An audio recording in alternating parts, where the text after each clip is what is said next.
It's time for the big day here at NA as we are jumping into our big best of 3 day on this lovely, lovely Sunday. My name is Nomad and I'm joined by Sheepsticked and Fia. Sheepsticked, welcome to the NA region for the first time this season. Here to ruin the NA panel once again. I got my fun freebie NA panel in last tour and now I'm here for this one, hopefully never again, because I really don't like working with this guy. I'll get you back on Europe. Oh, Jesus Christ.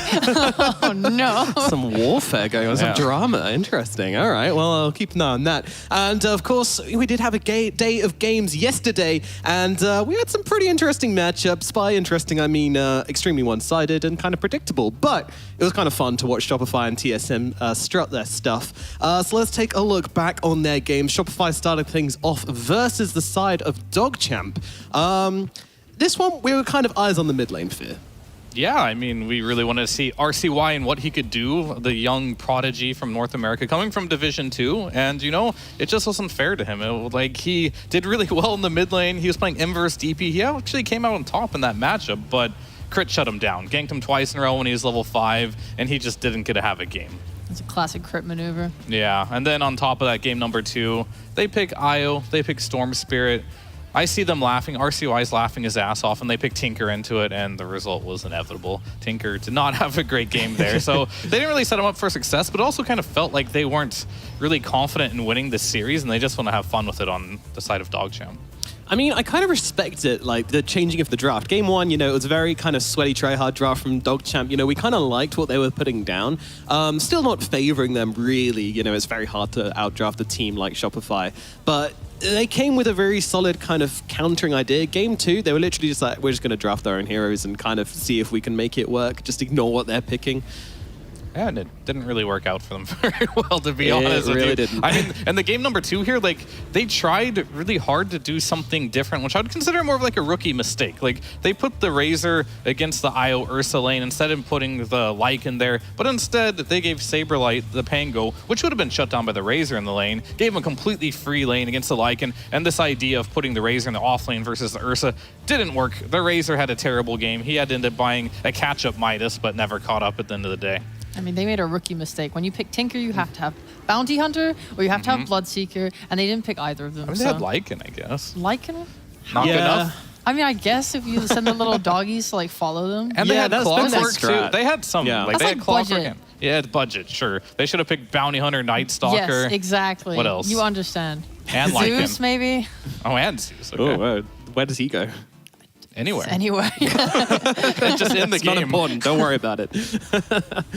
Yes, indeed. I mean, they did have a strat behind the Tinker. Didn't quite work out. And then we moved on to our second series of the day. That was TSM versus 5-Rat 4-Star, another team we're going to be seeing today.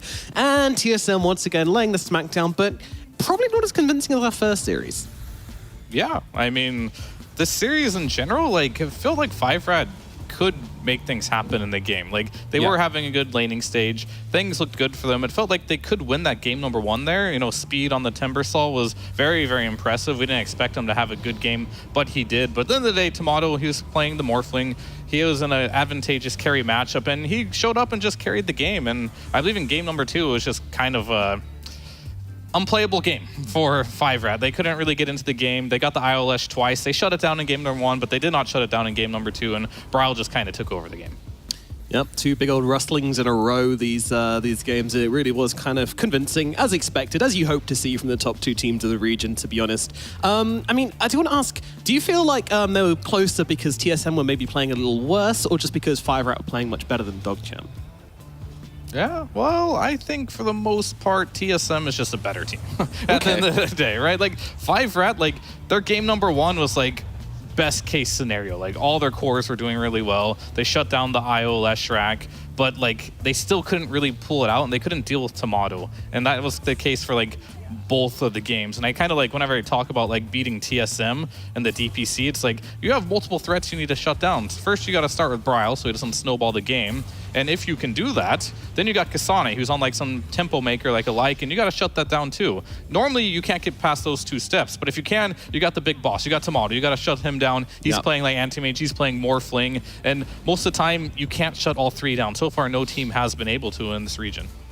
Sheep, what are your thoughts on this anti-mage build, by the way, going for the Vanguard into Radiance? Oh, we've been talking about that one on the Europe broadcast. We saw an anti-mage in one of the regions we cover, I don't know anymore. And we were like, oh yeah, God, maybe he'll go for the Vanguard Radiance. And no, he did not. He did not at all, which was very disappointing because I think the build is hype. I think it's fun when you can innovate an old carry, especially like anti-mage, because he was always like, oh yeah, if Battle Fury's bad, he's kind of bad. Then you see someone like go absolute wacko and just buy like an Echo Saber on him and you're like, oh, new build. And then he fades to irrelevancy again. So honestly, I'll take anything at this point just to see some more anti-mage. Words I thought I'd never hear. I mean, I think it's fun to an extent because then you do get the games where he's just like cutting waves and for like half an hour until he wins.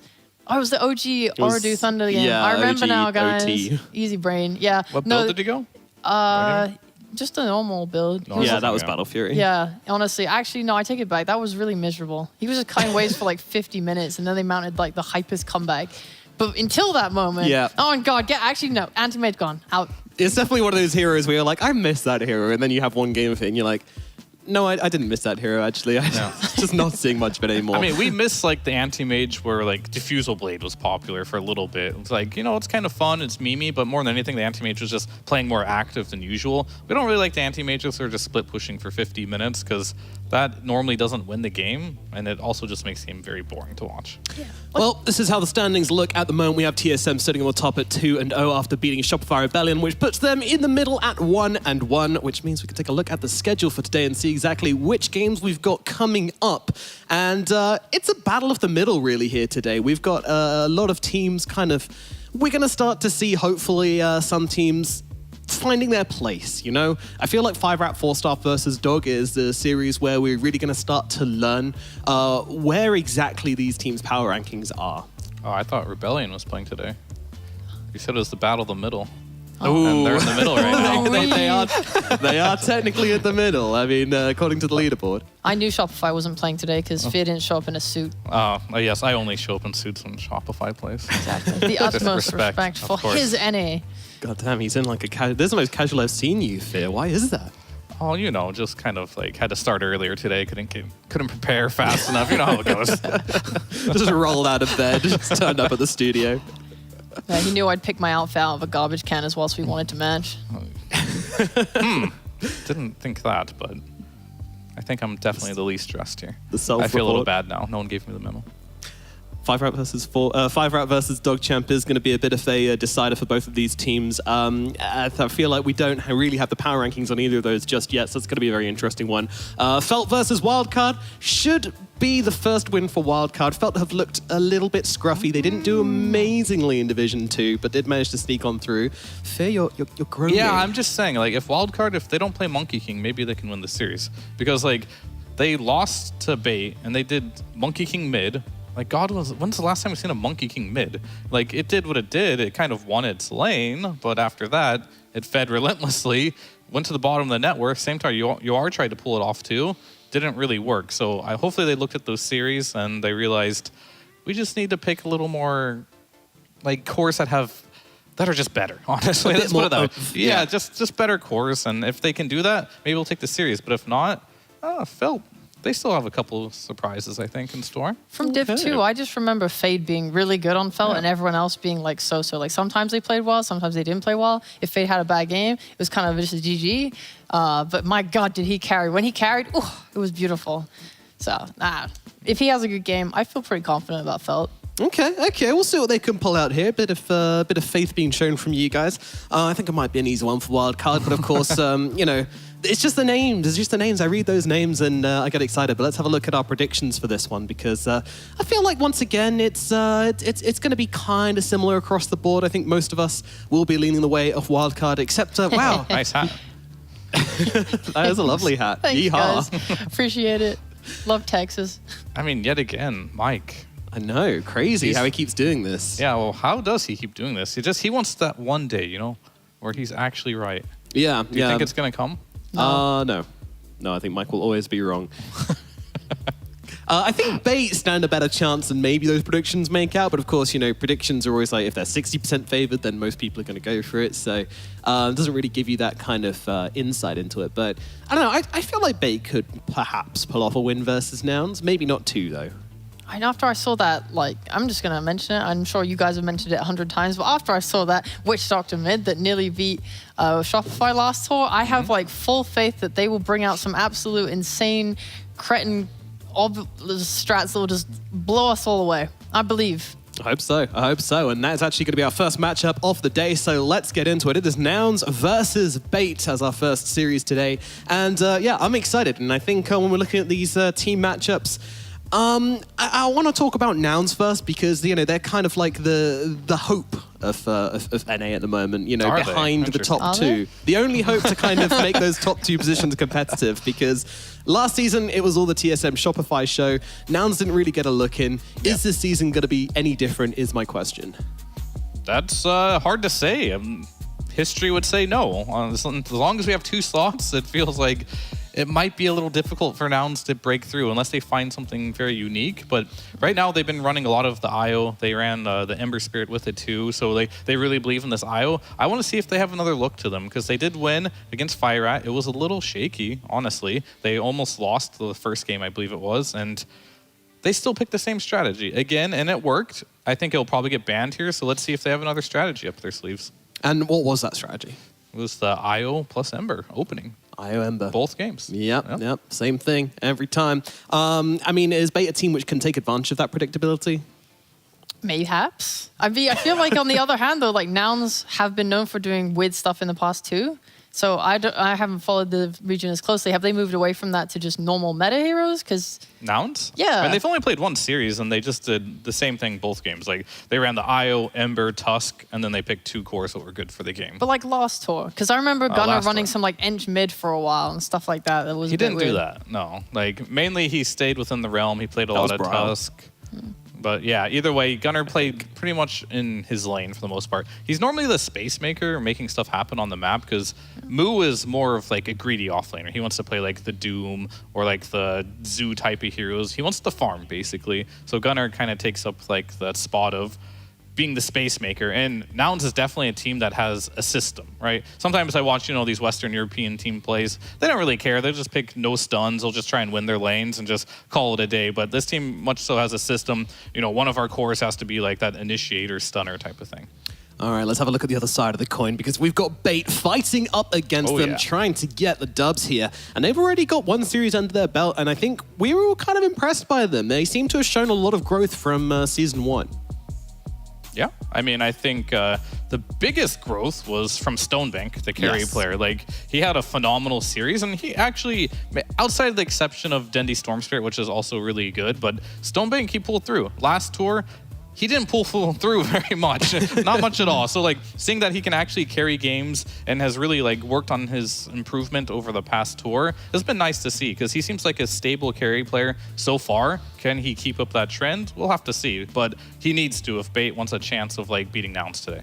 I was genuinely surprised that Bait beat Wildcard. Like I looked at that lineup, I was like, oh hell yeah, like maybe these guys are going to be just there fighting with Nouns for 3rd place, and maybe they even get a cheeky 1st, 2nd if someone chokes real hard, and then they lost to Bait, and I was like, oh damn. I mean, they're legit, they're improving. I guess that's like really good though, right? Is this the first time Bait's ever stayed in Div 1 as well?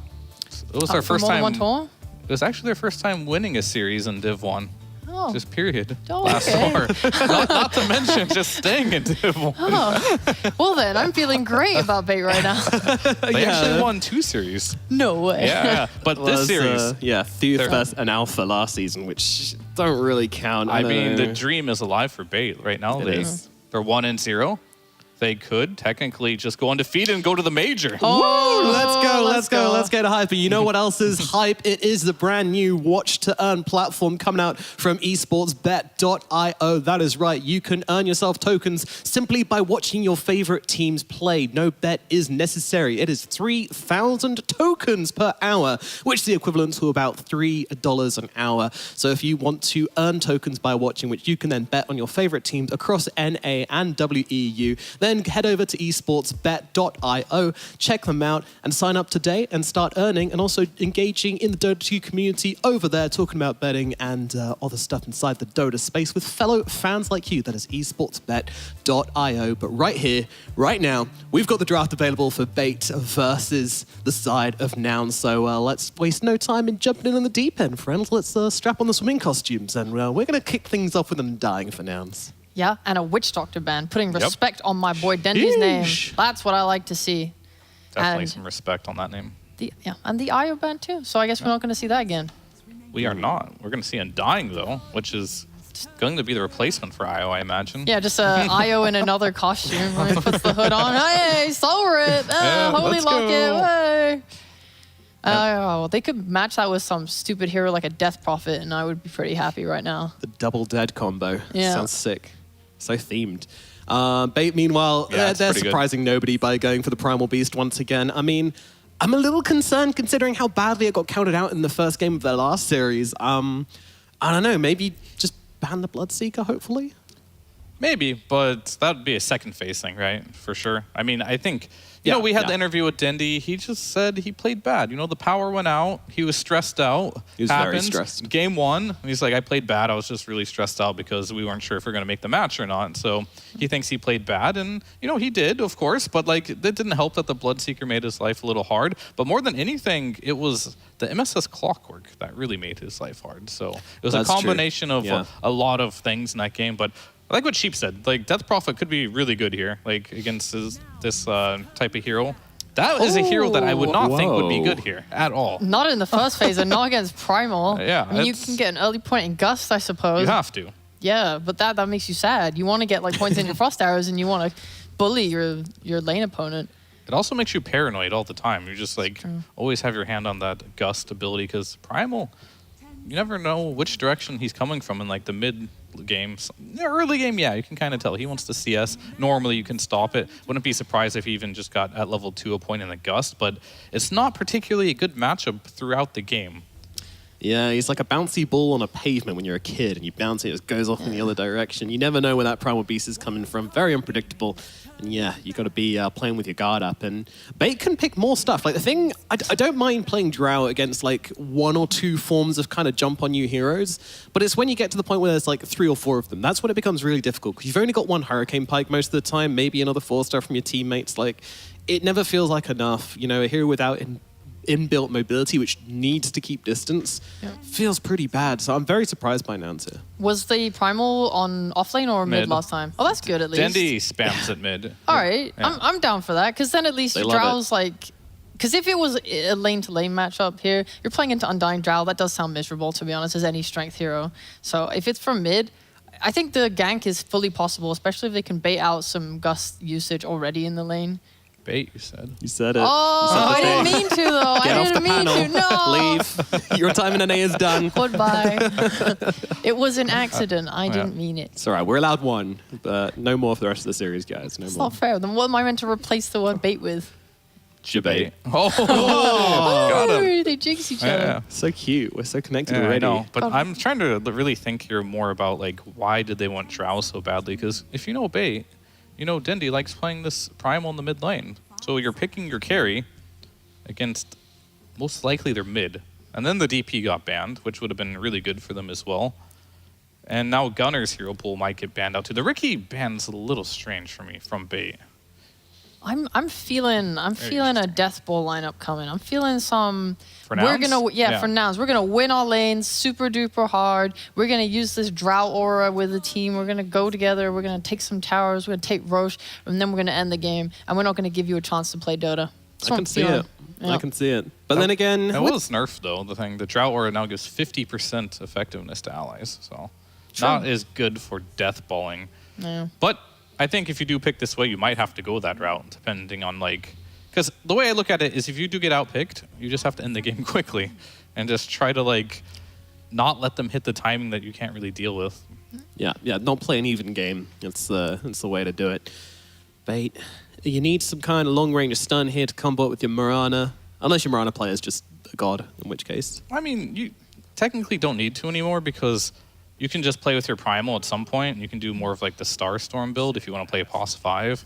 and not really worry about it. But at some point, yeah, you will want to play with Primal. I think what would be more important for them is trying to just win their lanes if possible. Because like if they pick another like DK or something with the Miran in the off lane, it's going to be terrible because they kind of already have that type of stun and the Primal. Whether Dindy's playing it or Funnick, we don't really know, but most likely it's Dindy. Because like I think if they do put Primal in the off lane versus Undying, he's not going to have a fun time.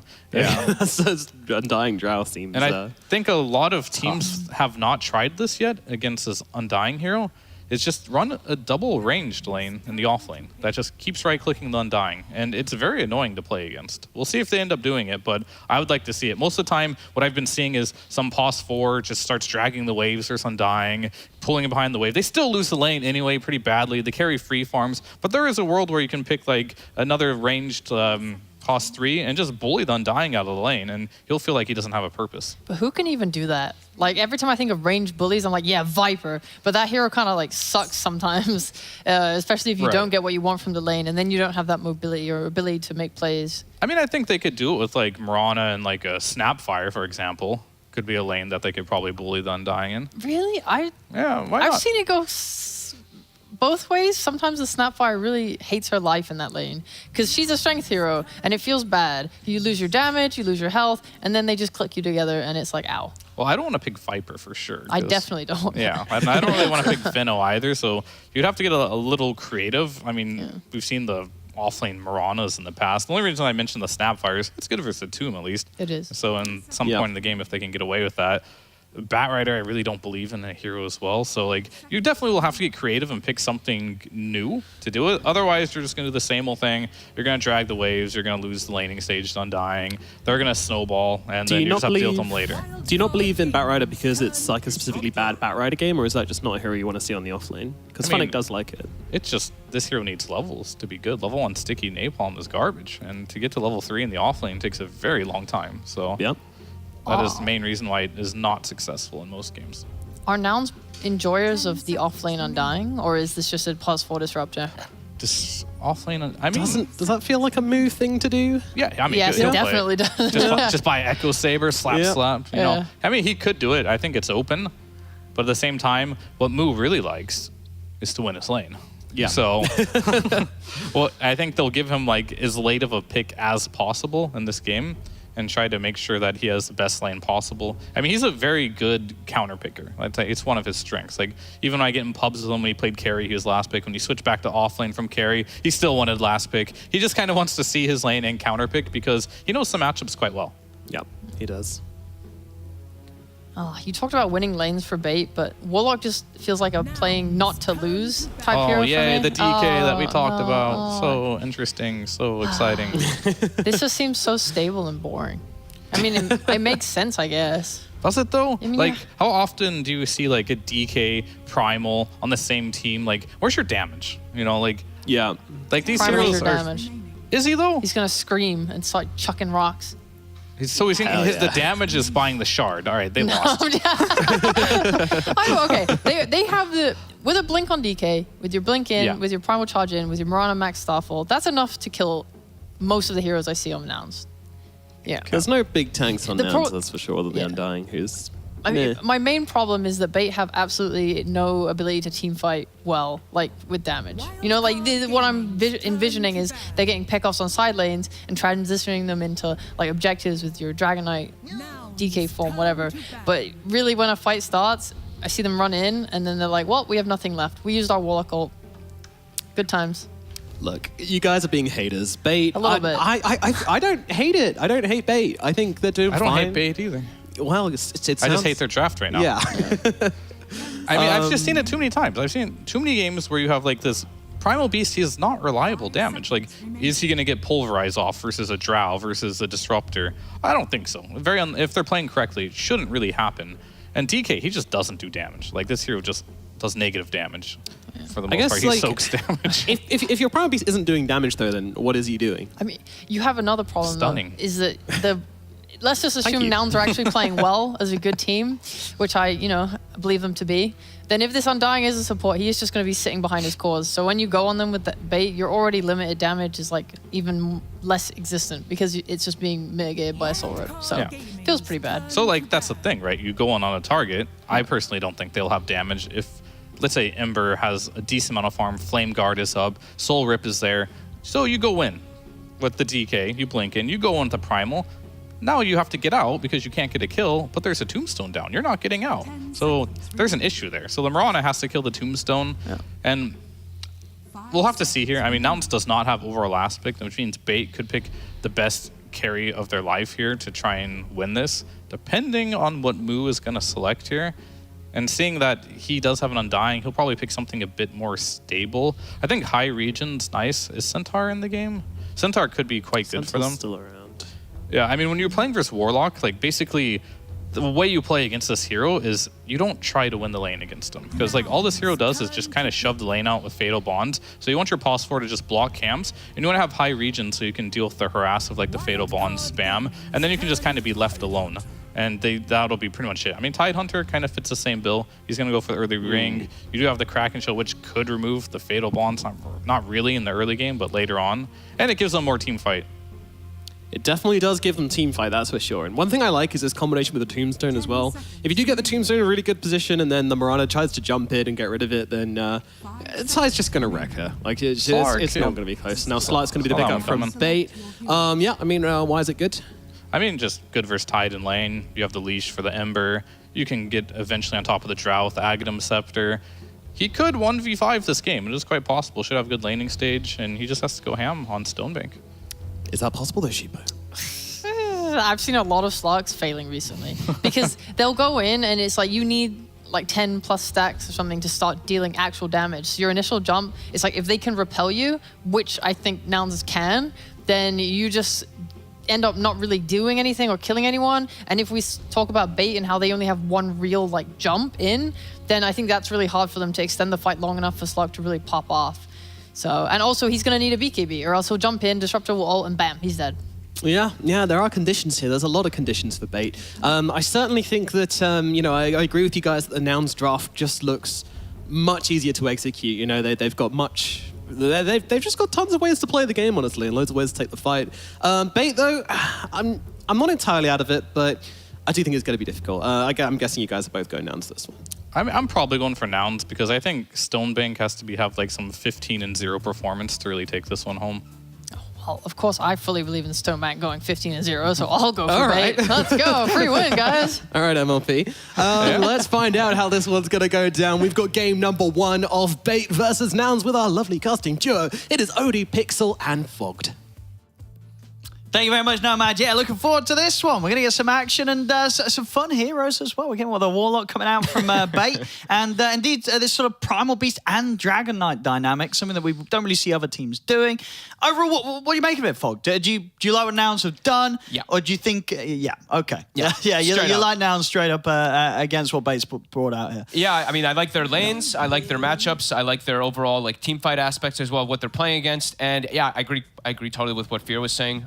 Just definitely some damage issues. I think a lot of pressure on Stonebank to just really pop off, and it's not that easy of a game when he's playing versus like Drow Silence, playing versus Disruptor 2, BKB necessary. It's usually not something you want to get too early on these Slarks.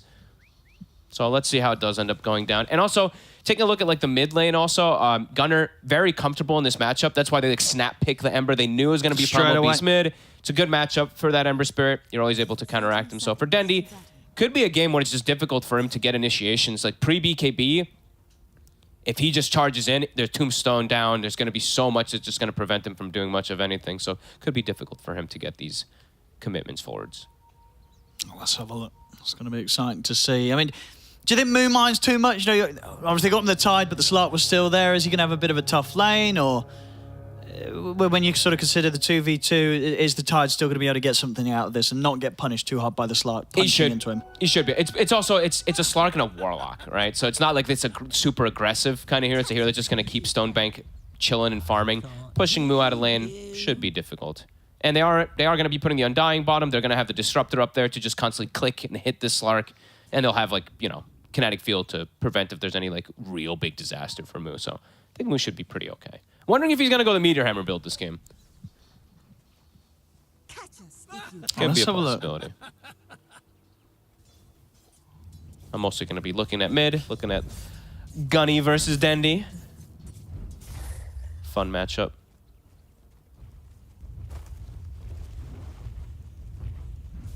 Let's see how bottom goes too. I've seen tons of times these drow on dying lanes, playing versus a strength offlaner. If it's not this double range like Fear was suggesting, sometimes the lane just becomes so damn difficult for these strength heroes to really do much of anything. It's like these 2-3 stacks of decay come up, and then what do? Can Husky get the connect? Looks like he should be able to at least get the... Oh, he actually doesn't get the whole thing. The range creep even hit him. Okay. Thought he actually got it. Masterman, yeah, he should be able to hold this. She's going to try to get it. Okay, we're getting pressured a bit now. Yamson stepping forward aggressively to make a meet under the tower. Dendi doing a great job, at least in the first 2 waves. He got all the last hits. He's got 9. I think he only missed... now he missed a couple, but... pretty damn good, those first 2 waves. I mean, is there ever a point in this matchup where the Primal can sort of... Oh, here we go. Yeah, Dendi. Nice. I mean, that was cute. That was a nice one there. That was cool. It's up to if the Ember makes a mistake. Which, sure. I mean, Gunnar, he shouldn't make this mistake. No. He's so comfortable. He's played this matchup like 100 times, so he shouldn't. But so far, pretty good for Dendi.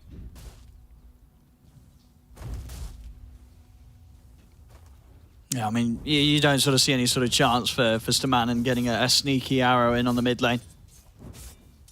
No, not really. No.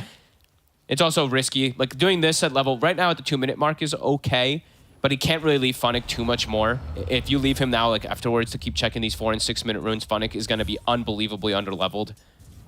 I'm not sure if they can even contest down here anyway, though, but... Definitely going to be a slow start for Funnick. I'll try and chase him out a little bit. Good Dragon Tail, make sure that Husky's not able to drop anything else in an attempt to go. Oh, double decay. Can't let that happen.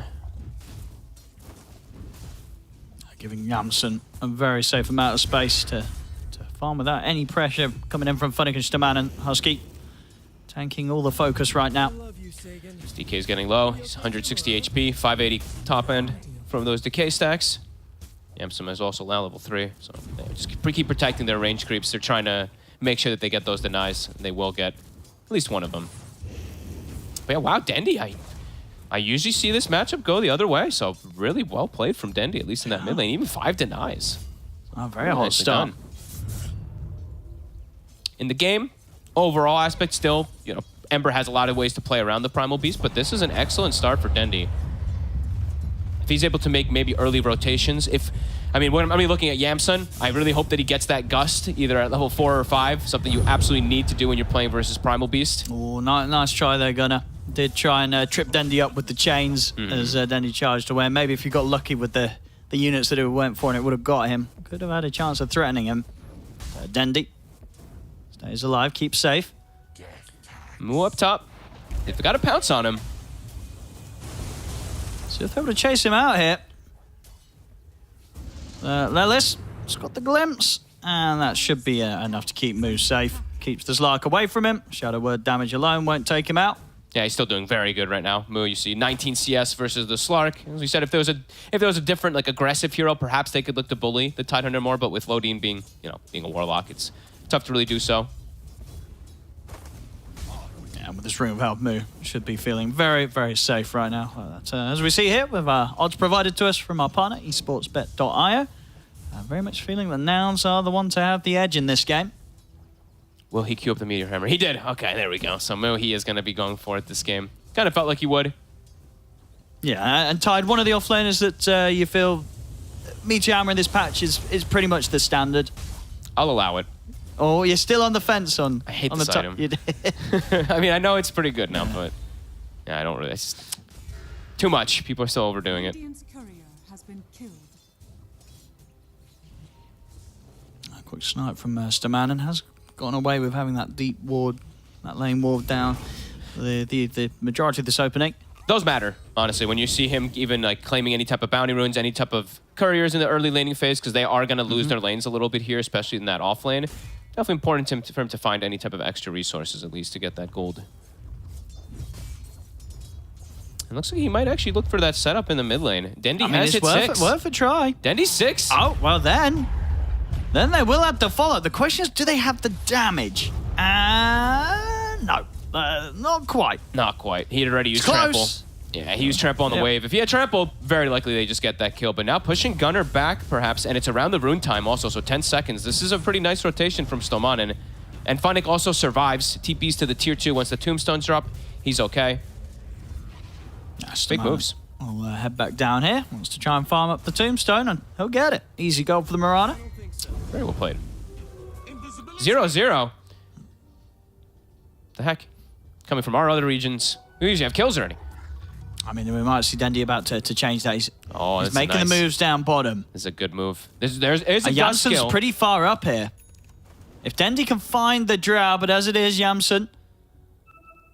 Gunnar saying Primal Beast missing. He's making the call. Jansen's got to be very careful how he moves around here. I mean, he's been found. Dendi. He's got the gust. He's going to be able to push back the Primal a little bit, but Dendi's still in. These setups there for the arrow. And first blood will be Bait taking down Jansen. Dendi, the one to claim it with the rotation. Very well played. That looked like it almost might not work out because they're just like ships passing in the night, but ends up hitting it. Gunnar, when he sees that rotation coming, immediately just starts pushing onto the mid lane, getting that pressure onto the tower.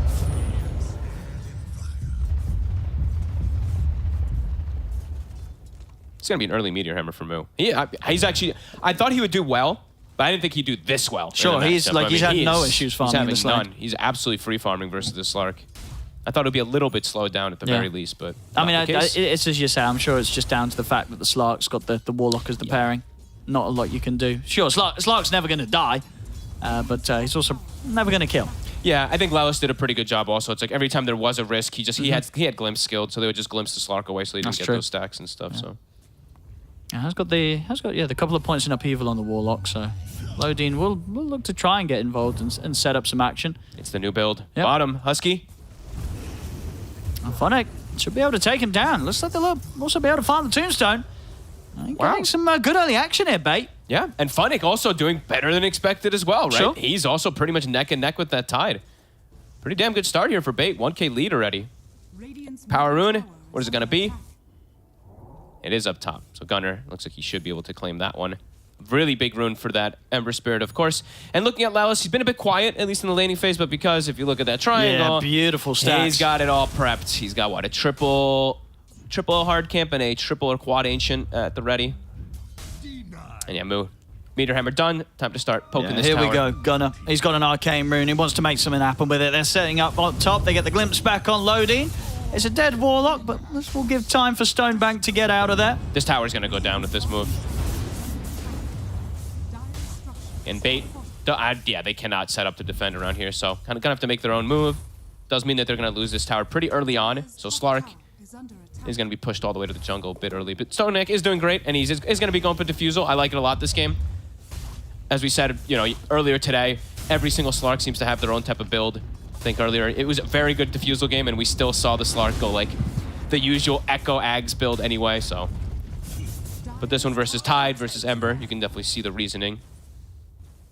Just it's an aggressive build rather than more of like a farming style build, so they do have to play aggressive when he has that Diffusal.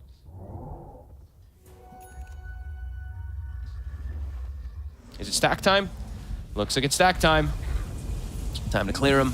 Top Stonebank. He's going to tease around with Gunnar for a little bit, but indeed more than enough space for Nouns to clear up the triangle. No chance of Bait heading over here. Yep, some even joining in. 3 heroes in the triangle. Means bottom tower, Funnick is going to be able to claim that one. Is Funnick also... It looks like Funnick might also be going the Meteor Hammer. He went for Tread Bracer first, though. You got to admit it, though. On Dragon Knight, it feels pretty good. I mean, yeah, fine. I'll give it to you. You know what I mean? You've got that easy stun setup. You're a hero that wants to be pressuring towers anyway. I mean, I just can't... Watching people stand still in team fights just drives me absolutely bonkers. Gunnar, build a juke the arrow. Rune spawns top. He's got the remnant on top of it, so he'll be able to claim that one. Lodine. He's going to go for the TP out. Won't make it. Damage is done with the multi-shot. Yamsun able to claim the kill. He'll say worth it. He got the ward. Off the course farming very nicely. Yeah, a good close start. Yeah. A slight lead for Bait, of course, but Nouns very much right behind them. Nice play from Husky there. I think that was him blocking the arrow onto the siege creep. I believe that Stomanin was trying to arrow mid lane to get that catapult, but Husky tanked it. They're pinging it. Yeah, look, Husky, he's trying to stand in the way of it. Make sure that does not get arrowed. Stomanin looking for the angle again. Oh, he got it. Moo tried to block it, but he's a little late. Either way, looks like tower should go down for Meteor Hammer. Loading will turn up. Not quite hitting the 6 yet on the Warlock. So no golem to drop if they want to try for a defense. Funny's coming in as well. Oh, let's take the tombstone out, the tower. It's in deny range now if they want to as well. They'll try for the setup. Meteor Hammer comes crashing down on top of Gunner. Tower gets denied. Nouns, they won't lose anyone. Be able to get away. Scared to commit. You know, they get that connection onto Gunner, but they're like, yo, gotta be careful, Moo. He's got that Ravage ready, so they can't actually go forward versus this. 2-2. Very calm. Very chill. Bait, I mean, probably pretty happy with how those lanes went out. Stonebank, as we said, you know, this is a game where the Slark, if he is able to have a very good performance, he can absolutely carry this game. Sure. I mean, do you feel like some of the kind of the sentiment that was said during the draft and such, that even if Bait do hit some of these stuns in these situations, it's not always going to be that easy for these heroes to find the damage to kill as quickly as they would maybe hope to? It's all up to Stonebank's game, right? It's how farmed the Slark is, how many hits is he going to be able to get to keep that Ashen Sift. He's the big damage dealer. And Dendi too. Honestly, if Dendi's having this good of a start, and he is able to get like a BKB very early, then maybe he is going to actually be able to do that damage that sometimes these Primals do run into issues of. And looking at the Primal also, like, this is actually one of those games where you can look to go like this BKB Aghanims build if you'd like to. When you're playing versus Tidehunter, then you can actually commit to kill Tide. So could be a potential we see Dendi go for if he ends up having that good game. Because then you can just full initiate and you can commit onto Tide, and then the whole team fight for Nouns is broken if you bring that Tide down. That'll take some time, of course, and we'll see if Dendi does go down that route. In the jungle, Gunner and Husky trying to mess around with Stonebank. He's got Shadow Dancer ready. Stonebank, gotta be careful. He's still getting taken out pretty low, but he's got the backup of Loading. Loading, of course, also has the 6 now, has the Golem. If they get the glimpse. Too much pressure. Oh, so close. Lelis trying to get the range of that glimpse. If he gets it, that's very likely Stonebank just dies. But Stonebank able to get away. He wants to come back in. He has the ward, so he does have vision of that disruptor. So he is pushing his limits here on that left side there. Yeah, right there.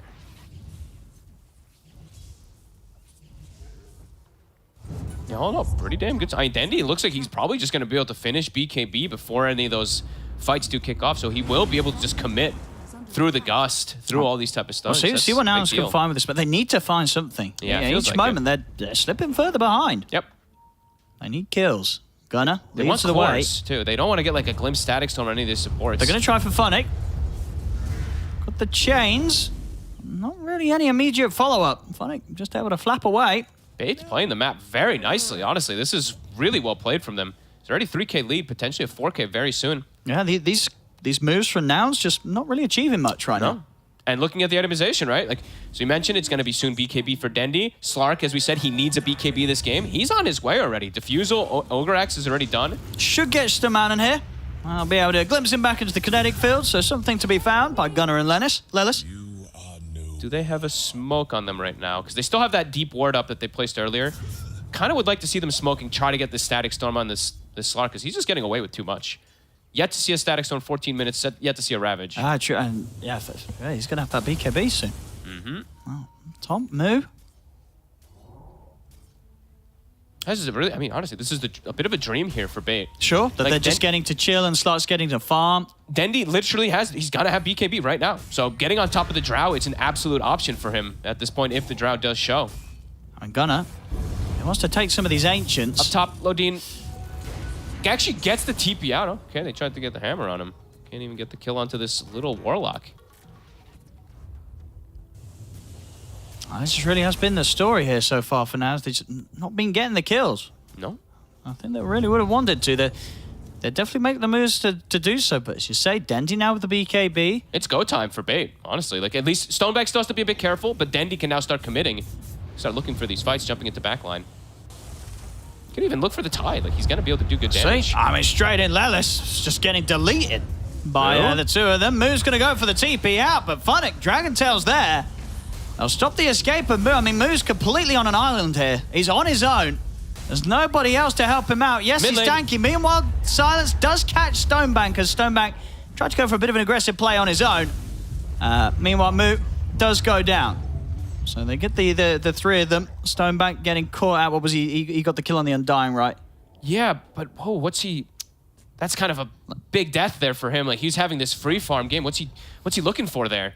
Like, the Disruptor had already died. He shouldn't really be dying to these other heroes at this point in the game. So, I mean, still okay, of course, for Bait, but they could have had a big window here at this point. Slug wasn't dying now. Yeah. They could look to make a smoke rotation or Moonlight Shadow rotation as well with him because they didn't even use BKB from Dendy. I mean, they're still in a very good spot, of course, but I feel a bit of a weird death coming out from Stonebank there after such a good start. And it's not even versus Static Storm, so. And now, Stonebank might be getting set up on the Glimpse, not really connecting very well. No sort of catch there. Stonebank's fine this time. And Dendy, yeah, he really can go where he wants right now. He's not scared at all of anything from Nouns. Yeah. Just a Manon. Easy TP away. They'll get Lodine here, though.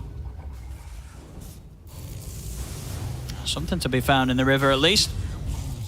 We'll go the way of Yamsen as well. He needs it. Needs to get that Hurricane Pike done as soon as he can.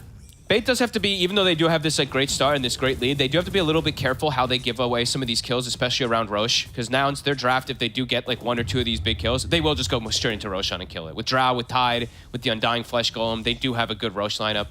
Bait's not really nearly as good to be able to go for it and commit, so they will be able to fight around that Roche pit, but if they lose a couple heroes before it, it would probably give Nouns that option to just get it. 5 to 5. I mean, yeah, I think we've been getting used to just the more aggressive style coming out from Western Europe overall, but a little bit of a slower one coming over here. Yeah, they're starting to ping the Roshan already. Funnick is making, he's like, hey, there's that chance that they could be sneaking in there. Dendy? Should be fine. He's got the BKB if he feels too threatened. He's got to use it. They were really forcing it. Lodine gets out of the kinetic as well, too. Wow, I mean, this Warlock is getting, I don't know how the hell Lodine keeps living like this. Hey, that cloak.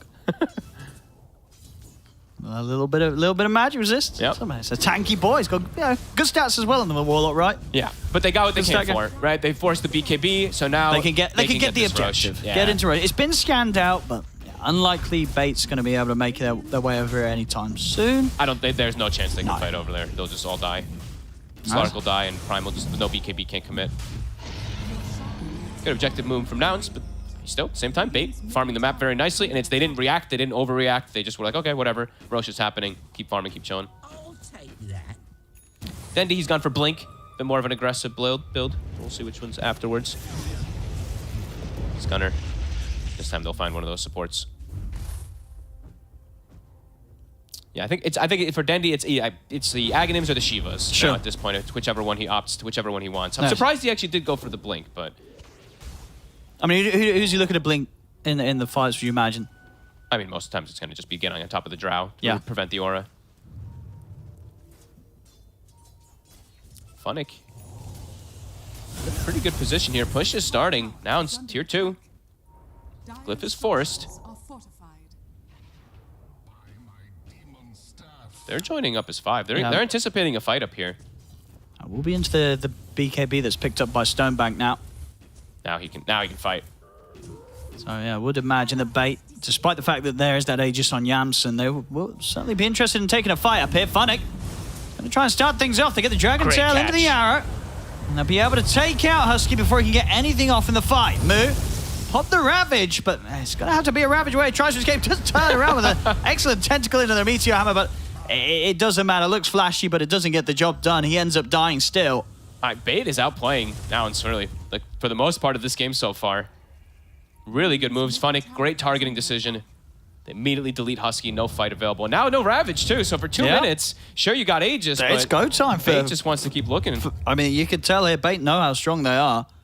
They know that they've got this lead. They want to continue to use it. They're going to be able to find Yamsen. The Static Storm's there. If Yamsen's able to get away from this, he's not. The arrow comes through from Stomanen. It's the Aegis gone on the drought. With the glimpse back, Funnick able to turn. Still do a lot of damage to Yamsen here with the Dragon Tail and the fire laid down on the ground. Loading will also drop the Golem. He's going to start channeling the upheaval. Gunner trying to push forward to take down Loading, but he has to back away. He can't even commit to take down the Warlock. Uh-oh. Now it's running into some serious issues here. Bait, beautiful reads the map. Beautiful moves too. Great aggression. Great way to disengage. They don't even lose Funnick. He just stands his ground. That damage was actually pretty substantial. All right, Bait.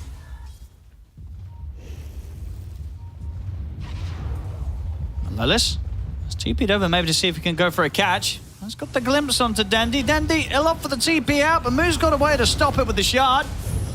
This time round, Dandy looking pretty done for. Surrounded. And Nouns will finally be able to claim him. Finally get a big core kill. They killed the Slark like earlier, but besides that, that was the only other core kill that they've been able to find on Nouns. Pause. We'll come out. Yeah, Dendy was a bit of an over-aggressive position there, playing in the jungle nowhere near any of his teammates. Does get punished for it.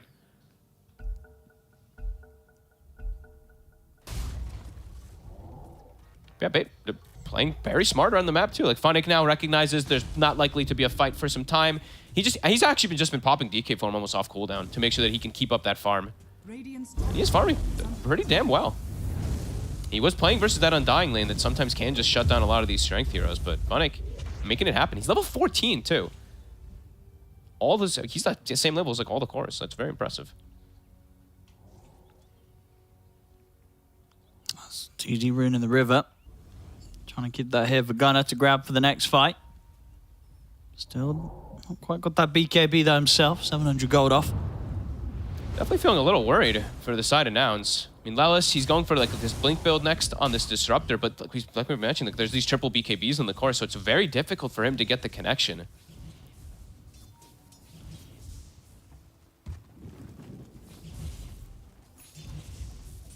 I'll see Bait. Just a man and scouting things out inside of the jungle of Nouns. Now's the moment, the four of them are starting to get together to try and push for the tier 2 top. Husky has to be more careful with his positioning when they do these type of plays too. Because it looks like that is going to be the initial one they go, especially if the Tombstone's not down yet. They just kill that Undying first. I mean, they'll end up backing off from the top. I mean, we'll see where they want to try and enter into Bait's half of the map. At the same time, maybe be a case of just trying to get their BKBs. As I say, Gunner's still not quite got his. Yamsen's still got quite a bit to go before that next pickup. It feels like Nouns needs quite a bit more time. And for Bait, it's not like the time doesn't Sure. not value for them. Stonebank's at the top, yeah.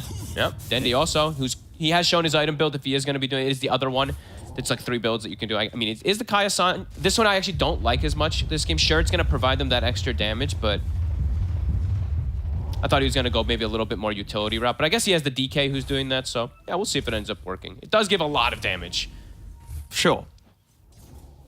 Sure, maybe just what doesn't... You know, when he's got the Kaya-san, it's not got the same sort of like spike to his power potentials like a Shiva's Guard has. You know, there's some new component for a team fight that can cause issues. I mean, the status resist will definitely help. That's one thing that is really nice. Nice rune bottom is a big one. I mean, now's pretty much sticking as a 5-man. Bait definitely able to be a bit more split up across the map. Yeah, it means that they're gonna get out-farmed. Yeah, I mean, a 5k lead for Bait. And each moment, it's only increasing the pace of the game as it is. When it's a smoke for now, when they're sticking together as 5, they've got to find some action. They're desperate for it. They have to get connections. The thing is, their initiation is just... I mean, it's kind of weird. Gunner sort of has to set up with the chains. Yeah. And then they've kind of got to hope that they run away. It's very much going to be the catch of Lelis, really. Yeah, he's got Blink, so he's got great ways to catch, but there is those BKBs, of course, so it does prevent him from getting See what they find in Lodine. I mean, it's something, but of course not necessarily the biggest. As of course they get Lodine, but as you can see, pretty much all 3 lanes are getting pushed out by Bait. Bait are just finding so much on the map. Yeah, they're honestly playing super well here. This is really nice. I love when I see these supports tanking the ganks. 4 deaths are on loading. 8 of the kills on Nouns. Sure. So only been really targeting those supports for the most part of this game. Funnick again, DK form is up, immediately pops it. Yep. No hesitation. Cut another wave. Yep. I mean, this wave is pretty wave. much going to give him his BKB. They may see if they can punish this, but no, he's quickly out of there. Oh, he got him. He has indeed. The glimpse was there for Lelis, and Funnick, no way out for him. Moo also come across to get involved. And unfortunately for Funnick, yeah, he was close to the BKB recipe goal, but as it is, does get set back about 300 gold he loses out there in that death. And now they have 45 seconds. Lelis didn't have to commit static or anything. The blink pays off very quickly for Lelis. Yeah, So good really catch. nice play. Mid, Stonebank a little early with the pounce. Not able to get the catch on Gunnar. As it were, you know, there is that backup behind Gunnar as well. Lelis would have been likely able to help out with the static. Oh, he's trying to get another glimpse, but wasn't able to get the vision onto the Mirana. Finding that kill, pretty huge. Yamson now has BKB, so he is much safer if he does get gone on in the team fights, unless they 100-0 him, which will be a bit difficult. Especially with like the soul rip and the heals that will be coming out. Should be able to get BKB off. Close game.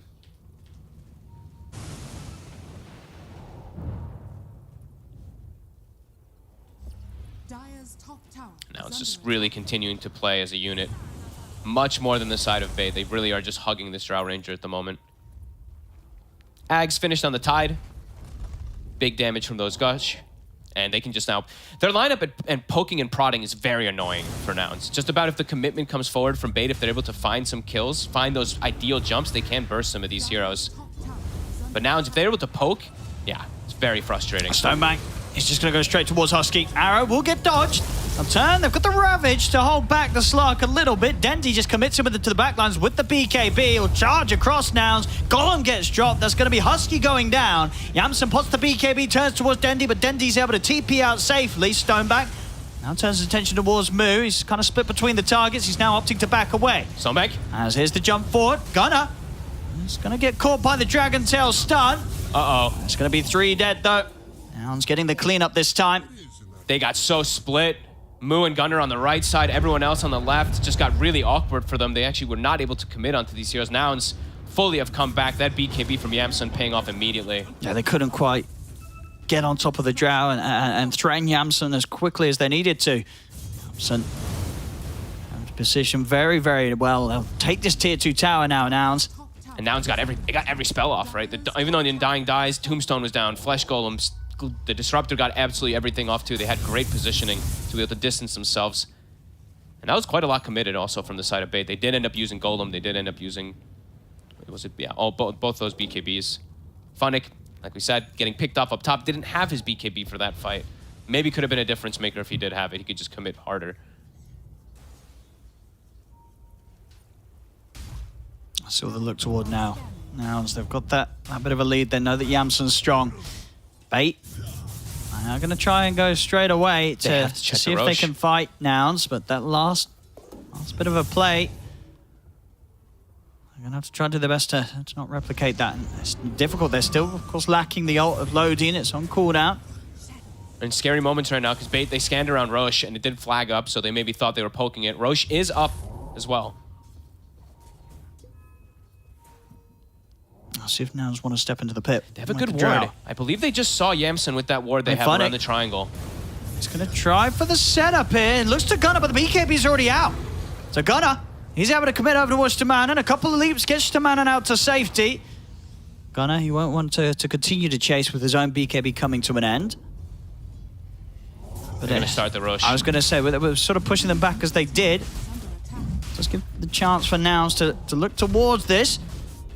And Bait, they're under vision. Is there anything they can do about this? There's a ward here, so now they're protecting this vision. Yeah, here. look, they all step out as 5. They're more than ready. They say, you want to try and threaten the Roche, we'll take the fight with you. They've got Ravage back up. It just comes back from Moo. Yeah, still Golem on cooldown for loading. So the big team fight out for Bait. It's dropping. And yeah, this ward, now they're going to be able to finish it up, but the Roche, it's already dead. Yeah, they're very much stabilizing the game here now. Yeah. Very nicely recovering from what was a position where Bait had managed to build up a slow and steady advantage, but now that lead's completely gone. And this is a huge pickup. Drow now level 18 with an Aegis. He's got a Quiver. Ember now has Shard, which is honestly one of my... I really like this Shard personally on the Ember. You're able to do so much if you get any consecutive kills with these Remnants. And he's almost level 18 also. Yeah, they've totally brought the game back onto their side. Dendi. He's going to try and start things. They're going to see if they can jump Gunner and burst him. They can. That's Gunner gone. Moo pops the Ravage. Static Storm to follow up. It's going to be able to catch the Slark. He's trapped for now. Loading the Golems back up. Drops it down on a Moo and Husky. Now turn, take down the Tombstone Bait. Jump forward for Stonebank. He's going to be able to catch Husky. Moo's able to TP out. They'll charge forward over to Yamsen, but Yamsen, he'll go for the BKB TP out, protect that Aegis. Nice play. They still recognize that Gunner's at BKB was on cooldown for what, 10, 12 seconds or something. They make the quick jump. And he just committed his gold. So if he had buyback, maybe if he hadn't bought something there, and maybe they look to fight there in that area because they have the Aegis and all that. But yeah, Gunner gets brought down. A really good recognition from the side of Bait. All in all, it's still a close game. Yeah, back and forth we go. Yeah, each team fight very much flipping the lead in for the relevant team's favourites. 12 to 10, not the highest of kill games, but very much a tense one. 31 minutes in. BKB 40 seconds for Yamsun. Gunner, his is back. Even if they don't have Ravage, feels like they might look for this type of fight here. Try to get something going here with that Aegis. They are under a ton of vision, though. Really good wards coming out from Bait all game. Even early game, they did have some deep vision to be able to watch some movements. These wards are really nice. They have this bottom ward, they have this mid ward, so they can watch any type of aggressive move.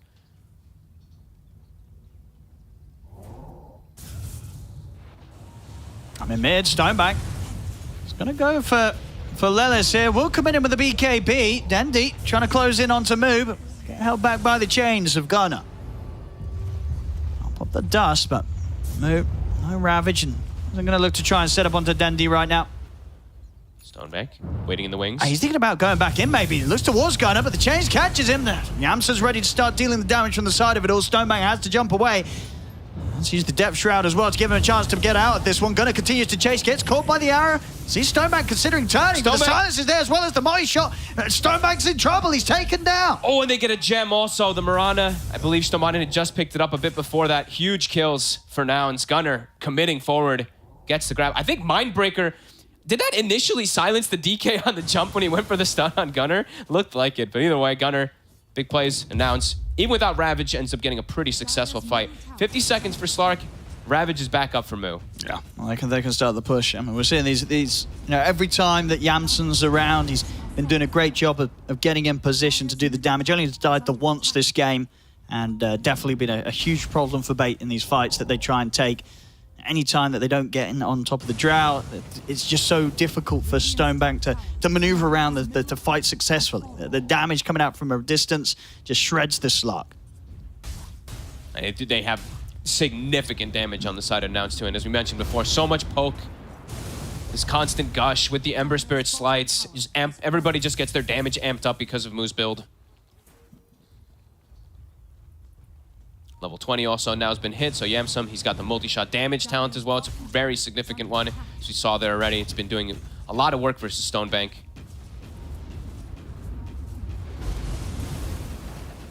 And I believe he's got a... He is going to be going for that crit, so he's going to be going for that Silver Edge. So breaking the DK. I mean, he's going to do some pretty crazy damage on the Drow. It's a good build. And he already has, as we mentioned, a little bit of a steroid coming out from that gush and everything, so this is just going to make him do that much more. And it's another positioning kind of item, too, besides having that Hurricane Pike. And I believe they have... Yeah, they're about to have double Force Staff as well on the supports. Husky has it, Disruptor's about to have it, too. Yeah, it's just going to be so difficult for Stonebank to get on top of the Drow. I'm glad that Lela switched. He had the Optimistic Aghanim's queued up, but they don't really need it this game. It's all about just keeping Yamsum alive, and he should be able to just carry the game. So, yeah, Force Staff's always the name of the game. When you're playing with the Drow and you're playing versus Slark, Slark hates playing versus this item.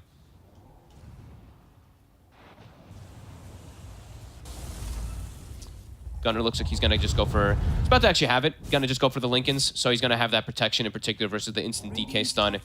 And then he should just be able to survive pretty much every single time. That and the Pulverize, of course. Dendi almost has Ags. with Ags, they could look to, as we were mentioning before, commit onto Moo. But if you look at Moo's build, he's actually just gone straight BKB. So he's got a way to kind of counteract all this type of stuff as well, even if they try to just full commit onto him. Kind of a cool build. Can't believe I'm saying a BKB is a cool build, but it's a Tide.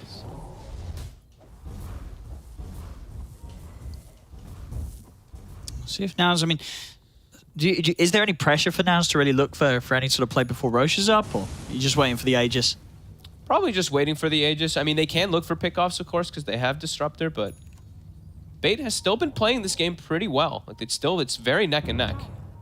It is going to all come down to these team fights, all come down to vision, who has that vision. One thing is that Nouns, did of course get that gem from earlier, which is a pretty big deal when you are playing these type of games. Looking at Lodian also quietly chilling, farming. He almost has Refresher. I mean, the Philosopher's Stone has been paying dividends. Could be another layer that could allow Bait to take some of these fights. Radiant's middle tower is under attack. And Stonebank, Scotty's done. So he's got very good item versus that Drow Ranger. And versus these BKBs in particular. Radiant's bottom tower. Just got to somehow get on top of them. Yeah. Close that gap without Nouns' support backup. Being able to sort of slide the Drow all over the place with the 4 staffs. It's like close the gap, but don't also get too split up. Because as we saw, you know, these split up fights did not really benefit Bait too much. They all have to kind of like stick together, the 3 cores in particular. Radiant's bottom tower. Funny. It's going to force out the fortification. There's a whole Nouns still staying over on Bait's half of the map. We're going to get the top lane pushed up towards the base of Bait as well. Just a minute until we'll see when Roshan's back up. They're just looking to control that whole area. Nouns. Couple wards being placed out. Have to just defend that cliff ward since they are, waiting for that Roshan, so they have to just sit here. Arrow to scout. Husky will tank it. Do they want to try and step up into this high ground to fight? They're Stonebank's going to considering it. try. Now look towards Husky, comes out straight away with the Shadow Dance. Quite an early commitment there in the fight, Stonebank. He's going to have to put the BKB in and now to back away. Gunner. He's in the back line. He's looking towards both Stamanen and Lodian. Jump over towards him. They've got the grab on Gunner. Gunner's dead. That's the gem. Hey, but he had the gem upon him. And it's dropped on the floor. And now, Bait, I'm going to see if they can try and find something more out of this. Mood does still have Ravage available. Phonic. It's quite a difficult one to deal with now that he's got that Aghanim's. That is absolutely massive. I mean, Gunner didn't have any help, and this time it's them who get punished for getting that split-up play. Committed in on the back lines and just didn't respect the potential of the instant grab from Dendi on the Primal. Yeah, I think they broke his Lincolns with something also, so the DK stun even connected with him. Something else got him. One of these spells. Radiant's middle tower is under attack. I didn't see if it was like Lodian's like Fatal Bonds or something that just broke the Lincolns, but something ended up clipping and getting him. Could have been the diffusal, maybe. Yeah, something broke that Lincolns and allowed the DK to get the stun in the follow-up. Now down the mid they go. And of course, Lodian didn't pop the refresh, so he's got a second golem to drop if anything starts off here. See how much Bait can push down the mid. I mean, Glyph was used before. It was. They definitely know that. Funnick is probably like, hey, I forced Glyph bottom. All right, 15 seconds until Gunner's back up. At the moment, the rest of Nouns, they're just still continuing to stay up close to the base of Bait. At the least, maybe going to lose a tier 3. They're going to go for some trade play, it looks like. Nouns, they do push a bit faster, quite a bit with that Drow. Glyph's still at the ready. Let's have a look, see what call they make. The fortification will slow them down a little bit top. Gunner's back in play, so they'll start to hold the mid lane. Bait, they'll TP back. They want to try and make a fight out of this, Funnick. He's going to make the jump over towards Jamson. Quick force to the side, Jamson is actually able to turn him with the break. Oh my goodness, nearly bringing down Funnick in a couple of hits, but he's able to get back in with the invis. He's into the trees, but they've got the multi-shot upon him as Funnick dead. Stonebank. Shadow Dance comes to an end. Lodian, they can have the vision and glimpse him back. A couple of kills for Jamson. Uh-oh. They can keep this push going here now. Bit of an overzealous play coming out there from Funnick, feeling stronger than he really is versus that Silver Edge. Died very, very quickly. It's like 4 hits and he drops down to a quarter HP. And it is, going to be Nouns taking the full set of racks here top. Still having the outpost was huge also for them since they'd controlled that enemy jungle for the whole time. Gunner, when he respawned, is just able to TP up there and he's back with his team immediately. So they've got the whole 5-man squad. Gunner, take an arrow. Going for a second set of racks. I mean, still 2 heroes dead. Dendy's in. So with the BKB, they're trying to jump the Drow here. They get the follow-up stun. That's going to be Yamsen gone. Wow. Just like that. And Husky as well to fall. The buyback comes out from Funnick. They're going to try and change for more. Lelis turns against the static storm of the two of them. Indeed, Gunner. He's going to start committing in. They want to try and burst through Stonebank. Stonebank trying to survive the static storm, causing so many issues. He gets glimpsed back, but he's able to get the Shadow Dance. So tries to pounce away, but he's stuck in the kinetic field. Dendy's able to charge away, but that Stonebank gone. And he does not have the money for buyback. He's about 600 gold short. Oh, no. He did end up spending his gold. Great grab. Lelis, a clutch little play there with the kinetic. Stonebank would have gotten away otherwise. I mean, and that opening static storm as well from Lelis, just causing huge issues for Bait in that fight. And it's a big call for Nouns to make, right? Committing those buybacks in that sort of situation. Husky and Yamsen buying back into the game for that. It was very smart. I mean, they knew that the Roche was likely to be coming back up or up at that moment. So, yeah, they make it. They make the call. They get it. And Roche, it's done. Theirs. And what it was the acronym? So it was the Refresher Shard. Yeah. Who's going to take that for Moot? Yeah, very likely. It's a great pickup, really. And they smoked out Bait, but with Roshan already been taken, it's now a bit of a risky place to make a move. They don't have their slot. And the other thing is, too, they did recover the gem again now themselves. Yeah. So there was a gem recovery that came out from Bait. Now they took it back after getting those type of kills, which is huge when you're playing versus Moonlight Shadow.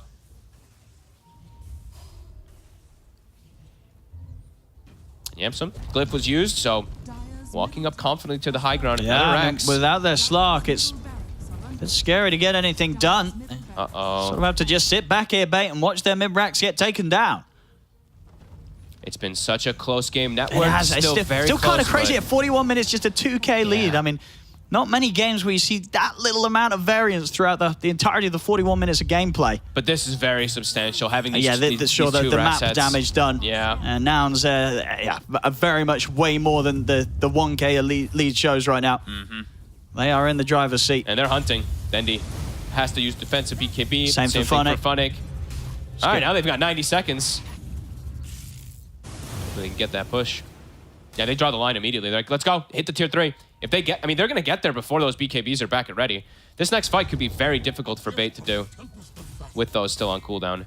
Stonebank, he's already ninja gearing, starting to get into position, perhaps, as this Slark. He's going to have to do such heavy lifting in this This is risky to fight outside of the base like this when they don't all have their BKBs ready to press. Stonebank, got to poke out the BKB of Gunner. I understand why, though, right? Because they're like, if they hit our base without BKB, what do we do? Sure, they just take the base. Yeah. Yeah. So I can understand why he is looking to do that. Now they're going to smoke. Yeah, they're going to keep going for this. There's no need, no reason to back up. How long on it? 40 seconds on Primal, 40 seconds on the DK. How do they hold this? I mean, they might just have to commit for some crazy type of fight. You got to throw some bodies in. Yeah. If you don't want to get mega creeped, otherwise it almost feels inevitable against this Aegis Drought. Pushing your base. Yamsen. Tombstone just so frustrating also to walk into. So they see everything. Try and start off the action. Golem's going to get dropped, but Yamsen's already forced well and truly to the side, miles away from the Slark. So nothing more to be done with that jump. They glimmer the Golem. It will keep it alive. And it did slow down the push a bit. How long on BKBs? 8 seconds. All right, they've managed to buy a bit of time. Still, that Aegis on Yamsen, cheese on Gunner. And the Refresher Shard on the tide. Dendy. Gunner, BKB on cooldown also. Dendy is going to be able to get the grab. Steps in, the arrow's there to follow. They drop the Static Storm to try and hold back Stonebank, but Stonebank's got the BKB. They commit and they take down Gunner. Good move. Moot watching from the high ground. Yamsen turns his attention over towards Funnick. Quickly take out the Golem, back towards the Dragon Knight, but Funnick's got the BKB up. He's able to step away. Yamsen is going to go for Dendy instead. The kinetic field traps him. Dendy wants the Refresher. He's ready to start running straight back at the Drow. Grabs the Drow. Yamsen, that's the Aegis gone. Moot, post Refresher. He's got just enough mana to get another Ravage out. The Shadow Dance was already there from Stonebank. Kinetic field containing the Slark for now. Into the trees to manage, trying to get vision onto Lelis. Turns with a multi-shot. Yamsen is able to push back Stonebank with the Hurricane Pike. Turns towards Stamanen. The charge across is there though from Dendy Yamsen. He's still got his BKB ready. Able to pop it. He's wailing into Funnick. Funnick trapped in the field. The multi-shot, is it enough to kill him? It is. Takes down Funnick, but Dendy's got his ult back up. Grabs Yamsen once more. That's the Drow down for 2 minutes. They'll lose Husky as well. They hold. What a play. Great again. The recognition of cooldowns is really coming into play. Dendy, he knew that Gunner's BKB was still down. He just made the call, made the go. Force Staff came out super late. I believe that the Undyings was already used. Lelis was too far to actually save Gunner. Causes a bit of panic, a bit of disarray. And now, Bait, that's some they got a crazy bit of a window themselves. 100 seconds. Yeah, no drow. And they know it. Yeah, Yamsen. Yep. His buyback on cooldown after that previous play that they made around the mid team fight. And now Dendy, right before that fight also, he did commit by the refresher. He's going to have his buyback at the ready, and he has hit level 25. Yeah. So Same for those Stonebank. BKBs, he's going to have a little bit of an answer for it. All right. Alrighty. Well, the game goes back and forth yet again. 19 to 18, close on the kills, close on the gold. And 45 minutes in, 5K lead, as close as it gets. It's very much one of those games you have no telling of which way it's going to go, even at this moment. Yep. It could still go either way. Absolutely. It really could. Right now, Bait, they're the ones getting to make the aggressive play. I mean, they have 50 seconds. They might be able to just get these. See, They're gonna how at much least can they one set. take? Just one set. Bottom, they might there's try no to drow. poke it. I think they're going to try poking it at You least. know what I mean? 46 without Yamsen, that's a huge amount of the damage that the Nans are kind of been relying on to get these kills. Oh, but Stonebank. Oh. He's going to be okay. Arrow won't catch. And Stonebank can at least try and get a few stacks up. No, he's getting a little too scared. Yeah, Doesn't want to risk it. they're still hanging in the area, though. They know I mean, they have 25 20 seconds. no drow. 30 seconds until Dendy's got his refresher ready to pop. Loading also has his in, 30 seconds as well. He's got a Golem in 5. All right. I mean, the refresher, especially when Dendy made a huge impact last fight, getting off that kind of double BKB. No back off now, though, Bait. They respect the fact that Yamsen's going to be back in the game in 10. Is under attack. Got to make sure they keep those waves nice and shoved out. 7K lead. Now Nouns do have absolutely everything available for themselves. Bit of a... Whoa, is that... Wells just popped Static Storm on him? Wait, no. I mean, he popped it for the creep wave. Oh. I guess he really wants to try to finish up his it's 60 Aghanims. seconds. Yeah, Yeah. What's a minute? I mean, I guess. I mean, they all do have BKBs and stuff like that, but okay. He really wants... If he does get Aghanims now at this point, after having these defensive items, that could also be a huge game changer. Could just dictate every single one of these fights, too, so... Okay. Can't blame him.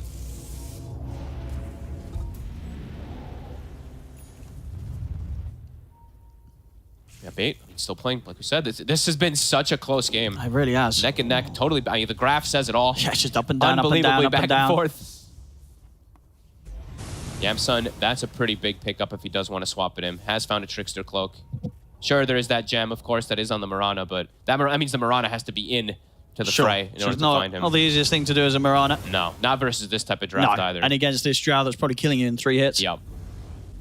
So the level 25 is a big deal, as we said. The Pierce's magic immunity, Pulverize. Same thing for the Slark. Yamsum still not 25. Same thing for Gunner. Back to business, though. They draw the line. They're like, why are we in our area? We must shove out bottom, force them back to their base. Wait, how many buybacks are they having? They have the 2 important cores. DK still a little bit far off from it, 1,400 or so, but pretty close. Gonna be a lot of lives in the next fight. And we did see Stonebank. He's got a Moon Shard. And, oh, okay. Do they look to force a fight with this? I think they'll certainly want to. Got the smoke. They're grouped up. I mean, Do they have a... take a yeah, bit they of do a have walk smoke. to get all the way down towards where Nouns currently are. I think they can look for going for like this smoke, maybe If they wrap catch around them in it. the jungle, it might catch Nouns from surprise, sort of getting hit from this kind of angle. Yeah, and look, they have the moonlight. Yep. They're not smoked though, so Funnick might get seen. Yeah, he gets seen.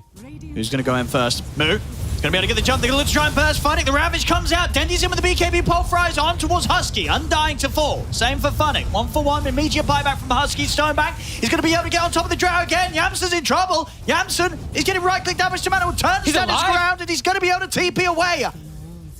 That was close there. As Stonebank now, he's in trouble himself. It's actually going to be Gunner with the cleanup.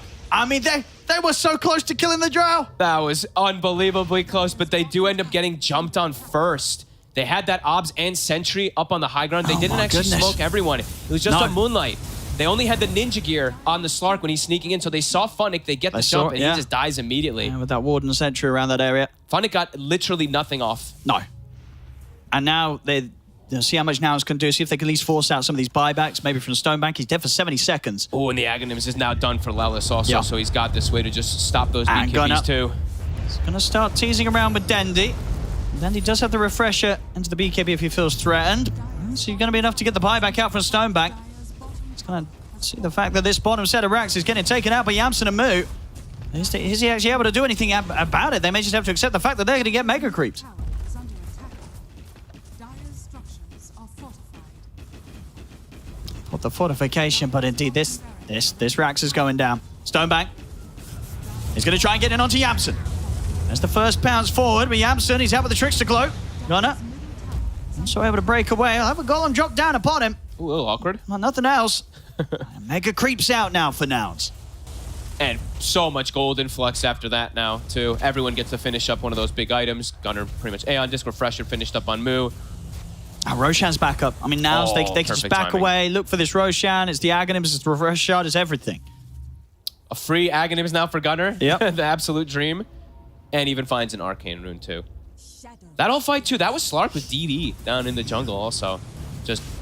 I mean, Bait have to go for this. They can't let Nouns take this absolutely. Roshan. They're heading out towards it.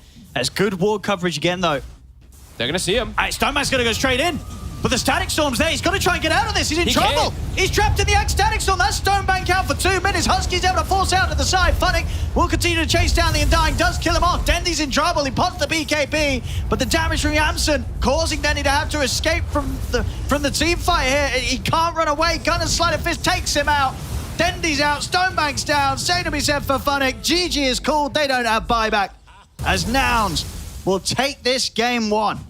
Not two-handedly, though. To be quite honest with you, it was pretty contested. I think Bait made some really nice moves around the map. Their lanes were pretty successful. They just couldn't take any Roshans was the big issue. Nouns was able to get away with every single one of them.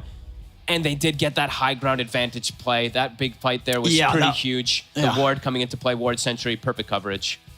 Yeah, no, crazy. Again, just one of the closest games I've always seen. Just the back and forth on that graph, you look at this kind of net worth difference, was insane. It really was down to the execution in those last few fights. And yeah, as it was just, Nouns with the way that they're able to kind of reposition themselves, force stuff, saving one another. And at the end of the day, it always gets to that point. If you get the Aghanims, as Lelis did on the Disruptor, just one good ult, and suddenly Slark's jumped in, and there's nothing to be done. You know, and a whole load of trouble, Stonebank. Yeah, really well played team, and really good. The decision making, really, I guess, from Nouns is the big thing. The buyback, I think that was kind of the big decision making, Sure. or the big Yeah, crucial good marks usages. for me. They get the buyback, they get that Roche, they get this big advantage where they can take these type of fights. Sure, we still saw Bait getting some type of pretty successful fights anyway versus that, but Nouns, they knew how to hit the objectives a little bit better in this game, and they end up taking it. Sure. This one. And imagine, as you say, you know, for Bait, definitely did better than maybe you would have considered they were. You expect them to do so from the draft. Yeah, I thought the lanes would go a little more. bit worse in particular. I thought top is fine, but I actually did not expect Dendy to have such a good time, and I did not expect Funnick to have such a good time either. So well played on them for the lanes. Just need to fix up maybe a few little small things versus Nouns. All right, well, there we go. Close back and forth game, but it is going to be Nouns who take this game 1 against Bait. Thank you very much, OD and Fogged. Yes, indeed. Nouns do deliver eventually, but man, that was close. Would you guys say that was kind of closer than it needed to be? Yes. Closer No. than it needed to be, I mean, maybe. that's disrespectful to Bait, actually. So you change your Not this. wording, young man. Not this. It was good. It was Dendy in the mid lane with his massive lead. I think he did way better than even the casters and us expected, and made that rotation on the bot, got a kill on Drow. Man was styling for a while. Yeah. I mean, just to talk a bit more on that point, what's so good about it is the fact that Dindy did well in the mid lane, but I have to look at Nouns a little bit here too. Looking at Astini, their coach, if I'm the coach of this team, I'm probably going to be telling them you really need to watch Dindy where he's moving on the map. And they didn't watch where he moved on the map. He got a quick kill onto the Drow, and that really propelled Funnick into getting level 6 and allowing him to have a really good game when his game wasn't great before then. Yeah, that was kind of the point I was alluding to, where it just felt like there was this one big thing, and that big thing was the Primal Beast kind of charging down, really making this Drow's game quite difficult and not allowing her to have a free game. And even to a point, Gunner, I mean, he actually got caught out much more than I was expecting this game. He was often the first one to die in the fights, but if he didn't die first in the fights, then he just owned the fights. So that kind of seemed to be the big if factor.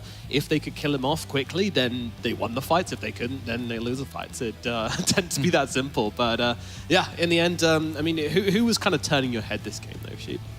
Ooh, that's a hard thing to say. Maybe Moo a little bit on his side. He didn't do anything spectacular, but there was like this one moment where he was, well, not one moment, but he was using his body well. I think, like, for example, when Ember got gone on by the Primal Beast ult, they wanted to combo with the arrow, but he's like blocking it with his body, which is nice. You know, like he was doing the right things. I think there was some really nice team fight top where they were using Tombstone and Ravage to disengage to get themselves back into position while like the Primal Beast BKB was going on. And that way they're able to, you know, extend to where they then are using their BKB second, which is usually the more advantageous place to be in a fight. So I just kind of liked how he was using his spells all game. Yeah, I'd agree with that. I think Lelis as well also had a pretty phenomenal game on this Disruptor. You know, only dying 3 times against a draft like this is kind of insane. And at the end there, he did drop the ultimate, which got the kill onto the Slark. Stonebank kind of jumping in on that one. You know, sometimes the water just looks too crisp and you just want to jump in there, but unfortunately catches him without his BKB. That Aghanim's doing the work and ending this game. But for MVP, who are we going to give it to, Fear? I'm going to have to say Yamson. Look at that pretty scoreline. We thought he was going to have a rough game against the Primal Beast. Kind of started off that way too, with Denny making that rotation and getting the first blood on him. But he recovered really well. His positioning was super good in the fights. He got multiple silences off on the Sark, really clutch when they needed him. And he did all the damage that his team needed him to do. And I think just more than anything, his positioning was super good this game. Oh, +1 actually on that. Yeah. I really liked watching him fight. On that same fight top that I mentioned with where they backed off, he was playing the trees like super well. Like on the super north side, he was just like playing the fog of war so that even though Slark was like trying to kill him and BKB, he just couldn't like find him and get on top of him. And it was just really nice and impressive. And then he was able to turn and kill. So I saw that a lot throughout the game where he was just being able to get in and out without feeding or dying. Yeah, and Soft coming into the fights as well, you know, always giving himself an exit plan if things went badly, which, you know, normally you don't want to be the case, but in games like this, it has to be. You know, you have to have an exit plan as the Drow because there's so many ways it can go wrong for you. And in a game which is so kind of backwards and forth, you know, just having that ability to read the fights as well as he did was very, very impressive to me. So that was some good stuff. But yeah, I also liked Moo's build with the Aghanims and Meteor Hammer. That was kind of fresh. Did you like it? I did, yeah. I love Ags on Tide. I think it's one of the most fun items you can buy on the hero. I also just felt like it worked for them because, I mean, he could have gone auras because what they were doing throughout the entire game on Nouns was just bunching up really hard. Like the cliff to the right side of the Roast Pit, they had that warded up for most of the game, it felt like, and they were just constantly like clumped up, protect Agent Drow, you know, like, and it was nice because Ags, at least it allows him to be non-committal in how he pushes out like mid-wave and stuff, so they can always have like 2 lanes kind of shoving in throughout the game. And that kind of led me to my next question, which I wanted to ask you, Fear. When we're talking about these offlaners, both of them went for these very active, you know, Blink Meteor BKB, Hammers? Meteor Hammers, like Aghanims, that kind of stuff. You know, do you feel like if one of these teams started building those auras, whether they would have had a stronger advantage in these team fights, which did end up being so close? Maybe not so much for either team because I don't think they wanted to group up too much. Because like Slark is not a carry that you want to like death ball with. You kind of want to play for the late game. You want to get the stacks. You want to rat a bit. So I think this build was completely fine. As far as the other end for Moo as well, I think Meteor Hammer's a pretty good item this patch as long as you know how to use it. Why don't you just smile right away? We still haven't like figured out the debate. Is Meteor Hammer good or is it bad? And I think it's a fine item. It can be used as long as you don't overuse it. And I've been saying it for panel for like a week now. It's like, as long as you stop casting it past 20 minutes, it's a good item. Because the channel time at some point, it just isn't worth it, especially in team fights, right? So if you know how to use the item can be fine. If you don't know how to use the item, it can look a little bit silly. So I think the item choices were fine for this particular game. Did you see 33's interview on the meme hammer? He was like... He basically expressed your sentiment. It was more like, as long as you're not making your gameplay revolve around, oh, I have to use this Meteor Hammer off cooldown, like I'm going to run at towers like an idiot. You know, it's like you just play like normally, but you have a Meteor Hammer. He's like, that's when it's nice. Yeah, that's pretty cool. I feel like we need to get you a button, Fear, which just like has that kind of sentence on it, so you don't have to say it anymore. You can just go, Fear, what do you think about Meteor Hammer? Beep.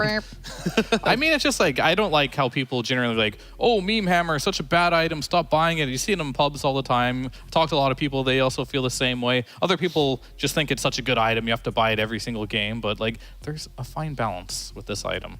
Very, very fine. Balance in all things indeed, and maybe we'll get some balance in this series. Perhaps Bait can take a game number 2. Honestly, after game number 1, I wouldn't be surprised, but right now it is Nouns 1-0 ahead. We'll find out if they can make it 2-0 after the short break.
Nothing like a little bit of break time dubstep to get you in the mood for game number 2 of Bait versus Nouns. I'm back with Sheep and Fear as we jump into the second game here.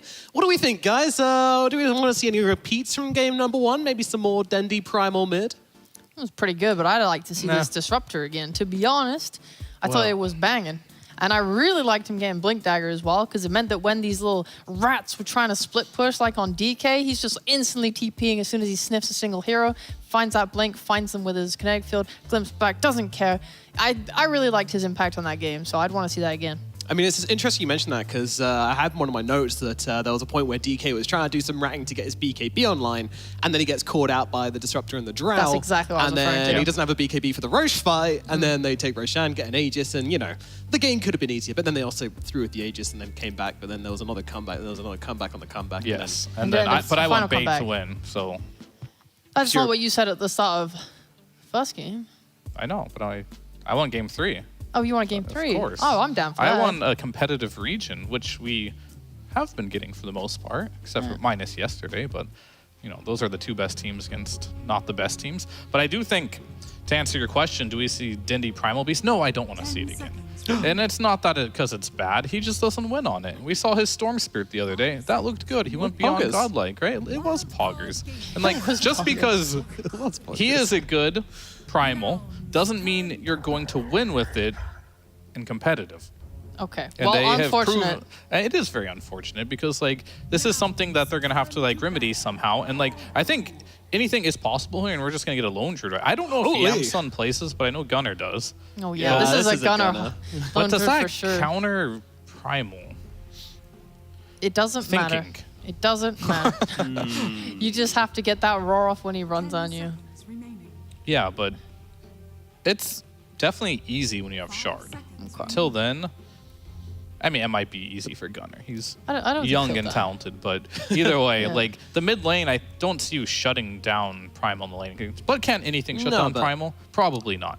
So Yeah, but I get in also, there. I mean, surely with Lone Druid, it's more about kind of getting out of the laning phase, right? Is this a lane dominating hero? against some heroes, yeah. Mm. Like you normally want to play it against these low HP, like squishy spirits, because like you have the root, you have the fear, the control, so they can't really go around, which sort of works for Primal, but he's pretty tanky, so he can play more for the uproar if he wants and just try to out CS you. So I feel like the laning stage should be okay, but they're running Undying, they're running Lone Druid. This is a lot of push. They're gonna have a lot more group up potential compared to like the Ember of last game. So new strategy from Nouns, and I kind of like it. They didn't go right back for the same hero. Yeah, Sam. I like his Lone Druid. I watched it a lot of times now. Man is very comfortable on it.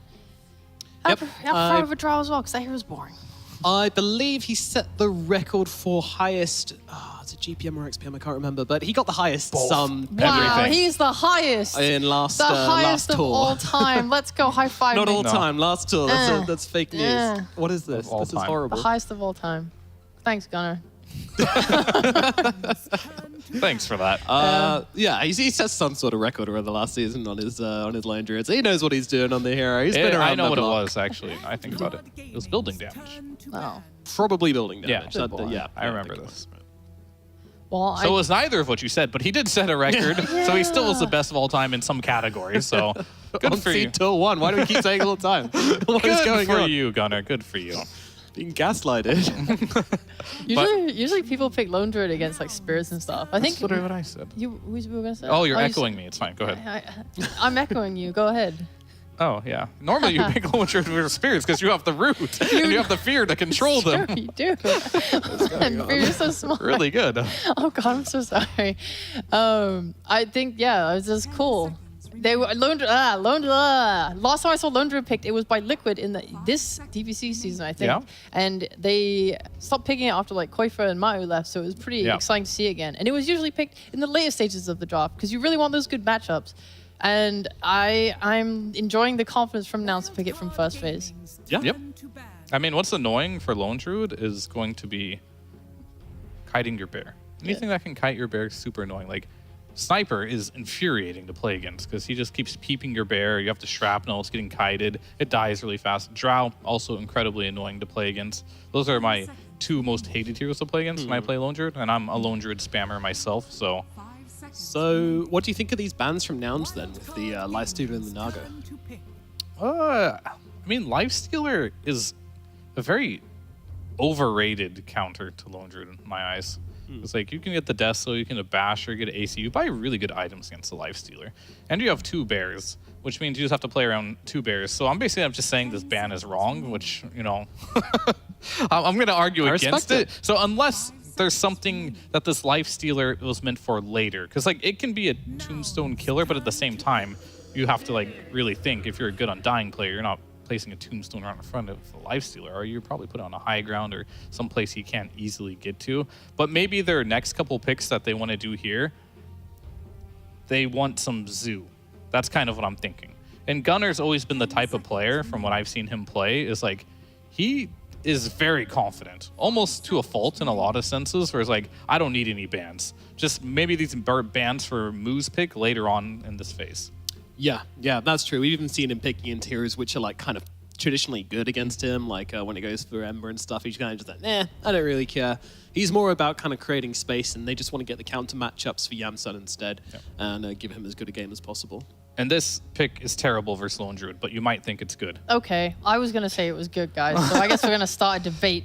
Let's go. Let's go. Let's Fight. go. All right, so Round 1. It used to be good Wait, when hold on. I want to decide- start with my first, my fight, Yeah, and then let's you can fight, tell let's me go, why let's I'm go. wrong. Okay. All right. First of all, Death Prophet. It used to be really good because it was percentage-based healing, Agreed. but now it's no longer percentage-based healing. However, you still have 2 targets to heal from. So in a fight, it's very easy to be getting 2 sources of Which 2? know, Are you- the Lone Druid, the bear itself, and the Oh, so second he bear. There's doesn't know how to 2. micro. Okay. He doesn't know how to micro. Damn, points of fear. You have to be within a certain radius for your bear to be able to hit, my friend. You also have to be in a certain radius to use the siphon, and you have roots, and you have a fear. Okay. So, and you buy armor-reducing abilities such as the AC, such as Abilities. or items. Okay, counterpoint. She likes to buy Shiva's Guard, which gives her armor versus the bear, plus the That's attack speed slow, and Strong hit from Sheep. yep, it's a good one. When do you get Shivas on this DP? When do you not? What- You go what like your stage? you go like some Greaves. And the Shivas just right away? No, Greaves, BKB Shivas. At that point, you're probably okay, but you're probably way more farmed than Lone Druid. But either way, this matchup used to be good. Yeah. But if you think about how Siphon works now, like, it's actually more effective against low HP units than high HP units because it's just flat damage now. Where it used to be reverse, where you'd use the Siphon on the bear and you would heal so much because this bear is so tanky that you couldn't kill the DP. Now, you just let the bear go in. Undying, you gotta know your role. You don't run into this DP this game. You just drop the Tombstone, only let him get the bear with the Siphon, use the fear as soon as the root happens and you'll burst it. And I know for a fact, and I'm going to ask him in the interview if they win this, does he care about DP versus Lone Druid? And we will see what the real answer is. All right, Okay. all right. We can declare the winner at that point. Wait, hold on. I'll okay. say, what if she has Greaves, right? And then you have to put all this effort into hitting the bear on the DP. And let's be real, he has terrible RNG. So it's going to take like at least 5 hits for him to hit the root, Greaves it off, keep running away. And now he's bad. wasted so much time trying to kill a DP who's sucking your bear off the entire time. Yep. So like it just seems like a massive Graphic. waste, And meanwhile, Yep. this exorcism's just killing everything. I mean, if you have enough net worth advantage in any game of Dota, you win all your lanes and you just are like up 1 Shiva's Guard on the Yeah. Lone Druid and net worth, yeah, you're probably stronger.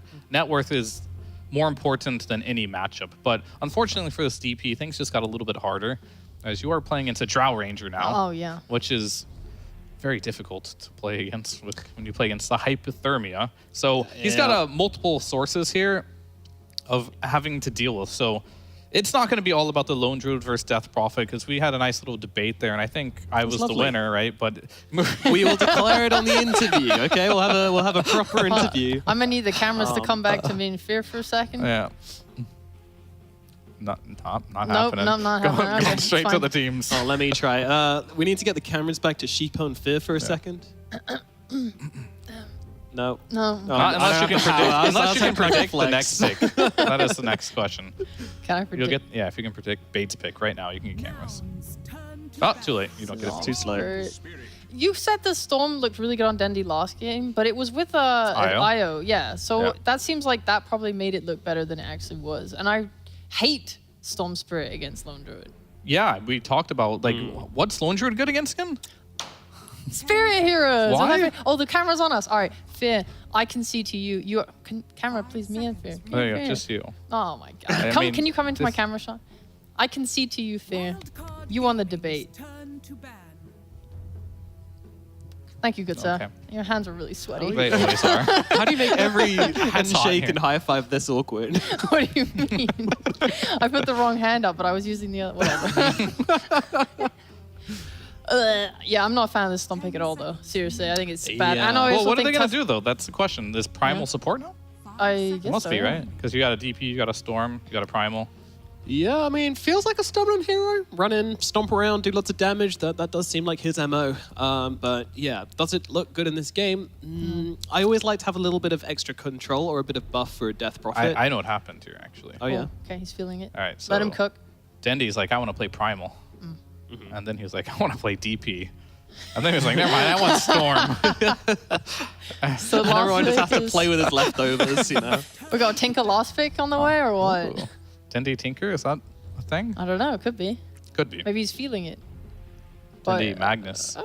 Oh, that is damn. the- Yeah, that's good. It's a good one. That was a classic. Doesn't this Tusk just come mid at like 5 minutes or less, even, and then they just kill Storm Spirit, and he just has like a horrible, sad game. Wild card If he wants to. I mean, Yeah.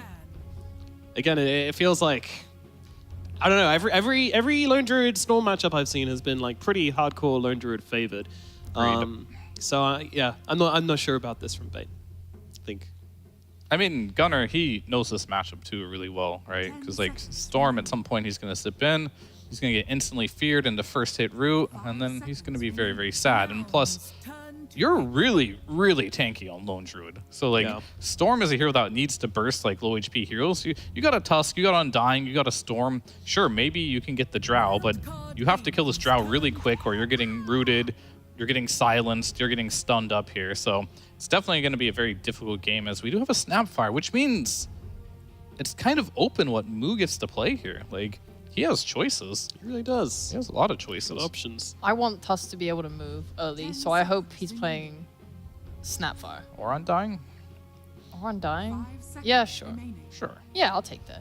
But I want the Undying to protect Drow in lane. Because especially you look at Dendy and you talked about how much he likes to move. I want a hero like Undying helping Drow, not Alright. die early. I mean, someone better help Bait. They have a PL on their team. Yeah. This is So- the Dendy hero, the Phantom Hunter. Oh, no. Will be Dendy on the Storm Spirit, but yeah, the Stonebank Phantom Lance. I mean, this is a hero we just don't see anymore. Used to be that answer to Drow many moons ago. Would really force the Drow into going for these awkward builds, where she'd have to go like Ags and that kind of stuff. Is that something we're going to see this game?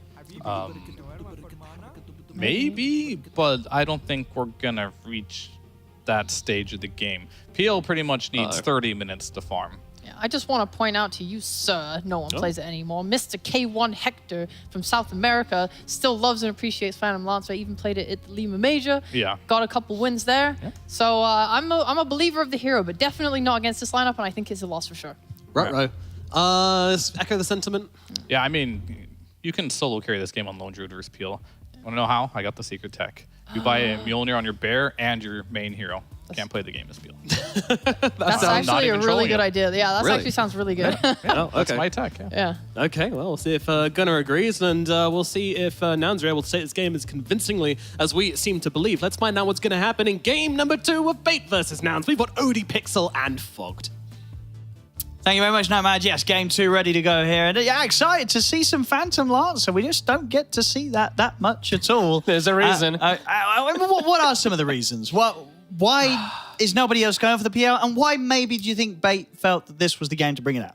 I'm really not too sure. I mean, like they said, it's an old school type of counter in a way versus that Drow Ranger, but playing versus Snapfire is a risk also. Like, this hero just decimates you inside lane, decimates you throughout the game.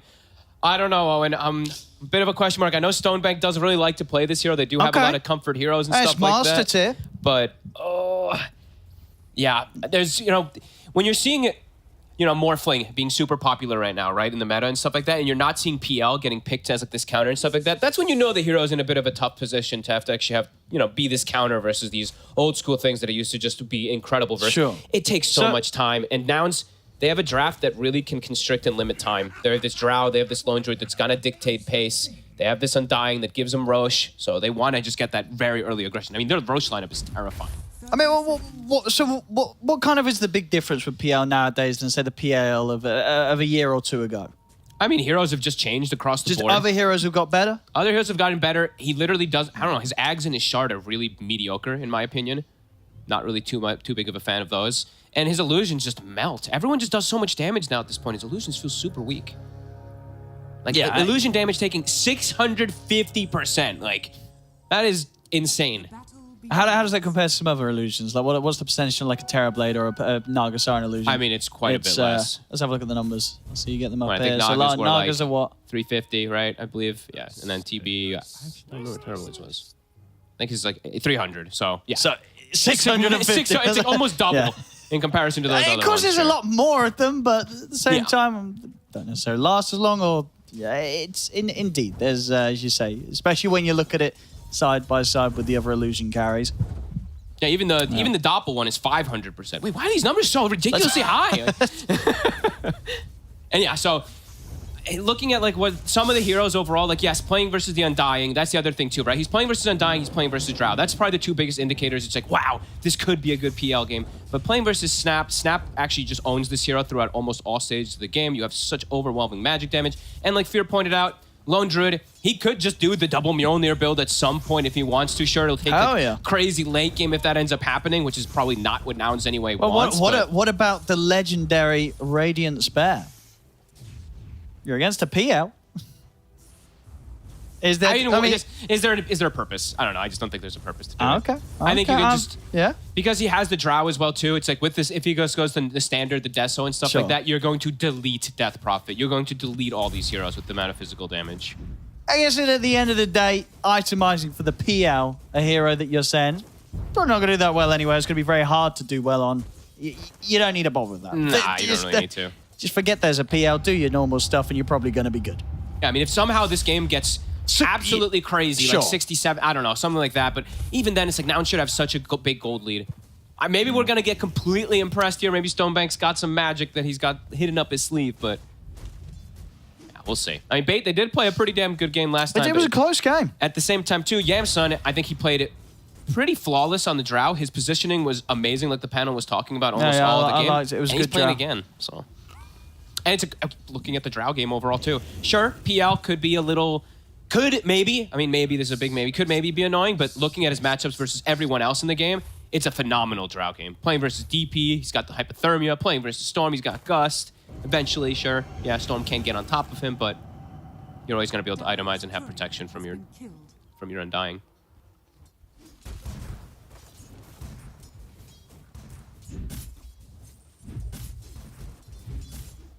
Actually getting more harassment than I'd expected them to up top. Moo. It's a bit low. Ooh! That might have been a kill onto Loading if they get that connection here. Whoopsie. And Moo. A little bit low, so he's going to get pushed off the wave for a bit. Funnick. It's looking like a first blood. It's not an easy one. Tough lane, really, to play in here. Honestly, a tougher lane than the last time. Even though he was playing like a DK, and this time he is that ranged hero, he is very fragile and very slow. That's the one issue about these Death Prophets in offlane sometimes. You're a 280 hero, or 285, sorry, 285 hero. So and you play versus Tombstone and Frost Arrows. If you get caught out too far, you will just get chased. And mid, Dendy was having a good time on the CS, but he's had to take a walk back to base. Oh, wow. What? That's massive. What the? I don't know if he got the water in and sort of pumped through it, or maybe Gunnar was able to control them. Gunnar did the double. Gunnar did control them, yeah. He's a lone druid, so he just sends and gets double runes every single time. So, yeah, he's seeing the very impactful effects of Gunnar being able to do that. Yeah. That's why he likes to play it so much. I mean, Gunnar, he is the biggest lone druid mid player in the world at the moment. There's only a few players who are playing it, but it's only really played on side lane besides Gunnar. Super comfortable on this hero. 19-9. Bunch of denies versus Dendy, so he's going to have that level advantage. Then he will get at least one of these water runes, but tons of... I mean, Gunnar's just getting so many of these denies. Yeah, that little bit of time that Dendy had to step away from the lane for has just gotten Gunnar to the place where he's very, very happy. Free farm and I'm very impressed that Stonebank is doing this well up to, I really thought he was going to have a bit of a Sure, struggle. you thought he was just going to kind of get just consistently blasted and Yeah. spells thrown at him. Yeah, you always just keep getting poked from the Snapfire, keep getting hit, and then just Bottom lane, nuked, so- Yamsen. He's going to get chased by Stamanen, but we'll be able to kite him out. Turns with a multi-shot, takes him down. Funnick will get the tombstone for it, though. And Gold injection. yeah, Yamsen, he'll probably take the walk back to base. Himself down here.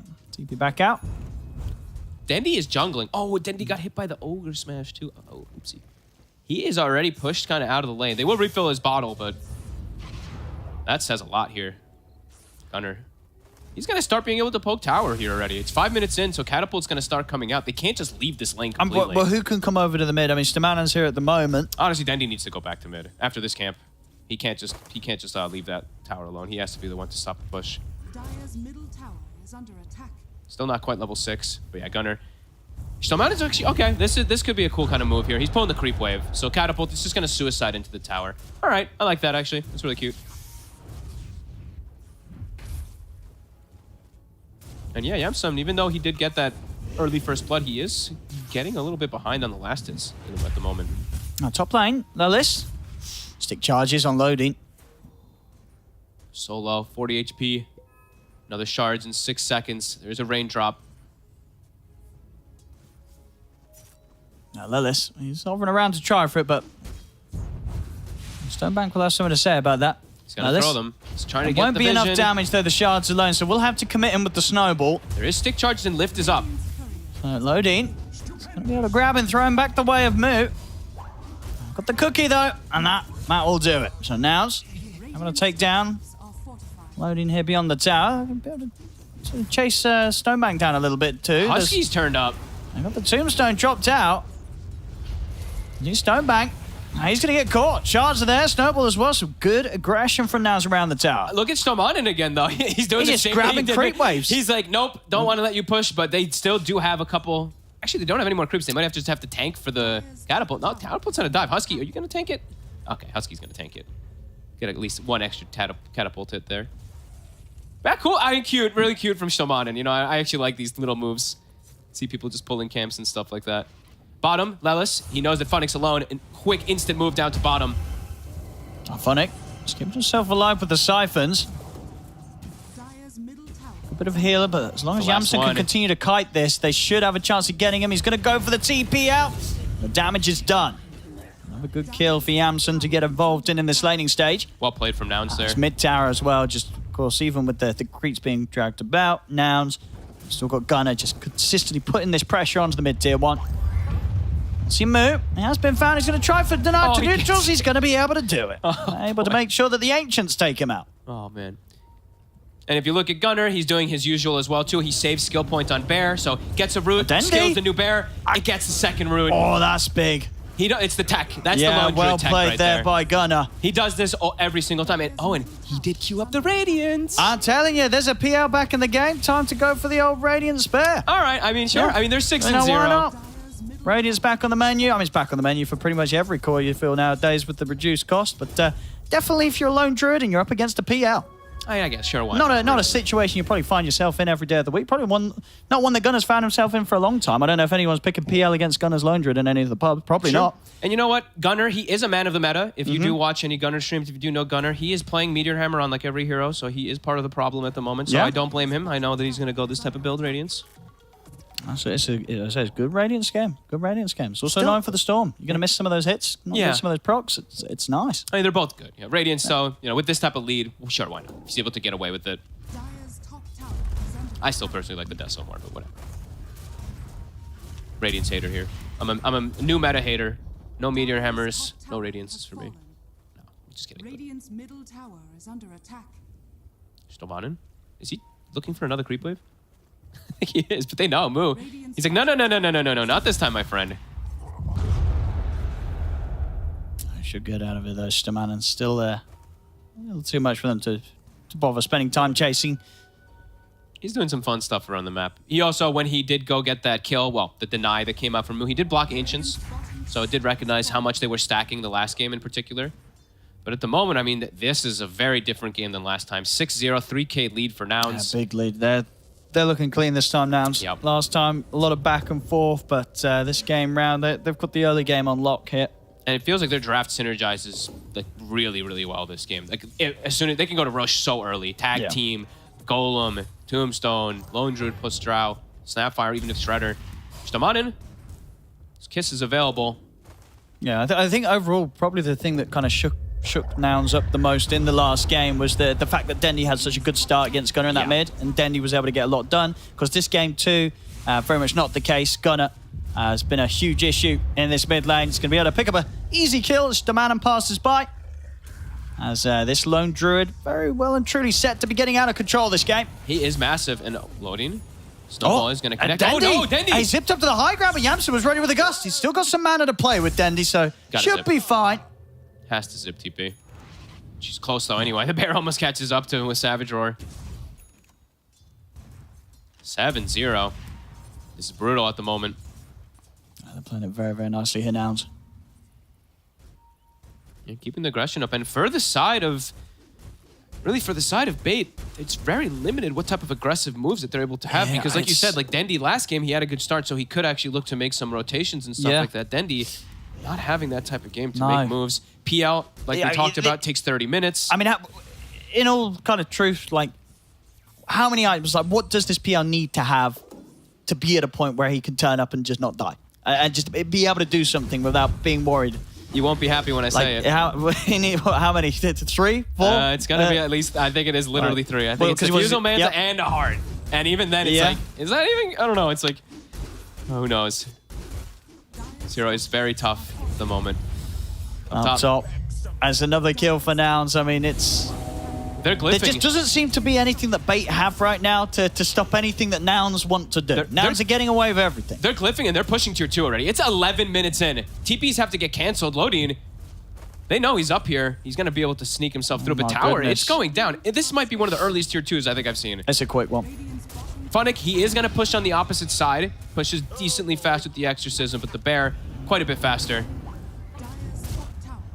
This has to be one of the fastest tier 2s I've seen in DPC. I think I have seen like a 10-minute one before, but I mean 11:40 still super early. Yeah, I feel like we're seeing some fast ones sometimes if it's like a Brood or a Beastmaster or something like that completely left on their own and ignored. But yeah, 11 minutes, 14 minutes, 15 maybe, but yeah, 11. That's fast. And when you're playing with a draft that's also just incredible at killing Roshan, right? You take Outpost away. I think they could actually look to do it pretty soon already. Probably when the next Flesh Golem is back up, they could look to just go for it there and Bait.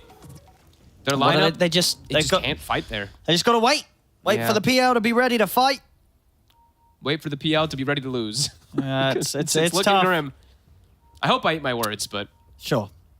Just not thinking. We want to be surprised by the PL. We really do. We don't get to see it often. Gunner, he gets the true form off. He's holding the skill point. He's going to get grabbed, but indeed the fear. Immediately push back Stamanen, stop the channeling. Ellis. Unloading. Oh, nice dodge of the scatter blast. Yamsen, he'll come in for the glory.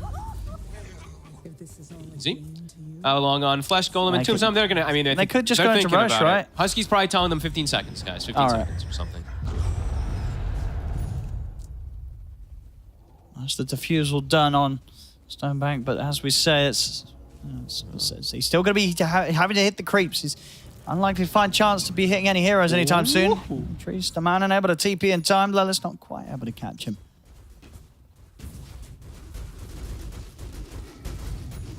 How's Funnick doing? He's been left alone for quite some time. He's got his mech and his arcane boost done, so doing decent. Pretty okay timings on that.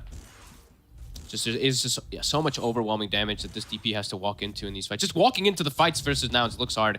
They got gonna get another smoke going. 9-0. Can they find anything? Looks like they're gonna at least retake Outpost. That could be pretty nice if they are gonna look to contest Roche. They're already starting to scan the Roche area, so they are expecting. Bottom. Funnick. So he can make his way out of this. Drow's TPing over. Funnick. They're going to drop the kisses as well. I don't think he's going to have any options here, Funnick.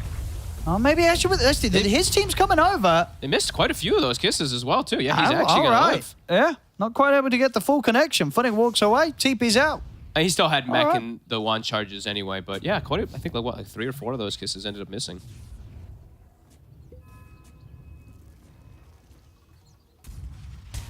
Radiant's about to be done. PL can't fight. I mean, PL can't fight, Storm can't fight. So many of these heroes are just going to struggle so much. That's going to be good timing from Gunnar, of course. 7.5k net worth, 14 minutes in. Doesn't get much better than this on the lone druid. Definitely not.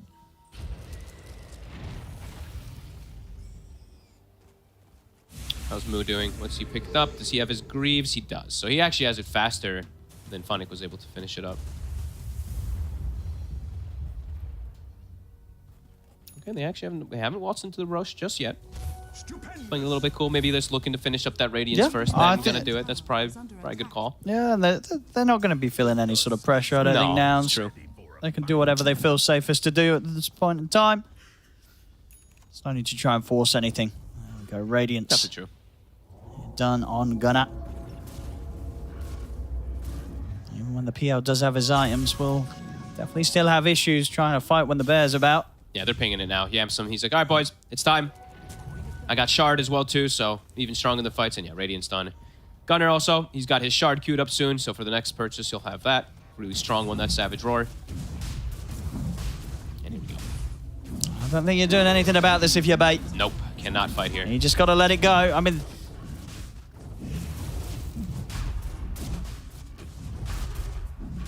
Once they've got this Aegis Nouns, they can continue to sort of take as they wish. Take these tier 2s. Husky, go tank a little bit. Get a sip in there. There we go. Gunnar here. Aegis, cleanly grabbed. They didn't even bring everybody either. They only did it with, you know, just 3 heroes. Having the Tusk in the area. Snap was still bottom. Deep pushing versus Funnick.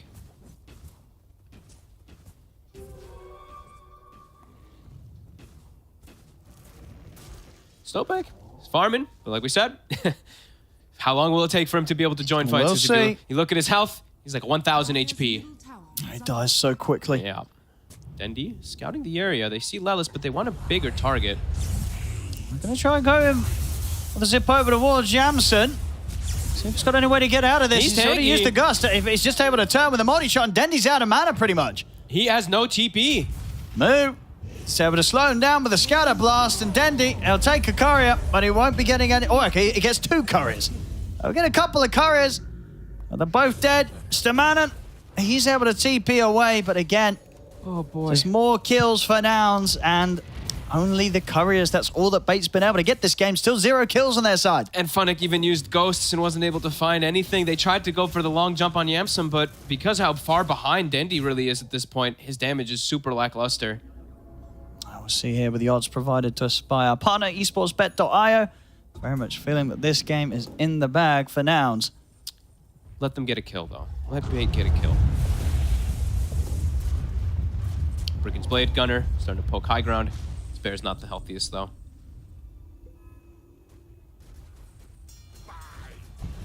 Funnick just continuing to play on bottom side. No exorcism, as we said, though, so he can't actually look to pressure and take this tower. Might be able to get some auto attacks on it, though. He might just like take the risk. But it is a risky one, because they might... If he shows himself, they'll probably just TP and go on him immediately. Dire's middle tower is under attack. That's tier 2. Yep, they're just constricting. Not going to be anything that Bait could do about this one. That tower's gone as well. Yep, just keep shrinking the map. Keep limiting the places for this PL to get this type of farm that he desperately needs, as we keep saying. Got it. Look at where Stomanen is. Like, he's like, yeah, it's this type of game, guys. You know, I just got to cut waves in the most random position possible.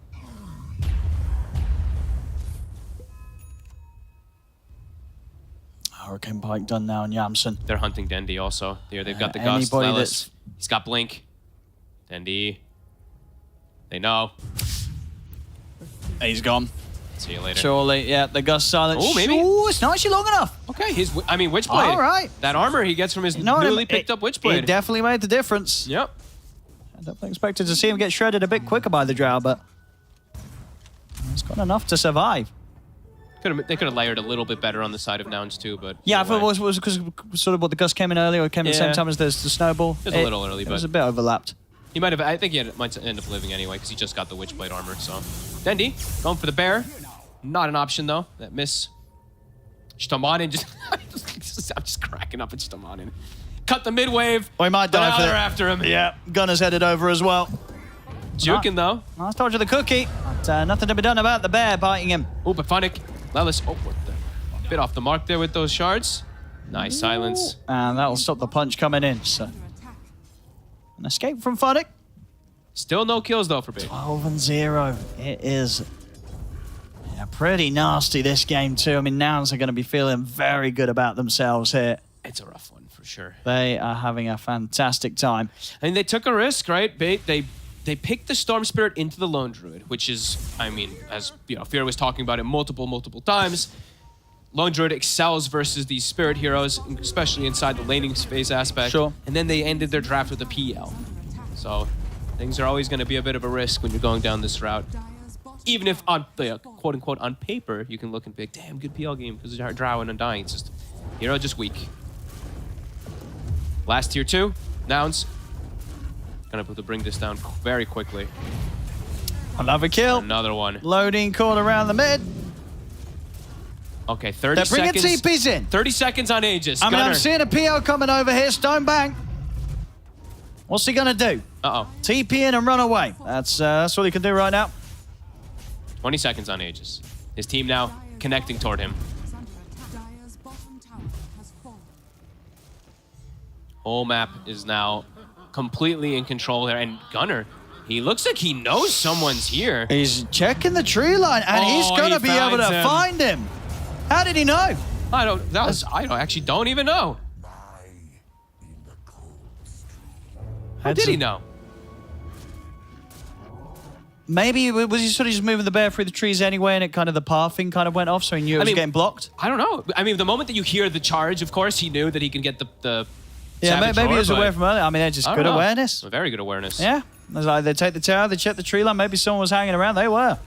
Lelis on the hunt. Just the opening. The fear to follow up as well. Oh my! Look at how squishy he is. They need to just. What's the stat game on this hero? This hero needs something. Some love. PL. Yeah. Disintegrated 15-0. This is. Oh no. Give them one kill. No, let them kill. All right, they're Let smoked them up. kill. Stomanen and Dandy, they're like, all right, guys, we got to get this. We got to find someone. Here we go. Oh, Gunner. Oh, here we go. It's just not an easy go. They need more. They're gonna go. Okay. Here we are. They're on top of him in the field, pushing back. There's a snowball in coming out, back up. He's going. Oh. He's getting low. He's getting caught by the silence. But he's healing. They're on top of the cookie. He's out to the side. Zendy's in with the zip. He's trying to find Gunner, but Gunner gets healed up. He's still alive. Oh, no, true form. He's stuck. He gets Oh, the God. arrow off. Gunner's gonna live. He's gonna live. Phonic goes down. Dendy has to TP out. The snowball's there for Lelis. Over the walls, loading.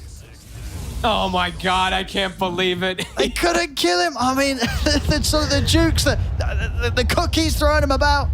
They keep Gunner alive long enough to get his ult off. Really well played by Gunner. He's just like hitting the Ancients, hitting anything Constantly he can. hitting, healing up, yeah. Yeah. With the bear. He gets glimmered, gets healed up, gets Oh, grieved no. at the end there, and Dire's middle that's probably all she wrote. They're not going to get a kill, Owen. Well, They're going to, they're at least full commit for someone with a squishier hero. So you get can a at least kill, GG. That's what you Yeah. gotta do. Just get that one kill. One kill is infinitely more than 0. That is a fact. Mathematical. Let's watch Stomanen. Is he going to cut the mid-wave again? Ba-ba-ba.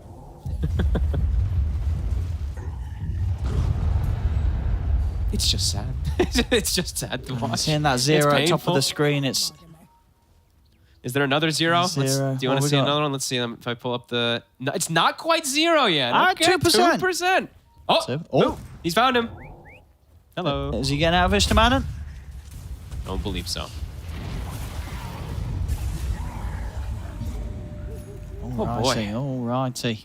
Well, When was the last time Nouns. there was a 0 game also? I don't think I I've seen one don't- with no kills on a team in a very, very long time.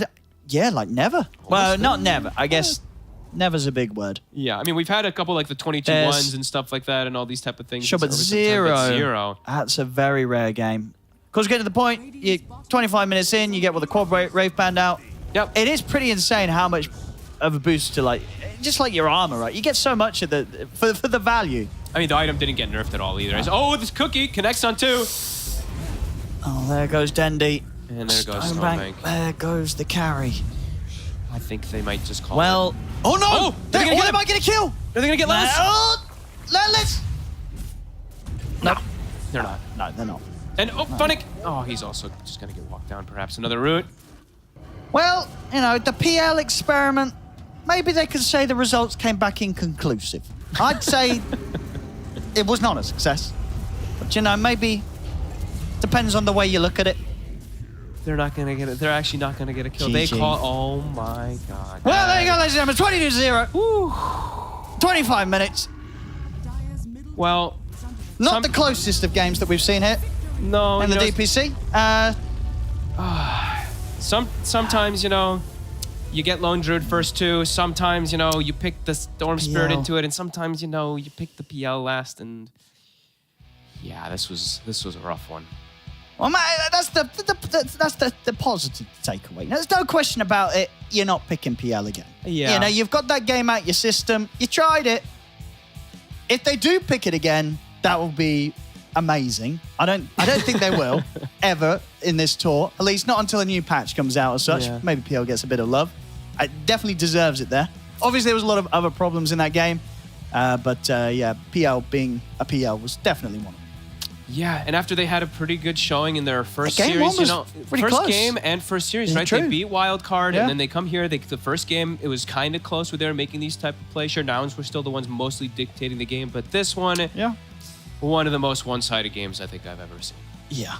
Well, feels great for Nouns, though. Feels amazing. They're going to love that. You know, so as sad as it is to be on the kind of the zero kill side of things, to be on the side that you've just taken down a team, you didn't lose a single hero, you're going to be celebrating that one. So I'm sure Nouns feeling fantastic after they wrap up this game too. And with that, take the series 2-0 today against Bait. Thank you very much, Owen and Fogg. Yes, indeed. A complete smackdown in game number 2. Not entirely unexpected, but I mean, we didn't think it was going to be that bad, did we, Sheep? 0 kills? No, I didn't expect that. That's pretty insane. Like, I don't know. There's no way you can be feeling any sort of good after that. I don't even know how you come back from that. 0 kills. My God. After the opening series looked so hopeful, and then this bit. I mean, you just gotta mentally reset from this, right?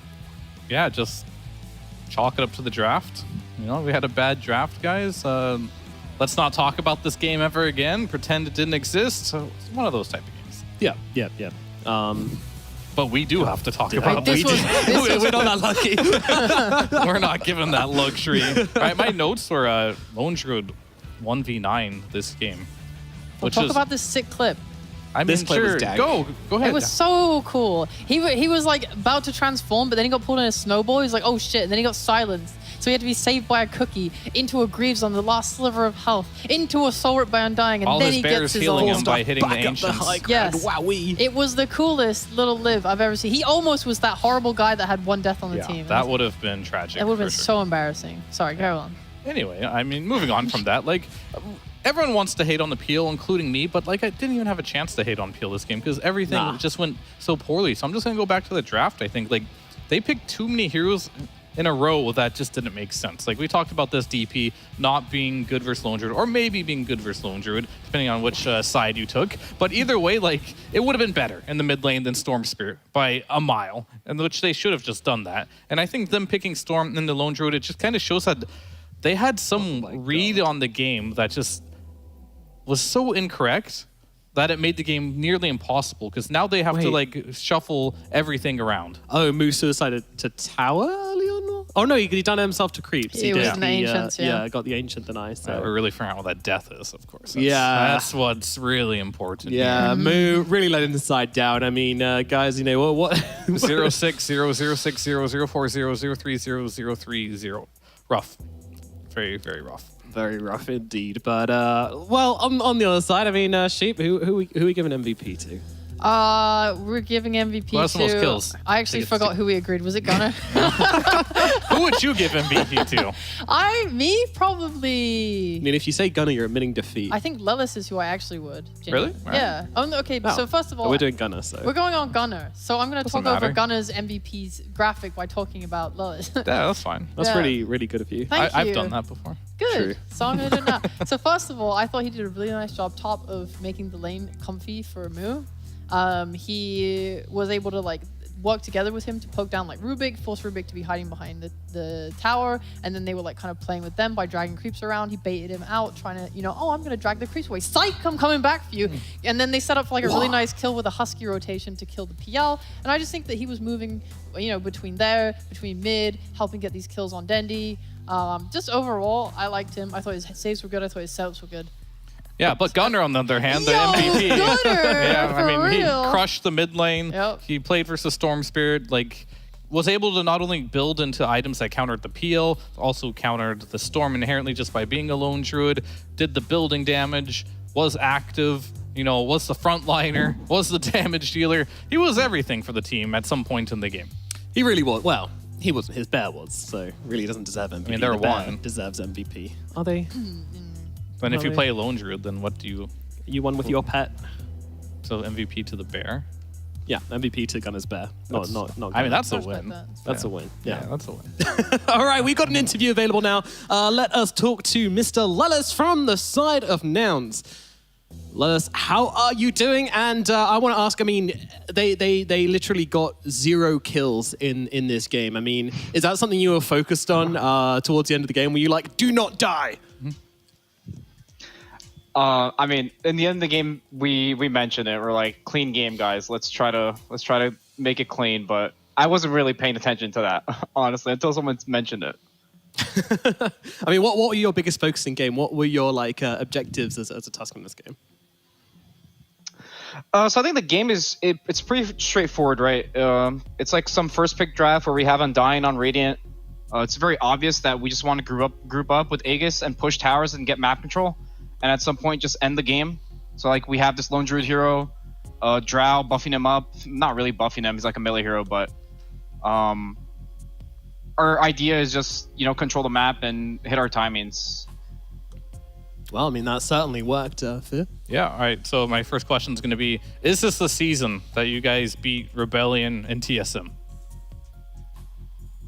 Yeah, I mean, why not? I think we're improving. I think myself, honestly, I think the first season I was dealing with a lot of doubts if I was going to be able to play this role, because I was just not as comfortable on a lot of the heroes. So I just had to play a lot. Now I feel a lot more comfortable. I know what I need to do. I have a lot more confidence in the game as well. So I can speak for myself, and I think as a team, we are developing. At the beginning of the team, I already knew that I didn't want this team to be this thing where if we don't qualify for one major, we're just gonna give up or we're gonna kick someone. I didn't want it to be like this. I want it to be something like we try and we stick together for a while and see what happens. So hopefully things go our way and we qualify for the major. I just want to follow up on that and ask, was that like a kind of united thing you all had together, or was that just your personal opinion? I would say it's mostly my personal opinion, but I am the captain of the team, so I would say that a lot of my ideas are what the team follows, because that's just how it goes.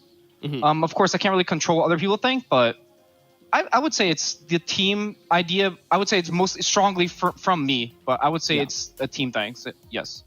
Interesting. All right. So speaking of the long-term goals of the team, do you guys have any team building rituals or something you do outside of the game to help you guys mesh better? Not really right now. Honestly, I would say ever since DPC was implemented, there's not that much time to do other stuff besides actually just play. People grind so much nowadays. I play almost every day, more than 8 hours a day. I'm in front of the computer, either playing or watching something, and a lot of times it just ends up not being enough time in the day to do other activities. Even now that we're not boot camping, because we decided that we didn't want to boot camp, it's also just a lot harder to have everybody online at the same time and do a bunch of stuff. All right. Congrats on the win. I wanted to ask about this role swap. Now that you're feeling more confident in it, can you tell us what you find to be the pros and cons of both offlane and in your new position, and what you think of it in general? Yeah, so I think support I think that the game has developed to where it's like triple core, and it's just this double support thing. Sure, 4 kind of exists, but a lot of games there's not really a difference that big. There is. I'm not saying that there is. They're the same, but I would say support is just inclined to that, and core, it's more like you have more responsibility on carrying the game. So a lot of your decisions are, I don't know, if you kind of just play bad, you might just cost your team the game. A lot of games on support, if you just chain feed a little bit, it might not be the end of the world, especially if you know what you're doing when you're feeding. I'm sure if your feeds are just like on the other side of the map and stuff, it's not that bad. So I would say the implications of like making mistakes on support is less than on core. I think on core too, you need a, I don't know, I was never really a big fan of playing like Brood and some of these specific heroes. I would play them, but I wouldn't really enjoy playing them. So that's like a plus for me. I don't have to play these unit heroes anymore that much. Not that I dislike them that much, but I'm just not nowadays. Like these off players, they only play units. Like some people just they only play units. It's insane. Like Ice Rock just doesn't want to nerf this, so it's just a feature of the game. It's just how it works. Is there any hero you do miss? Like now that you can't play anymore? You know, like a more traditional offlaner or just something you ever found fun that's now like impossible in support? I mean, I guess one of my favorite heroes has always been Furion, so I don't really get to play that hero anymore. Like it's probably never going to be a 4, I don't know. That hero just farms. It doesn't really do anything as a 4. So, yeah. All these unit heroes. But it's okay. Yeah. Bro. But Furion, it's a little bit more brain dead, right? You just press the units on the tower. Like if you can get fancy. No, I know that Ice is one of the better ones. He just micros it, blocks all the camps and stuff. You can do that cute stuff, but I don't know. I enjoy playing almost all the heroes. I don't really have like a favorite hero. They're so different. They're all so different. It's hard for me to even have a favorite hero. All right, That's cool. fair enough. I mean, do you feel like moving to a Pulse 4, you know, you talked about it being like less consequences and stuff. So, you know, the unit control hero is obviously annoying to play. So now that you're playing 4, does it allow you to kind of focus on the game a bit more? And do you think it's made you kind of better as a captain? I mean, definitely. I think when you're playing core and you have to like lead, it's a lot harder. I know some players, they are better at this. Like Nightfall, the guy is he just talks all game, right?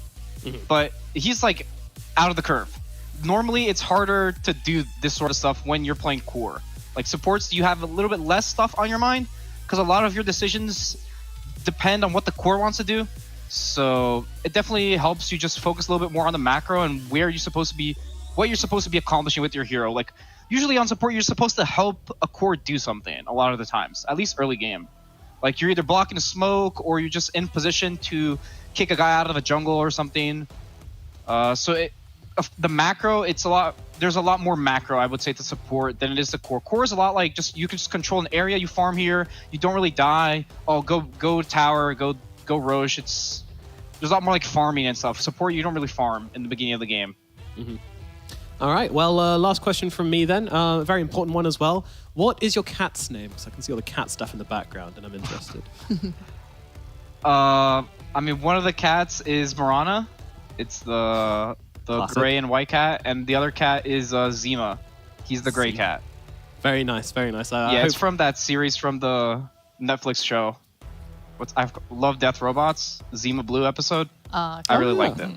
Yeah, that's a banger. Yeah. All right, great choice of names. And thank you very much for talking to us. And congratulations on one of the most convincing wins we've actually seen here in the NADPC over Bait. So well done. All right, thank you very much. Thanks. Goodbye. Thank you. What a lovely guy. I like. I mean, so many of these players are just so wholesome, but it's actually very well spoken as well. And yeah, interesting hearing about his transition from core to support. I mean, you know, Phil, you play like a tiny bit of support. Did you feel like it kind of? Do you think that a core player which is transitioned to a support is like a better in the leadership role because they've seen all across the roles? It's not really that simple. As he kind of mentioned, like through the first year, like just like any support player, you got to do your hours playing that position. But I think the big thing for when you want to become a leader in anything, playing your game kind of has to become second nature. So like once you become very comfortable with your hero and what you need to do through the game, then all of a sudden you can start talking more, and that takes a lot of time. Yeah, absolutely. All right, well, that's going to just about do it for our first series of the day. Bait, unfortunately, getting 2-0'd brutally by Nouns, who looked absolutely brilliant in this series. Great stuff from them, and that's going to affect the leaderboard like so. And there you have it. Nouns now joining TSM in the 2-0 group, and they firmly have their eyes set on TSM and Shopify Rebellion. And by the way, if you're wondering when their games are coming up, well, you're going to have to wait quite a long time because they play against TSM on the 27th and Shopify on the 31st. So quite a long time to go before Nouns have those big games coming. Who do you think that kind of favors? Is that like a Nouns favorite thing or a Shopify and TSM favorite thing that they're playing them later on in the season? I would say maybe. It's Impossible hard to to say say, I because think, Nouns haven't been able to like beat them and take that like major slot in the past. Maybe they can achieve it this season. I think everyone's going to be improving over time, and I don't know how much Nouns scrim with like Europe teams, but I know like the other two I believe do, and are like getting way better off of that. So I guess it's like they're all playing on the same patch. Maybe they figure something out. I don't think it's hard. It's not easy to call. I mean, something disastrous would have to happen to favor one team or the other. Like, Nouns would have to, like, lose to a Felt or something, and then all of a sudden start doubting all their ideas, and then start playing, like, a new team, or one of the TSM or Rebellions would have to have something similar happen to them. But if they all go in without losing another series until that point, it's going to be hard to say. Definitely going to be where we would imagine it to be, but maybe Nouns has something for us this tour. They seem do confident. it. Yeah. They could do it. They could do it. Gotta Can hope. they do it? We got a dream for a competitive North American region. I think we do. I think there's a possibility. And of course, we'll get to watch them play plenty more action. And we've got plenty more action coming today, don't we, chaps? Play more Dota 2 on the way. And next up, we're going to have Felt versus Wildcards. So if you didn't catch Wildcard in the last time, then there's another chance to do it now. This new roster, not off to the cleanest of starts. They lost to Bait. They did, and Bait just didn't look very good back then. So a little bit concerning, perhaps, Sheep. Yeah, well... Yeah. Jesus, that sounded distraught. You want a cuddle? I don't know, maybe Bait was just having a really bad off day. Maybe Dendy threw up 8 times in the game and that's why they lost, you know? Maybe their previous win was actually dominating and it's not embarrassing to lose to them. Yeah, I don't think it's embarrassing to lose to them. You made it sound that. No, way. I just think if you look at Wildcard Gaming right now, and then the last game Bait played, a lot of people had high expectations for this wildcard squad, which I don't think we should give up faith yet, unless they lose to Felt, and then I'm probably going to jump ship. So they really need to be very convincing in this next series here. That's all I'm saying. Yeah, Absolutely. that's actually fair, yeah. I had high hopes for Wildcard as well, so I'm pretty sad that they lost. Yeah, and I think I don't know. I think Bait's been like they were really good in that. They were actually good in that series. You know, it wasn't Wildcard being like really off their game. Bait just kind of turned up on that day and delivered a great performance, and they just didn't today. And that's what we saw last season as well. You know, they just cannot find their consistency, unfortunately. So hopefully they will be able to land on that. Otherwise, relegation could be on the cards, but that's still a long way to go. Still a lot of Dota to be played before then. And talking of which, we have one final series coming up after that one today, and that's going to be 5-Rat 4-Star versus Dogchamp, which again is a very important series for determining where these guys are going to settle, who's going to be sitting near that relegation zone, and who's going to be able to keep their slot. We'll be finding that out for our final series of the day. We're going to throw it over to a break now, after which we shall be back with plenty more NA Dota, so don't go anywhere.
welcome back. I hope you're doing nothing but staring at your screen until we came back. And we have made a substitution. Sheepstick has gone home for the night, and we have got in a very curly T-Panda. Hey, man. Hey. How's it going? Loving the I'm doing look? great. Thank you so much. Something different, you know. Another day of NA also requires something unique. And already seeing Bait and Nouns play out, you know. Bait... I don't think we had high expectations, did we? It was Nouns after all that they played up against. I mean, I had some expectations that Bait, you know, they're going to beat Nouns and go to the major this tour, but that was unfortunately crushed in that last series. Happens. 22-0, but it is what it is. It is what it is. Stop bringing it up. We can put it behind us. Starting with the pain. Yeah, we can put it behind us. Look, Bait, it happens, okay? This team has suffered from inconsistency pretty much for the last 2 seasons now, so hopefully... the entirety of their existence, I think. Yeah, no, they really have. That's not unfair to say Statistical at all. fact. Yep, hopefully they can find that that kind of order they're looking for that they kept talking about Storm, and hopefully being able to bring it in. But now we move on to our second series of the day, and we're going to see some returns of some old faces to the NA region, because Wildcard Gaming are going to be playing once again. But I think we've got a substitution this time, as it seems like Yawar won't be joining us for this series. He's going to be placed by Yuma. You think he is? YS. I see YS and I see Yuma, so who's missing here? Yuma is substituting for offlane. Yes, Kid. no? No, Lil Nick's there. Lil Nick's Nick, there. so who's Alone's the not mid there? laner? Alone's not playing. So Alone's not. So Yuma Yeah. and Yawar. I feel like that's not too bad, to be honest.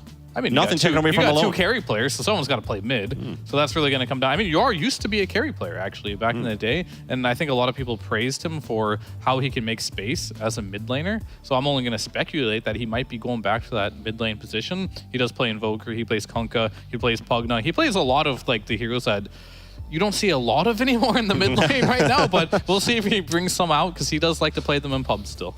Yeah, I mean, he talked about how when he was growing up with Sumail, he used to play 1v1 Shadow Fiend all the time. That is what they did. They just grinded that out together. So maybe a bit of that coming back. But yeah, very interesting switch up from Wildcard Game. We don't have any more information on why this is taking place.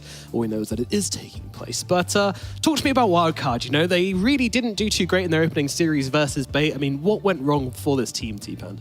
I mean, the series as a whole was basically Wildcard Gaming starting off with a very solid beginner, basically. Laning stage went all right. They had the puck to make some playmaking capability early on. Combined with the Clockwork. Like, those are 2 heroes that just love to brawl early on. Make sure that first 20 minutes is going in our hands.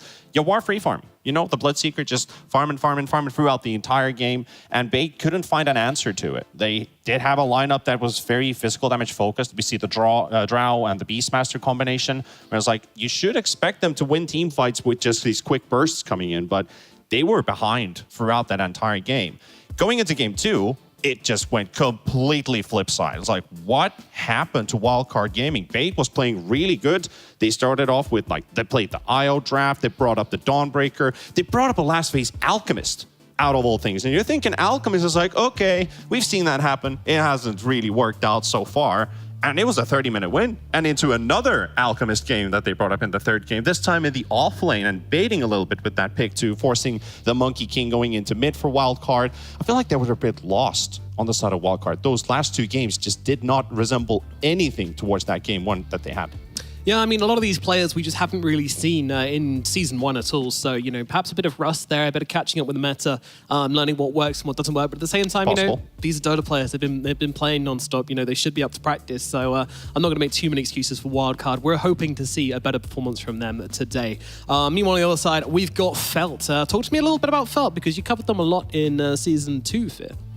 Yeah, I mean, they've made... Sorry, Division 2. Division 2, yeah. But they made a lot of changes. Like, they brought in a new mid laner with Kits, who's a great mid laner, and then Solji, their previous mid laner, switched to position 4. He still kind of feels like he's feeling things out. He had a great tiny performance.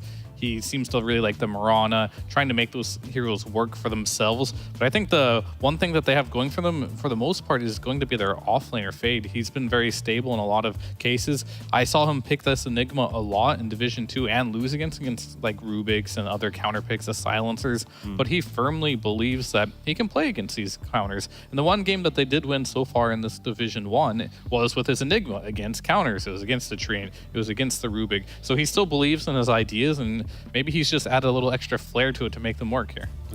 I'd hope so. I mean, he's been the stable rock of this team. And I think when we look at Wildcard, the stable rock of their team would, at least from what we've seen from the single series so far and what we expect from this as well, probably be MSS. So we'd like to throw out the comparison between MSS and between Solji or XX, some weird username he's got at the moment. What is that? Come on, man. Don't ask me, but these are two very different position 4 players. That is for certain. Like mentioned, Solji used to be the mid player in for Felt for several tours in a row, replaced by the Division 1 mid player Kits. And Solji's hero pool, of course, you're forced to play in your pubs. Every now and then you have to play a support hero or play the different role that you're used to. And he's brought out, like you said, the Maranas. He's also enjoyed playing the Tiny and the Rubik. So we've seen the Tiny Shadow Fiend combos come out, which seems to work out. It's, very straightforward, ease of execution types. Then you have MSS. This guy's been around for who knows how long. He's very proven. He's very established, very renowned as well in a sense in the North American scene and also worldwide. So you got one guy who's kind of put into a very weird position, kind of a wild card on the side of Felt. And then you have a very, very known player, MSS, who can just bring out a very stable performance from game to game, no matter what hero he's going to bring on the field. And is that what we're looking to see for a wildcard to play around here, MSS? Get him on that brawling hero and let him kind of be the tempo controller from the full position for. I mean, I think for now, because he's like such a stable player on the team, it's not a bad idea. I think the game he did end up playing the Clockwork was the game where it looked the most convincing. He was hunting down enemy mid laners, making the rotations on the map, or he was playing more of like the Snapfire and trying to go for winning your lane. We didn't really see much happen on the map, but I think a lot of it did have to do with like which course they chose to pick in those games too. They did end up picking the Monkey King, a hero that doesn't make the best rotations. If you die a couple times, the game can get hard, and they picked it up twice in that series. And I'm hoping they kind of stay away from it because it just didn't look good for their team. So I'd like to see, just for a stable draft, MSS, he makes the roaming plays, pick a normal mid laner, and just, let UR or Yuma, whoever is going to be playing carry in this series, just let them farm. Just let him cook. Yeah, Let him cook.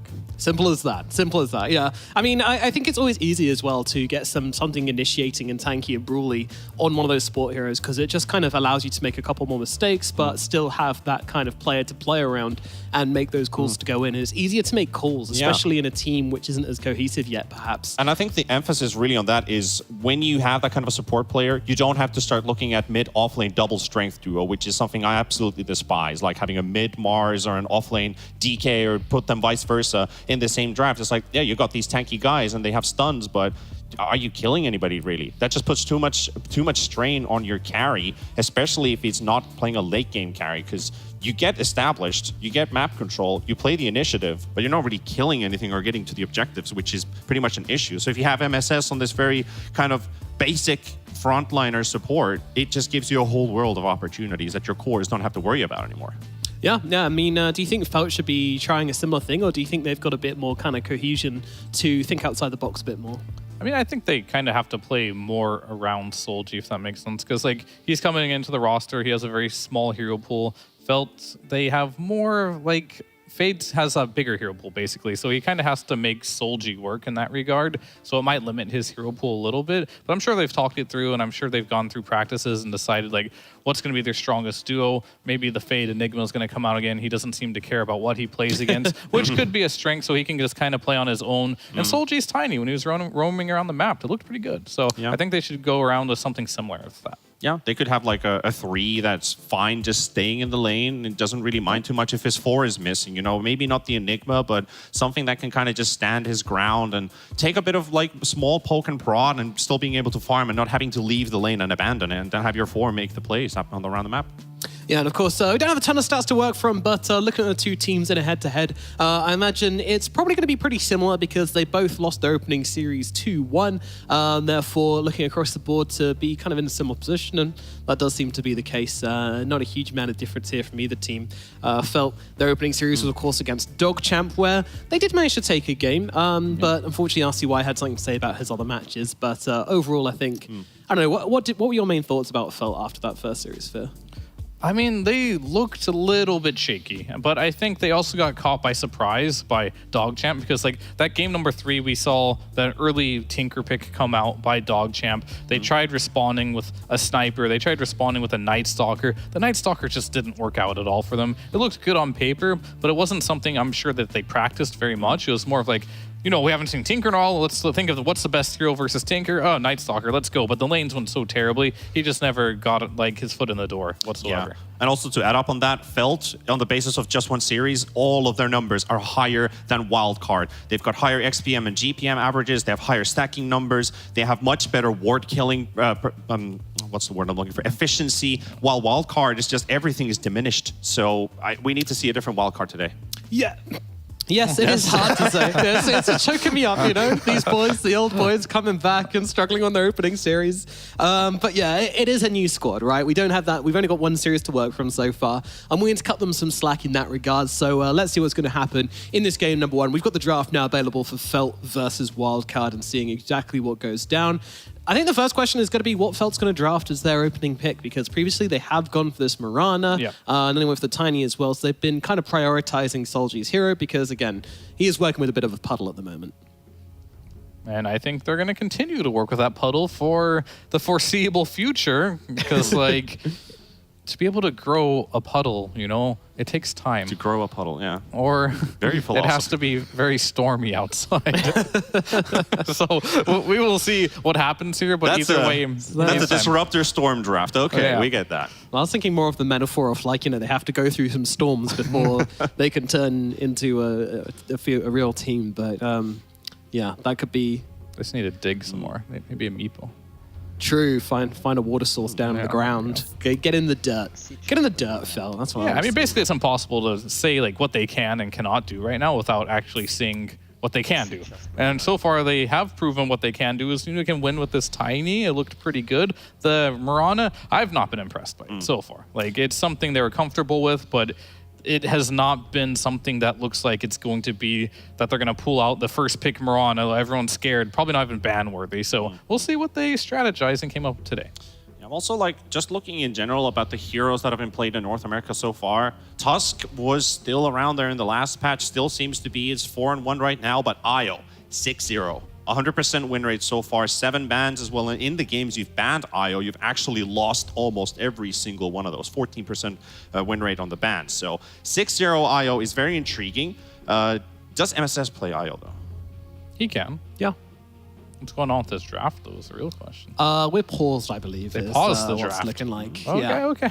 I was like wondering why this timer's not rolling. Interesting. More time to think. Yeah. More time to think. I mean, it's a bit weird, isn't it, actually? This is different. Like, normally pausing in the draft is something that doesn't happen too often, but there's something going on here. I guess we'll figure it out. But, like, I'm just very curious on, like, what you are going to pick if you're Felt right now. You just came off to a loss to DongChamp, and we'll have to just see, like, how they're going to have to adapt with that type of, like, loss. And it's going to be a little bit different.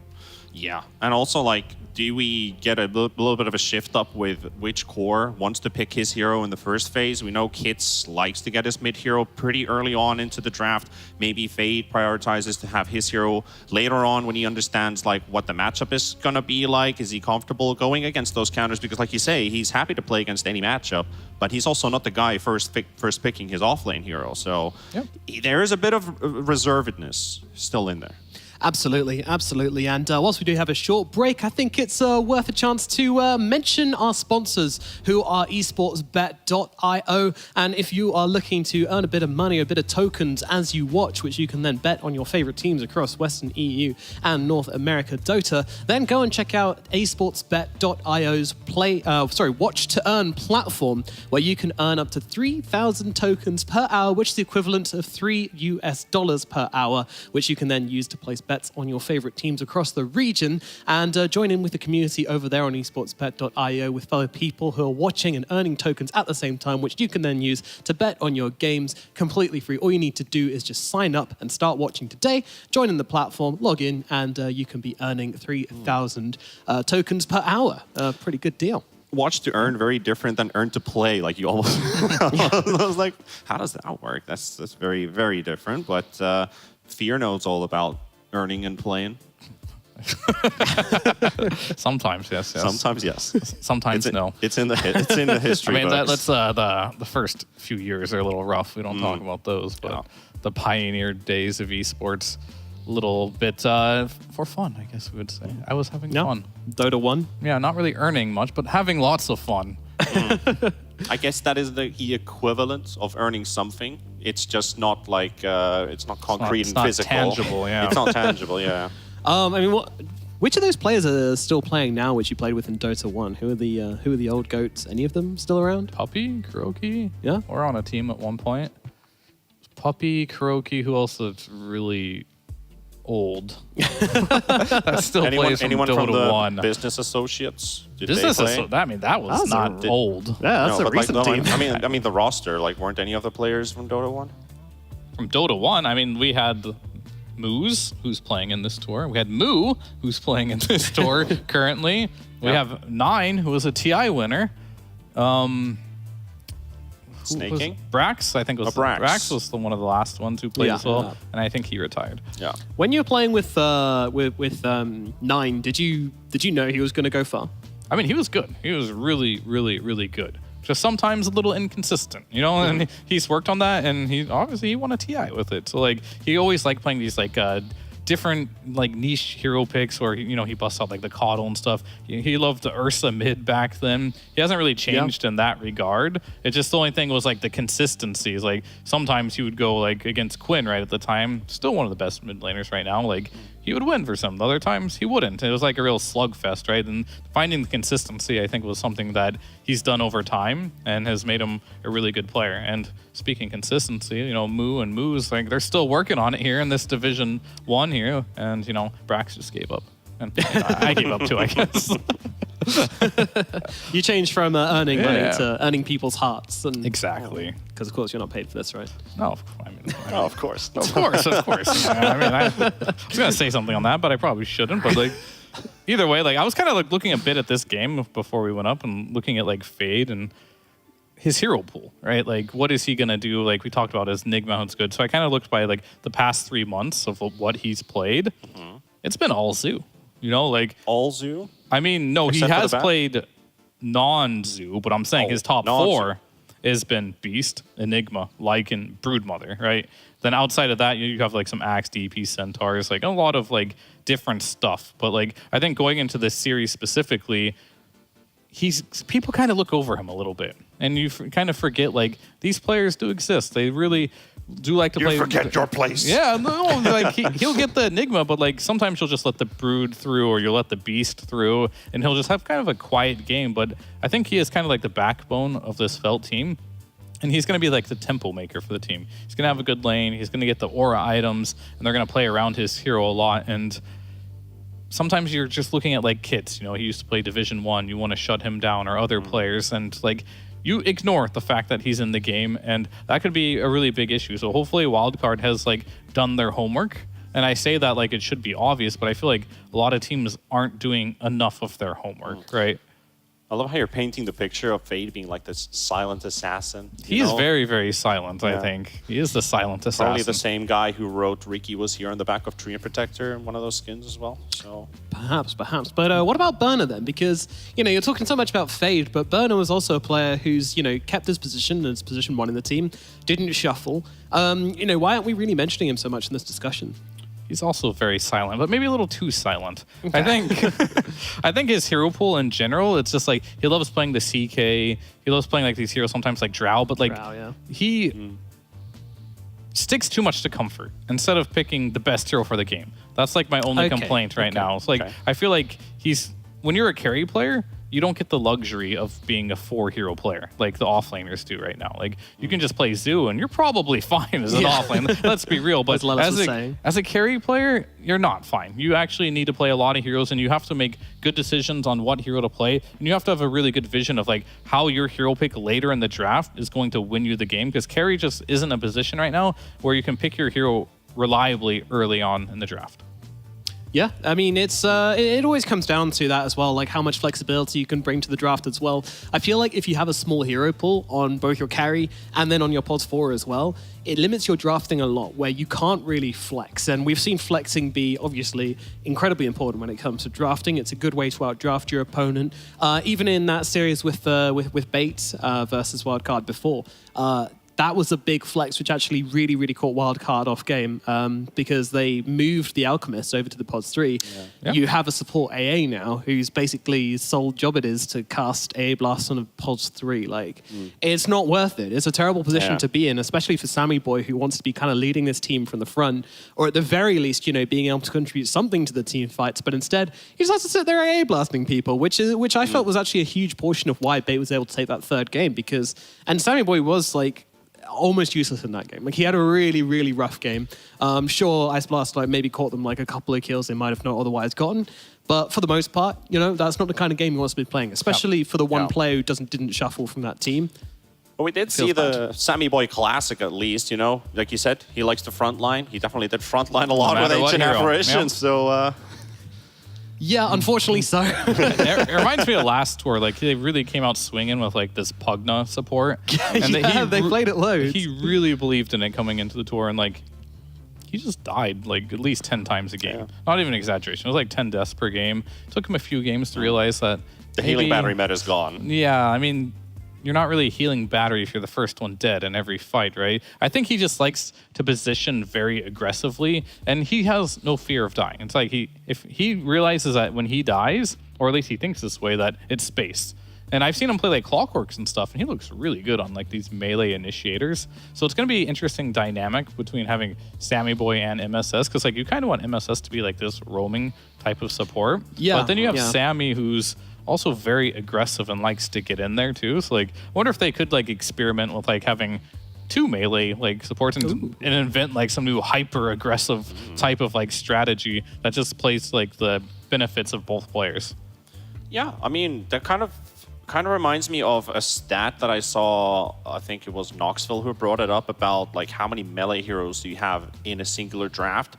And a lot of the European teams, West European teams, were averaging at almost 4 heroes, almost 4 melee heroes per draft average at some point. So it's like it was like 3.3, 3.4. So I could say it's 4, even though it does diminish downwards, because that is a very high number. Like over 3 melee heroes every single draft. It sounds better, but I'm going to say 4 because it actually feels like it's 4, because they're always like 5 heroes on top of the target that they want to kill.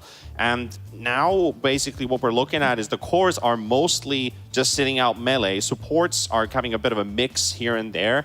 But we don't ever actually get to see like a full 5 melee lineup. I mean, it just feels very weird. Well, why would you do that? But is that something that one team could experiment in a game? Like, we're just going to go full 5 melee and they don't really have like this big AoE counter to kill us all? I mean, I would say that like typically... Can you see it happening? No, because I think Dota heroes are designed around, like with a lot of consistency, like a lot of kind of foundational consistency, right? Every hero is really, really different, but a ranged hero is always going to be the kind of hero which can, throw they always have longer range spells, right? They always stay out of the fights a little bit more. Like if you have everybody in the fight, that's really abusable. And for that reason, I think you always want at least 1 or 2 heroes who are able to stay outside the fight. There's not many melee heroes which would stay out of the fight. I don't know if you agree with that, Fit. But. Yeah, I mean, there's just a couple, right? Like Ember can kind of like stay out of the fight, right, from long range. Yeah, I guess. But like pseudo ranged. Yeah, so like that's the thing. Like, I don't think you'll ever like go into a draft and be like, all right, from the beginning, we're getting 5 melee this game. If it happens, it happens. But normally, if you have a 5 melee type of lineup, you're probably lacking damage, because most of the ranged heroes in Dota right now, they're damage dealers. They're not so much the stunners. A lot of the melees are designed to do the stunning. Yeah, sure, carries like Ursa and stuff don't really stun and do the damage, but that's like later in the game, where it's kind of hard to get a 5 melee unit to work while also having a good mid and early game. Yeah. But if you get past that, I'm sure it's fine. Yeah, it's kind of unfortunate, because it is like you do see triple melee core lineups where you have like, say, Ursa in the safe lane, you have Marcy in the off lane, then you have something like a stun initiator, talking about the strength mids, like the Marses and stuff that you have in mid, and then the supports might be ranged, but it just doesn't really it doesn't go further from there. It just kind of stops at the cores, and that's it. you know, I'd like to see more of these kind of full-on 5 melee brawler lineups, and you add an Earth Spirit as your support 4, then maybe 5 as a Clockwork, and then you just clump everyone together and die. Sounds great, bro. You're really selling it. Yeah. Everyone's just running and die. That's That'd like be not fun. kill them, just you just go in and die. I mean, Sold. it's funny you mentioned Marcy though. That's a hero I really want to see more from. You know, I would like to see more. I think What that's position? Just more Marcy in general. I think 4 is the best place for Marcy, in my opinion. I think Sidekick is our strongest ability, and that's what you want to abuse. The only issue I have with it is it does take some levels to make that spell better with the talents. So that part's kind of got me on the ropes, but overall, I think the So hero you is need very to strong. make the sidekick better with talents.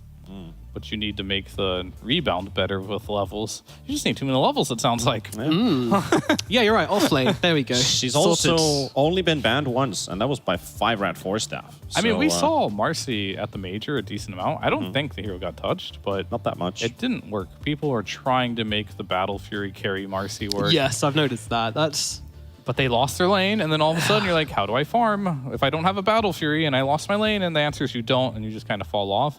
So I've seen it in the offlane do pretty well as long as like you just do the BKB rush, you do decent in the laning stage. I think that is the best spot, and the support Marcy's looks so pathetic because like before you would pair with like the ranged offlaner, but then you like rebound from a ranged unit and hit a melee, but now like you go this far now with your rebound at level 1. It's very, very tumbler's toy. sad. Yeah. And that's why we don't see it anymore. well. Simply put. There we go. That's going to tie up that one nicely. But guess what? We are back into the draft. Terribly sorry for the delay, as it does seem like we had some technical issues here and there. But it I think seems we still like have a pause. Oh, we paused again? We are paused again in the draft. Okay. Get debated, idiots. so close. You're stuck with us for a little bit longer. I mean, All right. All right, do we got a game show now or what? Okay, let's make a show. Let's yeah, make a Nomad, show. hit us. On the spot. What do you have? What do you have? I'm not ready for this. I'll tell you what. We're going to throw it over to a break, after which we'll be back with something, maybe something Yeah. fun. Maybe we'll be back with a draft, depending if we can get this sorted or not. Thank you for being your patient, or maybe you're not patient. Maybe you're crying in Twitch chat. I don't know. I'm just going to assume you're being patient. But we're going to throw it over to a break, and then we shall be back. We'll see you in a bit.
Thank you for being so patient there. And your patience will be rewarded as we are into the draft for game number 1. That's right, we've finally got the series underway. Let's go. It's Felt versus Wildcard here at the NADPC. Finally getting to see Wildcard in action once again. Felt as well, going to be battling it out for these all-important points. These early games are so important. And I'm going to stop talking because we've got a draft on our screen, T-Panda. Finally get to talk about the actual heroes being brought up. We got the Nature's Prophet opener from Felt, followed up by a pretty interesting fact that the Broodmother did go through. We already knew the Lesh is going to be contested. We do not get to see the undefeated IO, so it does leave a couple extra heroes through to the pool. But then again, I mean, isn't this what Felt kind of needed on the side of Fade? Having a hero that isn't too reliant on the pause 4 just sitting around in the lane. Like, Broodmother could stand her ground pretty well. Wildcard took it away. Is this Furion the right answer? I think that's a big question mark in my life. Like, did they just miss out on opportunity to take the Brood?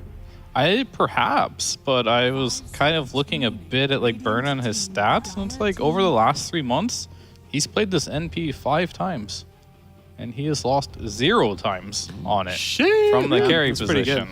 So maybe they're just like, this is too good for him to like not pick up. And a lot of the games where we see him play, it probably actually has been banned because people don't want to play against it. So Fade probably could play. It's NP. Of course, every offlaner would love to play NP, but I think most carry players would love to play it as well. And that's why the hero's so popular, because it's just such a good hero right now. I think the Pango, this is something that Kits does love to play. It is something that can rotate to the Brood's lane and deal with the Spiderlings if needed, but potentially it could get punished in the mid lane as well. But I assume he knows his matchups, what he can't play against. He's going to ban it out, the Puck, the Bloodseeker, and then plus 1 choice. And then it's really going to be up to Wildcard if they have the right answer for it. Yeah, Kits and Fade just both being on the same level of we don't care what you pick. We're just going to get rid of a couple couple counters, and that's it, really.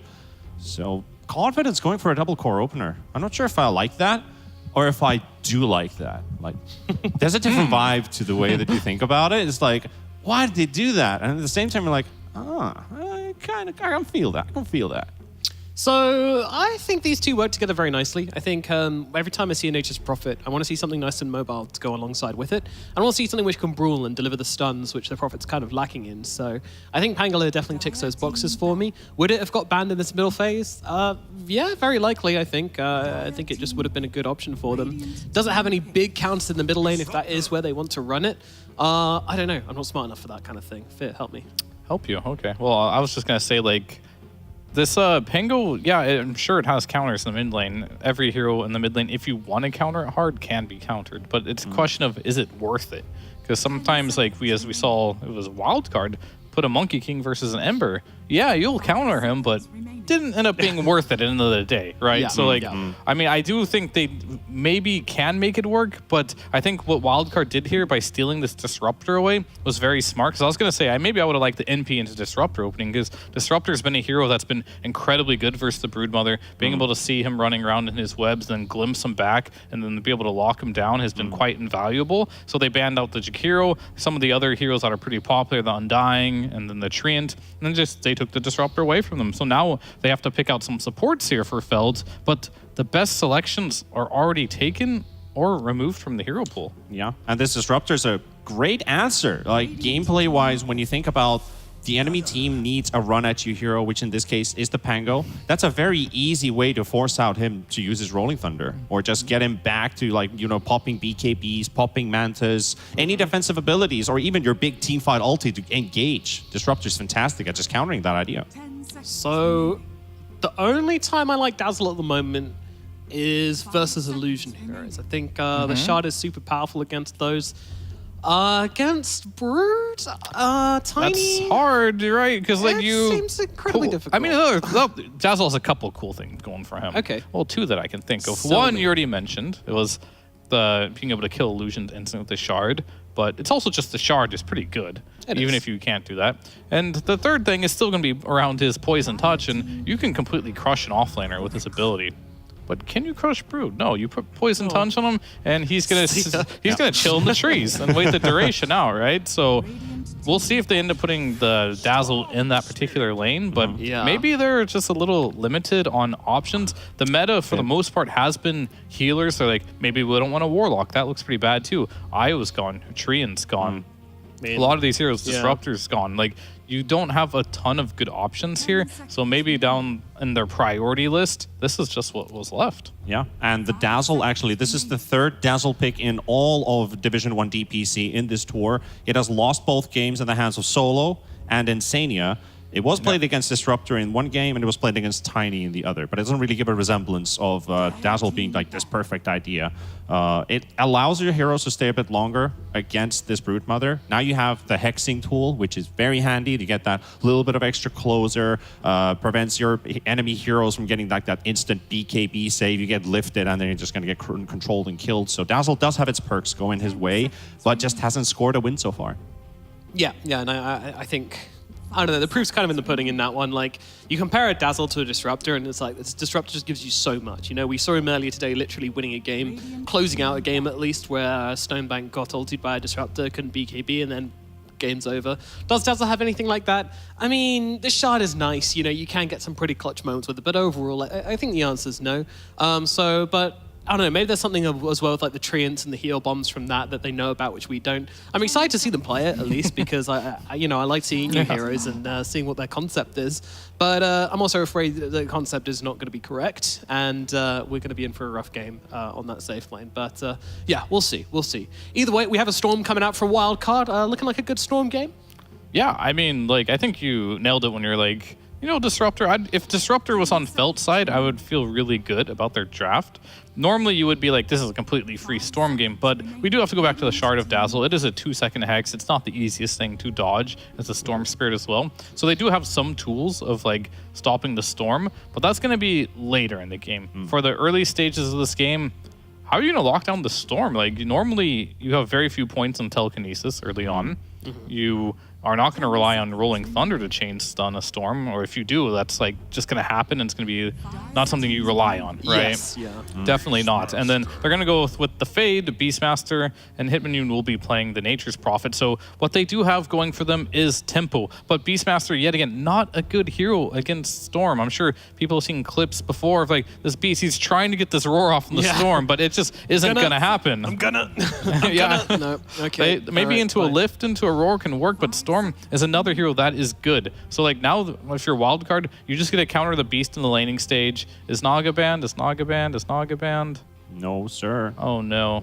Oh no. Oh no. I mean, they do have Pango against it, and you do have Dazzle, so you have some options. So they're gonna go something that isn't necessarily going to crush the Beastmaster, but you're right, the Dazzle is quite good with the Hexer, so I can see why they didn't go for that, but yeah, I mean, you have snowball potential in Felt, though, here. Because, like, Morphling is a hero that takes a long time to build up. His laning stage is okay, but generally you do want to play these, like, summon units against him. Morph is not a hero that's particularly good at killing the boars early on. Neither is the Disruptor. So I really think you need to play really fast on Felt here, but if this goes into the late game, I think you're going to be in a lot of trouble if you are Felt. Right, so the game's going to go like wildcard, they're strong, they're leading up to 10 minutes. Then Felt take over the lead up till 25 minutes, and if the game isn't over by 25 to 30, wildcard's going to win in the end. That's how I see it. Okay, all right, so you see there's a window for Felt. So how do they take advantage of that window? I mean, it just again comes down to the 50-minute timers, getting that early mid-game punishment before Morphling is ready to join into the fights. We know Yawar likes to free farm. You got to shut down the Storm. I think that's where it all starts off of. Can you kill Alone early? If you can't, can you kill him as soon as possible before he becomes a problem? Yeah, again, I kind of agree with that. That's what I was alluding to, the Storm BKB. You know, if you can get him a few times before the BKB, then I think there's a really good shot for Felt to be able to abuse that, take over the map. But we are kind of ignoring the Brood, which I would say is still pretty much unanswered. You know, it's really hard to answer a Brood. That hero is still going to be a massive problem throughout the game. So I'm a little bit worried about this safe lane just going to pot, and it's really hard to take over the game when you don't have a safe lane. So for that reason, I'm kind of leading wildcard pretty heavily, but I think you guys are probably in the same camp. Let's see what our casters think about this game. Number one, we've got MLP and Lizard on the mic. Thank you so much, Nomad. We're going to get into game number 1 here between Filt and, of course, Wildcard and his MLP, Dota, and Lizard. Lizard, how the hell are you feeling right now? Lizard sir? on the mic right here. That's yeah. right. I'm feeling good, man. How can I feel any better now that I have the mic here with me to talk to, you know? I see what you're doing. What am I doing? What are we doing here, You're Nomad? doing the whole mic joke. What are you doing, Nomad, huh? Well, what's wrong with Nomad? Nothing. All right. He's completely fine. Good boy. Very interesting styling today as well on the panel. Fear, can you reel those boys in? What's happening here, dude? what's going on? I love it. You love it? You know, you ever watch Coming to America, that Soul Glow ad? Yeah. Yeah, that's what I think every time. Yeah. I love it. Yeah, I love it too. What I love more is some Dota. Can we get into some NA Dota, please? Yeah, we can. Instead? We've got Filt versus Wildcard. Listen. We had NA Fashion. We did. We certainly did. Thing is, Wildcard, last time we saw them, I was bragging on, saying this new roster, it's going to, make waves in NA. They're going to have a great time. Then they ended up losing. Now they're up against Filt, which is arguably an easier team going into this matchup. I don't know, Lizard, like looking at these drafts, do you favor Wildcard? Do you favor Filt? The drafts are interesting. Like, I can see both teams having ways of taking control in the mid game and winning the game. Obviously on different timings, like Morphling perhaps goes a bit later, takes a bit more time, but overall, like, you have Brood to do quite well versus the Furion, right, versus the Prophet. But then in the mid game, Pango can defend against the Brood for a really long time. And the Prophet can rotate top with the Beastmaster, take objectives, whatever. But if the Brood has too good of a time, like suddenly you have Brood and Storm versus a Prophet, like this guy isn't gonna have a good time at all. Like you can storm him and dazzle very easily. So we'll see. I see what you did there. Storm him. Very, very funny, Lizard. Very good. Bro, like my puns are on fire. Like, that wasn't intended. I'm sure Lacoste is somewhere right now just feeling very, very jealous. You know, like every day before I come to work, I write to Lacoste. I'm like, Lacoste, can you help a brother out? Like, you're Croatian, I'm Bosnian. I know there's a little bit of animosity between the countries. A little bit of tension. Bit of tension, but me and him, we're like bros, you know. Can you help me with some puns? Then he gives me the worst ones. Yeah. What can you do? I mean, that guy, he can come up with a banger anytime he wants. It's Exactly. absolutely incredible. Still. It's just natural. You know, some people are born that way. I'm not. What can you do? Oh, well, I mean, you're born very handsome, Lizard. It must I'm be a not. shame. Nevertheless, let's talk about the mid lane. We've got some NA Dota here, Lizard. Alone versus Kid, Storm versus Pango. What hero are you favoring in this mid matchup? I have absolutely no idea. Like, I think that Pango and Storm should do fine here. Pango can farm up. Storm might be pressuring him a bit more early on. Like, you're somewhat of a melee as Pango, right? Like, versus a Storm. So you're going to be eating a lot of right clicks from him. A lot of remnants will be connecting. Meanwhile, as a Pango, you can always keep distance with Swashbuckle, with Shield Crash. It's all about the rotations early on. What about those side lanes? Like top lane, you've got the Morph, Yawa, Sammy. They're going to be up against Fade. And of course, I always forget the name of this Rubik player, this POS4 player. Solji. Solja boy. I always forget. I apologize, Solji. Solji and, I mean, of course, there's Fade. nothing to apologize. He has 2 X's Vociferate 2017. Yes, I understand. That's how you should call him. Like, why are we to suffer from all these players that do not put their nicknames in? Oh, we get paid to suffer. That's why, Lizard. That's why. What about this top lane, though? Like, what are you thinking? Should the Beastmaster Rubik have a good time, or do you feel No. Wait, I digress. If you put a nickname, I'm gonna call you by that nickname, and that's it. That's the way it works. This isn't Sammy for me. This is Samson. He wants to be called that way. Yeah, but he doesn't get the... I mean, Sammy Boy just has a ring to it. Is Sammy, speaking of the devil, taking a fair bit of harassment here from our Rubik. Yeah. Solji really giving it to him. If he had tossed there, he could have tossed him on the Morphling under the tower, but obviously only level 2. Yeah. No such thing. But talk to me about the top lane. Like, do you feel like Yawa should have a decent time, or does don't Felt think have a so. timing here? Yeah, I don't think that Morphling plus Tiny are strong enough to deal with Beast plus Rubik, but it all comes down to the way they play the lane, obviously. So far, you can see that Beast is doing really damn well. He's 13-1 versus 8-1 of Morphling, but Morphling is getting a full wave under the tower. We'll see. Like, I think that Rubik and Beast are the stronger lane here. Yeah. What about that bot lane? MSS and Lil Nick. They're going to be up against Hidden Mune and, of course, Albino Zebra. Yeah, that's a weird one. Like this lane, obviously Brood not the strongest until 6, but in this lane I feel that she's uncontested even before, and that's scary. Like this lane is actually the scariest one.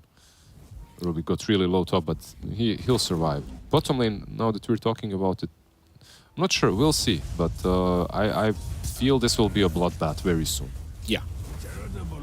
While we're here, by the way, like while we're talking about Albino Zebra, are you one of those people that gets annoyed if Zebra is pronounced as Zebra? Does that annoy you? Does that just get under your skin? You know it doesn't, because like in Bosnian it's the same word and we pronounce it zebra. So, Oh, well there you go. yeah. There's some people who do not like it when it's said as Zebra. I don't like it either, to be frank. I think Zebra sounds way better. Who but- pronounced it? Which country pronounces it zebra? See, it's a What debated dialect? topic in Australia. Because okay. half the people say zebra, half the people say zebra. Half of the people that say it's zebra are probably like from Yugoslavia, you know, they just moved there during the war. Speaking of the devil, we speak of him and he ends up dying. First blood to go the way of MSS. Albino zebra. Or zebra, whichever is preferable to you. Yeah. Well, he does go down. I mean, maybe we shouldn't talk too much about the guy because we've just jinxed him. That'll be first blood to go the way of the Disruptor. Not the biggest deal in the world, but obviously quite a nice little start here for MSS. Hope him get to those early brown boots. And great start overall for Wildcard. Oh, it's an amazing start. Like you have a Brood that's not being zoned out in the lane. Like they're obviously Prophet is still farming well, much better than the Brood is, but you're not zoning Lil Nick out. He's getting farm. He's getting levels. It's it doesn't look that way, but it's real danger zone down there at the moment. Yeah. 0-1, 5 minutes in. Not too much action happening across the other lanes right now. Just both sides very comfortable farming. Seems like this top lane getting a little bit more challenging as time goes on. Like Fade's finding a bit too much CS here on the old Beastmaster. Helm of the Dominator almost up. I feel like both offlaners will get everything that they want to out of the lanes. And it all comes down to these level 6s on the mid lane, which did connect right now. Level 6. Rolling Storm. Thunder. Oh, it's going to be cancelled off alone. Nice little Vortex. Avalanche there as well. And Kits just never gets the chance to pop the Rolling Thunder. Very nice rotations there from Wildcard. And that's what you love to see from the supports, right? Like, they recognize that the level 6 timing is coming on Pango. You kind of just said it as well. And immediately the supports are there. Yep. Both of these on the mid lane. Like, even when you look at the CS, they were literally identical. So, you know that he's hitting level 6 the same time you are. You're calling your supports to help out. Well, Soldier got quite lucky there that the power rune did not spawn at the top and root the spot. glimpse. Oh, Oh, my. no. Oh no. It's every game you're... In fact, I played Disruptor today and I did that to somebody and I just felt terrible. I felt so bad. I What was do you like, mean man. you feel terrible? It's an amazing feeling. I love it. No, it is an amazing feeling. Stop acting nice now. Like, I know who you are. I hate Tinker. I hate glimpsing people. Come on, man. I mean, if it was a Tinker, I'd have a great old time. The bottom line, why we play this game is to make others suffer. It's not about the cool echoes or black holes. Like, it's to make people suffer. We enjoy it. We're sadists. That's what we are. It's fine. There's a real Just admit sad it. truth in what you just said. Just admit it. I mean, I'm not going to lie. You're very accurate with what you're saying right now. Just admit it. It's the way it is. Oh. That's why I don't get when people say, "Oh, the community is too toxic." It's like, yes, yes, we are. That's the game. That's what Dota is. Anyway, moving on. 0-2 the way of Wildcard. 7 minutes in, it seems like they've had a fantastic start. Props to Yuwa. Like, we both talked about the top lane maybe being a bit of a rough affair for him, but 42-3 in terms of CS. No, he's doing all right. Yeah. Yeah. They didn't zone him out. The rotations from the supports also didn't really work out that much. Mid lane again. Kits. Glimpse. Glimpse is there. Avalanche does connect. Vortex as well. They do kind of stack the stuns badly though, so Kits does manage to get the Rolling Thunder off, but knocks him to the high ground. Still, they will at least find Sammy. Solji in the meantime, still trying to play around with Alone, but you've got Albino Zebra also cutting in here, so Alone, well, he's got plenty of mana to work with, so he can always just zip away. Yeah, I loved what he was doing there, like standing there on the cliff so that Pango cannot approach him. No one could. Overall, they do get that counter kill on Tiny. This time they had to punish that. Like it's too obvious, right? Like two supports rotating the way they are. Glimpse back again. They're going to find Soldier here. Sammy, he's around the corner. Avalanche barely going to connect, just on the tail end of things. Maybe Toss is Storm there goes. as well. Alone, he doesn't want to dive in. He'll leave them be as Sammy. Oh, Sammy's going to drop alone. MSS may be a little bit too thirsty here, right? Like there's no reason. Like Tiny was too far. So what happened there? What was the mistake? Mid lane, let's see this move. Kitz is quite low on mana. Doesn't have enough for Swash, but does stick charge up, so now he does. MSS, he'll glimpse back, but it's already too late. He's going to go down once again, and... Yeah, they're feeding some crucial kills to the Spango. He's coming back. They're just making mistakes. It's as simple as that. The first mistake was Glimpse was happening. They miscommunicated with the Tiny. He was carrying Storm's bottle, so he was chasing Storm to give him the bottle that he refilled. Yeah. Instead of moving in for the kill on the Glimpse target. And then the second part is MSS, you know, just doing some MSS stuff. Well, I mean, Happens. why do you think they've been in the mid lane for so long? Like, these two supports, they've just been here for what feels like forever, and now they're going to smoke up again together. I mean, you kind of pointed it out, like, it does feel like they've died a couple too many times. This Prophet is dead. Should be. Alone. Gonna find him. And that'll be a very easy kill, surely. Is Lil Nick even gonna cut over here on the Broodmother? He'll just place a flag while he's at it. Like, yes, I'll die, but I'll put my own gravestone down before I go. Like, the positioning where he is farming for me is kind of awkward. I think that he should be maybe pressuring top with the Beast at this point. Like, you are... bottom lane is just not safe at all. You have Storm Spirit against you, you have Disruptor. Like, you can never TP, hide in the Sprout. Oh, you are? But, like, you're not killing him. No, you're not. He's just gonna strength morph me just fine. Like you are. If you wanted to be really cheeky, you could have morphed into the Rubik and just fade bolted him. He won't bother doing that.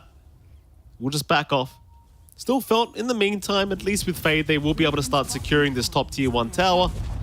Yep, they got it. Meanwhile, Brood on the bottom lane should kind of, at the same timing, take down the tier 1 tower. So both of these teams definitely understanding these 10-minute moves.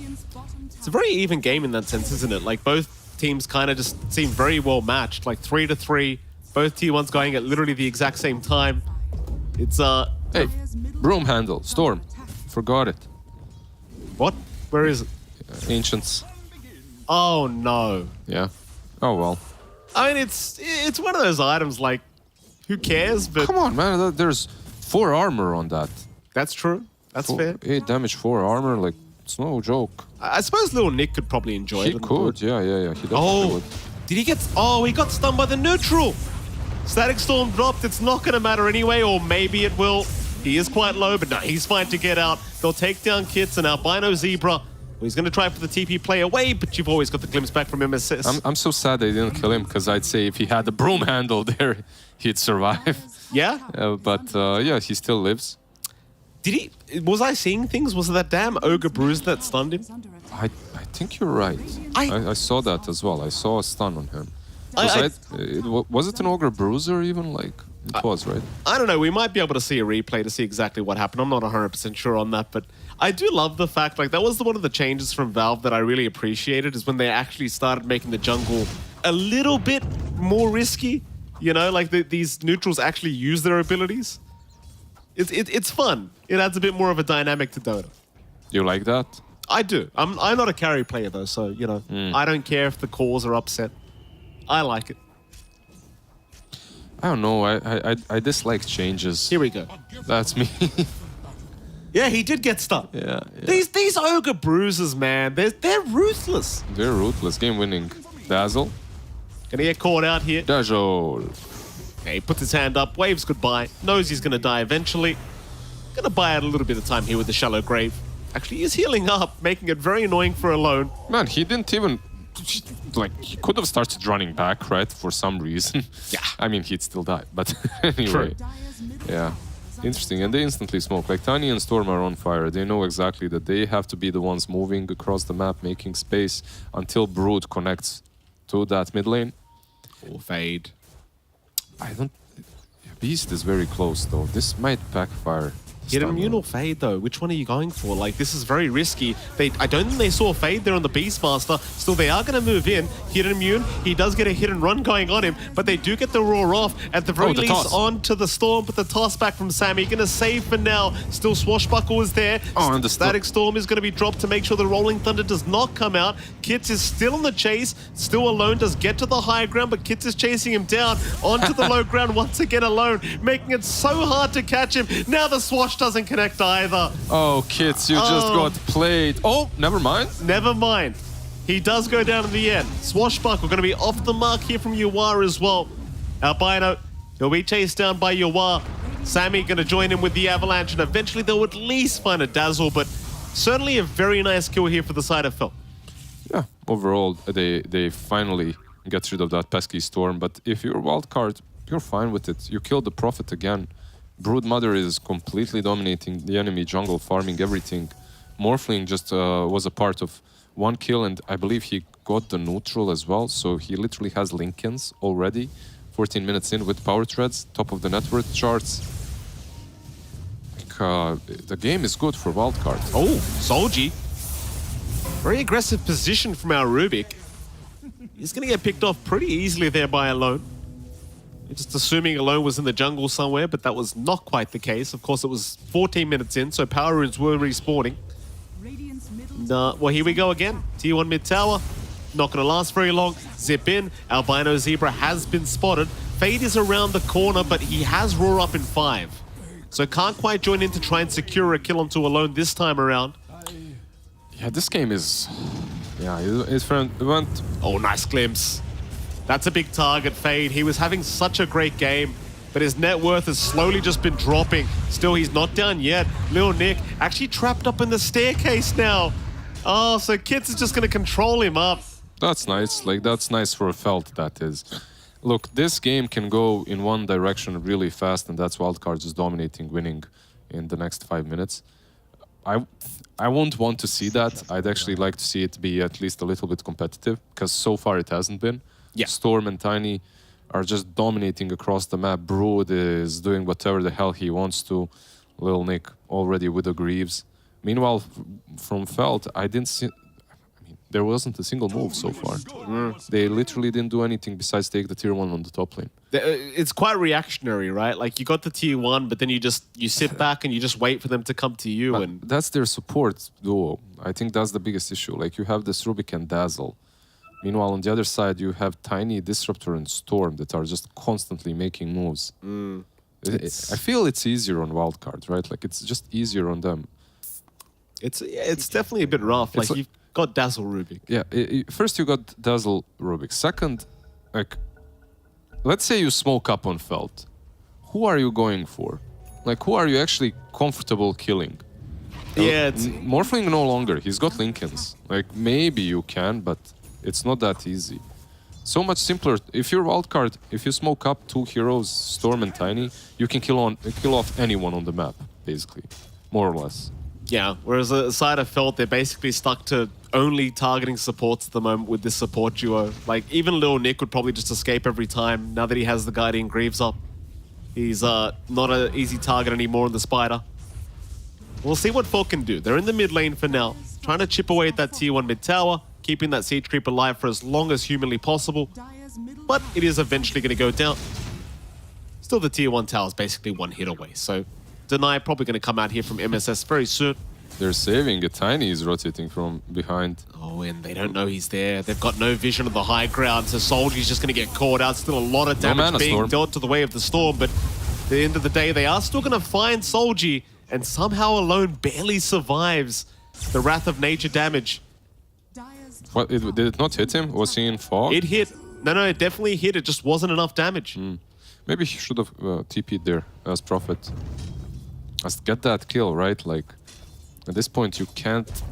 They're just getting away with too much, with everything.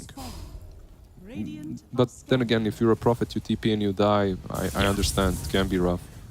That's the thing. Hidden Immune probably has a little bit of a fear of dying right now, considering he's 1-2-0 right at the moment. Wildcard, still being super aggressive though. Look at this Radiant jungle. They'll just intercept. You don't want to be here. Great avalanche up from Sammy, setting up on 2. Albino, well, he's going to tank the gank for the rest of the team. Not that he has much of a choice in the matter, but he will stick around and just let them kill him off. So my problem is, okay, you're kinda cutting your losses here, right? But it's too many times, I feel like. Then again, only 1k ahead on the side of wildcard. Maybe I'm painting a grimmer picture than it really is. I love the way Wildcard's playing. Just like, look at them go. Static Storm dropped, Kits is gone. Nothing they can do about it. And this kind of just, this tempo being set by Wildcard is something we didn't see the other day from them. You know what's crazy? Like, they're setting this hard of a tempo, right? And at the same time, oh, Tiny just Nice snipe. Nice snipe, yeah. At the same time, Wildcard, they're only 1k ahead. They're making moves 24/7, and the moves are connecting. It's just the state of this game, like the state of Dota, which we've been witnessing for the last, year and a half now. It doesn't matter. Oh. Storm goes in. It's just not stopping. Yep, another kill. Still 1k ahead. Yeah, they can't even get the D ward off. It's like, by the time you kill off a hero and you make that rotation, Prophet has already farmed just as much with, on some other side of the map, or Beastmaster has farmed as much. They just seem very disconnected at the moment on Felt as well, right? Like, even with that D-Ward attempt from Albino, like, you're against the Storm Broodmother. Chances are they're going to make the jump if they see you as a Dazzle. And, yeah, I mean, he just doesn't get the D-Ward off. So that area just remains protected here for Wildcard. And, I mean, Felt, like, it's kind of one of those situations where it does feel like if you are a support, you want your team to join you so you don't just instantly die like that, but it's a rough game, to say the least here. 2k advantage, but it feels like it's a 10k advantage with the way this game is being played. I agree. Like, I feel the same way. But, like, the balance sheet does not lie. They're only 2k ahead. It's still doable for Felt, even though it looks pretty grim.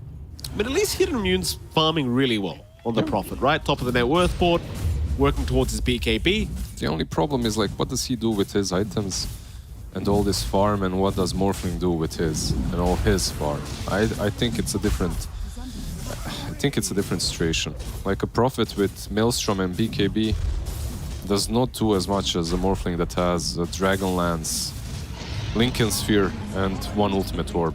So that's a very sneaky Roshan take, though, from Felt. Like, that's something they probably shouldn't have gotten away with. But just sneaking it away. Wildcard probably not going to be too happy about that, so they do smoke up as 4 immediately. Rush towards the top side of the map. See who they can find. There are 3 heroes here from Felt ready to go. how many smokes does Wildcard have? Did they... I mean, there is no spoon for... it's been smokes? non-stop. Fade. Gonna get jumped here by Alone. Roar is there immediately onto the Storm. That's a lot of damage coming out from our Pango, and he's gone. Storm just melts. Sammy, in the meantime, he's in trouble now as Hidden Immune just going to go for the kill. Problem is Lil Nick's right behind him, getting to work, but Lil Nick, he might need some help too. Yuwa is going to show up on the Morphling, but he is now surrounded as well. Morphling? Oh, they're getting deleted here, Wildcard. They need a way out of this. Yuwa, he has waveform up in a moment. He'll be okay. But they lost their Storm Alone. They lost Sammy as well, and this is all for the sake of killing off Fade. It's a rough fight. It's used Roar already, you know, that's the issue. Like, he used Roar and you still... Yeah, you just go and commit way too much on the Beastmaster. I feel that they should continue playing the same way they did before, and that's eliminate the Dazzle immediately. Once you get him out, like, then you actually have enough damage to take everyone else. If you don't kill off the Dazzle, Grave on the Prophet, heal on the Rubik, it's just like you can't kill them off. Yeah, I mean, props to the side of Felt. I mean, they're fighting back very effectively now. The thing is, like, Alone, he's just melting to the Pango damage. I feel like that's the issue that we discussed earlier. Yeah, they're making all the right moves, and yeah, every single move is connecting, but they're still losing on net worth because no one is farming those Ancients. No one is farming while you're making these rotations. I mean, Morphling is, but that's it. Gleipnir mid lane. Here you are, immediately caught out. No time to strength morph. He will get it off eventually, but it's too late. Got him. He will melt Felt Got on him. the comeback, doing a fantastic job. They have no saves for him. He only has this Lincoln Sphere, and that's it. A wildcard once again kind of falling apart here in game one. Very reminiscent of what we saw a couple days ago. It's just a fantastic start, but nothing after that. Yeah, the tempo of Felt definitely picking up. I expected them to play this way from the get-go. They definitely took their sweet time a little bit longer. And I like, by the way, that Prophet went for Gleipnir. Once he got that Aegis, he switched up from the BKB into the Gleipnir. I think that made a huge difference in these last two team fights. Yeah, for sure. Like, you have Dazzle after all. Like, and an Aegis. You really don't need a BKB at this point. Sammy. Gonna be avalanched up here by Solji, but Alone gonna make the jump in. Problem is, Kids is right around the corner. Alone, he's forced to get out of there. Yuar, he's gonna jump in, but there is a Hex out. Yuar, still okay though, gonna back his way out of there. Or in fact, maybe go back in onto the Prophet. Albino Zebra in the meantime, trying to run, but will go down to the Dazzle. Now they can go after Hidden Mune. Yuar though, trapped up. Fade, trying to get to work. Roar is there, lock him down, but can they kill him? The strength morph is still going, but they've got so much time. They'll just take him out. They did lose Prophet twice, and now maybe even Beast. Yeah, Fade, still going. Kits is the real problem, just doing so much damage on this Pangolier. Man, that glimpse just helped them out so much. Basically, who did he kill? He killed Disruptor. Brood. Okay, Brood is fine. He killed Disruptor, and Disruptor used Glimpse on Pango. So he got glimpsed back to where Tiny was, and he helped Beastmaster survive against the Tiny, kill him off. Anyways, like overall, was it a good fight for Wildcard? As long as Morphling is dying, I suppose it isn't.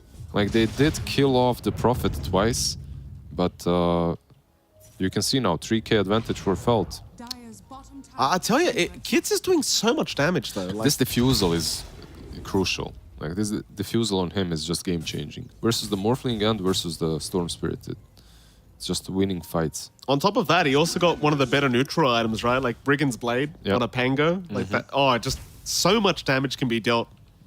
And he just, these calls, like they're just lining up for it every time, and it's just too much. Like, you've really got to give props to Kits, because they were trying so hard to shut him down in the early stages of the game, and now he's third in net worth. Was second just a second ago. And Wildcard, I mean, they need some answers. I suppose it's all about buying more time now, because he has dropped fairly behind as... Oh, he gets out, damn. Nice blink. They're going to be just fine for now, but Philip, they don't look like they want to slow down anytime soon. They've got a BKB up on Hidden Mune, ready to go whenever. That's it, right? Like you have the BKB on Hidden Mune, on Hitmonchan, Hitmonlee, whatever. He's gonna just jump in, you know, with the BKB and the Grave from the Dazzle. He doesn't really have to be afraid that much. He's a glass cannon, but then again, you have this Dazzle to save you. Hidden Mune, very far forward, but obviously feels very safe with the BKB available. Look at them, hiding all five of them. I love their positioning. This is, yeah. And they've got that cliff ward on the side of the map, so yeah, and some hawks, some boars running around, so they know what's happening. They know that Dire is on this cliff. So one good thing as well for Felt is that it's kind of hard to rat against them. They have this Furion, so he can always go back, come back into the fight. So the Brood's power is mitigated a little bit. 12 to 18 now. 4K advantage standing here for Felt. Felt, at the very least, surprising me so far in this game one. Proven they do deserve to be in this Division 1. Is Yawar currently being watched here by Hidden Mune. They could go for the Gleipnir around on the Morphling. He's Agi-morphing right now. They'll break the Lincolns. Never mind, though, on the backside. There was a Vortex out. Static Storm dropped as well. Fade is being targeted on the Beastmaster. They want to get rid of that Roar, but the Shallow Grave's going to buy time, so the Roar does eventually come out onto Sammy. The Tiny, though, still alive for now. They don't have the follow-up damage for him. Dazzle, gone. Albino, yeah, he's been left behind. He will drop to boot. Dude, Yawar forced Prophet out of the fight, right? Like he got on top of him, forced him to BKB TP, Is under attack. and then he stole his form and he himself teleported into the fight. Oh, beautiful. So, yeah. I think Felt was like, yeah, look at these trees growing next to us. Our prophet is coming. And then Morphling pops out. Nope. Gets wrecked, plebs. Unlucky. I mean, that's the thing. Like, they sat in that tree line for so long. It's like eventually Wildcard was going to be like, okay, all right, we're coming. Yeah. You guys waited long enough. There are some big things coming for Wildcard as well. Big announcement coming. Announcement of an announcement. Of an announcement. What's the announcement, Lizard? The announcement is that one of their supports will announce something. MSS is announcing that he will buy a new item. Ah, Aghanim Scepter. Aghanim Scepter on the Disruptor. Very nice. Kinda big, not gonna lie. Also, Yawar, very proud that he has been reunited again with his Skadi. So he's got that for the next couple of fights. He obviously had it already, but we didn't really mention it. Huge versus the Prophet, versus the Pango. Speaking of UR, did you see that Reddit post? I did not. I'm not a frequent Redditor any longer. I used to be. I used to be constantly fiending it, but... I mean, you may have seen it on Twitter as well. Basically, they Googled Samel, and it said, you know, esports pro player or something like that. And then they Googled UR, and it literally said Sumel's brother. Oh. That's... Whoever did that, I mean... I get the memes, but come on. Yeah, it's funny, though. I mean, it is. It is funny. Are you getting someone sent me that they googled like lizard chat GPT, not Google, they chat GPT like lizard Dota 2. Yeah. And chat GPT answered, I'm sorry, there is no one notable in the Dota 2. Oh, unlucky, mate. And then they did it again, and the answer was, what was it? Like, popular micro player, Lizard Dota 2, Linus Blumden, also known as Linus Blumden. I'm like, yeah, okay, I'm sure. It's all right, Lizard. One day you'll get the fame you deserve. When I say someone, that was me. I Googled myself. Oh, we've all done it. Don't worry. You don't want to Google my name, Lizard. Let me tell you. You're going to see some okay, things. man. I'm not gonna. Don't Do I Google need my incognito mode for this one? Bottom lane, hit and mute. Going to be a bit of a jump here from UR, but the Sprout is out. Michael Phoenix on certain Reddit. Don't Google mine. Don't Google MLP Dota. Right. You know? There seems to be some association with me and some ponies. For some reason. Ponies. Sammy. Okay. Gonna get chased down here on the Tiny. Kits, he'll go for the Rolling Thunder out. Eventually should find Sammy, though he's gonna stand by the staircase. In the meantime, Albino got caught by the Vortex of Alone, but doesn't go down. Still gonna be able to survive through it. And Roshan, once again, is available. The MSS now goes down. He does go down, and they're just preparing themselves around this pit. By the way, Rosh almost killed off Dazzle there, but he survived. Props to Albino's Zebra, by the way. Didn't have the easiest game, does not have an easy game at all. He's playing into Tiny Storm, but he's still managing to survive, managing to position himself well enough to heal his allies, save them, and also save himself. He's gonna die this next fight, by the way. I cursed him. Keep in mind, the axe is up now on MSS Disruptor, so could be absolutely massive. If he was alive, it would be. Yeah, I mean, he's going to be alive very, very soon, at the very least. Lil Nick is gone. But he won't be able to help with this Rosh, though. I think this is gone. Maybe they can try 4 versus 5, but that's a risky damn play. I mean, they've got the BKB now on UR, so they might think about it. Yeah, and the smoke on Tiny. But they're too late. This is already gone. Yeah, taking too long to try and set up here. Roshan is already down. Maybe they can take a fight as they're leaving the pit. That's what scares me, though, because now with the Aegis up, it's basically 4v6.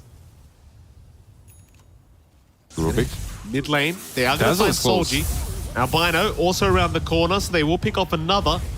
Goes for the Glimmer Cape. Meanwhile, Static Storm dropped. Oh, they found Hit Immune. And that's the Ags. Static Storm being dropped. Storm is low, though. He is low. Aegis is gone alone. He's going to TP out and be just fine. Yoa will do the exact same thing. Perfect. Perfect from a wildcard. Tiny will fall in the end. Worth it. Yeah, but if you're a wildcard, you're happy with this. Felt, obviously, you got to sneak your rush, but unfortunately for them, they didn't manage to keep on that Aegis for way too long. They lost that, they lost the Rubik, and the buyback on the Rubik was expanded, so... Nice little ninja move by Wildcard. I call these ninja moves, you know, when you go hit them when they're the strongest and then just run away. Very sneaky. Love to see it.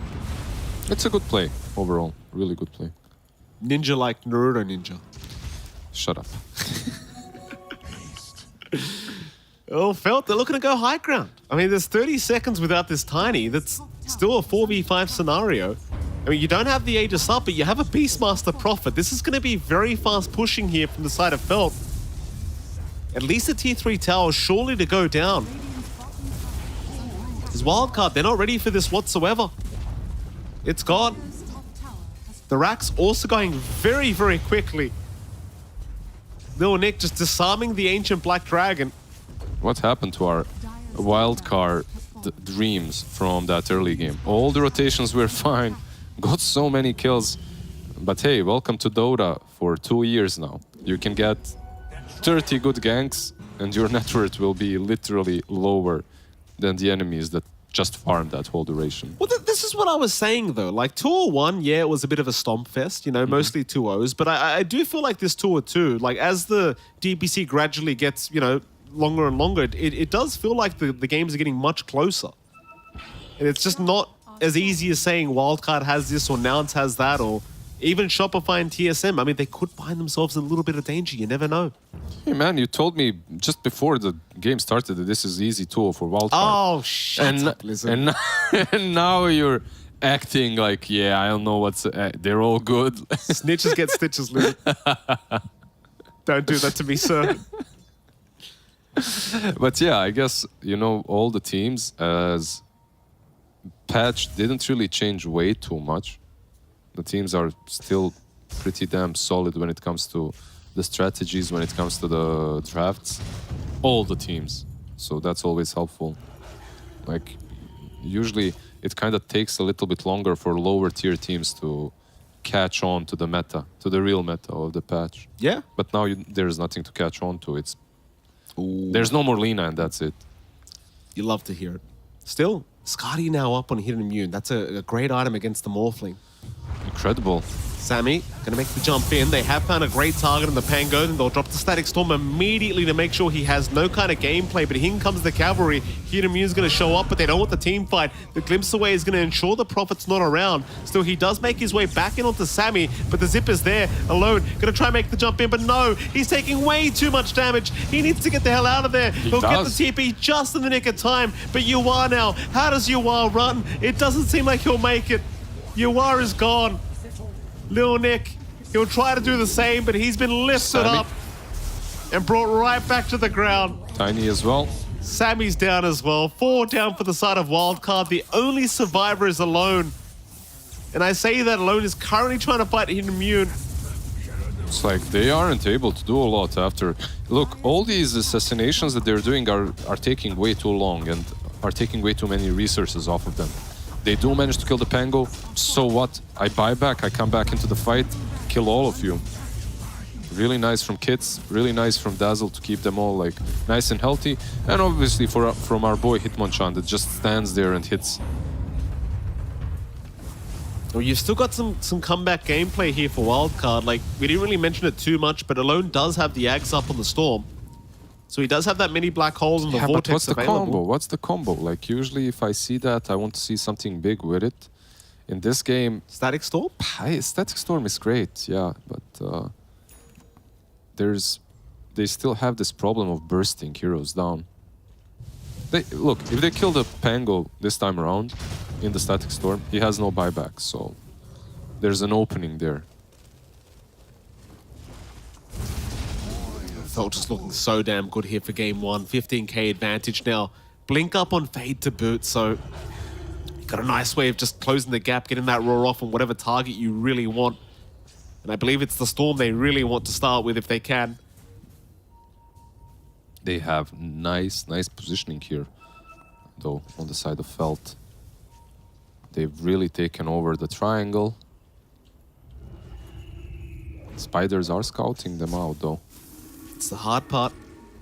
Going against this Broodmother, like, she does have some nice vision.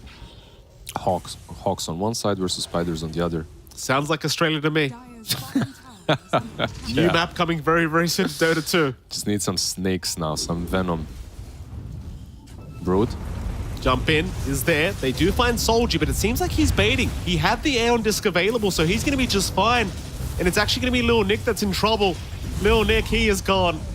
Zip in, Vortex is there, but it's only on the Dazzle. At the very least, they do find one, but the Raw comes out. Fade, he shows off the Blink. The mana is not there for Alone now. He is at the very least Invis. Invis rune, yeah. So he's gonna walk away. Let's go. Where are your dusts?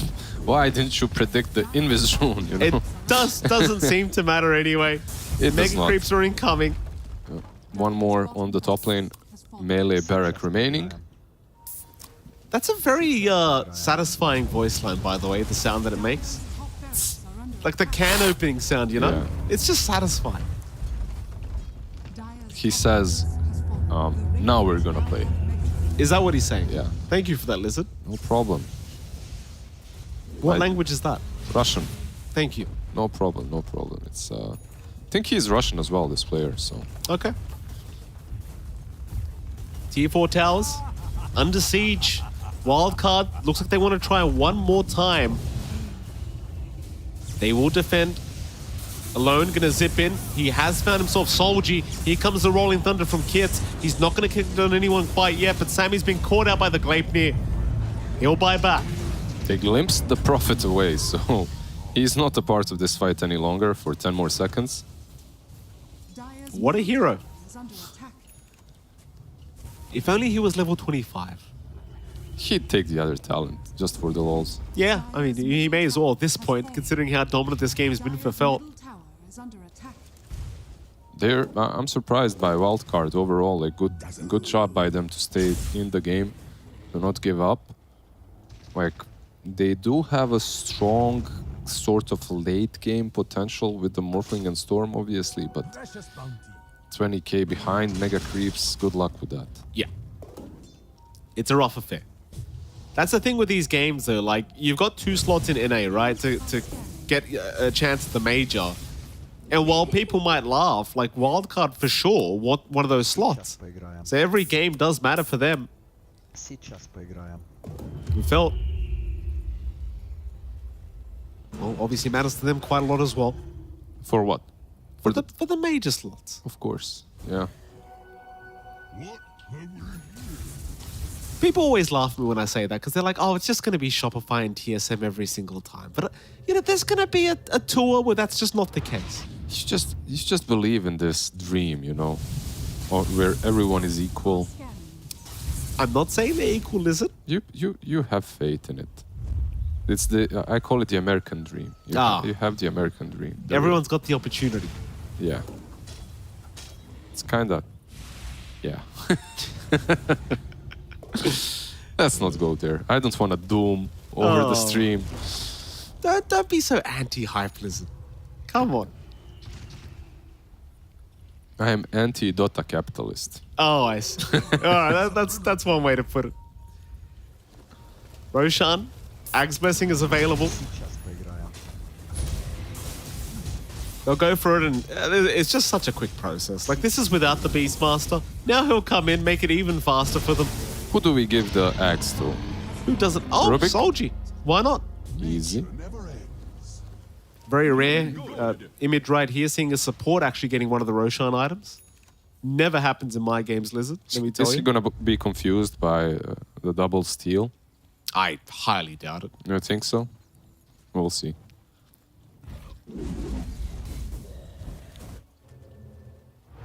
You'd love to still just the Storm spells, right? Like, just still Zip and still Vortex. That's it. All you need. Or Static Storm, of course. Also very, very strong. You think? Oh, Might be. maybe. Might be a strong spell.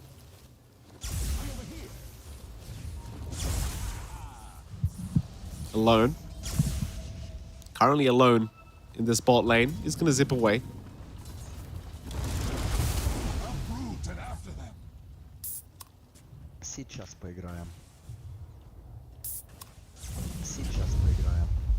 chill game at the moment. Slowly, the noose is tightening.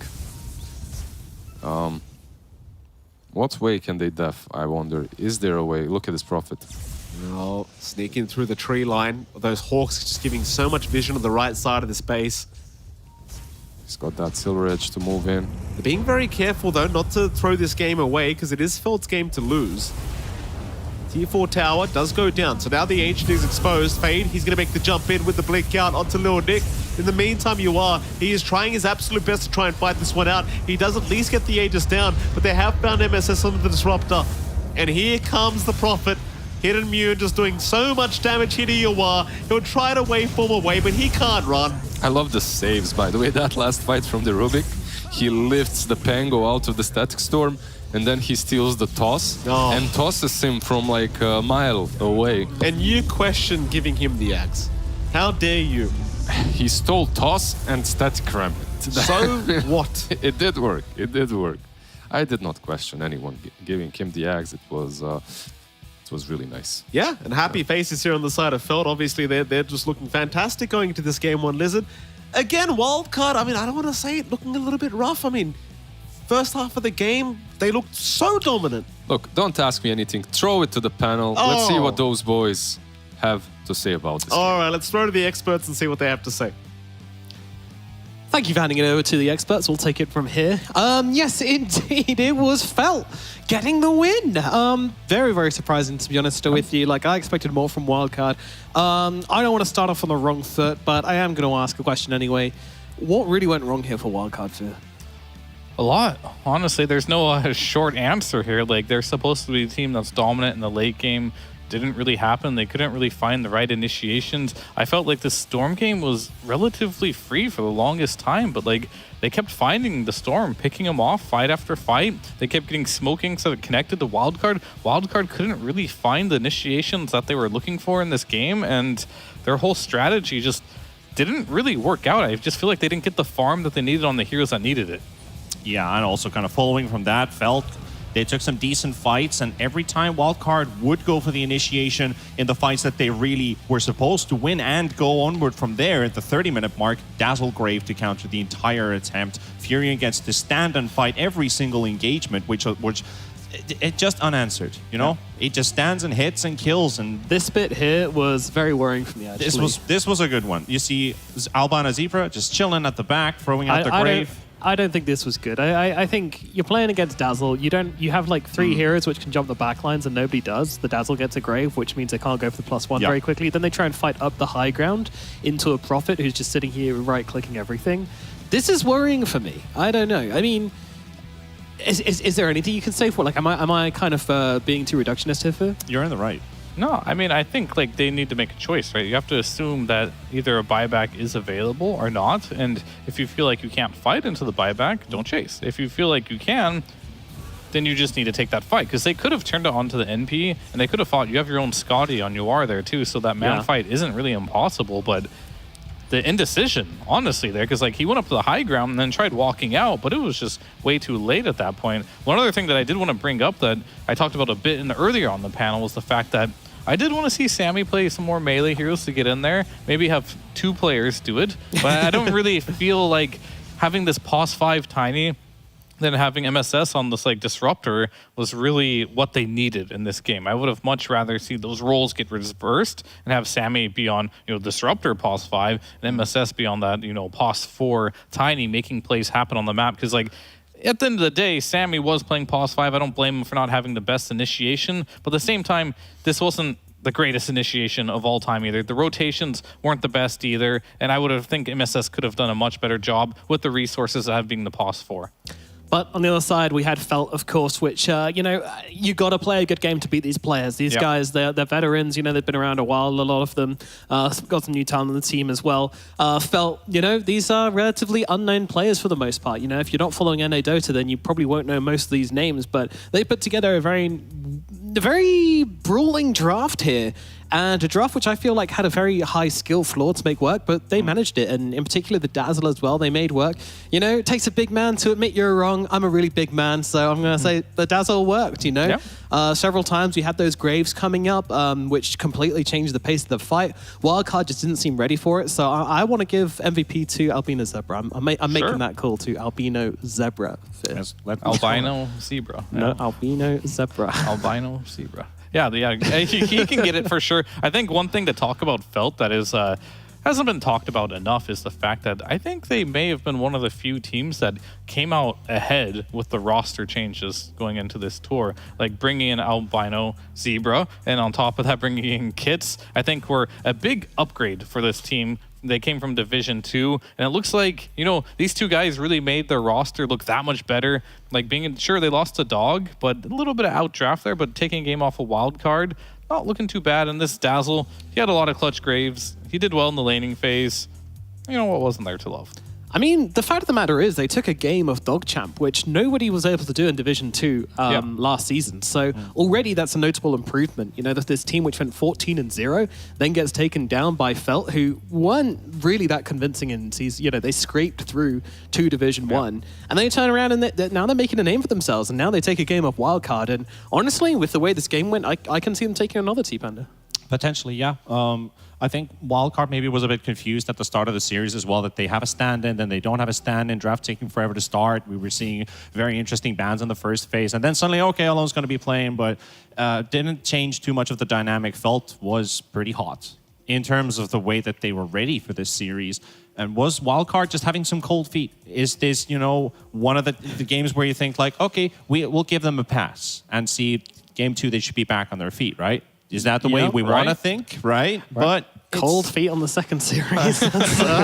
right. I mean, I think right now for Wildcard, they're having an issue that a lot of teams, when you put like a superstar team together right away, is once you run into a little bit of conflict, there's a lot of like powerful voices and not knowing like who to get behind. Maybe you do need to get behind Sammy, but at the same time, maybe MSS and UR have their own ideas going into this game. Same with Alone. Who knows? But either way, the one thing that is for sure is that they don't look like they're on the same page right now. Not at all. And I think drafting-wise, too, I can kind of see what I think is best for them, but it's not always that simple to like, and you don't always have like that hawk's eye view of your team to be like, unless you have a coach, which I don't think they do they?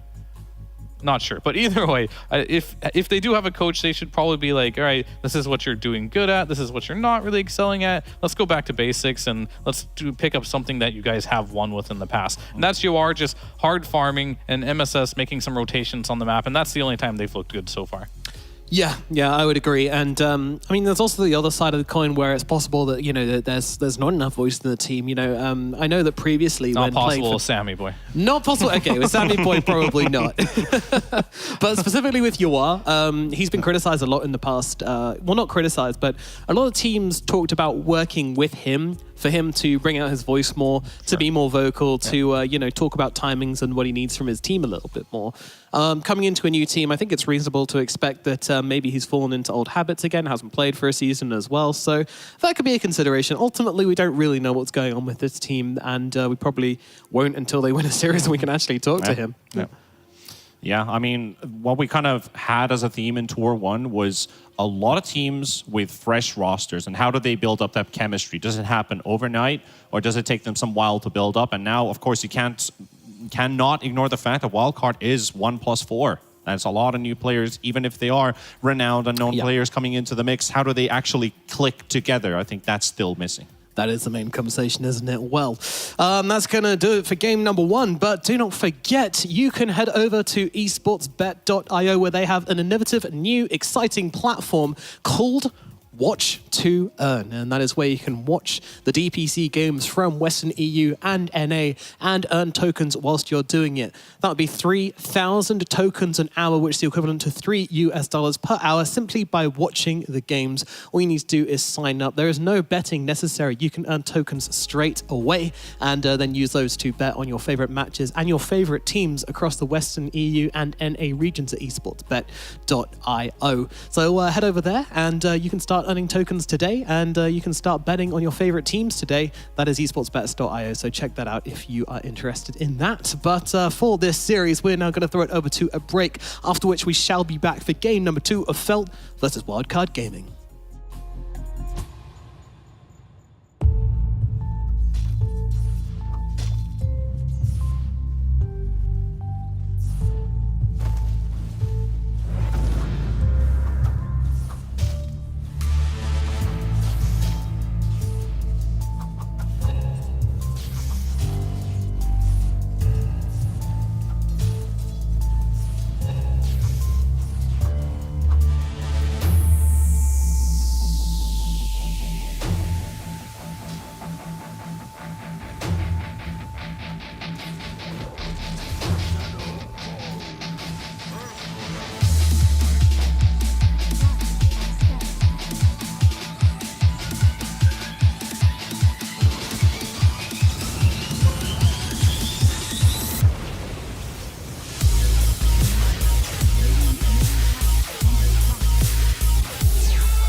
So, welcome back. We got the NADPC right now. it is Felt versus Wildcard. What? That not do it for you? Oh, you got me. You got fear. Nice. That's what I was aiming for. Good. Felt versus Wildcard. Game number 2 is on the cards. We've got a draft going on already, and I don't want to waste any time in getting into it. That's right. Get our names. Get our names away from here. We don't need to know that. We know who we are. I want to see what heroes we got going on. You know the names. Yeah. But yeah, what do we want to see from game number 2? Was this Brood a problem? Who do you want to win? I want Wildcard to win, quite honestly. Want I want Wildcard to earn the win. I want Felt to play as well as they did last game, but then Wildcard to beat them. And Then Wildcard is going to give Felt the Nature's Prophet again. Because It is looking like Yoon it. has been undefeated in the past 3 months on that hero. I think he's 6-0 now. He's 6-0. So what do you do now to beat it? DP, that's a hero that is not good versus NP. And you're playing versus an undefeated first pick NP player who certainly we'll be picking NP. Spicing it up. And 3, 2, 1. He's losing confidence. See, you should have just believed, Fear. You should have just believed. I did believe, but it just It didn't sound like belief. because after the, it took too long. I don't know why they're waiting for it. This is a hero that they first picked in the other game. It's really good versus the DP. There's really no thinking about it. You shouldn't be thinking about it. And eventually they got it. They got to it eventually, and it's a good pick. But what can they pick with it? That is also good. Now this second pick is going to be bad if they actually pick it before they go in reserve time, because that's probably what they were thinking about. Like, what's the hero we're going to pair this up with, and what is Wildcard going to think about it? So you got to pick it in 8 seconds. Just pick Undying. I like Clockwork. What about That's good too. Yeah. Clockwork. I don't know. I want a melee type of hero that DP doesn't really want to run. I mean, Rubik's always okay. Yeah. They're still leaving the idea open for the second phase, because you do get the 15th, which is, in most cases, the +5 support that you bring out. We see a lot of Disruptors, we see a lot of Clockworks, sometimes we see the Snapfires come out. So it's a kind of somewhat free pick, because it's not a second phase ban worthy hero. You still get to pick it, and you're not too worried about when your opponent goes for the double in the second phase with the 16th and 17th. So they're leaving it open. I like the idea that they do snatch the Rubik. Don't want to let a couple of those spells go in the favor of Wildcard. Probably thinking already a bit ahead into the draft as well, what they're thinking about, because when you bring up that Rubik, it does feel like they could look for maybe something like the Snapfire. Okay. And why do you say that? Because, the Silencer has kind of fallen off. It's usually been the hero that counters these big teamfight ultis. Nyx Assassin has now been arising in the second phase bans a lot, because it's just an instant break to a channel spell, right? So you get to counter one ulti with maybe a lesser ability, or an ulti with an ulti. So now that Silencer's out of the picture, it feels like you gotta get this Rubik at least to cover up some of those bigger teamfight ults on your side. Nature's Prophet's ulti on Rubik Stolen, not a fantastic spell until later parts of the game where you have Ags and you get I've got a surprise route against my opponents, right? So that sounds nifty. But you got to go very far into the game until that actually kicks in. So just want to play it safe, get that good lane harasser. He's very capable with the rotations early on into the game, and just sits into mostly 90% of the drafts. I don't think there's ever a bad Rubik game. Yeah, I mean, I think that's definitely true. Everyone has spells you want to steal, and the hero is just generally strong at the moment. And this hero used to be weak in the laning phase. Is that not the case anymore? Rubik? Yeah. Oh, he's the strongest +4 in the laning stage. Just the Fade Bolt does so much damage, just right click is so strong. Overall, one of the heroes that is probably on the highest tier if you just want to win your lane. And then, of course, later on, you can see what the spell still can do in a lot of fights. Stealing the Pulverize is always quite fun, because it drags them into your unit model, so you're actually kind of vacuuming them at the same time. But I've been kind of living in an alternate reality here for the past minute, trying to think about, why did they first pick DP? You're playing versus a team who notoriously likes to play NP carry. They love to play some Beastmaster in the off lane. DP really doesn't like playing versus either of these heroes necessarily, so it's really making me wonder, what strategy do they have here? And yeah, sure, Primal Beast has been an answer to Nature's Prophet in a lot of games, but from that offlane position as a core, where you would see it a lot at the major, where this guy will just go an early Vanguard rush, sit in the lane versus NP. You have the stun at some point to stop the TPs, but more importantly, the trample doesn't care about your Sprout. It doesn't care about a lot of things. You can't stun him as an NP, so it's been a really good answer for that. But now you have a DP in your lineup, which means this hero has to go mid, I guess, at that point. Do you want it to go support? No, probably not. So they kind of a conflict right now in draft, and just really putting yourself in that situation does not look advantageous whatsoever for Wildcard right now. Yeah. And will they ban the Clockwork? Because I feel like if you get Clockwork on Felt right now too, you're quite happy. Yeah, and also the fact that this is the first Primal Beast for Wildcard. Does MSS want to bring it up, or is Lil Nick going to play it in the off lane? But this does look like it's an off lane placed hero, even though it might not necessarily be the 3, and they're going to have to pick up the duo in the next phase. And Felt's just kind of we just get rid of the Snapfire, which I think is a very good ban at this stage, because that was something that both teams probably were covering a lot here. It could just be something like Primal Beast, maybe Mirana. Could be something that Wildcard wants to bring up, because you've already got Pulverize into Arrow. You also get one of the supports that's good at trading and look to win those laning stage for yourself, because last game, Broodmother was doing it pretty much all by himself. Yeah. I mean, the Brood was kind of supposedly the controller of the game, and it's not going to be an option this time. Obviously, first phase banned out, so But did start off with MSS getting first blood, so that's all you needed to do. You get the first blood, you can leave the lane and just let Brood chill. So now if you do the same thing with Primal Beast, I feel like Wildcard could get a pretty good start, but this second phase has to be where you strike. 5 seconds. Yeah, and again, it depends on Wildcard where they want to lane things as well. There is a potential. I seem to remember Alone playing DP at the Last Chance qualifiers for TI. So Yeah, probably. wonder if that's going to be an option. Obviously, a very different meta since then, but could be an option if they want to go for something more comfortable for their team. Gyrocopter going to come out for Felt, so that's probably going to be their other support. We're not really seeing this hero being played as a core very often anymore. Yeah. That was the team finding support I was looking for since the snap was out and the Disruptor ban coming out too. The Gyrocopter sits in nicely, albino zebra or albino zebra. Getting How many stuck with different this ways do you again. want to say? I think we have like 4 different ways, but he's got the most games out of any other hero he's played so far on this Gyrocopter. I think pretty stable results. You have 2 stuns, one being reliable, one being not so reliable, but it does even up nicely with this gyro pick on the side of Felt, because it again is a support just bringing that extra punch, right? Yeah, it gives a ton of damage with that shard later on, and early on can trade a little bit on lanes. It's not the most reliable laning support, has to be said, but you've already got one strong laner to put it with, and they can just grab another one. Yeah. And there's the Mirana. I mean, I feel like it's a bit of a risky pick. I don't fully understand the gyro over Clockwork there. I agree. But it could just be a player to hero combination that they need to do, because I also didn't understand the Dazzle last game either, but they made it work, so it seems like they're going to go with their comfort over what is more logical for the game. And it can definitely work, but like, how are you controlling the Primal at this point? Because this rocket takes a long time to reach its target, and if you've already started the Pulverize and the Onslaught, you're not going to have that instant stun available here unless the Rubik is nearby. So for laning stage-wise, might be a little bit scary here for the Nature's Prophet if they are going to be running this off-lane Primal.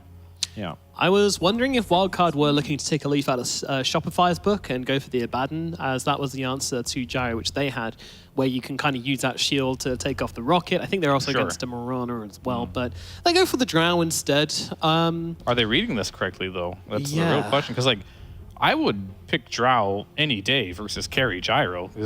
He's immobile, he's agility. If you're a carry, Drow destroys him. You like to buy Satanic. But this matchup, if you're a support, there's some merits. Right? Having range carries to kill the rocket are good, but you're giving them the strat that I feel like that they're just so good at with right now. And it's like, now can you in the mid lane here as Kids? He's a very capable mid laner, and we've seen him on his Pango a lot. He normally plays in the blind matchups, but he has the opportunity to actually try and win lane if he wants to versus the Death Prophet. There's not a lot of heroes that can do it, but I feel like his draft is kind of built now where he can pick whatever he wants. He sees his matchup. He's going versus the DP. I just hope he doesn't pick some Spirit and just get countered hard in the mid lane, because this should be pretty obvious what Wildcard want to do right now. But they do have the option of the MSS playing, the Primal, or maybe Sammy Boy will play it. Who knows? Yeah. Right, and they can put on support. But I feel like it's a weird draft if they're going the route of picking Primal support when the other team already shows an NP carry. Yeah. It feels like you're kind of missing out on that as well if they don't take that route. But they brought out the Beastmaster, meaning this Nature's Prophet now more looking like Hitmune's gonna definitely lock it in. I was thinking Fade could still maybe go for the Furion when that Drow pick came out. Do they want to bring up something like the CK? But the reasoning why is because we actually get to see a last phase Kids hero coming out. He doesn't really get to pick his hero very often in the final phase. Kits is the one willing to take his hero pick very early on into the draft, make it kind of obvious for his opponent too. So they were playing around with this Nature's Prophet idea a little bit on the side of Felt that, hey, we still got the 1-3 flex here.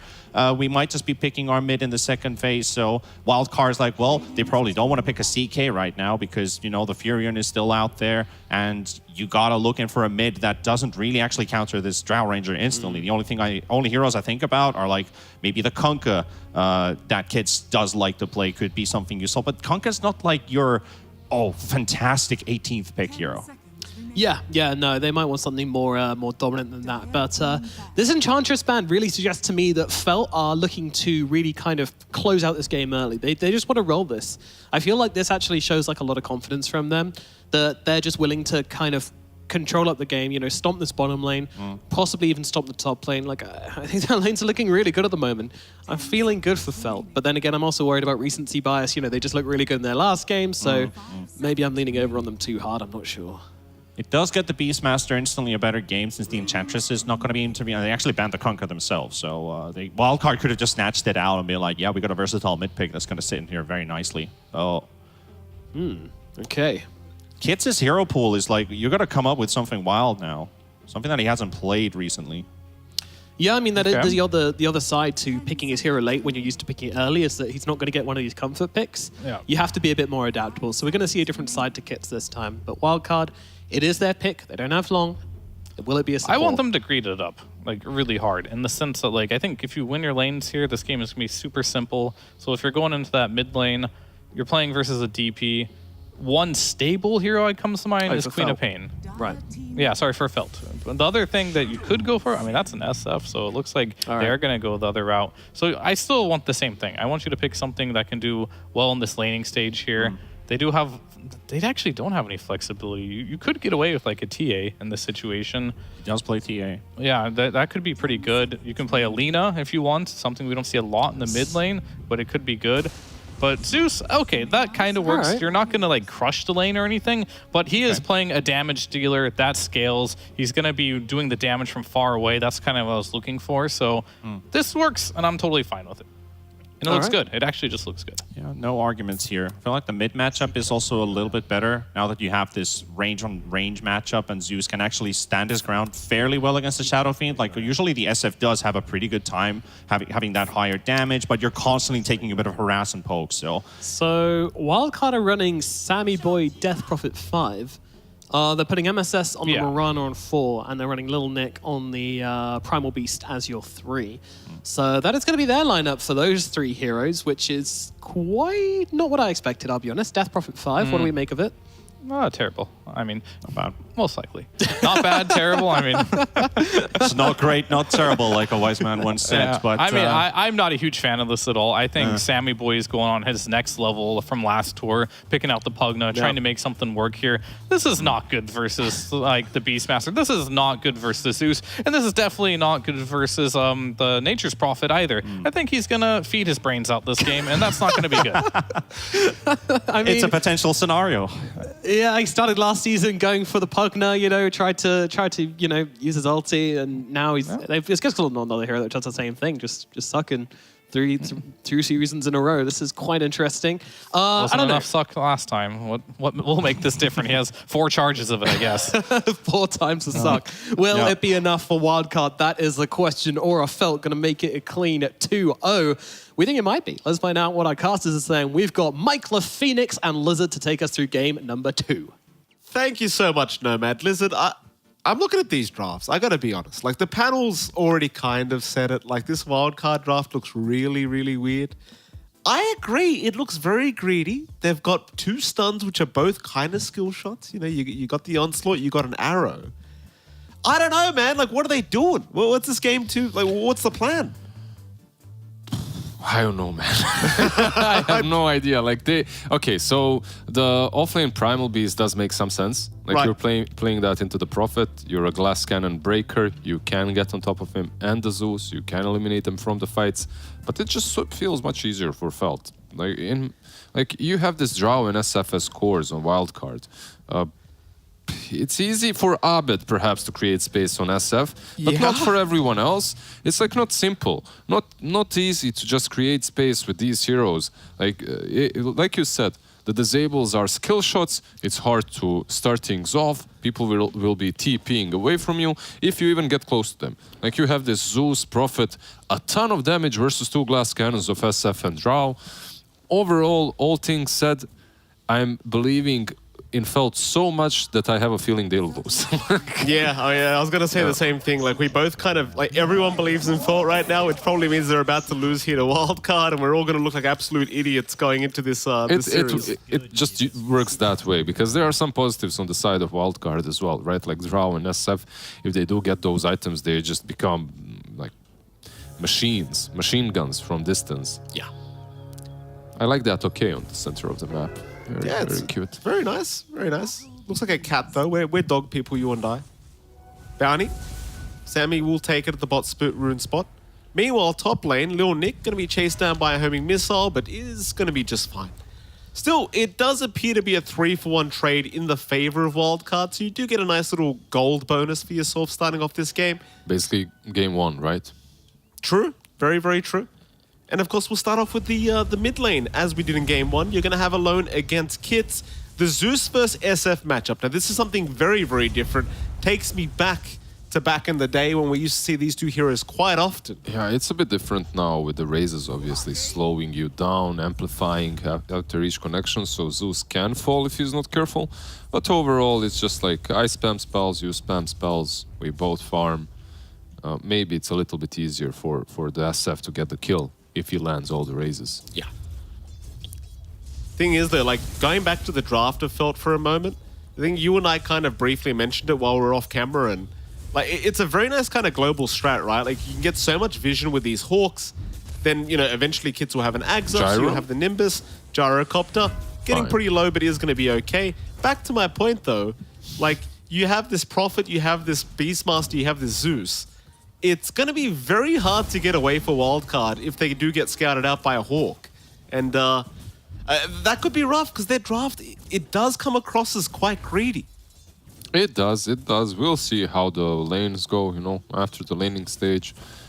If the lanes go fairly well for Wildcard, maybe that greed will not be punished way too hard.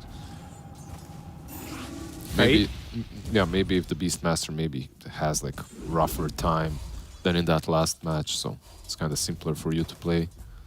Yeah, on the positive note, at least Sammy on this +5 DP, like, he can have a lot of impact in the lane, especially once you hit, say, that level 3 mark, you have the 2 Spirit Siphon charges. What did they dodge? Did they dodge the, I wonder, the Prophet on the offlane or the Zeus on the mid lane with the DP5? Rubik? I think kind of low. Getting very low, but Sammy doesn't have any spells to throw out at the moment. Yeah. Gets away safely in the end. But he's doing a great job. Like, Sammy's basically playing like an Undying right now, just not letting them get anywhere near the creep wave, and that's great news for Yawar, who should basically be free farming at this rate. And he is. And he is. Both position 1s are. Hitmonlee on the other side as well. Hitimmune. I'm sorry. Yeah. I will start reading his nickname properly from now on. Hitmonlee was one of my favorite Pokemon back in Generation 1. I mean, I say Generation 1, I didn't watch anything after that because it's all garbage. Same. Rubbish. I mean, the first one was kind of garbage as well, but I was young. Yeah, I was young enough to appreciate it. That's terrible, Lizard. Don't you ever say that again. Bottom lane, Fade. Oh, he barely escapes. The multi-shot, that last wave did not connect, or rather the multi-shot did not connect. Last wave, I mean. They're really demolishing them down on the bottom lane, though. It's hard for Beast or Rubik to do a lot. Beast is still level 2, and he's running base, already used up all of his regen. He's got a ton of mangoes to spam, but that doesn't really help. So far, these two ranged heroes just brought on the hurt down bottom. Yeah. At the very least, Hitimmune is having a pretty decent time up top. Though I suppose he did have the same last game around. Like, the Prophet doesn't really have too many bad laning stages, so... It's just that this time around he has this Primal that will constantly hunt him, I feel like. So I guess in the last game he had the Storm in same spirit. Like, he was the one. Yeah, it's just a bit of a chase down here by Albino Zebra, but there's your Onslaught. Hitimmune. Can be trampled on. Still going to be fine. Milnick doesn't want to go too far, so he can turn around very, very easily with that homing missile. Zeus. Very low mid. He just healed up with 2 bottle charges. Almost fell to the Shadow Fiend. He's going to be able to find the water rune, though. He's all right. Yep. Has that infused raindrop as well to help him from all the raises. That was one of my favorite things, like the SF change, making it so if you hit in fact, hold that thought, because Kits is doing a lot of damage right now, but won't have quite enough to finish the job. But it is one of my favorite changes that Valve recently made, like the SF, allowing him to have this crazy slow with the double raises. Because I used to be an SF player. Back when I was young and my hands actually worked properly, I used to play mid. And I always felt bad when SF just kind of got dumpstered. So it's just like, this hero is just so iconic to Dota 2. It just never feels right when SF's not in the meta. And I feel like SF just, he was out of the meta for such a long time. Yeah, yes and no, I guess. Like, he's in and out of the meta all the time. Like, I don't know what you're talking about when you say when your hands worked. Was that like 20, 30 years ago? I'm not sure, because he is in the meta. He was in multiple ones, right? Like, you had the Blink Yules, you had the SF Greaves meta as well. But I see your point. He was in the meta more so because there were creeps around mid lane that he could farm easily. He wasn't truly in the meta because he was demolishing every lane. Bottom lane is still struggling. Like, these guys need to leave the trees a little bit. Like, all they are doing is hiding. Oh, Fade, he's in a very awkward position right now and should just go down. First blood Maybe to go the way one. of Yuar, and yeah, Solji. I mean, he's trying to go after Yuar, but there's no damage. Oh, at least they have the Thunder Strike, or the Thunder God's Wrath. There's the damage. Eventually came in, but I mean, he already kind of said it. This bot lane's just gone horribly for Felt. I mean, whenever I look down bottom, Beast is hiding in the trees. Come on, man. Like, man up a little bit. Can he, though? He can't. No. He can't any longer. That's the problem. Power Treads and Raid Band already on the draw. She hits hard even though you have an Helm of Iron Will. Like, you get that +6 armor, it still doesn't matter. Kids, trying to get aggressive here onto the SF, but gets him very low and alone, able to walk out again. Again, the real positive right now is the fact that Hidimune is still farming like an absolute champion. I mean, you kind of talked about the fact that they do have the counter in Lil Nick, but like he's kind of your saving grace. Like, you need this Prophet to have a good game because, well, quite frankly, the bot lane's gone absolutely horribly for Felt, and the mid lane, it hasn't been bad, but it hasn't been great either. I'm not sure if it's gonna be enough though. Like, I know we praised this draft, but if your Beast Master isn't strong, I feel like it all kind of falls apart. I mean, look on the bright side, Lizard. We may have praised the draft. I don't see no bright sides, man. Don't you know me already? Bright side for us is we praised the draft from Felt. Fear absolutely trashed the draft of Wildcard. So if anyone's going to get trashed after this, it's probably Fear. Yeah. That's definitely the upside. Whenever Fear gets trashed, it's the upside for me. Feels great. Yeah, feels good, man. Even though I do like when people flame Nomad more, but sure. I mean, give Nomad a break. He already cops it too often. Sure. We love you, Nomad. And your fashion choices. You're a very brave person. T-Panda's got the best fashion choices, in my opinion. Bottom lane, I mean, at the very least, Fade is... He's getting there, you know? Like, Yuar's not being quite as aggressive. Fade is still finding... I mean, net worth-wise, it definitely doesn't paint the picture I'm trying to talk about here, but he's slowly getting there, Lizard. Getting where?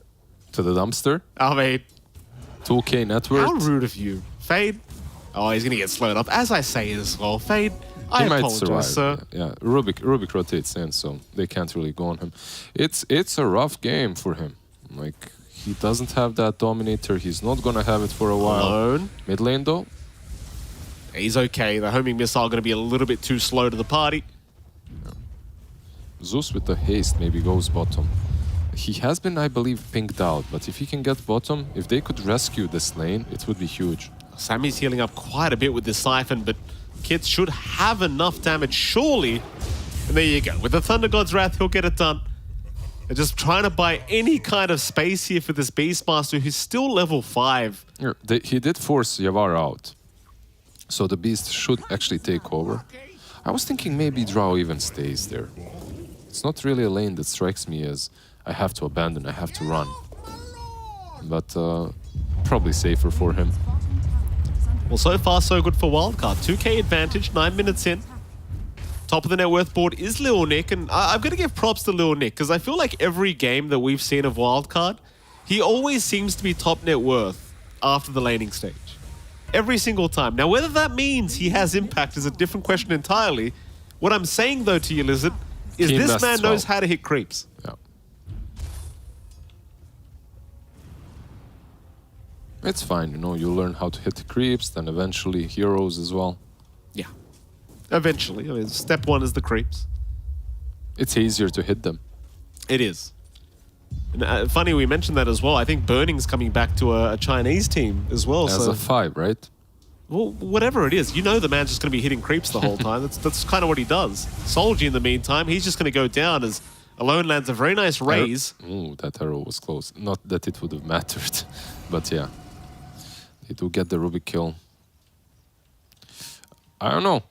We'll see. Beastmaster did hit that 6. He's down bottom. They're Oh, arguing on leave him. Fade alone. He's had enough. He's had enough of a rough time. Leave him alone. This is just bullying at this point, right? Like Lil Nick rotating bottom and killing him before he even pressured top tier 1 tower. Like, what's this? An offlaner going safe lane at the 11-minute mark. That makes no sense to me. And look, right now, what's the problem? Like, he's farming in this path towards the mid tier 1, right? So your draw is kind of like, guys, what do I do here? You know, like, where do I farm? Do I farm under their tower? I'm gonna die. Do I fall back into the jungle? It's gonna be kind of hard to do that because everything is farmed by the primal. Yeah. And especially hard if I block my own camps. But that was blocked by the sentry anyway. That's very true. Lil Nick, 1-0-0. Again, having a great old time. Obviously, highest net worth on the board right now is the Primal Beast. It is going to mean he's going to have a very early timing towards that BKB, and that's pretty much the main spike for the Primal, right? Like, this hero is just so strong that all he needs is that magic immunity, and then he can do whatever the hell he wants, basically. It's just a silly hero. Yeah. They do see the Prophet. Uh-oh. This is the saving grace. They don't really want to lose Hidden Immune like this, but they've got no choice in the matter. He will drop. Exorcism as well popped, which is kinda good for Felt because not a lot of it will be used on the tier 1 tower, I suppose. Mid? I mean, he's got a couple homing missile, but it's kind of the problem with the support Gyro, right? It's like, it's not the best setup hero. You'd think that, yeah. Homing missile probably not the most gacha stun out there. Yeah. No need for the sarcasm, Lizard. What do you mean? Very passive-aggressive you are. To you? Yeah, you're just... Never. Anything I say, you're just like, well, you're actually wrong. I was agreeing with you. No, you weren't. I was. You said homing missile not good setup. I said yes. Your words agree with me, but your tone says you're an idiot. I would never No. even contemplate on thinking. I never think about that kind of a thing. Think about what you think about, okay? There's a lot of thinking in that. MSS? Going to be spotted here by the Hawk Vision. We'll just leap away, though. No real issues. Blink on SF, by the way. He wants to be making moves. Oh, the Arbit build. Very nice. You appreciate that as well, right? Like, he doesn't need Maybe to he go can get the... a kill here. He may hit immune. Gonna go for the Requiem. Does cancel Oh, it off, no. though. Oh, no. Oh, boy. Here we go. They don't have a stun, though. Imagine if that wasn't a gyro. Yeah, that's true. Imagine if that was any position 5 with an actual stun. Proper one. Onslaught? Where's that happening? Oh, it's just mid lane. Never mind. It's the thing with the Primal Beast, like, all his spells make a bunch of noise. Yeah, they do. They It just do debates you every time. You just want to move your camera, see where he is, what he's doing. What's his full hat again? Oh, Felt grouping up now. Wildcard 3k advantage, just doing the right thing. If they can hit creeps, they should hit creeps, and that's exactly what they're doing. I mean, sure, you might have a slight worry about hit immune. He's got the Midas up, has the Maelstrom on the way. Like, he is farming a bit too quickly on the Prophet. Yeah, same like in that last game. And it did pay off in the end for Felt in that last match. But this time you do have an answer in the Onyx Primal Beast. So, yeah, you have the Primal Beast, you have the SF, you have the Drow. I believe that you should be able to outcarry him. then again, there's a ton of damage from Felt once the BKBs are down, right? The BKBs aren't even bought yet. I'm thinking a little bit too much into the future. But later on, if they manage to kite those BKBs and Zeus comes online, like, we'll see. A wild card, they'll just keep the farm game going. BKBs are now being worked on, Lizard, so you're not that forward thinking. They're on the way. Yep. SF just queued one up. I believe Primal, he's got it now after this wave.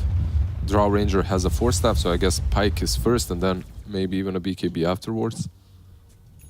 Would be early, but I wouldn't mind it.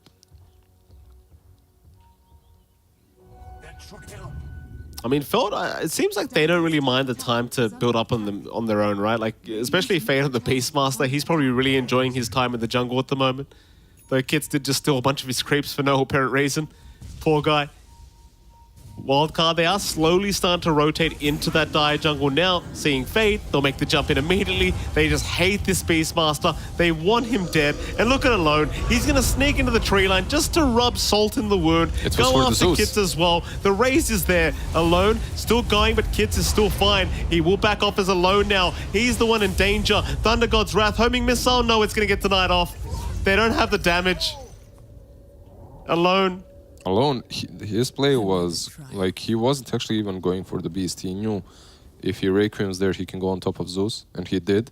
He didn't manage to kill off the Zeus, but at least he doesn't die in the end, so that's a plus. Maybe Prophet could have joined that fight once again. He'd definitely kill off the SF. The only problem is he'd most certainly die afterwards, so... Yeah. Sammy, mid lane, Silence is going to connect, and that's going to force the Zeus back at least for a little bit, but... Oh, no, he misses the Thunderbolt. Never mind. He was a bit afraid to continue chasing while he was silenced. For the best, there was a Primal next, so... With a BKB. And again, you hear that hero every time. You just hear him growling for no apparent reason. You're like, oh no, he's nearby. He's a big boy. He's a big boy. T1 mid tower, though, is going to be under siege. Fade. Rather, Fade is using that dominated creep to get the job done rather quickly. A little bit of a win here for Felt. Wildcard, they're not really going to try and respond to this. Again, they seem more than happy just farming. Mike? Yes? Tell me honestly. Yes? How do you feel about the Warpine Raider? Oh, the Warpine Raider. I want this creep to be good so bad, right? Because I'm like, I'm an Enchantress player. In fact, hold that thought, because we are going to have Soldier going down. I'm an Enchantress player. Okay. I really enjoy these creep abilities.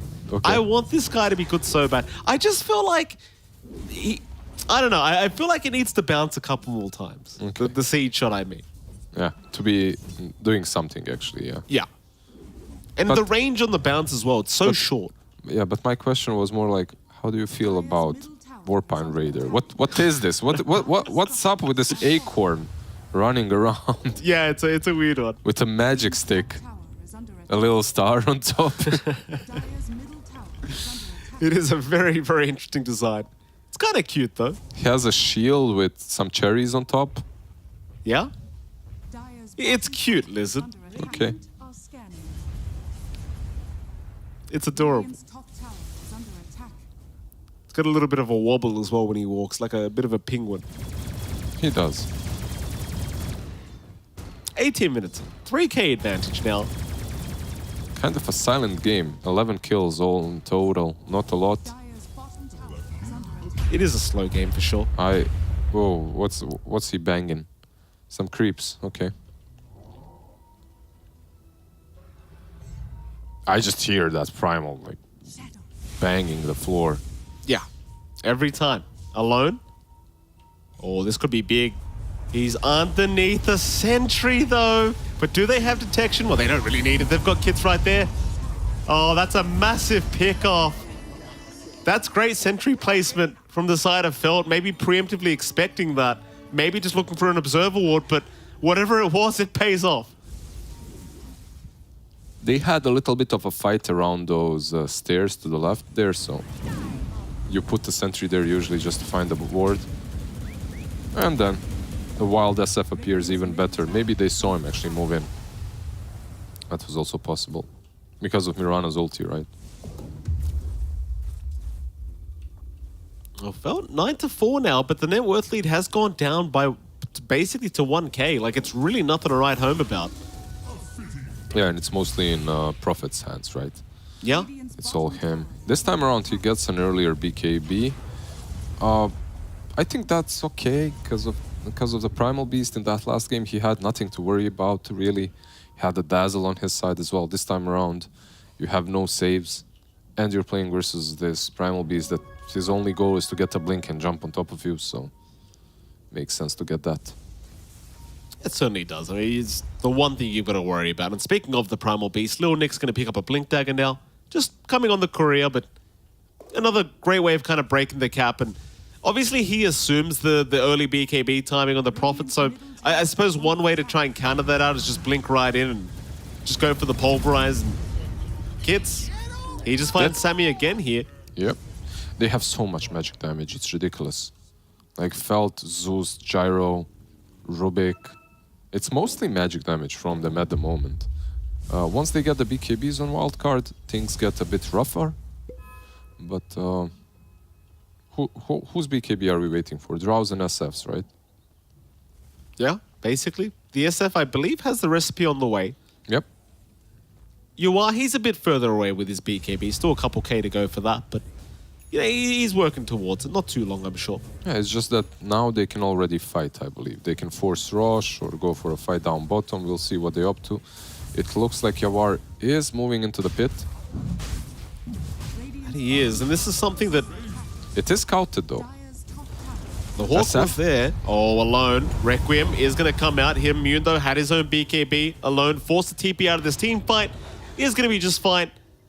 But the Roshan The ult to scout them out. is going to be left. Lil Nick is going to be able to onslaught away. So both teams might just need to go for a reset. Quite a bit expended from either side.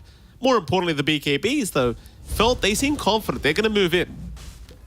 They did use the BKB on Prophet, but it looks like, yeah, exactly, like you said.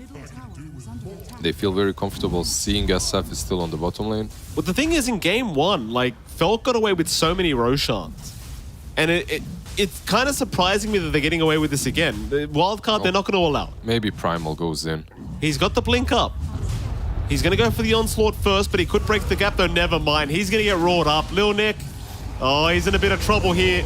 He'll try to walk away as Albino Zebra does go down. Roshan getting so down low should go the way of wildcard. Who's got it? Oh, it's sprouted up. They do snatch it away on the side of Alone. The SF's got it. Kits goes down. Now they've got the Prophet as well. Massive fight for wildcard. Massive fight, and that was all so close. Everyone TPs away with like a sliver of HP. Insane. And it's all because of the silly Primal Beast, Little Nick just going in, BKBing, and then getting roared. But I feel like once he BKBs, they don't really have the damage. Yeah, Prophet is hitting him, but he's not hitting hard enough at the moment, so it didn't really matter. Yeah. If he could have dealt with Primal Beast earlier, then perhaps they'd be able to deal with everyone else, right? But also the Sprout, I feel, moved Rosh away from the teammates. Yeah. So they couldn't really reach the Aegis. I love the fact that the Aegis ended up in the Sprout, and everyone's just panicking, like, hey, someone chop down this damn tree, please. SF in the end gets it. Here we go. There's the replay. The Roshan going down. I mean, this looked like it was a guaranteed wildcard Aegis, and then all of a sudden, Sprout is there. Like you said, it kind of pushes them away a little bit. And I guess Yawar and SF were the closest anyway, right? Yeah. Yeah. Also, Rubik's Requiem stolen. He managed to fear them for a bit there, but wasn't enough. What can you do? What can you do exactly? It happens. 2K advantages. We are having a bit of lag here for Yawar, so he'll go for the reconnection. Still, again, happy days for wildcard, and you're seeing the real problem with Feld, I suppose, is going back to the Primal Beast versus Prophet matchup. If you just don't have the BKB available, you just can't fight. It seems for the Prophet. Panel somewhere in the green room shivering right now at the fact that this draft is actually working for wildcard.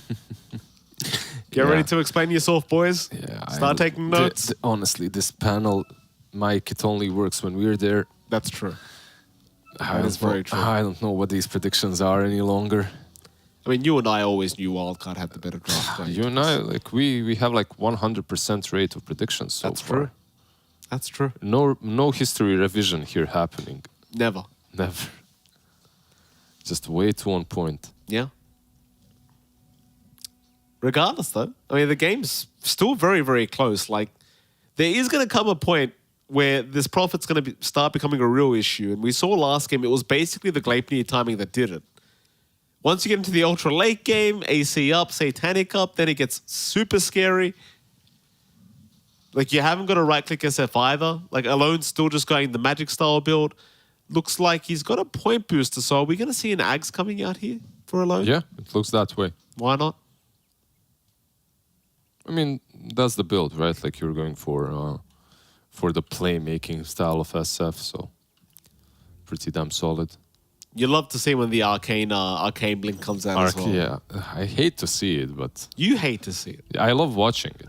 I hate to see it in my games. Oh yeah, it just feels impossible to go against. Don't worry about that sound lizard. That was just little Nick pulverizing a neutral creep. Nothing to worry about. I'm sure I'm hearing something very similar in the hotel. There's some construction There is. happening. There is. 1K advantage still stands. Like, Wildcard, they have the Aegis, but they're not trying to press the issue anytime soon. They're still more than happy to sit back and just get that farm going.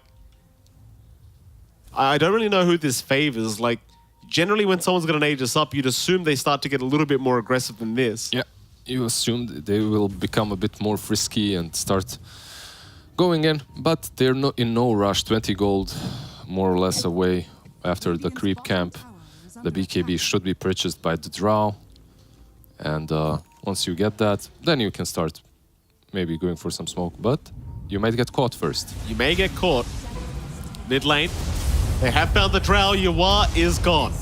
That's just so unfortunate. It's always like that, right? In this game, it's always like that. One more camp. I need that one more camp, boys.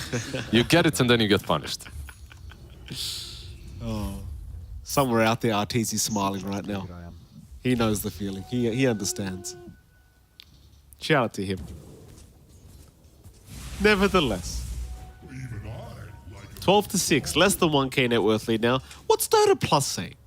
69% the way of Wildcard. Very, very nice. 69, like that's... Well, it's 68 now, but it was 69. It's dropping I a promise. bit, yeah. Yeah. Because you were about to make a stupid joke, weren't you? I wasn't. I honestly wasn't. It's just a lot.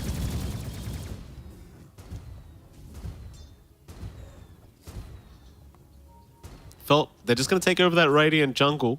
The Wildcard, they are grouped up in the mid lane, maybe expecting a bit of a rotation here from Felt. Nilnik's going to blink right in. Albino Zebra immediately getting caught out by the onslaught, but does force staff away. Pulverize is forced out, but you've got Soldier who does steal it. And Albino, I don't think he's going to be too upset about that. Tank the gank for the team. You do at least still Pulverize here for Soldier, which always looks a little bit funny when it comes to the Rubik. And it's a +5 Jaro. He'll be fine. He'll be back in no time. It's fine. He's done his part, you know? You need to sacrifice yourself every now and then for the greater good. Tier 1 tower on the mid lane, though. Next objective. Sprout is out. Nilnik, lift it up. Has no BKB. He's a tanky boy, but there's your Pulverize coming up from Soldier, and Nilnik's gone. Dude, this Rubik took him from his home. Like, he reached inside, grabbed him while he was having dinner. He's like, come here. Just choke slammed him. Choke slam, yeah, after choke slam. They still have that Aegis. They're still circling around like they want to make something happen. Maybe if an arrow connects, because they truly have no control here. That's their biggest issue, right? I mean, Wildcard never get lucky with the power runes either here, Lizard. I feel like they're always missing out. It's skill. Yeah. Well, that's fair. Alone. Midnight, There's a sentry. excuse me, Moonlight Shadow is what I was meant to say. Yeah, but there's a sentry and he's gonna get attacked. Now they know. Yeah. Counter smoke. Immediately up from Felt, they know. Not one, but two. Double smoke. Always important. You never want to smoke alone.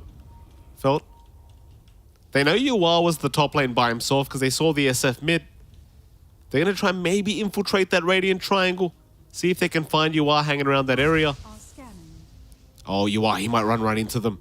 Solji, gonna see him. The Drought, BKB popped immediately. They will try to turn. Roar is out. Hidden Mune is gonna move in, but there is gonna be a Hurricane Pike committed. So now the Onslaught does come in from the Primal Beast, and nobody really goes down.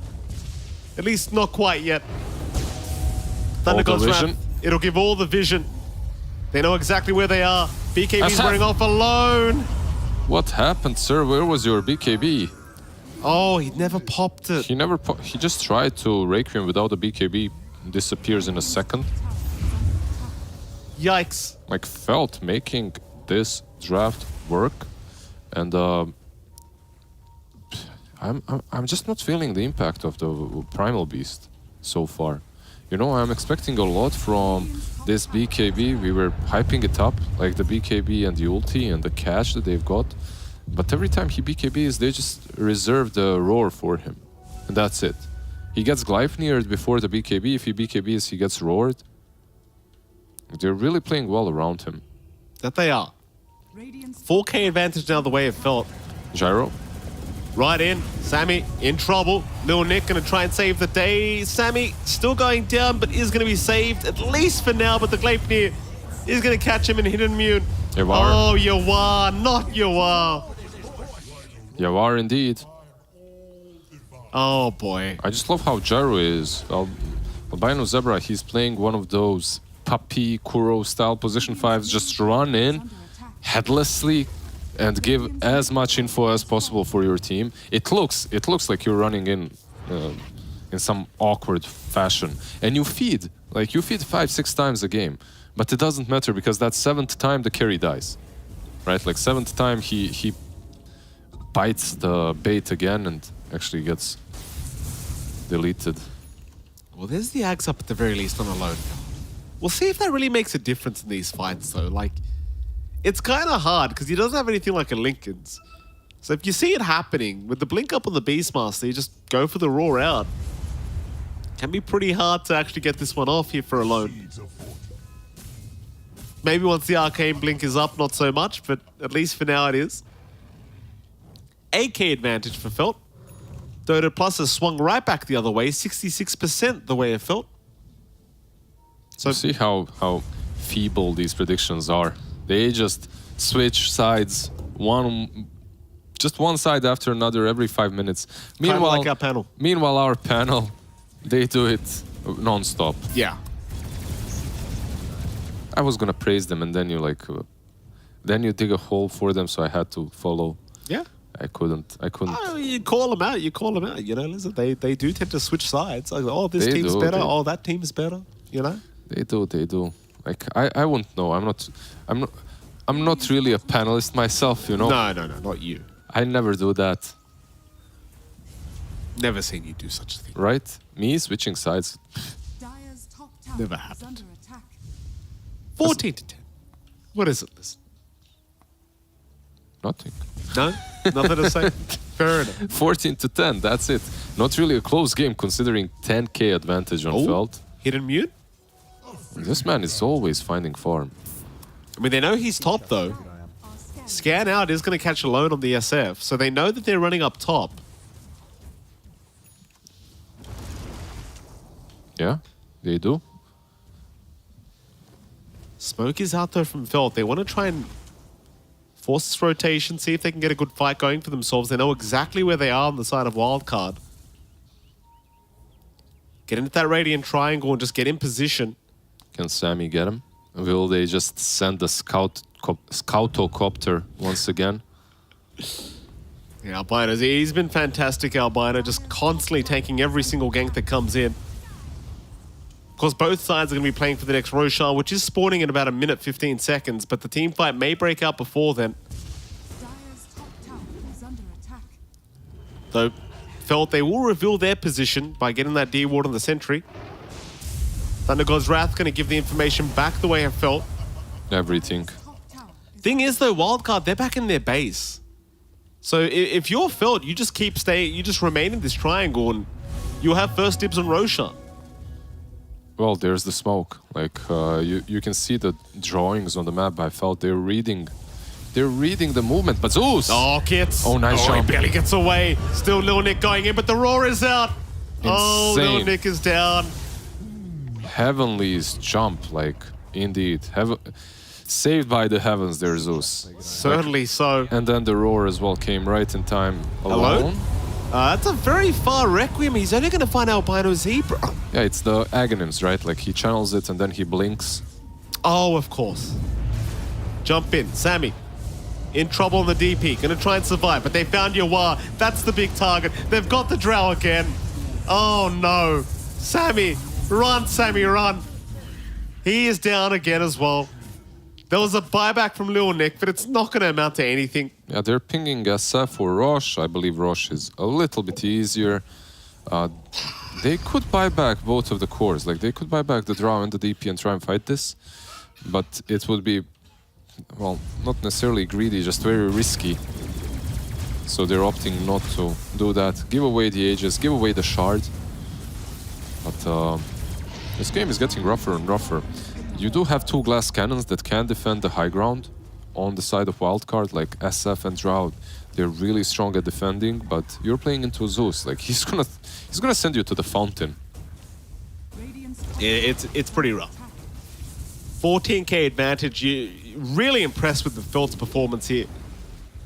It's doing a brilliant job, Felt is. Are fortified. Radiant's top tower is under Tier 3 top tower, gonna be under siege. There goes your tier 3. They'll even find Sammy, who does show up there for a moment. There is going to be a decent Requiem, but it only really connected on Beastmaster. Onslaught forward, Lil Nick still trying, does find Fade, but it's probably going to cost his own life. Though I say that, Albino, unable to get it done. Hit Immune still going, does get taken down once. Can they find him a second time? Probably really not, because Lil Nick and Sammy are both there, but no, they landed an arrow. Oh, MSS, he threads the needle. He got a nice arrow off. That's a wipe. That is Zeus, a wipe. Kids is the only one alive. the arrow, it's gonna be kind of far from the Zeus, so he should be the one that survives. But overall, yeah, that's the danger of pushing high ground versus these heroes. Like if Drow is just able to stand and hit constantly, you will fall no matter what. There's a ton of damage being dished out by her. And it's not like you have an AC or anything like that on the Prophet. Like in the last game. I think I'm going to stop praising teams. As soon as I praise Filth, they get wiped. It's... So basically what is happening is you praise the team that's in a good position, right? Yeah. But for them to keep that position, they are actually the ones that are controlling the game and they have to make a move. And making moves in a game such as this one is harder than just being defensive. Right. So they make a mistake, they get wiped. That's all. Especially when it comes to pushing high ground. Like maybe getting a pick off or two beforehand would have been much easier for Felt. Yeah, absolutely. It just felt like they were a bit too confident going into that high ground. To be fair, I thought they just had it. It always feels that way. Yeah. And then you get punished. Well, props to Wildcard for the defense. They sadly felt they missed out on the Arcane Rune just sitting there at the bot rune spot. A little bit of a shame. I'm sure Kits would have really enjoyed that. Dire are scanning. We'll scout it out eventually, I think, but nevertheless, felt probably going to be a little bit more careful trying to approach that high ground. As I say that, they are going to smoke up. Well, they're not approaching the high ground. They're smoking up for maybe a pick off and then they can think about Oh, Nick. He's a nice target. It's a They great see one. him. Thunder God's Wrath is going to give the vision, but oh, they Drow. found Yawar. That's the one you really want. The Drow. They don't see. Oh, he gets away. Satanic pop, but it's not going to be enough. Alone, he still jumps in and Immune is down. They got the Prophet at the very least. Nice 1-for-1 here for the side of Wildcard. Yeah, if you're Wildcard, you're fine with that. Like, you defended. You did lose the Drow, but you also killed the Prophet, so they can't really push any longer. However, DP... Yeah, Sammy might just be going right back to the graveyard, though TP away, he's going to be fine. They can't cancel. gets away. Now, these Requiems, our observer keeps showing us the amount of damage being pumped out with the Arcane Blink Requiem. It's pretty ridiculous, Lizard. Yeah, I feel like Moonlight Shadow as well saved Drow from a couple of hits. Like, I'm not sure if it was Invis or the mischance, but a couple of those hits did not connect from the Prophet. So it took them just a little while longer than necessary. That's where SF comes in, that's where the Prophet dies. Now a Scythe device up on Nilnik as well, even more control. They are just trying to make life as hard as humanly possible here for Hidden Mune. And that's the thing every fight, right? Like if Hidden Mune dies, the fight's over. You cannot keep going. More or less, yeah. Because he's also the one that goes very deep to take care of the Drow. Whereas on the other side of things, like you lose the Drow, but you've still got this SF who can still hit quite hard. Yep. With the right clicks. Like you've still got decent objective taking. You've still got a way to fight. Don't forget Lil Nick, he can do a lot of damage as well. I mean, sure, Kits can do a hell of a lot of damage on the Zeus, but it's just not quite the same thing. You're just kind of blowing your whole kit at the start of a team fight. This mid lane, they are grouping up once again. Yeah, they have Moonlight Shadow, but they've been instantly like scouted by Zeus's ulti. So that's not really going to work. Rush will respawn, may respawn in 2 and 14 minutes, so that's not really the greatest thing to think about at the moment. You just have to perhaps smoke up, get another fight going somewhere else. And you can see that if you're a wild card, you're still just satisfied by holding this high ground.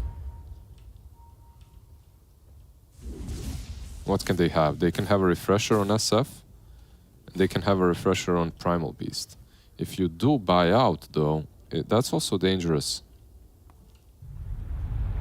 A pick off and, you know, if Prophet survives, or even Beastmaster, that could be a side. Yeah, I mean, Wildcard is still the team that is behind, so you can't really risk not having buyback right now. Sacred Relic now, it looks like will be completed by Hidden Mune. Nullifier on the way. Just a moment. Maybe he saves as well. Does he have buyback? He does. He doesn't save. No, he's all in. I mean, it's fine. Like, you could just wait maybe a minute. Like, Prophet is such a fast farmer. Could have it pretty darn soon, as long as he doesn't get picked off here by the side of Wildcard. He needs 2.5k, so 2k more. He needs to farm it for, yeah, like you said, 2 minutes at this point. I mean, Roshan's not spawning for at least a minute and a half. Yeah, more or less, like, for him, he fasts so incredibly. He farms so incredibly fast right now. Alone going for that refresher orb. You have a double Aghanim's Requiem. It is going to be a very painful experience if it does land. They might need to switch their targeting a little bit. It's kind of hard against this draft of Wildcard because if you're Fade, it's like, who am I actually roaring? Like, you want to pick off your War, but Alone's starting to feel like the actual big problem. So you've got to be able to deal with this SF in the middle of these team fights. And now, Refresh Orb is up. He doesn't save for buyback, but he gets one of those bad boys off. You know a second one's coming immediately. Yeah, if he gets one of those bad boy roars off on him, like he's not gonna get a single one off. But yeah, he has the Arcane Blinks, so he should be getting his spells out. We're entering the stage of the game in which everything becomes a little bit more fun because of all these extra spells now. Everyone has to be quite a bit faster. Yeah. Like Fade, so far, he's had an easy game. I'm a Beastmaster, I see you, I roar you, it's fine. Easy game? Do you remember the laning stage that man was having? Post-laning stage. When it comes to the targets that he needed to roar, they presented themselves to him, right? Okay. Right now, it's going to be, if I don't roar immediately, if I'm not on my A game, I'm losing the team fight. My favorite time of any Prophet game, by the way, that level 25 talent. Let's go. No cooldown TP around, yeah. Who thought this idea was a good idea? That's my question. Smoke up. Roshan is available. Ag's Blessing is up on the Roshan. Third one of the game. Fade's gonna get started. I'm not sure that you want to be inside the pit. It's risky. It's very risky. Look at them run. This is good movement so far by the Radiant, but they should be scouted. Arrow will go through the Roshan pit. They won't see anyone yet. Prophet is down bottom. Oh, they're pinging them out. They seem to know exactly where they are. Nice position from the Rubik. They can't see him, though. Roar is out. Who have they got? It looks like they're trying for a loan, but the 4-staff away. He's fine. Still jumping on Lil Nick. They're going to try for the Primal. Lil Nick is going to drop. First Requiem will do absolutely nothing as the BKB was there from Hidden Mute. And Yawar's down. This fight could not have gone any worse for the side of Wildcard. Look at the bottom lane, like it's even being pushed in. Oh no, there's so much to address here for Wildcard. Alone, he's still got one Requiem if he does want to go for the refresh. Problem is Albino Zebra is going to find him. And even if the Gyrocopter dies there, you get the info the SF's on the high ground waiting. Now there's no way for Alone to try and steal this Aegis away. No kind of RTZ play coming. Can't really do much, just kills a couple of creeps and TP's back. Oof, the game is looking really hard for Wildcard right now. What do you do now? That whole fight was so crazy too, because Prophet, he TP'd bottom just as they were approaching him. So that kind of saved him, plus he pushed bottom with it. Then, like, yeah, you have this refresher, but you can't catch the Prophet with it. Hittinmune was smart enough to just use the BKB, kill off Yawar, not Yawar, he was killing someone else, and then instantly Silver Edge and run away. He wasn't close to the SF, so he can refresh and go in again with the BKB. Plus Yawar fell way too fast. His positioning, perhaps, in that last fight wasn't amazing. Well, Top Rax is gone now. Jump in, Requiem. Oh, they've only caught. Oh, it's still Kit. They've got the Zeus. It's a big one. That is a big one. Fade. BKB TP away. He's gonna be all right. Yeah, they lost Zeus. They don't want to fight. Like you don't have to use that buyback on him. You don't want to have an unnecessary fight. The Zeus dishes out way too much damage. Absolutely. I almost thought it was just a support getting picked off there for a moment. Just with the Zeus's hero model, it just looks so small. But that's the scary part for Felt, right? Like you just witnessed how fast it is for them and how easy it is for them to kill off your cores. It doesn't matter if that's Zeus or Prophet, they both die the same. Takes one good Requiem and that's about it. Yeah. Sadly for Zeus, he's not really... Oh, Exorcism stolen here by Solji. Yeah, Aghanims, Exorcism on him. That's a feels good, man. And the Shadow Rays, I believe that's the shortest one, so... Unlucky. Yeah. He obviously wanted the Requiem for himself, but couldn't quite get there. Requiem plus Exorcism, that's a feels good, man, right? Oh, I bet. Two ultis. Lil Nick, Scythe device out. Albino Zebra, the one to get caught out. Pulverize was committed. Onslaught forward as well. Hidden Mute, he jumped right into them. He gets stunned up for a moment, but it doesn't seem like Wildcard really want this fight. They will back off. He's TPing in. Rock throw is there. Lil Nick gonna be slowed up here by the ulti. Call down of the Gyrocopter as you are gonna jump in, but the Ghost Scepter making it too hard to take him down. Silver side device gonna hex up the Prophet. You are. He needs to run. He'll go for the BKB TP out, and he's gonna make it just barely. What about Yesef? Oh, Alone! A massive Requiem. He's caught the Prophet. Hidden Mune. Gonna cop it again, but that is just the Aegis. Can they help him out here? They're gonna need to run in here for the side of Felt. In fact, it's Wildcard that are running. They only got the Aegis. They've committed all their Requiems. They don't want the fight. So Hidden Mune, he's TPing out. He sees you are. He doesn't want the fight anymore. Rubik. Nice lift away. Solji gets for the silence. Pulverize out as well onto Alone, but he's alone. He tried. How many buybacks happened here? Just the Zebra?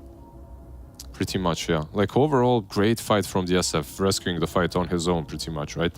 Like those double ultis. Look at the damage, 8.2k. Yeah, 8,000 damage in a single team fight. Quite remarkable, I would say. Yeah, that's a lot of damage. It's this game's just on him. Like he's even bought the Lincoln Sphere just to make sure they can't roar him up. You see the chat, Albino Zebra, Shadow Fiend is missing, Fade, Shadow Fiend is missing.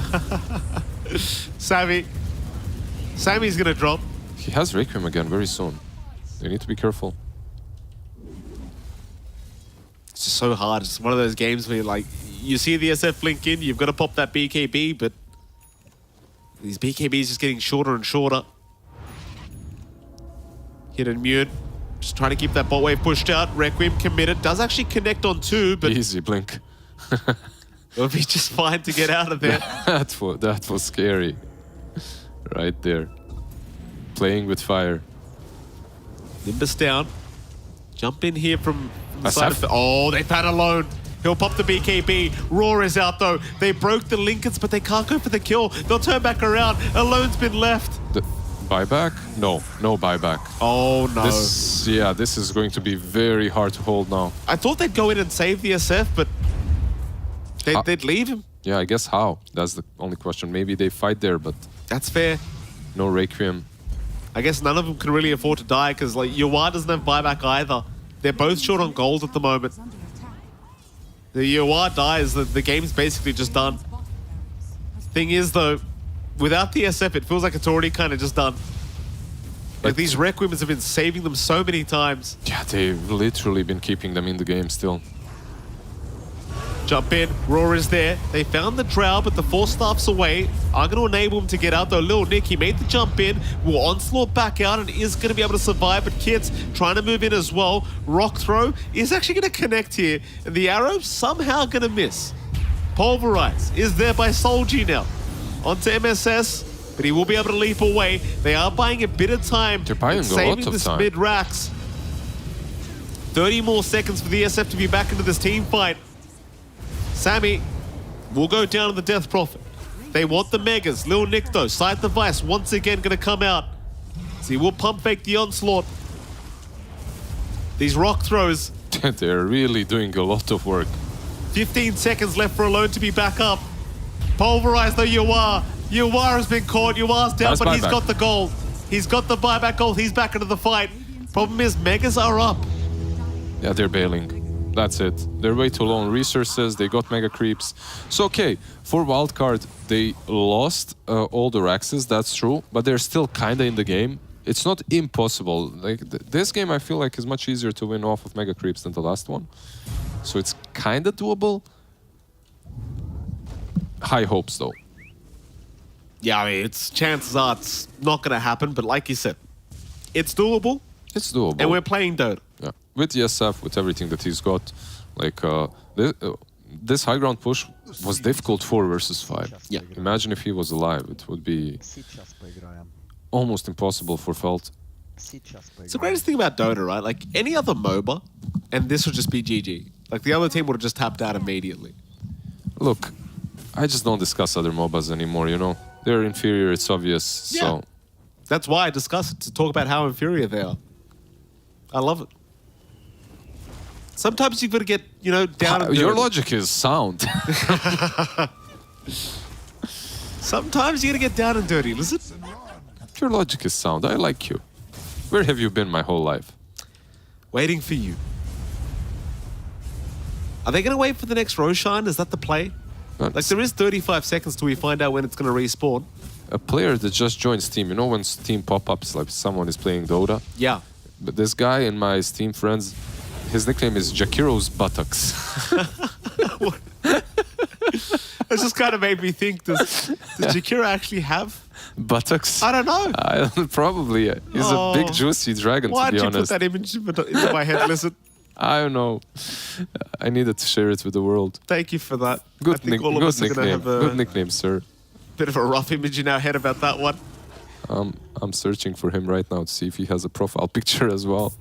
Double damage rune is available bot rune spot. Problem is Roshan's not going to spawn up for another 2 minutes, so it's a long timer.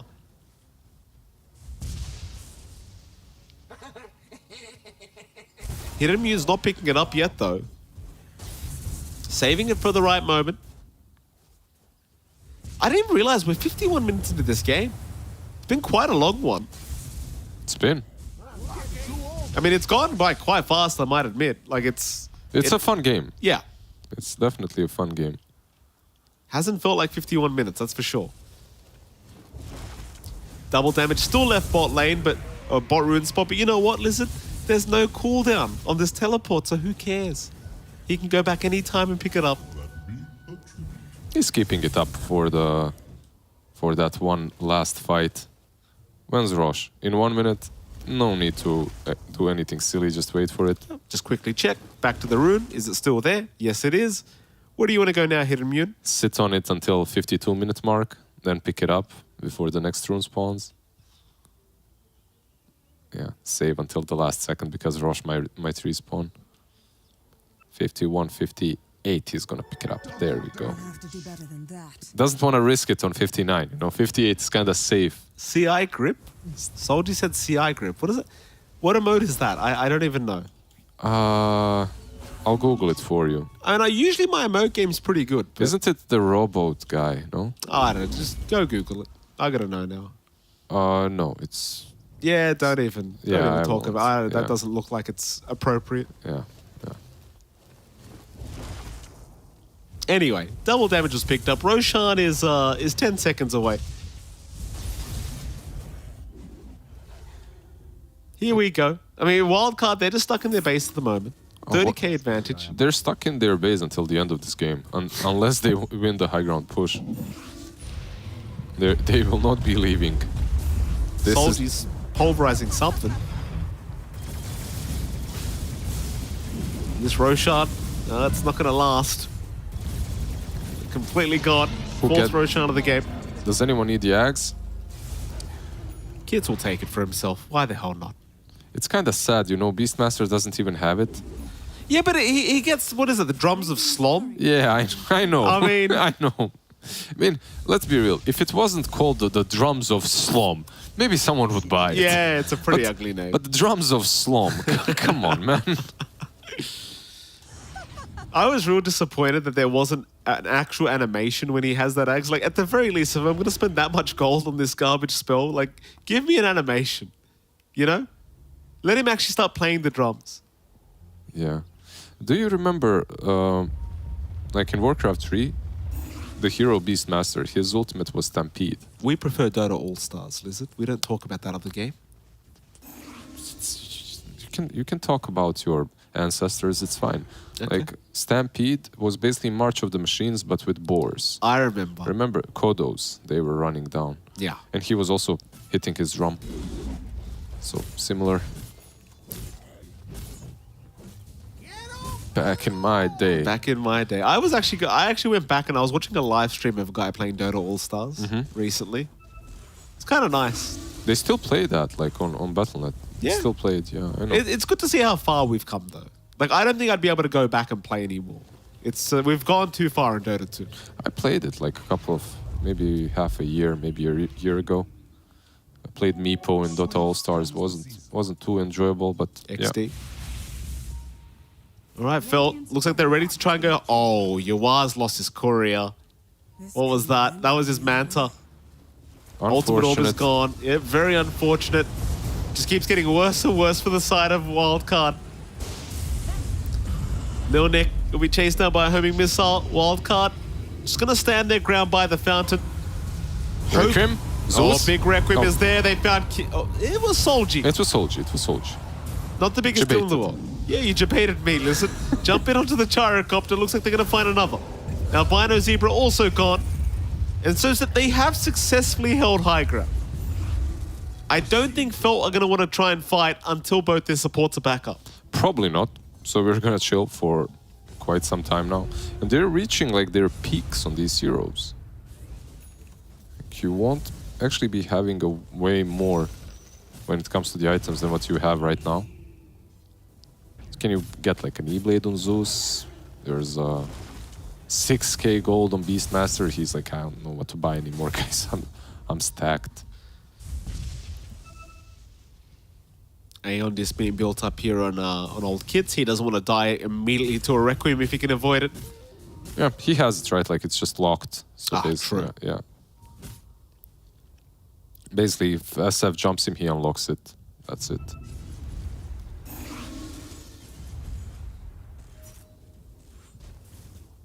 Cool game. Like we talked about earlier, defending Megas this time around for them is way, way easier and more possible. And I felt that the only reason Megas were even accomplished by Felt is because SF got caught. Like, if he stays safe, if he doesn't get caught again, they can defend this. They might even be able to take this game. Arcane Blink now available on our Beastmaster as well. Fade wants a bit of the action.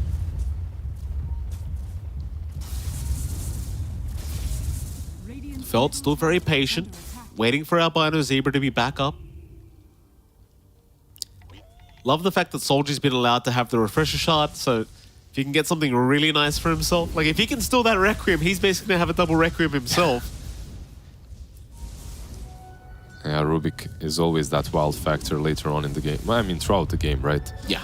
If you steal something nice.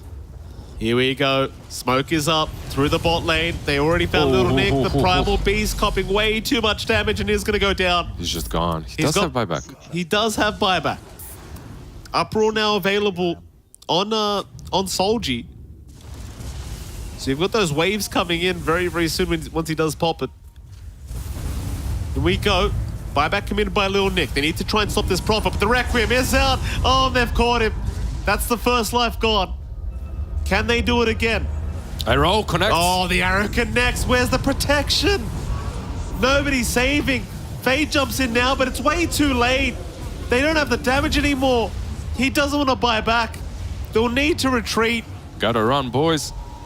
Requiem though. Oh, Solji's taking it. Solji has got it for himself. Is it gonna matter though? Like, do they really want to keep going? I don't think they do. Like, your Prophet is dead. There's no reason to force the buyback. Yeah, they go back. Not sure. Maybe Solji could have saved him with the lift there, right? Was it on cooldown? I don't think it was.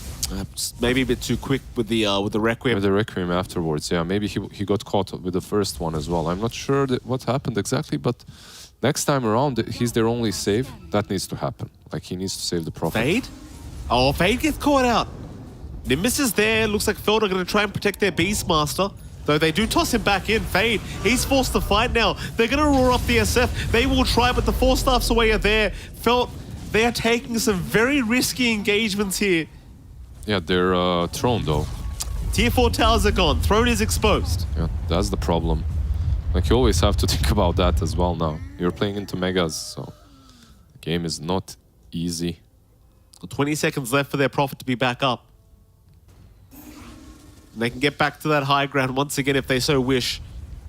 Or they could wait about 45 seconds and we could have tier 5 items, but nobody ever wants to do that.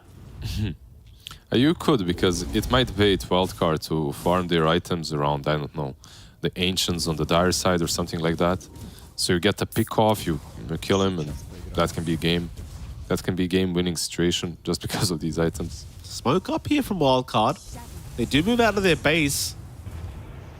We will see some.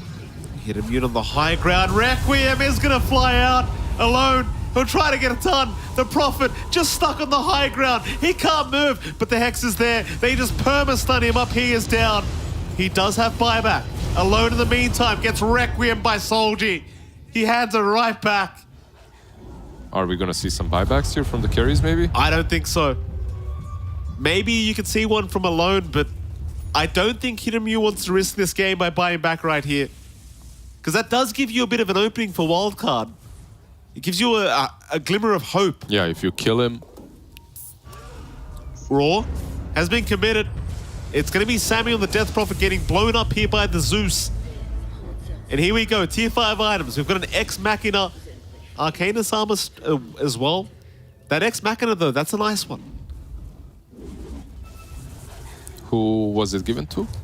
Well, nobody yet. I mean, if anything, it's probably going to be Hidden Mune, but... Well, they give the Arcanus armor to the Gyrocopter. He gets the boring item. He was the one running in anyway all the time, so... Yeah, makes sense. Makes sense, yeah. He's getting closer and closer to level 25 too. Triple cooldown, I suppose. Why not? Thing is, can Wildcard find any kind of way to get some farm, like to get these items? I know in the OG series the other day. You see Drow? That's it. This is the play. I was gonna say in the OG series the other day, Fog pointed out the Midas trick where you can buy Midas and you can guarantee yourself a neutral drop with it. Mm-hmm. They aren't gonna do that here. Zeus. He might scout him out. Oh, there it is, the Book of the Dead, my favorite. My favorite. This item, like Necro Book needs to be back in the game. It needs to be back. You get some Necros together now with the 3 hands pushing in and the Beastmaster creeps. You just send the creeps on the throne. Oh, he got Mirror Shield as well here on Hidden Mune. That's massive. That makes life real hard. Yeah, he's not really... He's dying to the Requiem most of the time, though, right? That's true. Not gonna be helped. So you might be better off just taking the Ex Machina, having the double BKB. Instead, they'll give that over to kids. And sadly for Wildcard, as you saw, they don't have any of these tier 5s yet. Stuck in their base. That's what I mean. Like, do you just buy a Midas and try to at least get one? I think that's an option on a hero that has a buyback, but who could do it right now for them? They still have buyback SF or the draw, right? Like, that's it. And you don't really want to waste gold on them either, so... Not sure. I think the best bet is you have Swiftblink, you have Silver Edge, get out of the base with the draw, hope for the best. Just lose the game that way. Yeah, I mean, that's kind of it. Then that makes life even harder. Like, you got a Book of the Dead here for the side of Felt, so it's like, if they do go high ground, like this Beastmaster can just throw all his units at the Ancient and then just go to fight.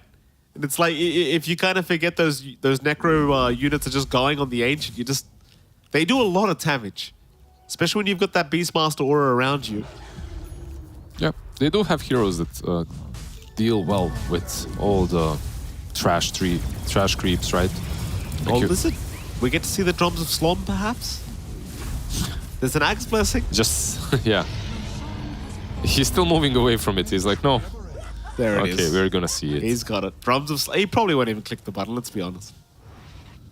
I want to see it. I can feel it. Fade. Double damage available. Of course there is. Fade.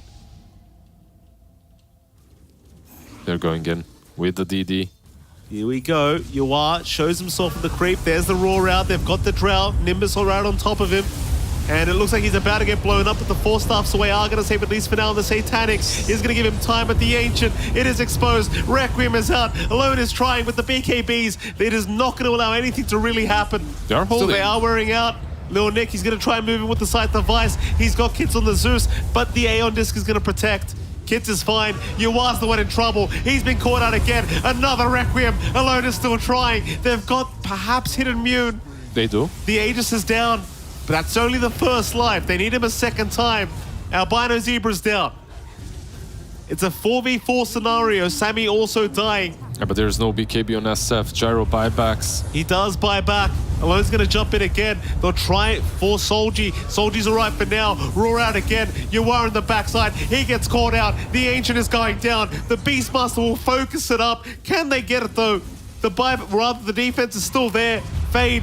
He'll get lifted by the Pulverize. In goes Hidden Mune. Does he go for the Ancient? The Glyph is there. They will not allow it yet, but they will lose their Mirana. Buybacks are out.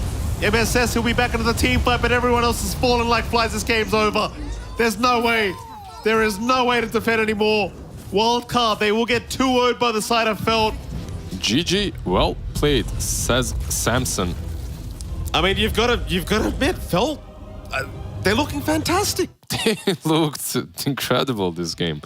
Like coming in, everyone thought that Wildcard are probably the favorites. Felt, I believe, are Division 2 promotees, right? Yes, they are. They don't look that way. Not even the top ones. Dogchamp was the one that went undefeated, and we're at the top of Div 2, so... Not sure what's happening here, but they played some pretty good Dota. This Hitmonchan, Hidden guy, like farming on his profit every single game, but always keeping like a significant network difference between him and the enemy team. All right, well, with that, we are going to throw to our panel who were correct, so we're not going to pick on them. Let's see what they have to say about this game too. Yes, indeed, a clean 2-0 means that it's curtains for Wildcard Gaming, which is ironic because MLP was dressed like one. And in the end, we were right, guys. As usual. Yes, yeah, no doubts at all that game, right, Fir? No, not at all. I knew they'd come through eventually. I just didn't have the exact time. Yeah. They took their sweet time to take this game, but wildcard empty points. It kind of... It feels a bit hollow to say it in a way, considering the expectations we had preseason, what we saw in the first series, and the thoughts after game one. Was it just a fluke? No, it definitely wasn't. Felt we're able to close this one out and just sweep the series. It's wild. The Division 2 team just taking the team that has players already well established by storm. Yeah, it makes you wonder, should you give away the Nature's Prophet after that game number one? I'm not so sure that was the correct choice here. They gave the Beastmaster away again, but to be fair, this time they did have a better answer against it with the laning stage. The DP, it maybe didn't do so well later on in the game, but where it did exceed, and it was its laning prowess here with that Drow Ranger, really shut down the laning stage of the Beastmaster, where, NP didn't really get challenged at all this game. Yeah, it was a bit of a freebie, but I mean, the lanes went pretty well for wildcard. It did look like for a point that they were just going to kind of run this one down because they were ahead. The bottom lane went absolutely atrociously. I mean, what was that big kind of comeback point for Felt? I think for Felt, like the big things that they did really well is they just kept farming. And that's something that wildcard didn't do, because you saw Little Nick, so he went and ganked bottom lane right away, and then he started roaming across the map, and he kind of stopped farming, didn't really get that BKB timing right away, and they just played into their cards at some point. And with the overextensions, the Beastmaster being ready with the roars and mini fights in a row, then having that damage from Zeus, all they really needed to do is win one big fight, and then I think their lineup was a lot easier to execute. And I think it was that one fight where, the Shadow Fiend, he had to Blink Dagger pretty early without the BKB. He was behind the tier 1 tower, trying to have, I don't know what he was doing there. He had an Invis rune, right? But he got caught down there. He died. Yeah. Sammy Boy runs in, dies in again. And I felt like that was really the beginning of the comeback for Felt. And this was a game where Fade was just shut down. This Beastmaster was so far behind everybody else. I think 2-3K net worth, but you get to the point where if my other cores is still online, all I need is that Blink Dagger, and I can still cover for my team with that Blink Initiation stun. And it didn't really require that much specialty on the side of Felt to kind of close it out. Their draft speaks for itself. It plays it out self pretty well. The game scales out further. They have so many different answers to it, and Wildcard just running out of options. Yeah, I mean, and they held on for a long time, Felt just trying to finish this one off and Wildcard not letting them do so. Some fairly exciting high ground defenses coming out from Wildcard, really making Felt work for this one. Is there any way they could have gone for it cleaner at the end there for Felt, or do you think it was just to kind of really, really hard to break that final tier 4s, basically, is what we're looking at then? That's a hard-hitting question. It is. They were able to locate Yawar pretty fast in so many fights. If Lil Nick does the soft initiation, they're well, we need to see the Shadow Fiend because the real threat is the Requiem and our BKB timers. If we don't have them, he's going to fear our entire team. We've talked about the double refresher Requiem is over 12 seconds of fear. Even landing one of those is just going to be that detrimental to fight against. So finding alone was one of the key points. Do we just soft initiate, pop some BKBs, disengage, wait for it out, and try it a couple of times? And Felt we're poking and prodding in the right way.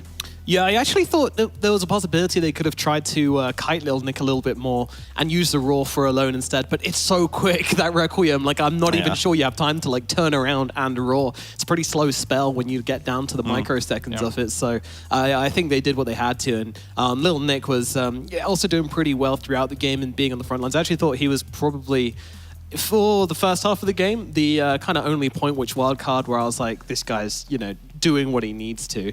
MSS as well somewhat. And then I think towards the later phases of the game, Alone did step up and we saw a little bit from UR, but not enough. Felt had already secured the map and there's nothing you can do from that point on. When it comes to MVP, I think we got to give it to Burner, Mr. Hit Immune on the Nature's Prophet. Him or Solji? But yeah, we're going to give it to him. All right, so no Solji. Why are you arguing with me? I've already chosen. Well, if you've chosen it, then we go with it. So, yeah. No. He carried him on the game. I'll let you talk about Solji in a minute. But Hit Immune, he hit the creeps. Yeah, he did hit the creeps. He hit them pretty hard, pretty fast for the majority of both of the games as he is pretty undefeated. Yeah, he's undefeated on this hero now for the past 3 months. I would think twice before giving him this hero. I kind of critiqued him before this series. I didn't feel like he was showing up or had the right picks later on in the draft. But this time, he first picked his hero. It's the Nature's Prophet, and he looked really, really good on it. I'm super surprised Wildcard was willing to give this up 2 games in a row, but I think moving into the future, I don't find this man getting this hero very often.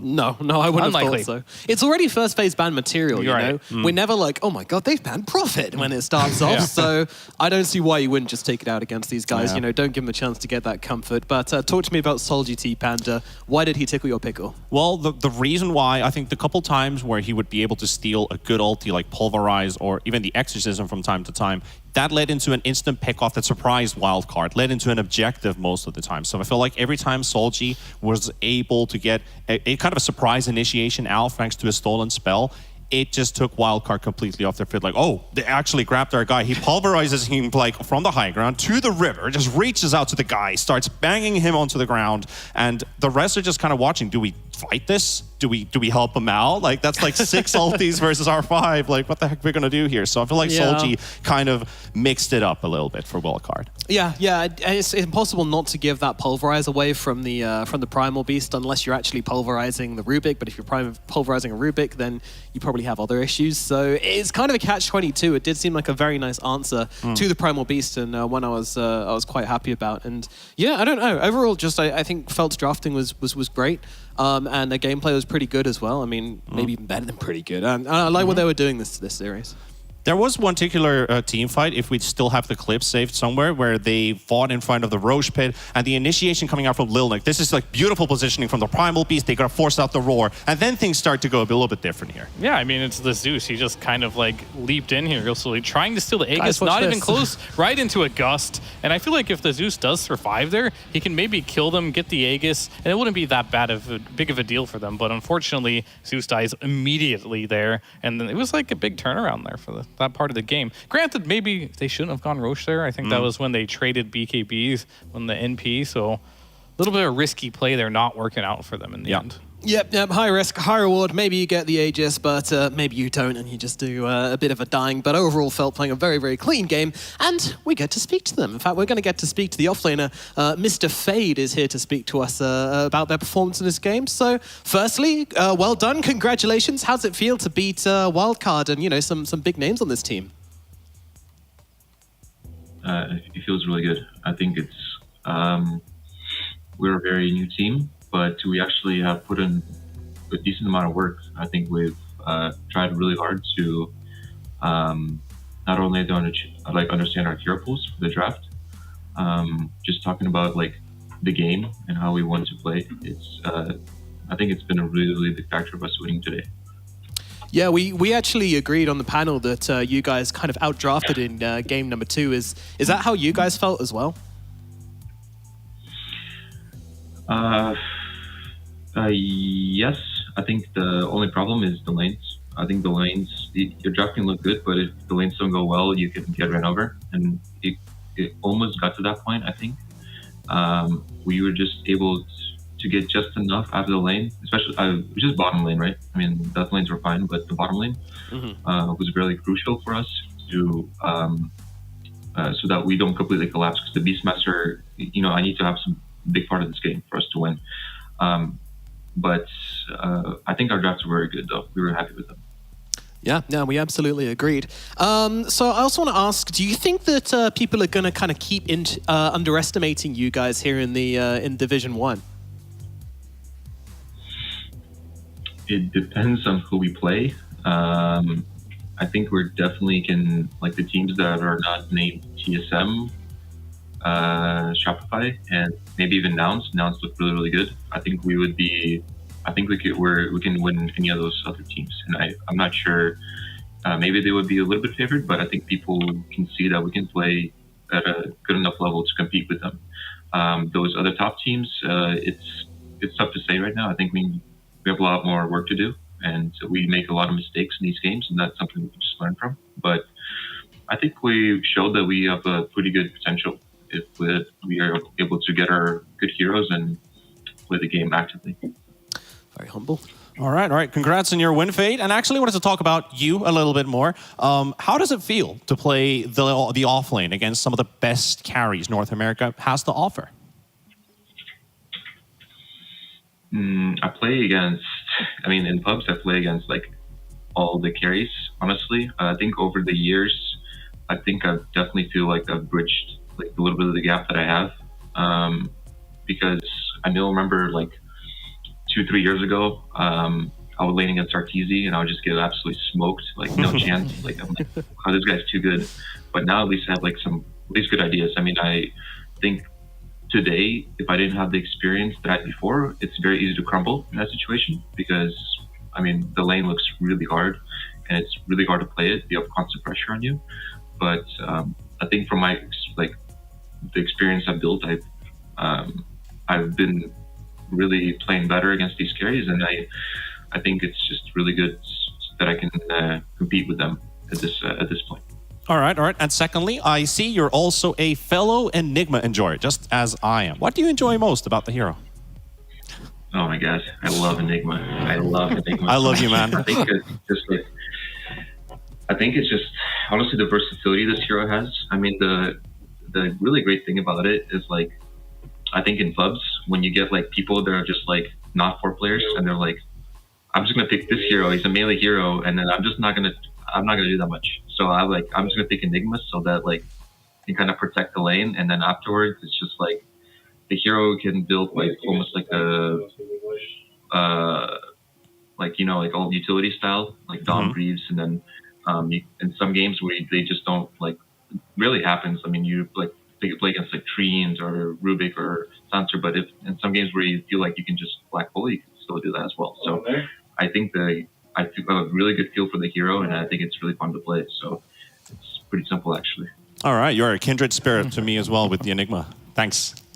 All right, yeah. So you talked a little bit of how you've improved over time as an offlaner. What are the big things that you felt were hard to overcome to get to that next level? I think, honestly, having a good team environment, it's very, very important that everyone kind of buys in to what you're doing, and it's important to actually have a lot of discussions, I think. So it's very difficult to get 5 people and then have them like mesh really, really well, because there's a lot of conflicting ideas and personalities. So I think like definitely over the years, I haven't been like on the pro teams or like some like really serious contenders, but I have been on a lot of teams, and I kind of understand a little bit like more and more of how like that team dynamic is supposed to be. So I think with this team, it's like we have like 5 players, and we talked about this before we even got together, that we're supposed to have the same vision, and we're supposed to have like the same motivation and work ethic to be able to improve. Otherwise, it's just not going to work. So I think that's something that we see that I really like about this team, is that everyone seems to want to improve and puts the work in that is necessary to do so. So I think that's one of the biggest things that requires team success. You got 5 kills first. Sure. Okay. So one more question for you here. So you guys came up from Division 2, but you've made a couple roster changes. What is the difference between that roster you had in Division 2 and this roster you're playing with now in Division 1? I think we are definitely working a lot harder with this roster. I think we're like almost like boot camping, because we're like really playing out every day what we're gonna do, and we're putting a lot more time into the team, and not just playing scrims. Like a lot of teams just like show up, play a scrim just to play. We discuss what we want to do with the scrim, how we want to draft, focus on like improving our laning, and I think a lot more dedication in this team as opposed to like a previous team. I think part of the reason why our 2 supports left is they're good players, but they just had other commitments that we didn't see that ultimately would help us get to where we want to be. We need players that are like fully bought in, and it was very mutual as well when we parted. I mean, everyone kind of agreed, and but these guys joined last minute, but they've been great, and we're meshing really well right now, I think. All right, great stuff. Well, I mean, that inspires a lot of confidence in this team, and we're really looking forward to watching you guys and appreciating the work you've put in, and hope to see you guys improve as the division goes on. Hopefully, we get to talk to you again, Fade. Yeah, hopefully me or some other teammate. If we guys talk to us more, that means good things are happening. So, yeah. All right, that's a fair call. We'll have a little chat around. All right, thank you so much, and best of luck in the rest of the division. have a good one. Hey, thank you. Take care. Made a terrible mistake. I've made a terrible mistake. I put those guys near the bottom of my predictions, and I think that was completely wrong. I mean, that interview just kind of really turned on its head what I kind of anticipated from this team.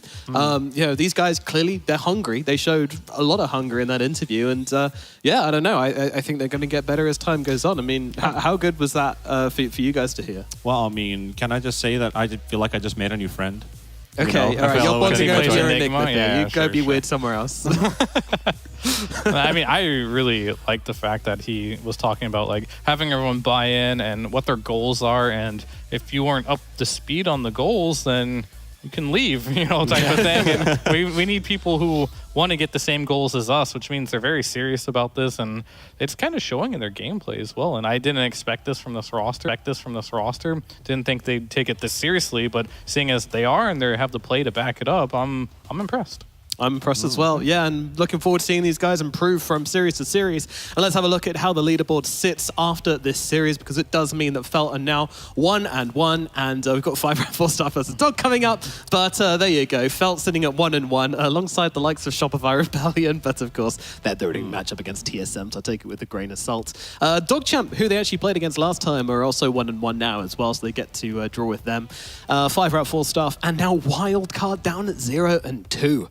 Oof, this is not what we anticipated for Wildcard, that's for sure. I mean, it has been a disappointing season, the first two series for them, and they weren't supposed to be the difficult games, and they were in a really they bad haven't spot. played the top 3 teams in the region yet, and already have 2 losses under their belt. So you might be a little scared for relegation at this point. You're in a bit of a them. trench for sure. Alrighty, well, we have one more series coming up today, people, and that one is going to be 5 Rat 4 Staff versus Dog Champ. Again, these are kind of in the group of the Felts, and I suppose the wildcards now, where we're just not too sure where they stand at the moment. And, we've got different predictions on that one. You two have gone for 5 Rat 4 Staff. I've gone for Dog Champ. So very quickly, tell me why you're kind of favoring 5 Rat coming into this. I mean, I'm favoring 5 Rat because they looked very shaky against Rebellion, and they didn't seem confident just early picking the Tinker. I'm not feeling like that confidence, and then having the interview on top of it with Bloody Nine didn't inspire much confidence in me. I believe in panders. That's all there has to be. Alrighty then. Well, we are going to throw it over to a break, but it's going to be quite a short one before we're back with our final series of the night. So we'll see you very shortly for 5 Rat 4 Staff versus Dog Champ.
That's right, I wasn't lying when I said it would be a short break because we are running straight into our final series of the day as now 5-rat 4-staff versus the side of DogChamp. And I want to start off the conversation chatting about 5-rat 4-staff. You mentioned the coach T-Panda. Can you elaborate on who is this Pandas fella? You know, been around the NA scene for a very long time, and what's he bringing to the team? I mean, Pandas is a good field lad. I feel like he's more focused on like the mentality side of these players and players that he approaches, likes to talk with them a lot. Not necessarily like the person who brings in that in-game idea, like sitting into a player's perspective. He's not going to try and micro the players. So when I talk with him, he's like, he really like to just kind of get to know the players he's going to be with, what their chemistry is going to be looking like, and do they fit the team?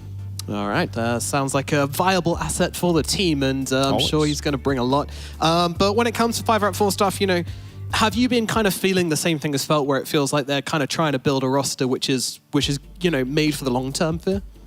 I mean, it's hard to say. This 5-rat 4-staff roster changes with the season, honestly. Yep. So we'll see if this was the one that can stick. I feel like they have very high expectations for themselves, and whenever they don't achieve it, they try to make a change. So we'll see if they can meet their own expectations this time around. Yep, and talking about changes, we have DogChamp on the other side as well, who made the same amount of changes, both teams swapping 3 players each. But notably, DogChamp, they've kept RCY and they've kept Bloody Nine, who I feel are the most notable players on this team. I feel like they kind of always have been. Bloody Nine's been around for a really, really long time in the NA scene, trying to kind of make the break into the top teams of the region. And RCY, completely new, fresh face. So you've got that nice combination of experience and new, you know, just raw talent. You're always excited to watch these guys play, right? Yeah, I mean, it's always fun to watch RCY play because there's no doubt that he has the individual talent in the mid lane, but it comes down to the question is, do they have the strategy as a team to not only make them work, but to close out games? Because right now, it seems like they're still trying to figure out how their side lanes are supposed to function. Or I think their mid is pretty stable, supports are also pretty stable, but their cores right now, how can they make them work? Yeah, did Sammy Boy let go of the wrong player in the team? Sunlight taking the pause 1 role.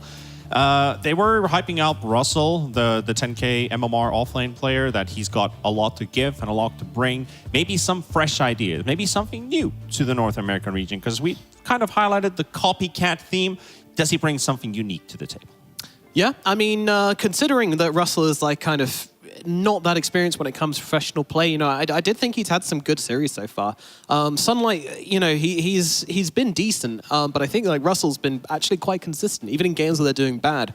Russell's kind of looked like he's doing okay. So individually, he's been playing a pretty decent game, and of course, we have to shout out our sponsors here, who are esportsbets.io. Yep, and those guys are great because they are running a new watch to earn platform, which is great for watching Dota 2 because you get to earn yourself tokens as you watch. That'll be 3,000 tokens per hour, which is the equivalent to $3 per hour just by watching your favorite teams play across NA and WEU. So just go and watch the Dota over on esportsbet.io. Check them out, log in. You don't need to make any bets. All you need to do is watch the games and you'll earn yourself tokens which you can then use to bet on your favorite teams across the regions. So go and check that out. It's a great little offer. But meanwhile, over here, we're getting into the draft for game We're going to check out the draft. 1.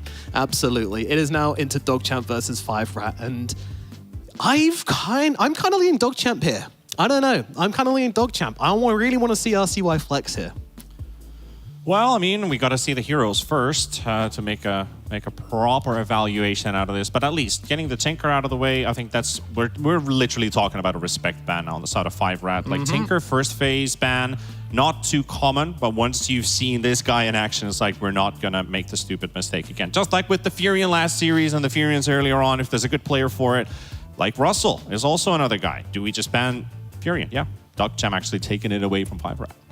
Yeah, I mean, DNM can play that hero. They can probably play on a speed, can play it, obviously. At this point, it's safe to assume if you don't know how to play Nature's Prophet as an offlaner or a carry player, what have you been playing for this entire, 3 patches? Yeah, so very true. Yeah.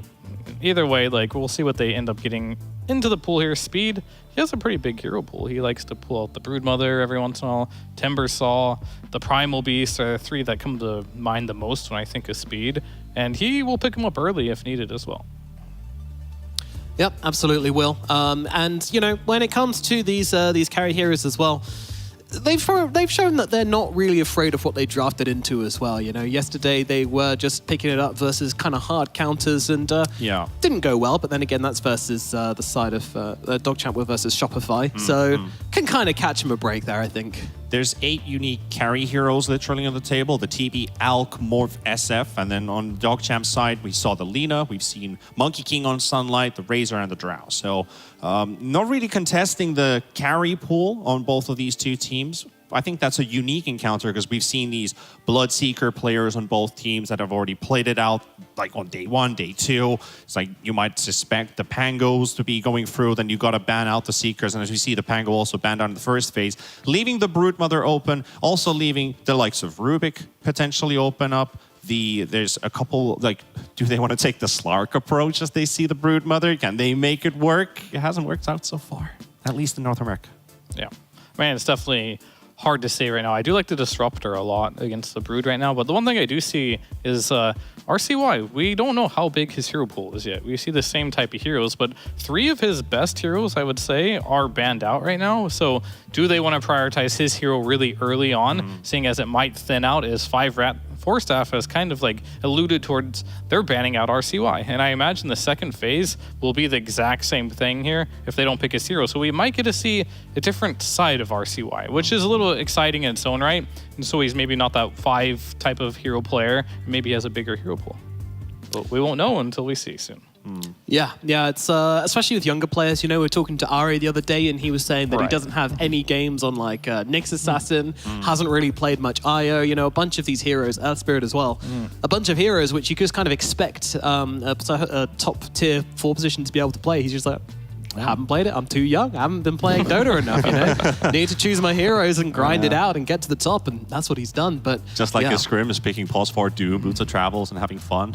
Yep. Yeah. Russell's actually got only 1 game of Beastmaster in his last ranked games, and since we can't really dive into like what does he play competitively, again, Furion, a hero you need to know how to play Beastmaster. That's another one, so it shouldn't be. It's a bit of a no-brainer in a way. Yeah, I mean for Russell, I think he's identifying his role pretty well right now as being like the Zoo type player. Yeah. We saw him play a bunch of like the Lycan, the Beastmaster. He's fitting really well into that type of play style. Whereas the first couple games, I think he was on maybe a Visage or something, but that hero is a little harder to pull off than the Beastmaster or the Lycan right now. And I think DogChamp are kind of realizing maybe we should get Russell those type of like Zoo heroes because he's performing really well on them. And their series against Shopify Rebellion where they kind of got owned, he was playing Lycan, didn't die once, had like 7 kills. He's like 7-0. Yeah. The game ended, and he looked pretty good on these type of heroes.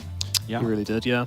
I'm happy with this Hoodwink pick, especially since it's coming out in the first phase. Like there's like a couple series I think we talked in day 1 or even day 2 about like the pause 4 range harasser that sits in together with your pause 3 Broodmother. Hoodwink being one of the best at doing his job. So already securing it, knowing they're going to ban it out in the second phase, this is a really strong opener from 5-rat. I really like the opener here. Yeah, and of course, you know, it is the rats as well, and they are picking the rat. Who is Hoodwink? And I know there's a lot of Hoodwink enjoyers out there who might be like, she's not a rat. Oh. She's beautiful, in which case, get help. Beautiful rat. Still a rodent at the end of the day. Any way you slice it. Same genre. Same genre of rat. Don't slice rats.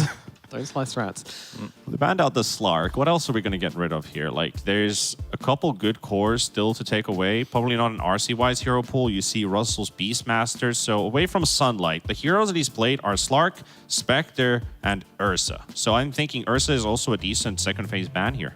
What do you think? Could be. For which team? For 5-rat to take away from DogChamp, Sunlight's hero pool.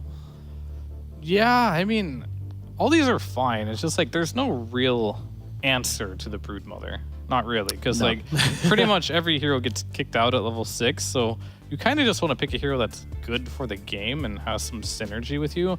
And Ursa could be fine. I don't see an issue with that. So like whatever he really prioritizes is a hero that he thinks he's very comfortable on. And I think that you have 2 ways of dealing with the Brood. Either you just pick something like some Monkey King or Kunkka carry where you are going to sit in your lane forever, kill the spiders, or you're going to leave as soon as the Brood gets level 6, and you have to be able to farm the jungle pretty quick once that's the situation. With Ursa, yeah, you can do it, but you do kind of need a battle free before you farm quickly, so that's the only downside of it, but you can pressure the lane just a little bit, so it's hard to say like what their preference is, because there is no like, oh, that's the Brood counter. Like, maybe Nog is the one here that I see people kind of go to, but it's also, you still go jungle with Nog at the end of the day. For an idea, so if RCY plays Kunkka, and then you got mid Kunkka with Beastmaster, you have the synergy already there, you have a semi-Brood counter, you can then go for a range carry for Sunlight, because that's something that you were actually hoping to see. Sunlight playing more of these range cores. That could fit in the picture. Yeah, I just feel like range cores seem to suit his gameplay. It's always, very nice to play range cores such as Razor and the likes, which he's had good games on. I don't know. It always feels easier to position yourself in that situation as well. And when you don't have supports which are kind of going to go in for you or go in with you, then it can be really, really difficult to play something like we've seen sometimes coming out, and you just get yourself into situations. Yeah, so I'm going to bring something up that is also melee, so kind of going against what you said a little bit, but it kind of fits a little bit as the Slark route. What about carry a Batten versus Broodmother? Because like you can use the shield to take off the Radiance bola. build up. You can buy a Radiance. You're kind of hard to dive if you have to double shield. I think that'll kill the spiders. And it is someone that, can just sit there against the Brood for some time, I think, and be okay. So something worth potentially thinking about. If you're playing versus the Hoodwink as well, you stay by your cores, you can save them from the stuns. I'd like to see something like that. And if you're playing with Beastmaster as well, so you have that push capabilities. Wouldn't, in that case, any Radiance core do, like, say, Anti-Mage Radiance? Oh my goodness. But the difference between Anti-Mage is he can't kill spiders. He can't at kill all. spiders. The double shield is decent nuke. Normally you just want to chase him down with the spiderlings, but if you chase a Batten too long, he's got his ultimate, he's got a bunch of shields up. Eventually those spiders will die in the earlier levels. So, just an idea. It's a possibility, And but plus, he's an off-lane player too, so I'm sure he has a Batten in his hero pool. In his blood. Yes. I mean, you might have to go pretty far back for when off-lane a Batten was a thing, but yeah, I was there. I remember it. Oh, Jesus. That's a very early sniper pick, at least. But they've got the protection for it. I think that's the idea with having the Brood Hood already taking control of the front line. You got the +1 on the clockwork. It's like, sniper's safe. Theoretically, the last time though we saw a sniper in the field with a mass front line, he was the one getting killed around the map because he was always alone. Yeah. I mean, that can be an issue as well. But what I do like is they picked it with the clockwork, so that's your brawler, and you're playing against two supports which can't really get on top of you. I talk so much. It's like my number one talking point is disposable initiation, and they don't have any of that on Dog Champ, and they're that's not what going happened to have last any time. of it. Sniper did have clockwork. Clockwork did not help out Sniper. Yeah, but clockwork was just like on the other side of the map the entire game, not really. Not playing to the idea. Yes, Like the theory's there, execution isn't. Like that happens quite a lot, unfortunately. It's like you've got this brilliant draft and you've got the ideas you want to build, and the opponent confuses you with a couple plays here and there. They got the tempo and the map control. They're like, all right, do we just clump up and help out the sniper? Does he feel comfortable farming out and pushing out the waves? We've got 3 waves pushing in. They've got a ratter on their side. We're supposed to be the 5 rats coming out of the sewers and chewing our way through victory, and just doesn't click. And then in the end point, now things get a bit harder. Batrider is a pretty good pickup. The only thing that can stop you is hookshot, but not the cogs. Yeah, like you go BKB, and this Batrider just feels like he's got a really good game at his hands. Yeah, good hero at chasing down Broodmother later on in the game as well. Hoodwink, can kind of throw down a bushwhack here and there sometimes, but of course, if he's got the flaming of what's it called? Lasso. No, the fire trail. Oh, the Firefly. Firefly. There you go. If he's got that going, then that could be very hard to do if your trees are dying. That's a very American hero, by the way. Yes, so, yeah. It's not the only Deep South hero we have, I think. I mean, they decided to go with their mid pick there instead of the carry, so that was a little interesting. And they're going to ban some of the better matchups against the Bat in the mid lane. Depends. The Storm's already banned. Ember is already banned. Quap is already banned now, so they're not going to be a lot of heroes here that they can play versus Bat mid. Zeus would be something that I see a lot against this Bat. Taken out as well. And you also get the surprise carry pick last into the draft, so Dog Champ has an advantage. Yeah, I mean, I think you pick Zeus here, most likely. It's got to be something which can kind of keep range and also have an escape. So yeah, I think Zeus is probably one of the only ones left thinking about it. It's like you need a bit of shock and awe. Like you need to be able to affect fast and as soon as possible, especially if distances are being on the side of 5-rat, because Sniper is never where the clockwork is, especially in teamfight. Clockwork's in the front, Sniper's at the far back. You need someone that's able to move around at least. I would have liked the Zeus idea, but Void Spirit, this hero has been in the darkness for quite a long time. So that spells confidence picking this hero. I mean, he's been in the void for a while for good reason, because this hero, unfortunately, I don't see it go very well. Normally, like, you dissimulate to get the stickies off, but if Bat really cares, like, he will follow it, and you don't really get that much distance from it, and you don't remove the sticky either. Yeah, I mean, at least he's got two options if you're really getting dived by the Bat Rider, which is also the Remnant as well. If you want to take a point in that early on, then that can give you some way to survive. But, like, we're talking about surviving, and I'm not sure we wanted a pick which was just going to survive the lane. I'm a little bit worried about this one. And now they'll go for the Bloodseeker. So that'll be the final pickup from Dogchamp there, the carry Bloodseeker to bring it on home. What are your thoughts about this pick here? Does this do what they need? I think it's quite good. You're against the Void Spirit here. He doesn't like leaping around with the Rupture on. You got it against the Broodmother too. Seems pretty good. Yeah, pretty solid pickup to finish off Dogchamp's draft. Like, I still want to go to 5-rat and really say they have a fantastic opener for the draft with that Broodmother Hoodwink, but now I'm like, is it enough? You know, can they play to the game idea of protecting the Sniper and moving around as a bunch? That's probably the downfall for Dogchamp if they take full-on 5v5 fights where Dogchamp doesn't get the head start in initiation. I feel like for me, Speed has been fairly good on 5-rat 4 stuff. He's been a player I've been kind of consistently impressed by. And that's because of his versatility. He's played like a bunch of different heroes and done pretty damn well on all of them. So to give him the first phase, I know it's a Brood and you can't really leave it in the pool, but I feel like that was maybe a good move from Dogchamp to kind of force Speed into this kind of OP hero and then force everybody else off comfort. And now you're running a Sniper Void Spirit drafted. It feels a bit too unconventional for me. It feels a bit too off meta. I'd love to be wrong about this because I like it when people break the game, but I'm not sure this one can work out. Fear, very quickly, give me your thoughts in a capsule. RCY, free game, win game. Alrighty, let's throw it over to our casters. We've got MLP and Lizard on the mic for this one. Very much, Nomad. We do get into game number 1 here between 5-rat, 4-staff, and, of course, excuse me, the side of... I completely forgot. Dogchamp? Dogchamp, right, here we go. Game number 1. I got you, fam. Thank you. I'm It's fine. a little bit sick. Give Yeah, me a break we were here. just discussing the names before. Yeah. Like, the Corgi, you can't forget about the Oh, Corgi. this is why. I mean, you keep bringing up this damn Corgi that That's you don't own my anyway. fault. I don't know. There was a new Corgi video today.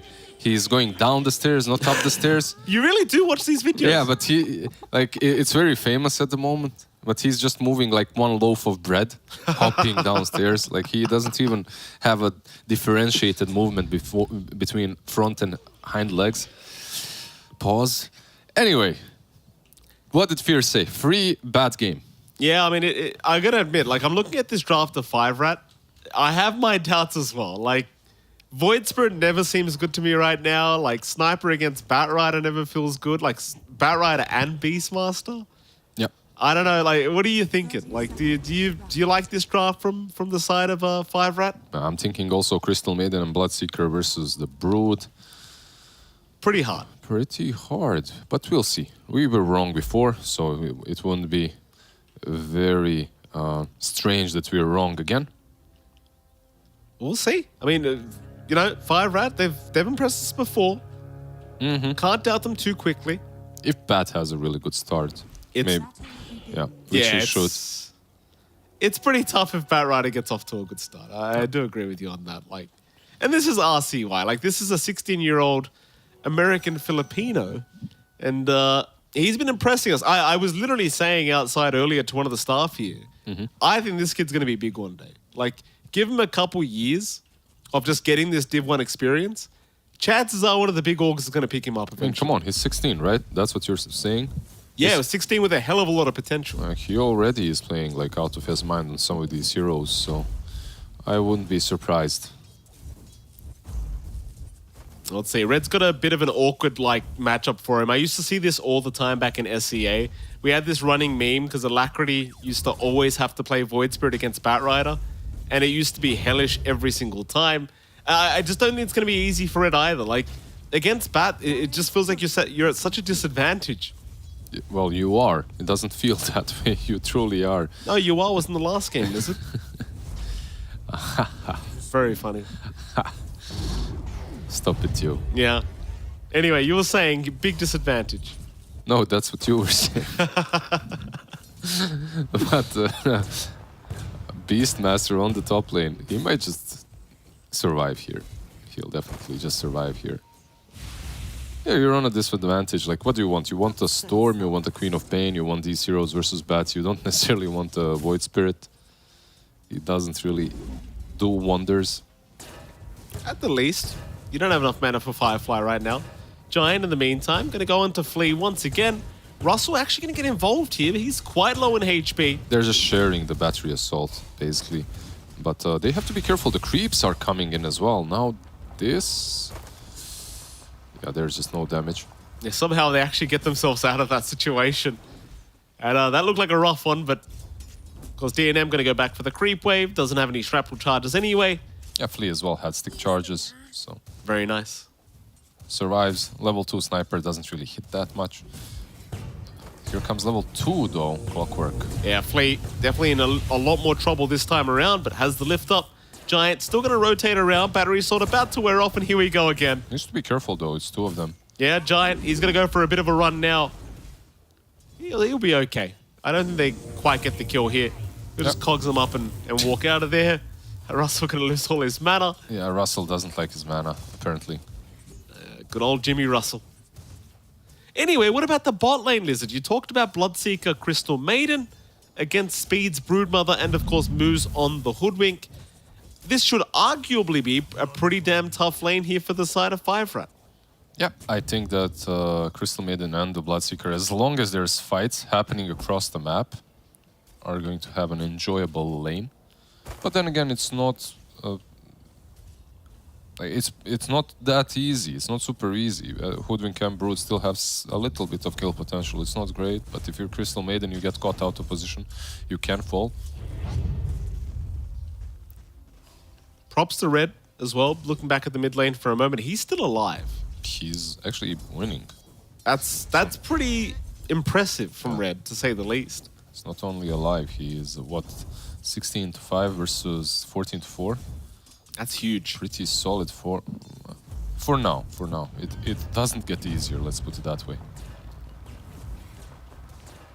Well, not only the bottom lane seems to be kind of the good one going here for the side of Dogchamp. Like you said, mid lane's kind of being won by Red, though it's still a very even affair. Top lane's a bit rough here for Russell and Flea. They are falling just a little bit behind here on the Beastmaster. In fact, Flea's the one with more CS than the Rubik. The Giant once again is going to get aggressive. Russell looks like he will drop this time around. First blood to go the way of Giant. In fact, they'll find a second. Flea, he'll go for the lift up, but it won't matter. But what happened? He had mangoes. Like, he had 2 mangoes on Flea. He could have used them to lift Clock much earlier, but decided not to. Bottom lane Hoodwink does fall. You know, when fights happen across the map, that Bloodseeker starts zooming around. Level 2 Thirst. It can be a little bit tough, that's for sure. But yeah, at the very least, a very good start to the safe lane of 5 Rat 4 staff. The sniper obviously having a great old time here, DNM. Still very impressed with the fact that Red has not died at all on this Void Spirit. Obviously going to start rotating perhaps across the map. You're impressed that a mid laner has not died 1v1 so far. Against the Batrider, yes I am. Okay. Because it's not an easy matchup. What do you have against Red, man? Red 2 has been on fire recently. He's had some good games. I'm simply saying it's impressive, Lizard. Okay, sure. That's all you're saying. Bottom lane. Bit of a chase here for Bloody 9. Speed has the webs, has the advantage. Bushwhack's going to land anyway. And Moose takes the kill. Sure, Speed maybe not too happy about that, but nevertheless, they do get it as Russell. Yeah. Russell goes down as well. These side lanes, they are not working out the way that Dogchamp would have intended. I mean, even that bottom lane, like we both kind of agreed that the CM Bloodseeker should have been able to do maybe a little bit more than they have. I'm thinking like, I know X's are amazing, but do you think that maybe Wild Boars would be better against the Clockwork here? Like earlier on? I mean, I suppose so. Giant. Run right into Bloody 9.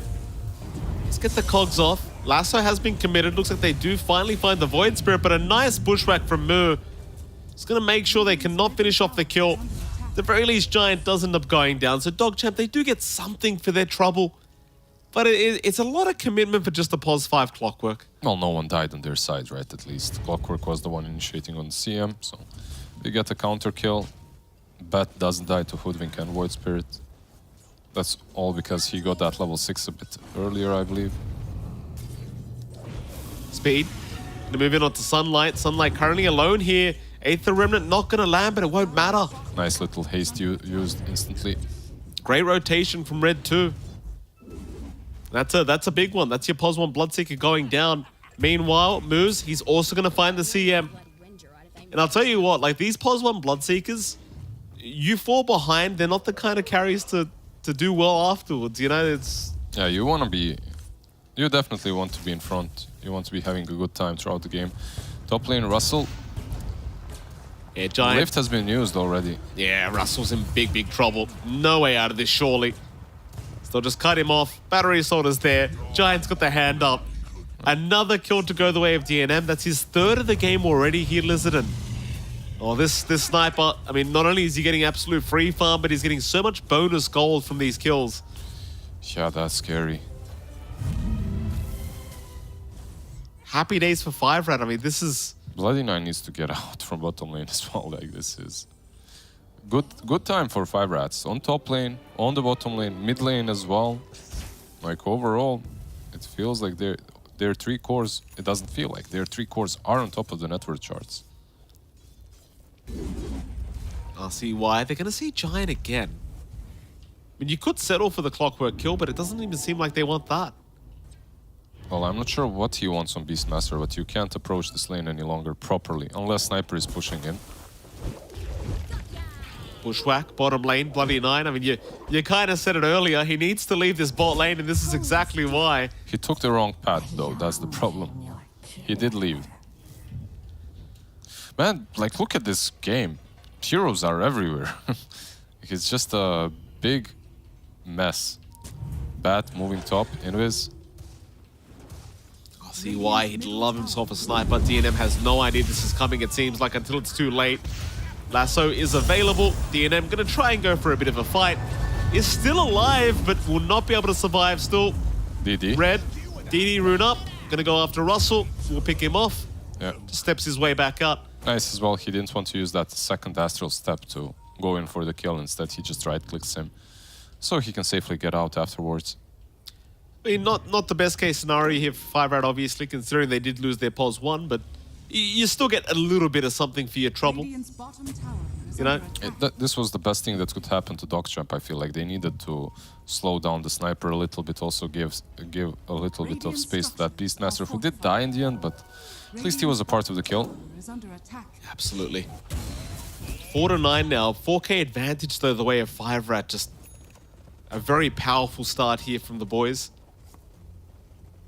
Bloody 9. Oh, he's going to run right into Giant. Every CM's nightmare. Flea as well. Being chased down here by DNM. Looks like he's in big, big trouble. And should eventually drop. Oh, look at all these That should have been a stacks. creep kill. Like, I protest. He was surrounded by like 10 creeps, and they were all running back. Oh, it's unfortunate. DNM, he's going to find all these stacks. Meanwhile, Sunlight. bottom lane, Sunlight is going to drop. I mean, this game's an absolute disaster right now for the side of DogChamp. As RCY. In 10 minutes in, you are 6K behind. I mean, listen, I feel like all of us doubted this draft from 5-Rat, but We did? they're just outplaying them. Did we doubt it? Because of the bat. Oh, yeah.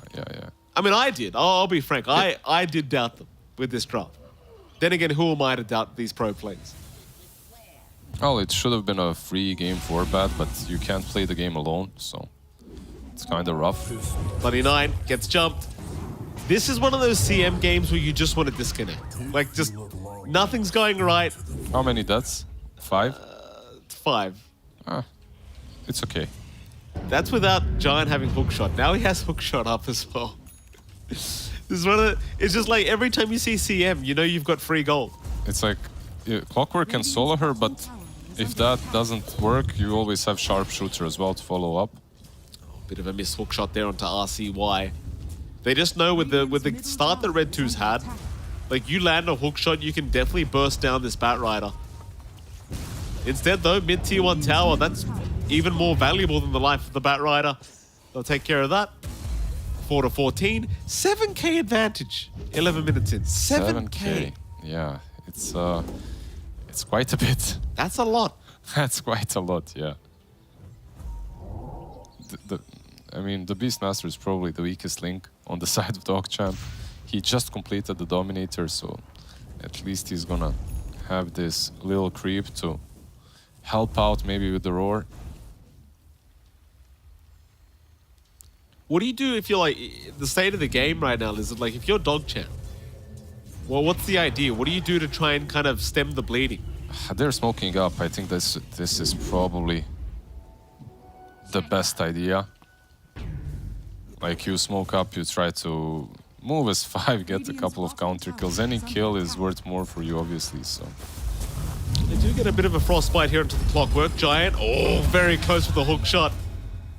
DNM actually stepped back there for a moment, messed up the hook shot there for Giant.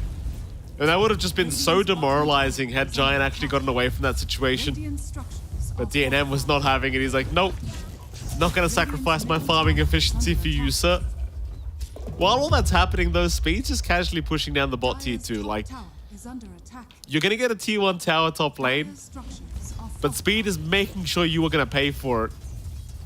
And you've got to try and come defend this. Like, you can't lose a tier 2 bottom tower this quickly. you can't. I mean, you can. You'd rather not, though, if you can avoid it. You'd rather not, but I don't think you have an option anymore. Like, the Brute has taken over your side. Like, this is pretty much a free tower. If you walk into here, you're pretty much dead, 100%. So maybe just let it go. Take over the other side of the map, farm up a bit. Take the enemy jungle, perhaps. That sounds like a decent idea. But even that's hard because the tier 1 mid is so healthy.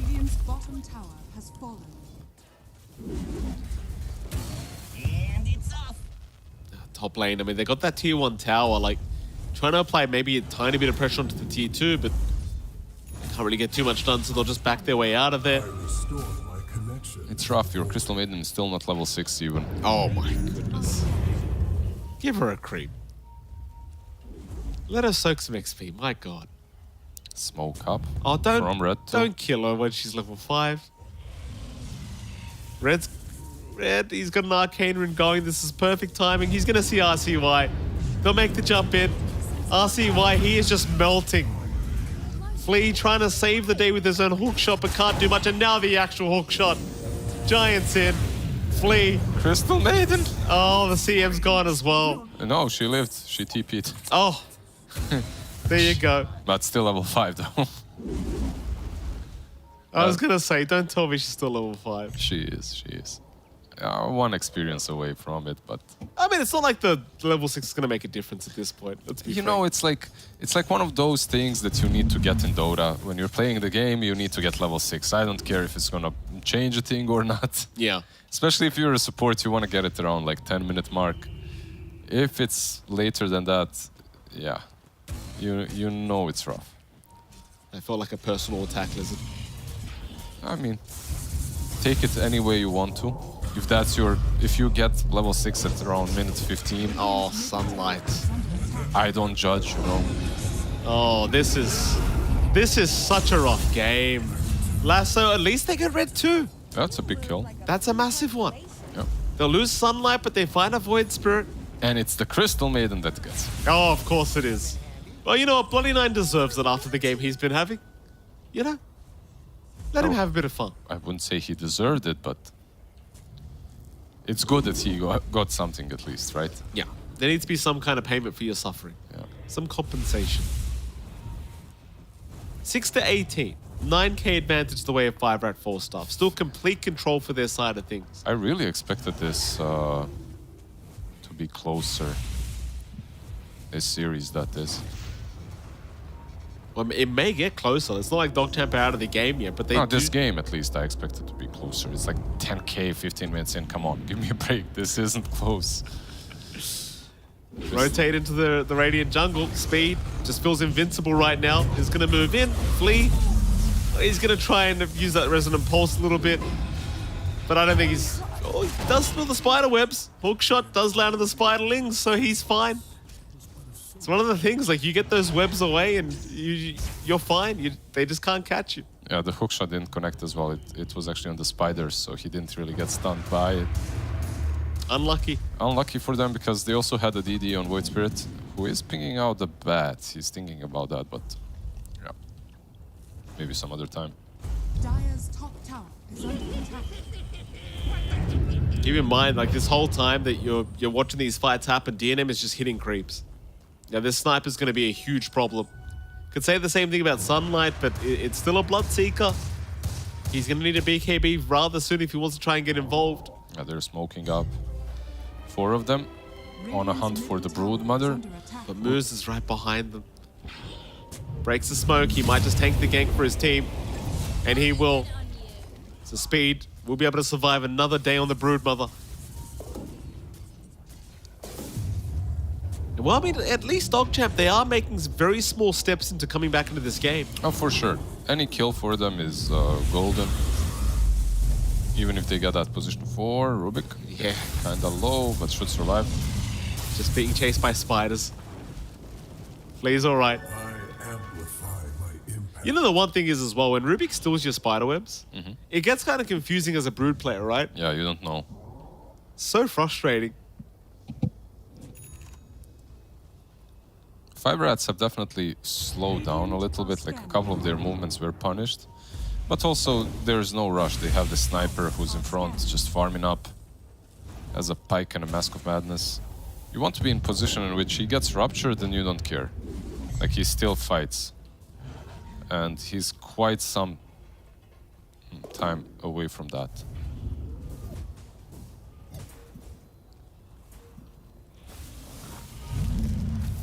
Rotation back in from Giant. I'm going to spot him out, RCY. Immediately going to try and make the play onto the clockwork. And, well, Hookshot is committed. Nice little cogs pushback here from Giant. In comes Speed.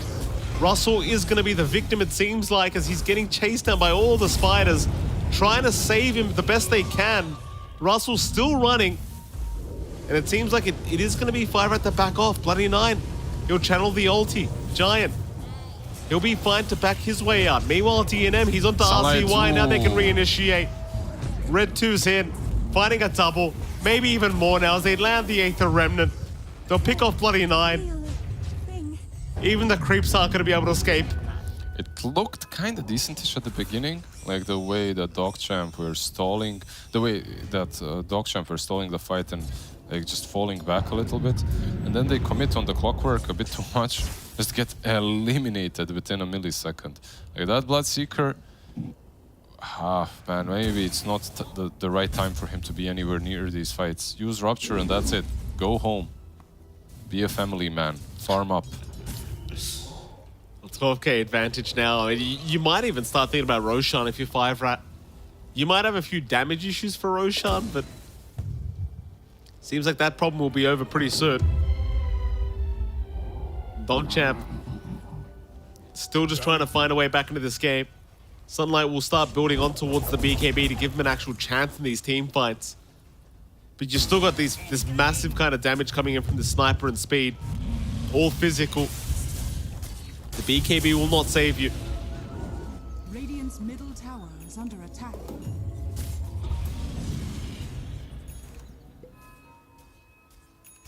Just buy more time. Bot lane Speed. Bit of a surround. Russell will show up. He doesn't have the Hawks off cooldown though, so he can't actually get the vision on Speed at the moment. The Speed is sticking around a little bit longer. But he's so confident, like he's such a tanky boy with the Guardian Greaves and the pipe up. Was he worried ever in this game? I don't know if he was. From the beginning, like he went for a hood, and it already seemed like they can't really kill him. If he has one teammate next to him, he's kind of. Oh, nice hook shot. Giant. He's found a couple. Where's the backup? Where are they? Red's coming in. Giant. He's doing this all by himself. DNM will finally move in onto RCY. Anything? Red just never jumped in. Yeah, Sniper was kind of pewing from distance, but that's about it. Feels like one astral step would have done the job. Maybe just not within range to really get it done. Of course, Red wants to be very careful naturally. You don't want to feed any kills over if you can avoid it. But it was a very nice setup there from Giant, finding 2 great targets. Unfortunate. Sometimes that's the way it works. The hero that is Clockwork. You jump in, and your teammates kind of say, yeah, maybe next time. Yeah.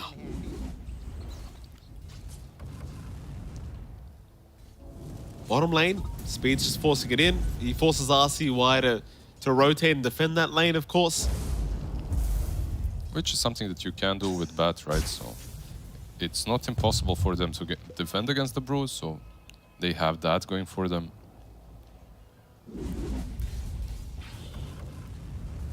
And they did manage to slow the game down a little bit, at least.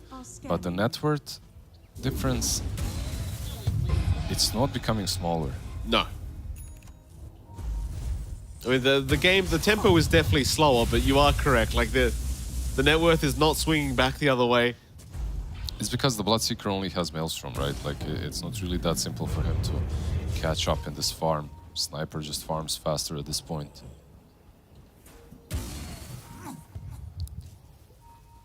Five Rat, what do they want to do? They are grouping up mid lane, perhaps the smoke to come. Speed might bait for them here, or maybe not. There's a blink on Hoodwink now as well. So. Oh, perfect setup item. Russell, looks like he's the target. They'll see the Beastmaster. Jump is there. Bushwhack will land and an immediate blow up. The E-Blade as well, helping from Red too. Yeah, he's had that for like a few minutes now. Hasn't been able to really use it. First time that I see it really used. Instantly into the pit. And Roshan. A bit of rush on the side, you know. Why the hell not? A little snack. Not going to take as long as I thought, I guess. The Spiderlings coming in certainly helps the cause. They are being scouted by Rubik. He stole the rocket flare, but... Jump in mid lane. Oh my, Sunlight. I mean, hello, Sunlight, and bye, Sunlight. It's so hard. Like, that was without the Sharpshooter. Like, you've got the Ethereal Blade into Sharpshooter. It's just stupid amounts of damage. It's also the Boomerang, right, from Hoodwink. The Shard. Oh, yes. Definitely helping in. 20% spell damage increase. And Moose is so confident. He's going to go for his own Ethereal Blade. I mean, why not? Why not? Sometimes it can backfire. Like, when you get all of these super aggressive items and then you suddenly don't have any saving, any utility items for your cores. I don't think that's one of the games. They're just way too far ahead. But it has happened multiple times. I've seen it. You're having too good of a game and... Russell. Scott. Oh, he'll pop the roar as well. Well, I mean, I guess you've got to try and run. Yeah. If he manages to roar before the Bushwhack comes out. DNM very, very confident here. RCY, I mean, you can see why he's confident, because RCY, he cannot survive the damage output. He couldn't even get close to DNM. Yeah, that high ground ward right there. That's why you planted. Line's being drawn out right towards the top lane. They want Sunlight. He will TP out at the right moment. It's got to be KB, right? It's flying over, yeah. Should be. With this BKB, they really need the solid fight.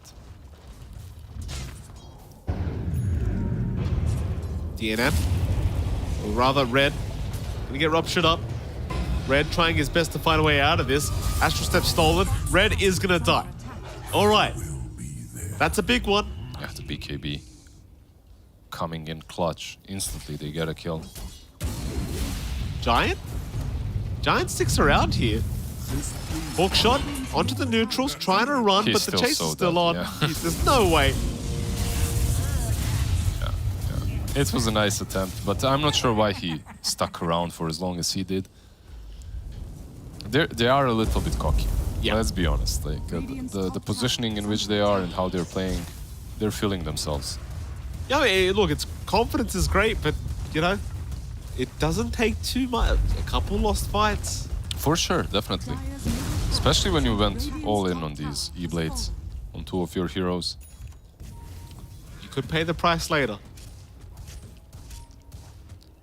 They do get the top tier 2 tower though. I mean, 5-4 stuff, they're still just really just controlling this game very, very nicely. It's like, if you get the aggressive items and you're getting the initiation off and pick-offs, then it's great. But the moment you step off the ball and you let them have any sort of initiative, you can die just as easily if you have nothing defensive. DNM's already started onto the tier 3 top tower as well, by the way. Yeah, he's got an Aegis, so... Well, I mean, he can just stand out of range anyway. It's like, how are you going to jump me? There's no blink up on the Bat Rider. No blink on the Beastmaster. I mean, their initiation should be very, very projected. How do you initiate? What do you do? Do you rupture? Do you try and force a fight with something like a Rubik? It's rough. Well, there's the blink now. RCY does farm it up. Had it been 5 seconds earlier, you might have had a team fight on your hands, but maybe they can go for a bit of a smoke surprise reveal. That might work out for them. DNM once again, tier 2 mid tower, just outside of the tower range. We'll take it out. Absolutely zero defense coming here from Dogchamp.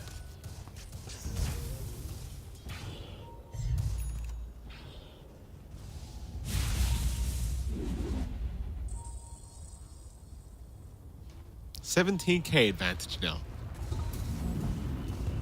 Slowly but steadily rising. There's a hex completed on Brood in any second now, really. Needs one creep. They have smoked up. Dogchamp, they want to try and make some form of a play. I love when they hug the trees and the wall.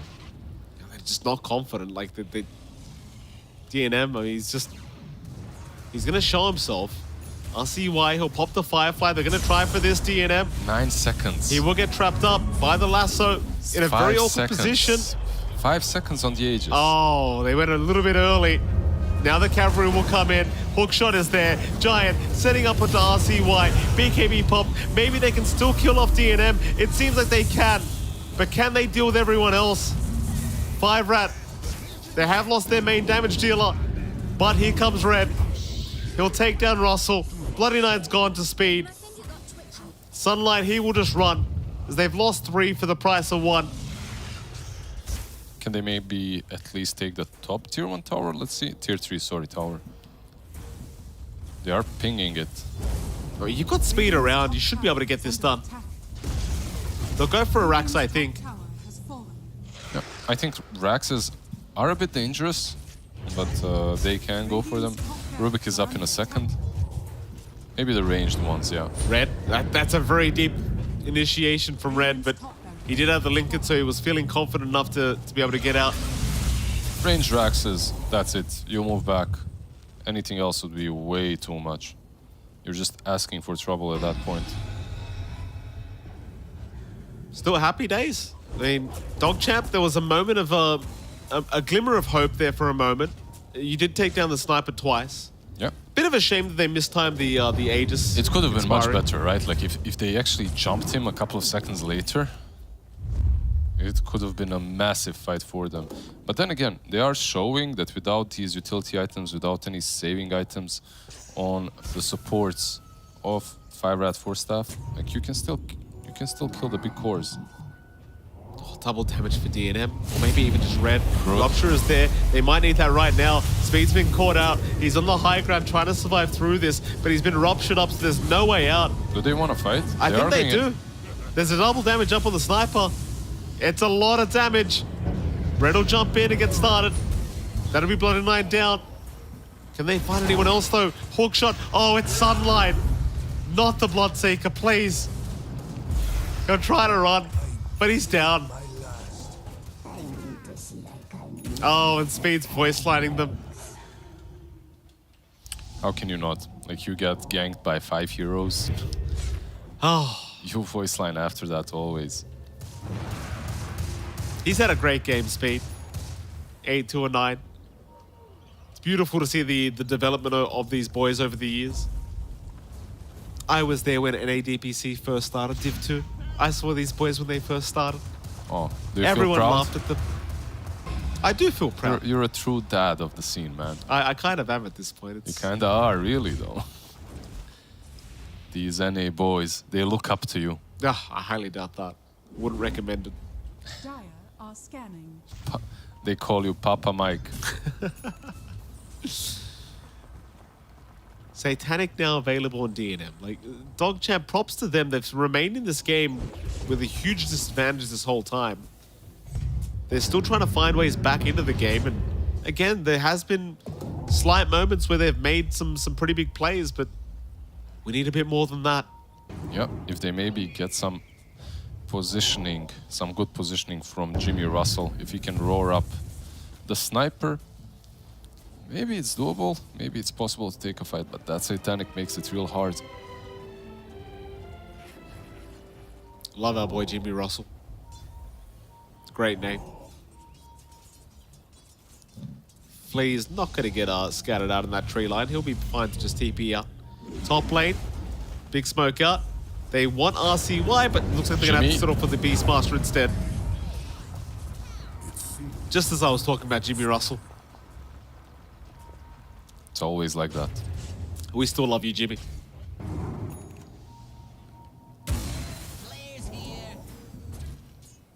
Do you go high ground again?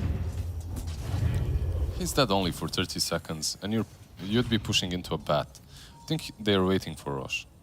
That would be the disciplined, the safer approach. Well, about 1 minute, 10 seconds for that now.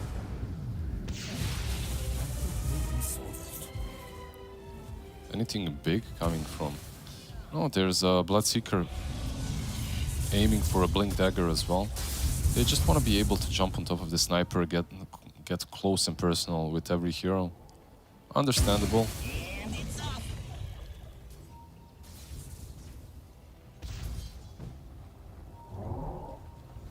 Sunlight Scouted Oh text. no. That's Scythe device coming out from Speed. Sunlight. I mean, he's going to find somewhere to farm, but this Broodmother's taken the whole right side of the map. He's gotta find somewhere, but running into his own jungle when his whole team is on high ground is a little bit sus. Yeah. You don't see anything. Like, look at the vision. Look at the radiant wards. There's none to speak of. There's none. There are none. Yeah, so. And before anyone blames the supports, I see you, Observer. I see you pointing at those wards.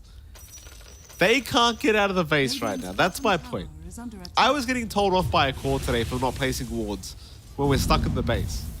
And I'm like, bro, what do you want me to do? If I leave this base, I'm just gonna die immediately. This is where you back me up, Lizard. Sure. All right, Roshan's happening. I'm always there, man. Always there for you. Got your back. Yeah, it sounds like it. Rush will fall fast. Bat Oh, I is see in. why. He jumps in. Roshan, it goes down, but Red 2's got it. Astral Step. When it rains, it pours, you know? I mean, it was a close attempt. Very, very close attempt from RCY. Oh, what do you do? You gotta try. Like, the game's just so desperate right now for DogChamp. Yeah, in a situation such as this one. Concussive grenade. It's pretty good. This shard and sniper is actually quite amazing. Like, you get another repositioning tool. The disarm ain't half bad as well. It's high ground time again here for 5-Rat. Jump in from Moose. He's already found Bloody 9 in that CM. And Bloody 9. Well, it's a very bloody situation. They even found the Beastmaster now. Nice hookshot in from Giant. Is it too deep though? It may be just. They commit the roar on Giant. Red's going to jump in knowing that Sunlight's gone immediately, and well, he's forced to buy back. Lasso is there. They've got Red, but do they have the damage? With the Gleipnir, they'll have at least the control, but he's got the Aegis. Blood right. Oh, it's time to, well, lock him down, but here comes the cavalry. Speed right behind. The Rupture up. Red too. But he's all right. Sunlight, he might tie back immediately. DNM's just doing way too much damage. He'll barely make it out. Wow. GG. That's it. I mean, the game was taken in their control very early on. Yeah. They never really let go of it. Not sure, I expected more from Dogchamp, really. The laning stage went poorly, mostly on the Beastmaster. I feel like he got crushed the most. Yeah. And as he couldn't recover, they couldn't really find a way to play around the bat. Like, he had a decent lane. He also didn't do amazingly. Like, he evened it out with the Void Spirit. Not sure. It was all 5 rats. It was, and the thing was as well, like, I personally, and I think the panel as well, did doubt the draft of 5 Rat 4 stuff going into this game. One, it looked a little bit weird, you know? You had the Barrow. You guys were hyped on the bad hype train. I'm pretty sure you were as well, listen. You guys. I don't know what you're talking about. Don't make me throw all you. of you. No, yeah, it looked like a decent bat game, really. But sometimes you can have a very good game, but if there's no one to play with, what does it matter? Like, you can't do everything yourself. So that was really the problem for RCY this time around. All right, well, with that, let's throw to our panel and see what they had to say about this game one. Thank you very much, MLP and Lizard. Yes, indeed. It is 5 Route 4 stuff coming out with a win in game number 1. I don't know what happened. RCY just unfortunately crumbling a little bit. It's a bit different seeing RCY in a position where he's got a better laning matchup. He's won the hard ones, and now he lost one that he probably should have won, and I was a bit baffled by that, to be honest. I mean, I think a lot comes down to the supports here. And Yeah. the big issue that I guess we're talking about RCY is running into is that his side lanes are going so terribly every single game abysmal. that the supports just collapse on his lane and just sit there from like minute 6 onwards, and he doesn't really get to play anymore. Yeah. And that is definitely going to be a big issue, as you see here. Like, the supports, they're already here. They're ganking It's him. no longer an honest Even lane. the snipers there from the Ancients, like, ganking him. It's like, what can he do at this point? Like, it's a good tactic to focus him in the stages that they're doing here, but this shouldn't be so easy for them to achieve. I think you need more side lane presence if you're Dogchamp here. Yeah. It's like an outdraft scenario, basically, like with the Sniper countering the Beastmaster, the Hoodwink Brood doing a fantastic time versus the Bloodseeker. And that means they've done something really good in that lane, just harassing and winning the regeneration trade, where Bloodseeker's usually somewhat good if he's not being harassed. They really utilize that. Yeah, they really did. They really did. It comes down to just kind of crushing those side lanes, as you say. And then through the mid-game, just really putting the pressure on. It's way too hard to play from behind against a team like this. We know what Brood is like. She just pops those webs down and just all over the place at once. Playing heroes like Bloodseeker and Batrider when you're seen at any given moment is so difficult. It really is hard playing with a vision disadvantage, and then add to that fact you're playing against a sniper. I mean, I really think this mid-game came down to the vision, which is often the case when we're talking about map control. Yeah, I mean, it's definitely going to be a big problem, but the biggest problem in this game is definitely net worth discrepancy. I was looking at 10 minutes in the game was close to 7K net worth. I've never seen a team come back from that before, and I don't think it's going to happen anytime soon. That just means you crush 3 lanes super hard, and it's pretty smooth sailing. You just have to end up in the enemy fountain at some point a couple times to really get that net worth back. They almost got to that point, but still would have required quite a lot more than what they did. Yeah, absolutely. And when it comes down to individual performances, I think 5 Rat, honestly, they didn't feel like anyone was kind of stealing the show. When you win all lanes, I guess you can always look good. But I think overall, everyone played their part very, very well. I think possibly just edging it out Red 2 on the Void Spirit. Probably MVP for this one. You guys agree?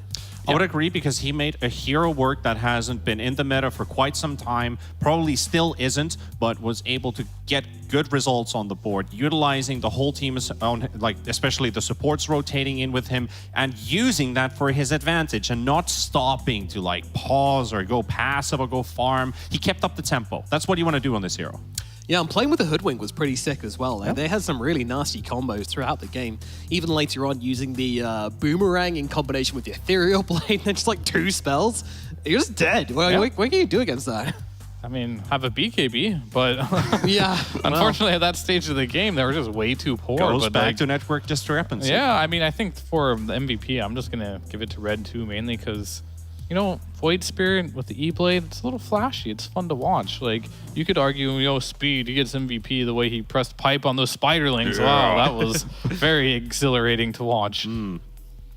Hey man, I like a bit of Brood. Once again, Speed just proven that you know, he's a master of everything. He's played a bunch of different heroes, except the DK, which T-Panda absolutely despises. But he does play it. But he does play it. He does play it. Can click.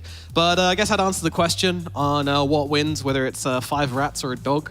The answer, at least so far, is 5 rats, which I think would probably make sense in real life as well. I mean, this game was like 5 very large rats versus 1 tiny little dog. Yeah, a tiny little sausage dog or something. Yeah. It's getting nibbled. Chihuahua. Yeah, it's like the good old question of who beats. Is it the elephant-sized duck or the 1,000 duck-sized elephants? So in this case, you're looking at very smaller numbers, but the rats chew. The rats do chew. They got them teeth. And 5 rat definitely showing their teeth in this first game as they take down DogChamp with ease. Can DogChamp pull it back together and get themselves a win in game number 2? We're going to find out after this short break.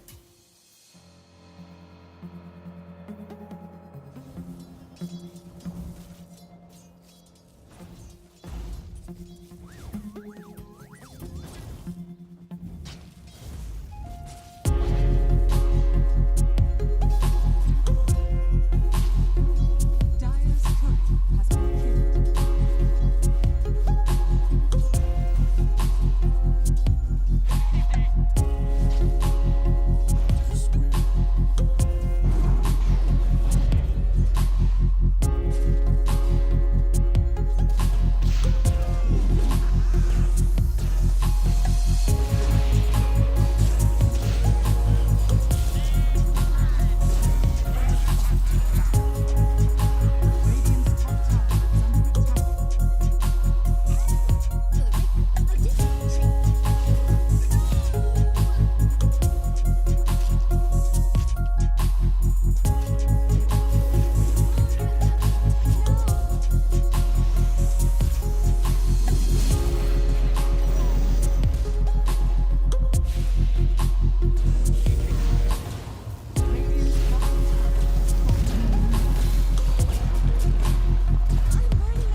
Pretty dank game one coming out from 5-Rat 4-Staff as they get the edge over DogChamp, and we now lead us into game number 2. But I feel like, I don't know, maybe should have been a bit more excited about 5-Rat 4-Staff in the last game, because they showed some real promise and they did it in a kind of cool way as well. The Void Spirit was a very interesting pick, looked pretty sick. Sniper being active, drive-buying fools in the middle lane. It was, I don't know, I kind of like what 5-Rat were putting out in this first game, and I'm excited for the second game. I kind of want to see them do...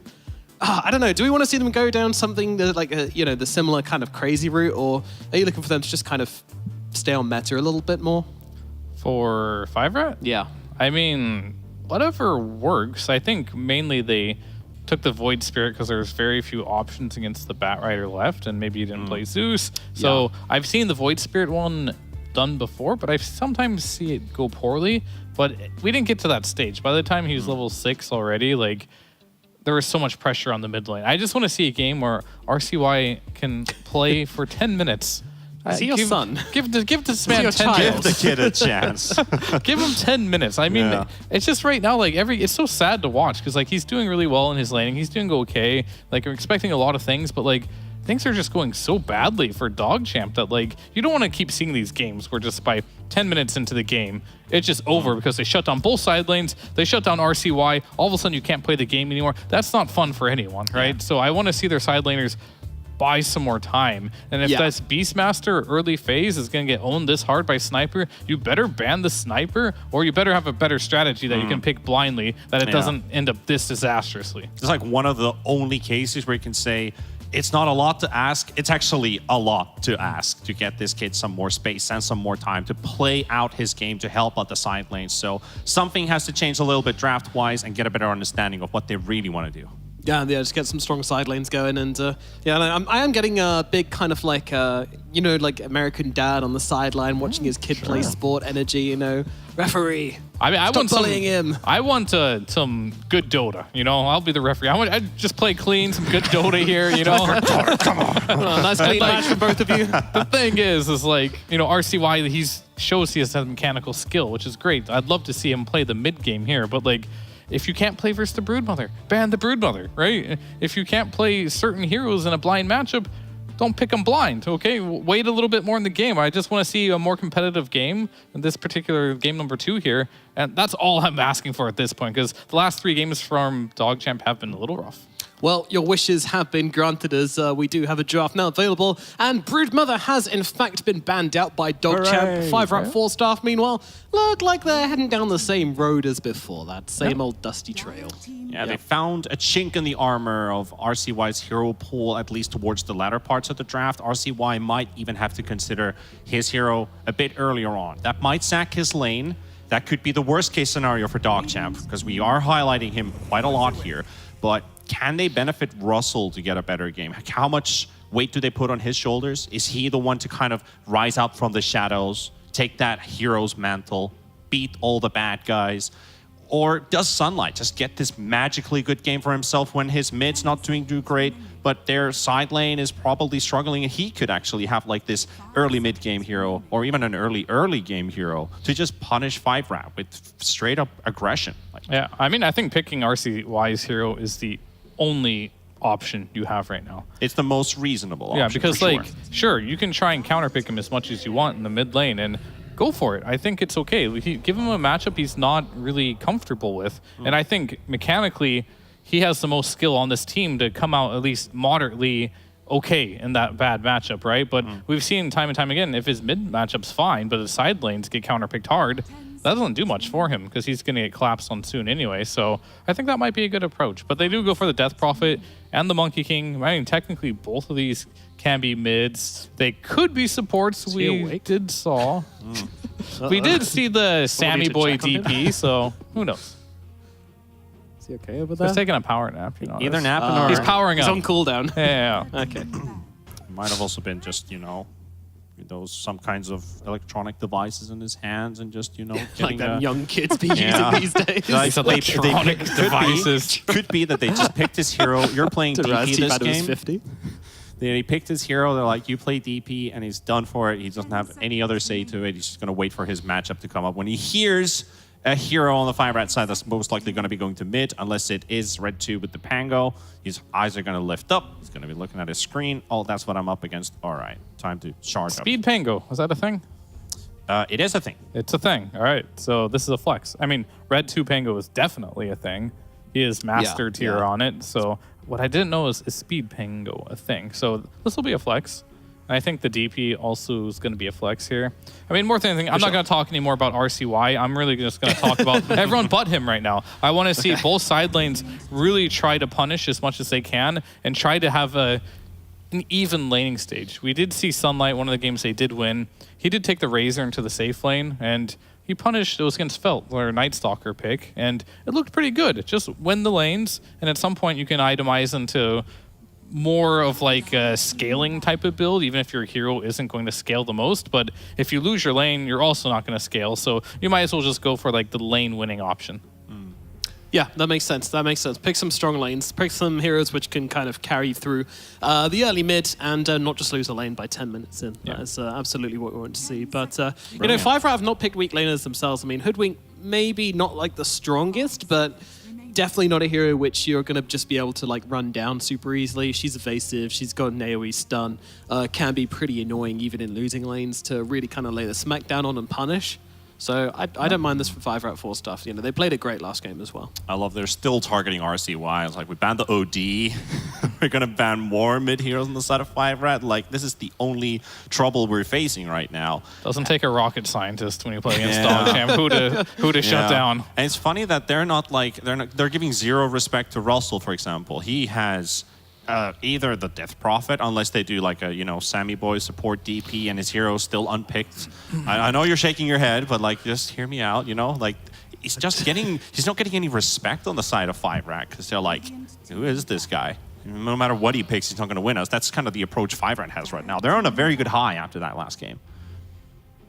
For sure. I mean, I think they played really well on 5-rat. Like, just the fact that their raw individual talent. I think Moose is someone I haven't talked a lot about, but his laning stage is really, really good. He's an incredibly good laner. Speed, we've seen a lot of good performances from him as well. So it is kind of like quite a tall mountain for them to climb on DogChamp for Sunlight to really win his safe lane against such a strong off-lane duo. And on the side of DNM, he's been stable for a very long time. Him and Giant, it looks like they have a good synergy as into like what heroes to pick. Like they ended up doing the Clockwork Sniper lane. Very difficult lane to match up against. And I think they've had enough team meetings and established this is kind of like how we want to play these lineups. And it looks like they just have a good baseline of how to draft, and it's not going to be easy for DogChamp to like crack that code either. So it's not going to be something super simple here. And I already see the Monkey King, and I'm already a little worried because haven't really seen this hero work in a variety of roles now. We've seen Ari do it on the POS 4. I mean, that game, did they lose that game when he was POS 4 or Monkey King? I don't remember. They won, but it still looked a little shaky. Oh, that's right. Tomato Morphling carried them in the end. That was not a close game. That was a very close game, so I was going to say. And we've seen the safe lane Monkey that UR tried making work. Didn't look great. We saw the mid one that Alone tried. Basically, Monkey King has been struggling. And the Sunlight Monkey that hasn't won either. Yeah, and the Sunlight Monkey. 25% win rate over 4 games. It hasn't been great. It has not been great. And the one game it did win, it was definitely not because of the Monkey King. Yeah. Put it that way. And right now, it also does feel like it that Sunlight is going to be playing this Monkey King, considering the bans that they were going for. Drow is actually pretty good in the matchup. And then, of course, if you ban out the Drow, you can't let the TB slide through. And Monkey King versus TB beats that one too. So you just don't win a 1v1 those two heroes. So they are very scared. Can they get this Monkey King to work? And what do we still do with the DP? It's still a flex pick. It could be mid to off lane that they're keeping it open. They see the Shadow Fiend come out at least. And now Hoodwink Shadow Fiend, I think when we talk about a damage dealer and a controller, this is one of my favorite duos. Like the Lena Clockwork last patch was, yeah, that was cool. That's nice. That's pretty fun. But Shadow Fiend Hoodwink has for so many years been one of my favorite duos. Really? How come? Just the sheer like lockdown burst potential, team fight, wave push, mobility, and surprise element. Like these two bring so much of those aspects into your team. The only downside is they're both glass cannons. Yeah, I feel like it could be abused pretty heavily by a decent amount of control, which I would say Dogchamp have at the moment. The Clockwork and the Monkey. One thing Monkey does give you, which not a lot of core heroes do, is a long-range stun, which can be used to cancel out that Requiem and also catch out the Hoodwink in the tree line as well. So I'm preferring Dogchamp's answers this game, but also I think this looks very executable from 5, right? Like this looks like very similar to their last draft, and that kind of concerns me a bit. It looks like it's going to roll from the lanes onwards, basically. I mean, they don't have a Brood, so that always helps. And I think the fact that Dogchamp here do have like the overall last pick of the game is going to help them out immensely here. Because like this Monkey King could easily just lane with Death Prophet, be a pos 4. I wouldn't hate that idea. I think I like it more. Yeah, then you have this Clockwork that can lane with pretty much any last pick you want for Sunlight here when he does eventually see where this Pango is going. You're going to have to show at some point on 5-Rat where this Pango is going to go. And right now, you know, RCY, Storm Spirit, like, he does like playing these Spirit-type heroes. They don't have a single reliable stun for him right now. Like, nothing very concrete, and they're probably going to ban on a couple things that might be decent. Would you like Sunlight Lina last 10 seconds remaining. I would be... 5 Probably not. seconds remaining. Because right now, like, he doesn't see what he's playing against. You're playing versus the Tusk, and the last time I saw him on Lina, he did not have a good time against that Tusk. Because right, he went glass cannon hardcore. Yeah, because right now I'm reading they picked the Storm Spirit because Puck is the only reasonable good counter to this hero, forcing 5-Rat to consider, do we put Pango in the off lane instead to go with the Hoodwink, which is a good duo, and get Puck from mid, or they pick an off laner while Pango is going into the mid lane. So what does Speed want? Because Speed is usually like very happy to pick his hero against anyone. It's just like Fate, just like most of these off laners. Like, I don't care what they pick, I'm going to beat this matchup. Yeah. I just want to see Sunlight play carry Razor. I don't really care what his matchup is. He's got a Clockwork in his lane. Razor's a strong, you know, safe laner. He plays a really good Razor. At some point, you can link, you know, the SF. I mean, it's probably not your best option here against this. So if I'm going to pick his best option here, probably has to be Ursa, I would imagine. It's a very good Ursa game versus the Lycan, versus the Shadow Fiend. You can get on top of these heroes. And it is not banned, so... And Enraged Shard to break you loose from Bushwhack. There's no silences. Ursa's pretty good, actually, when you think about it. Silences are the thing that ruins the hero, really. Yeah. There ain't Gleipnir builders, so you always like to see that versus these... but I'd also be okay with the Razor. Just because he's good at Razor. Yeah, and he succeeded with it, so it's a reasonable one. Yep. Ursa. Razor, yeah. What about you, Nomad? What would you like to see? Well, that's what I'm wondering. I mean, my biggest thought right now is I want to see like, which builds Gleipnir, because I think it's a great answer to the Lycan and a good way to catch the Hoodwink in the trees. Weaver, you say? Never mind. Good imitation of a Weaver voice line there. But no, That's do not Weaver. pick Clinks under any circumstances if you want to win the side lanes. Trying to think of other options they could go for. The Naga Siren is a little too slow, a little bit too risky in the lanes, and you've got a bit of AoE control already from the first 3 picks. It's not a good Morphling game either because of the Lycan now brought up. I mean, it's not great. Again, the same thing. You get the Shard from second Roshan and you can regenerate for anything, but then there's Requiem. Yeah, just all these illusion areas my brain keeps going to are just not good this game. Like, you've got Hoodwink, you've got Pango. It kind of answers that already, so... If you want, you can pick Sven too. This is a classic combination. If you get like Sven plus Storm with Ags together, get a big cleave going. Sounds pretty... Old school combo. Nice. Yeah. Pretty nice. Get to the front page of Reddit with that one. But I'd still like to see Razor. Razor, Ursa, Sven's Razor, Ursa. okay. I mean, the Naga is really not a bad selection by any chance. Oh, thank you. It's just, they agree. I just haven't seen Sunlight Naga yet. That is the only concern here. It was down to time that we're going to see him. Actually, it's not even him. He's playing the Death Prophet, and they are doing the first swap that they talked about in the winter interview. They're 2 offlaners doing a bit of a swap. Sunlight to the offlane, Russell to the safe lane with a Naga. So yeah, this doesn't actually surprise me that much because Russell has been the micro player so far. So putting him on the Naga Siren might be their best option here. A little concerning. I don't really like to see role swaps happen that often, but of course, this team's in a pretty unique circumstance where they were forced to make last-minute changes due to teammates flaking, so yeah, you make the best with what you're given, and that's what they're going to try and do. But is it going to give him those side lanes you wanted, Fear?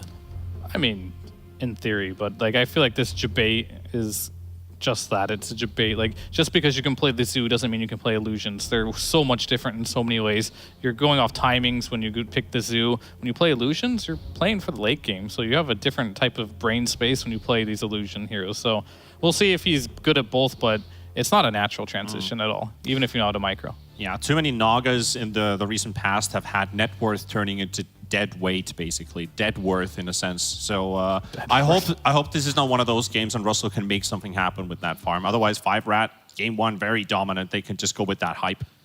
Yeah, I'm a little worried about that damage output as well. No burst, and kind of it's going to make this Clockwork and this Monkey King's job really hard to follow up and find kills properly. You are relying on RCY a lot, and hopefully their lanes go okay and we can actually see him play, but we're not sure if that's the case. This might be 5-Rat's game. Let's find out how game number 2 is going to go down with our casting duo. It is the lovely Mike and the lovelier Lizard. Thank you so much, Nomad. Game number 2 here between 5-Rat, 4Stuff, and Dogchamp. What is it, Lizard? I'm not lovelier. Oh, yes, you are. I You're am a lovely definitely, person. most certainly not. Nomad, take that back.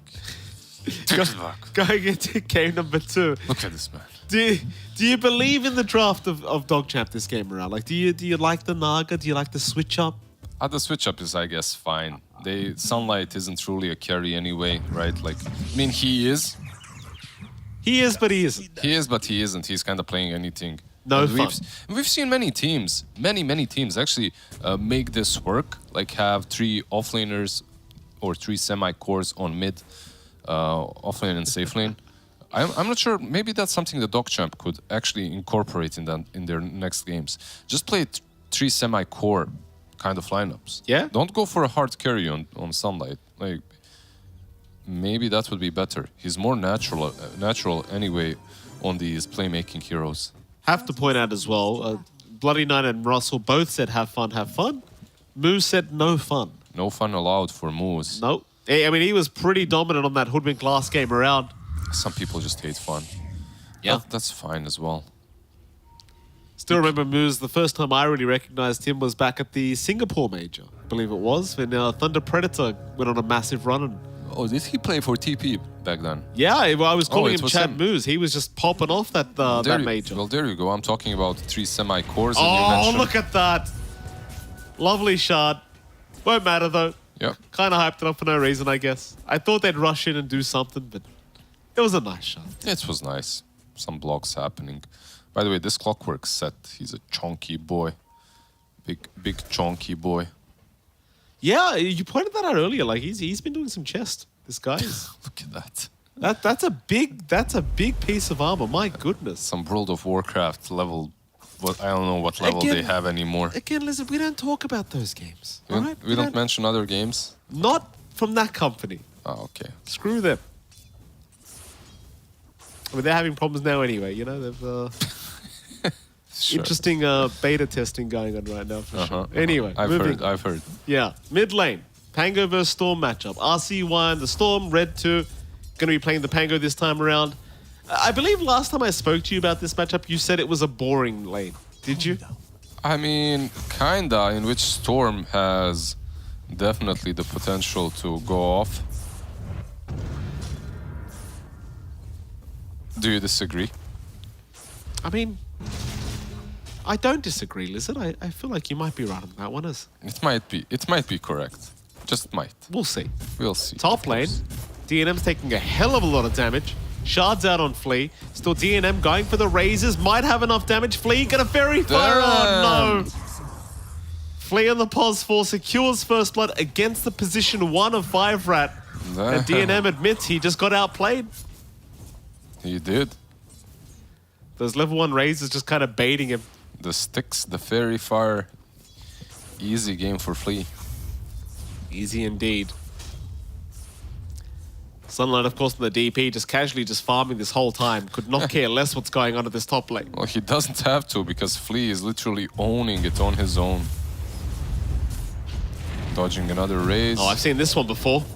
Flea's going to move in. I mean, there's no way, yeah. This Alright. time around, he pays the price. Does go down. What about the bottom lane? Speed and Moo's going to be up against, of course, Russell.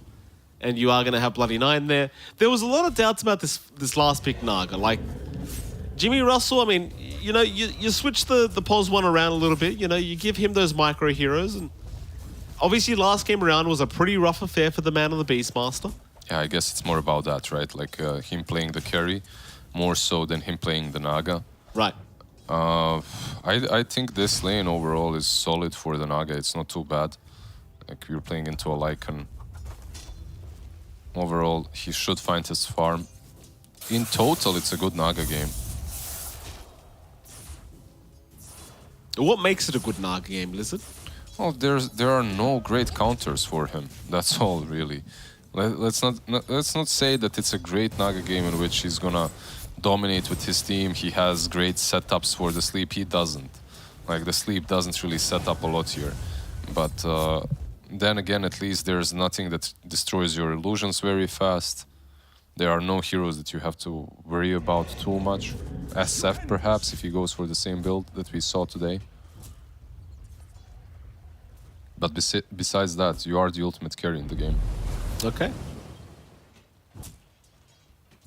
You do need time though, is this Naga Sara. As always, right? Yeah. That's the thing, right? Like Speed's got this another kind of rat hero on the Lycan, another zoo hero, I want to say. And, you know, he does love these kind of heroes. I mean, I've watched quite a few of his YouTube videos, the old Game Leap guides, and he's a big fan of the old Zooey and ratty kind of heroes. He's that kind of a guy then, yeah? Yeah. Very, very dirty kind of man. See what he can do. I mean, last game around of the Broodmother, he made life living hell for the side of DogChamp. The Lycan can kind of do the same thing. Maybe not as map dominant, but can be quite scary. See if he can have a repeat performance here for himself. Might need to as well, considering you just mentioned the fact that it is a very good Naga game. You do want someone to set that tempo early on, and Speed on the Lycan certainly could do so. Yeah, you have the Pango as well, right? Like a little bit of the Lycan, a little bit of Pango rotations here and there, helping out. You can definitely set up the pace of the whole game. Do they have a ways of dealing with the Lycan very well? Not necessarily. Like Storm can catch him, but that's about it.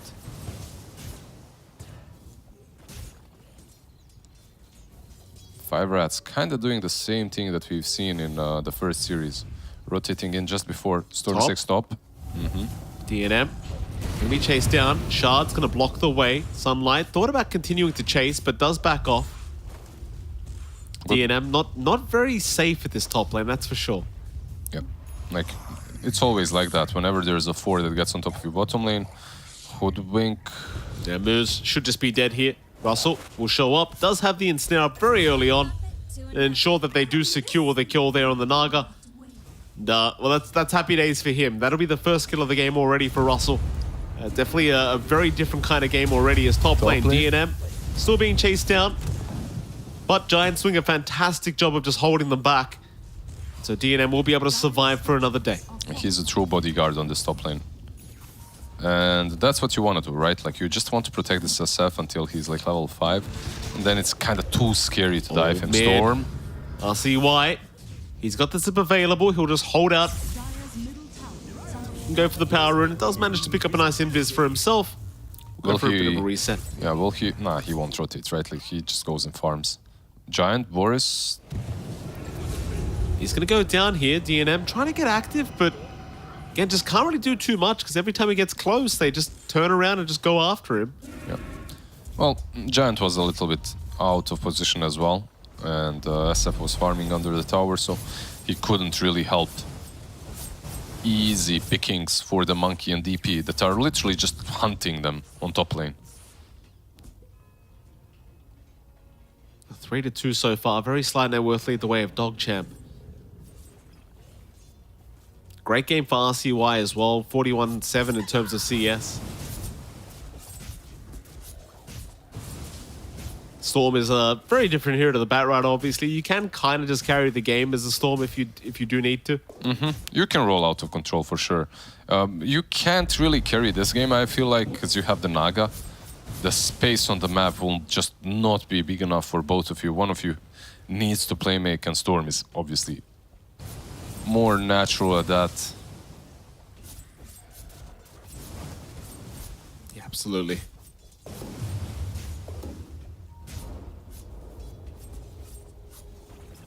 A quiet period across the map here. It's like Flea has left the top lane. He'll rotate mid now. It's a classic pos 4 Monkey King play. Like you're gonna find something to do across the map with this kind of hero. Like it's find a way to be useful.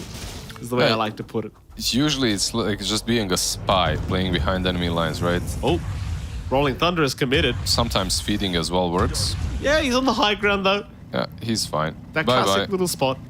Red 2 unlucky when it comes to the runes. Certainly is. Moose gonna go down here as Dog Champ, able to pick him off once again. Does at least deny the arcane route away, and RCY, he has no mana. Nice body blocks from 9. Swashbuckle though. Oh, it's not gonna connect. RCY still probably gonna tie. So he just try to survive through it. Tips out for Red 2, but here comes the cavalry. Red needs to find a way out of this one, and we'll just swashbuckle back down to the low ground. He'll be all right. Really nicely done from him.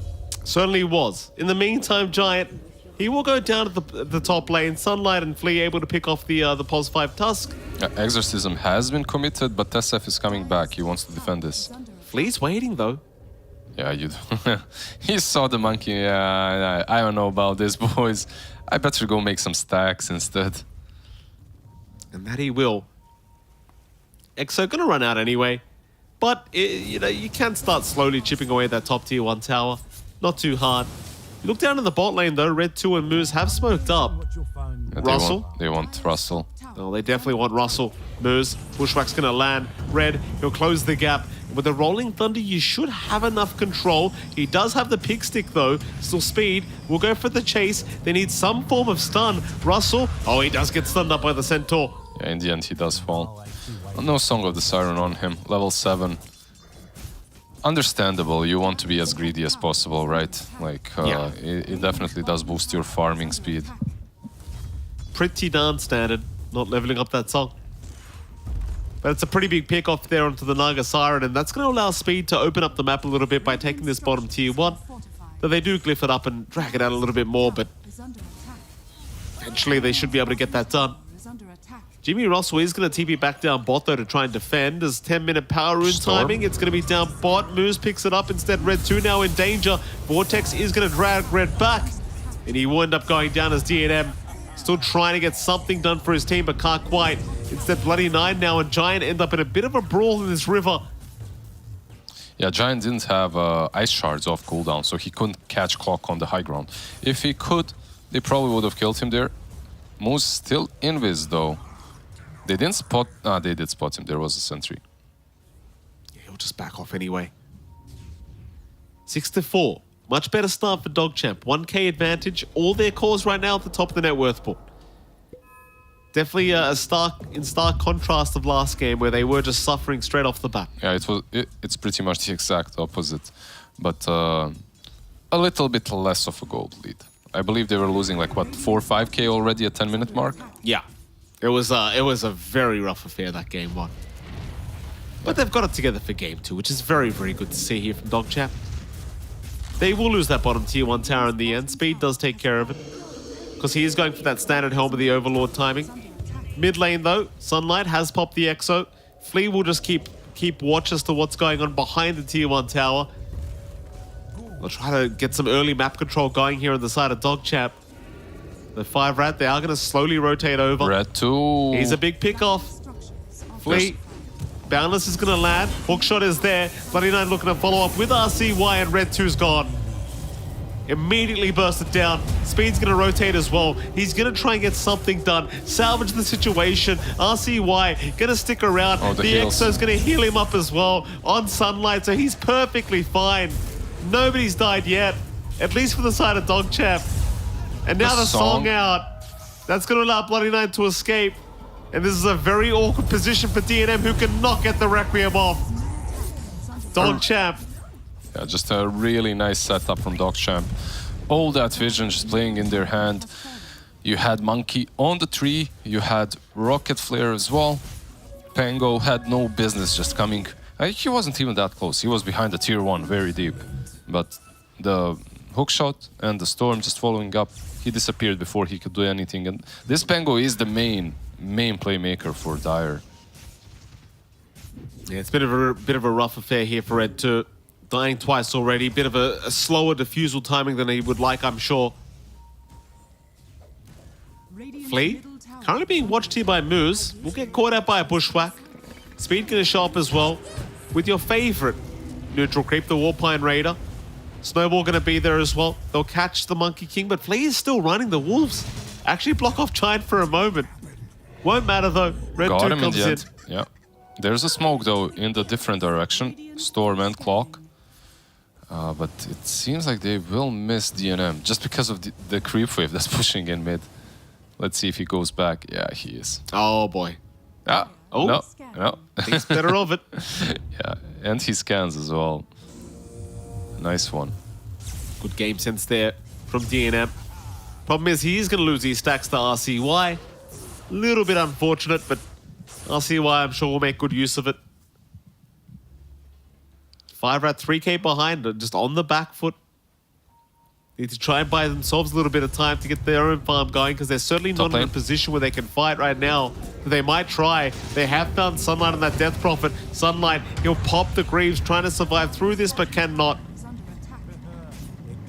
Yeah, even with the Greaves, it just wasn't enough. Like the Greaves, plus, the Sharpshooter plus the Rolling Thunder, more than enough damage. At least while this is happening, Russell is freely farming. You talked about that Naga being the big carry this game, and currently she's practically uncontested.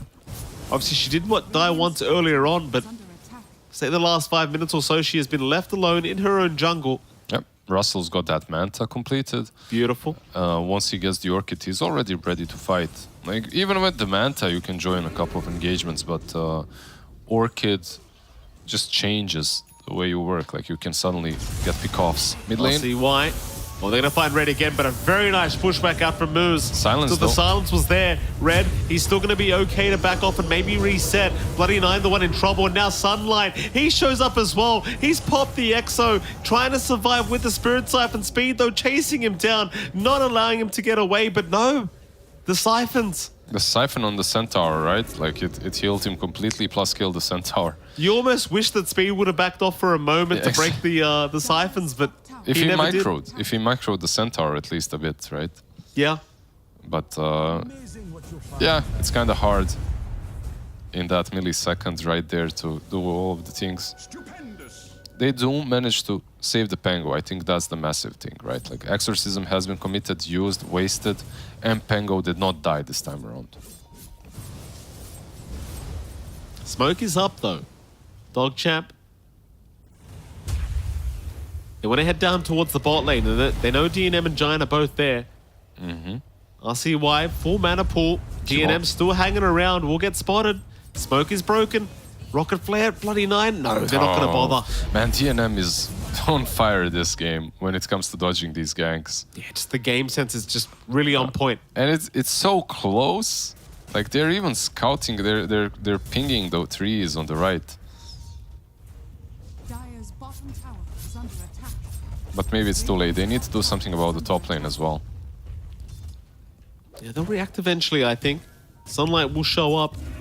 But Moose and Red, they might try to make the jump in, force more rotations. The two of them, I don't think they got the kill. They need more. Well, they seem to agree with you here, Lizard. They'll sit back and relax. Meanwhile, bot lane, Flea still being an absolute nuisance, just scouting out everything for his team. The tier 1 bottom tower does end up falling. Not even denied off here by the side of 5rat.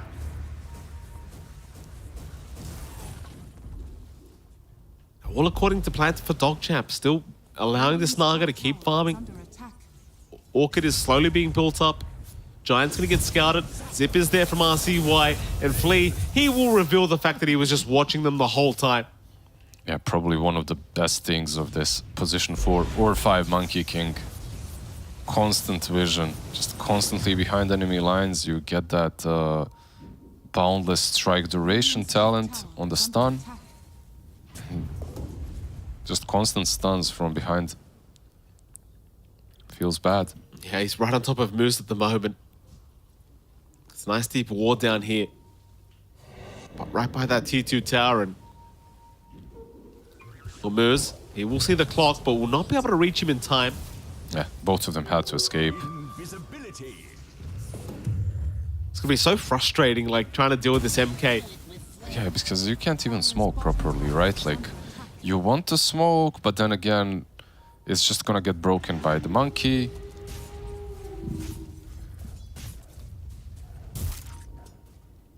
It's like the mental game as well. Like, is he watching us right now?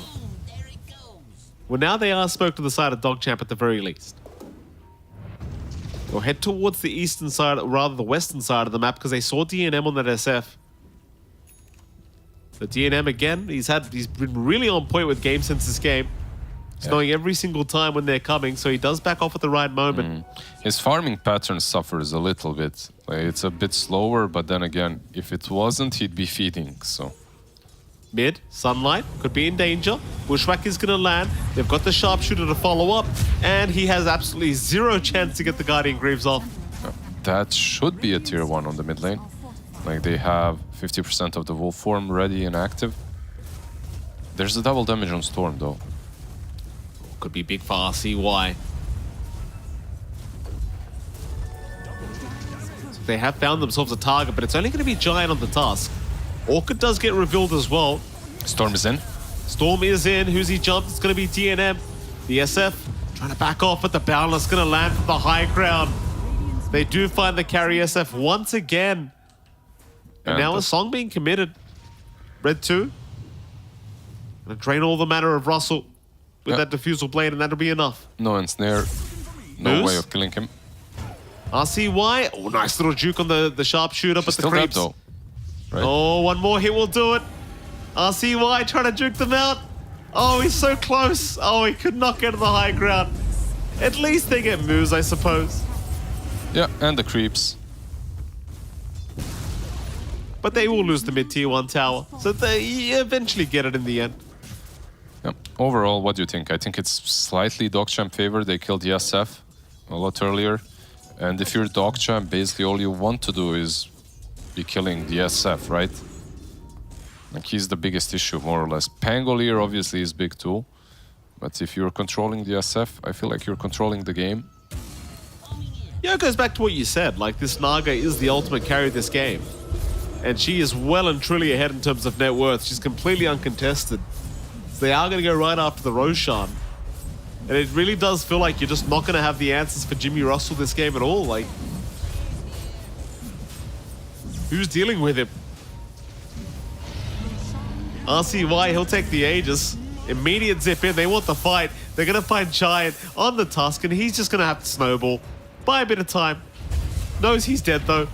Go right into the Static Remnant. Dogchamp in absolute control of this game, number 2. Spy right there, still trying to find a way to fight this. It's a nice bushwhack out. DNM will move in with the damage, and Sunlight's gone. Oh, man. They didn't even need the Sharpshooter. Yeah, that was... Uh-oh. That was just dirty. Even Bloody 9 now getting caught out.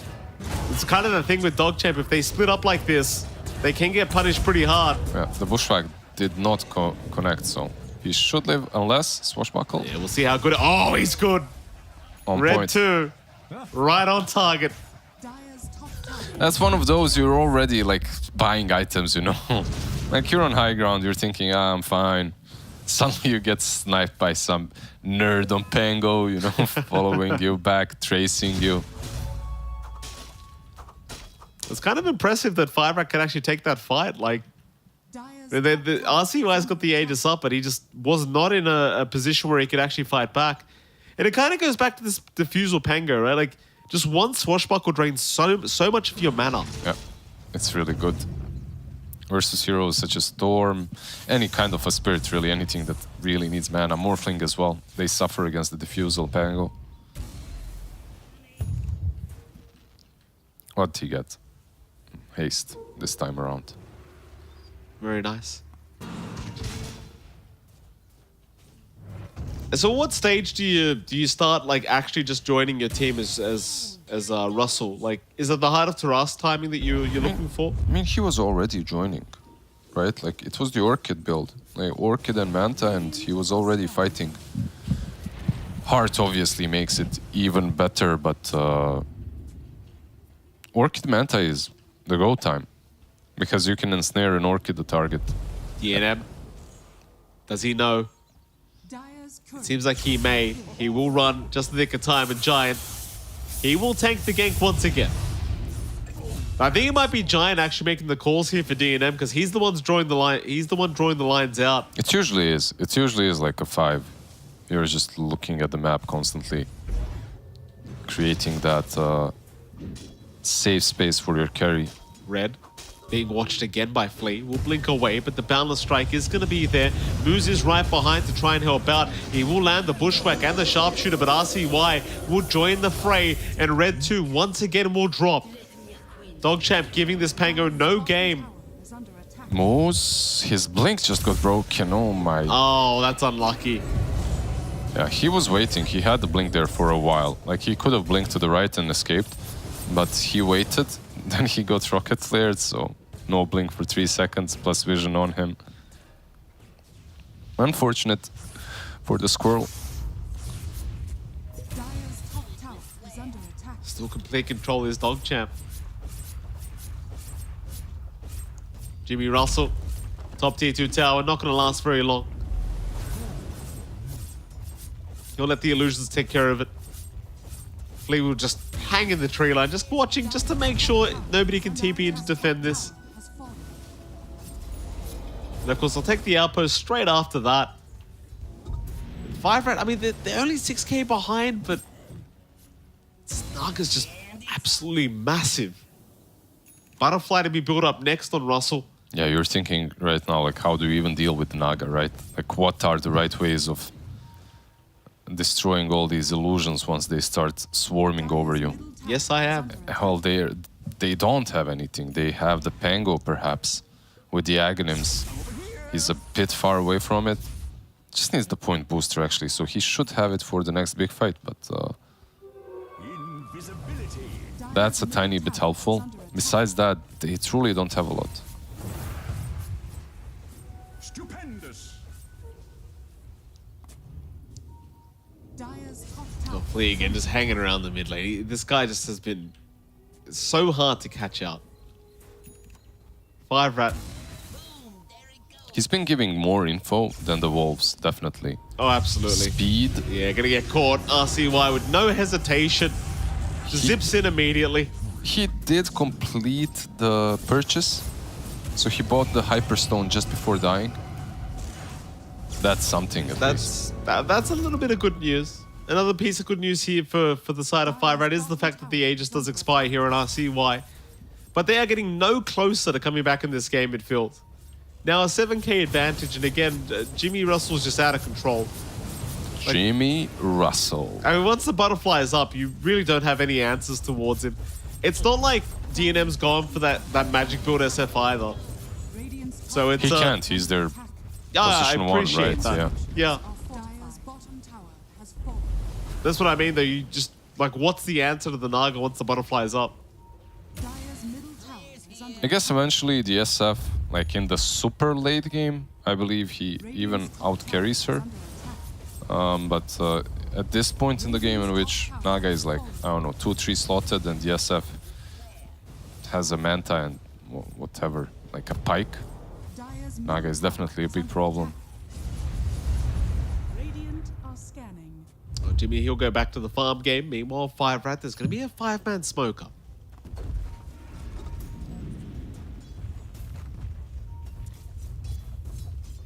Five rat smoke with the Manta on SF. How many BKBs do they have? Absolutely none. Nada. 0. So 1 song and their whole initiation is kinda botched. Dire's middle tower is under attack. It doesn't seem like they're really smoking up to go for a fight, but rather to reposition and maybe get some wards down. Yeah. Take control, at least a little bit of the map, so they're not just hiding behind the tier 2 on the mid lane. Russell's very close to that butterfly now. Just needs the talisman of evasion. Fire Rat, they will show themselves mid lane. Flea automatically try to go for a boundless. Not going to quite land it. Of course, RCY, a bit more hesitant to make an aggressive jump in. Doesn't have the Aegis up this time around. Keep in mind, Red 2 does have the Ags up, so that could make all the difference here in this next team fight. Whenever that's going to be, though, is... Once Naga decides, right? And that's when the butterfly is up to 140 to 30 gold away. Oh, they got a little bit early. Okay, sure. They feel comfortable. And they should feel comfortable. They've got a huge advantage here in this game, too. See how they try to defend here on 5 Rat 4-star. Roland is there. The DP, Sunlight, going to be targeted. Song will be popped to make sure there's no backup incoming here for Red, so he'll have to back out of there. Monkey is in a good position, though, still. That he is. I'm surprised they didn't try and, like, cut the tree or something like that. Go for him first. At the very least, they do force the side of Dogchamp back. Like, they're not going to go for the high ground any longer. Exo does wear off. They have committed Song as well. Yeah, if you're Dogchamp, you took more than half of the tower. You know that Rosh will respawn soon. So you're kind of chilling. You have that butterfly completed now, Naga as well. You're in no rush. No big rush at the moment. You take the next stages, and off of that you should be closing the game. Look, they found Sunlight there with a bushwhack, but they just don't have the follow-up damage. Moose is trying to set up the best he possibly can, but there's no follow-up to it. Roshan, I mean, it's still 45 seconds away from respawning. Flea's just keeping tabs to make sure they get first dibs on it. Yeah, you can expect him just jumping around the dire jungle right now. Giving as much info, waiting for Rosh, and that's it. Maybe we'll see some rocket players, some illusions in the pit constantly. And you can see that 5 Rats, they're also worried. They know that they cannot play around the triangle anymore. There's a 5-man smoke. Mid lane, they did see Sunlight for a moment. They won't make the jump in yet.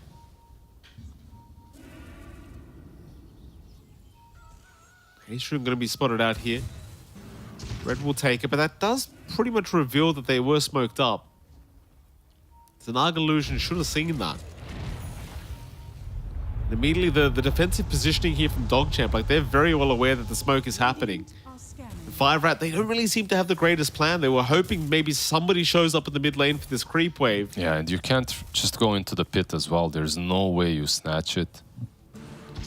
Now the counter smoke, Dogchamp. Roshan is up. Whoever wins this team fight gets the Roshan their way. I feel the Dogchamp is in a significant advantage at the moment, but we'll see. Like teamfights can be taken really damn well by 5 Rats as well.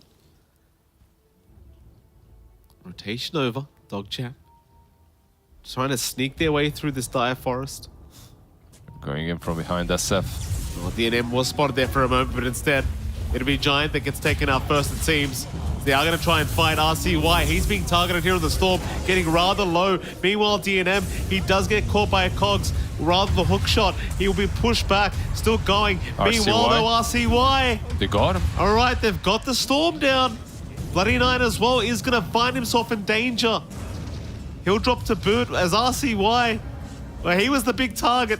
Sunlight? Oh, they even found Sunlight. Yeah, they lost no one so far. Like, how did 5 Rat get away with that? Like, super well played fight overall. Pango, he knew exactly what he needed to do. He saved his teammates a little bit with the Rolling Thunder and then went straight for the Storm Spirit. Lycan as well, just tunnel visioned on the Storm in the beginning. Even though the Storm had BKB, it doesn't matter. You can still hit him, prevent him from catching anyone. The Cogs were really nice. Oh, Song. So close. They can get the shards, but they've lost the Aegis. That's the main one. But he was like 0.1 of a second off.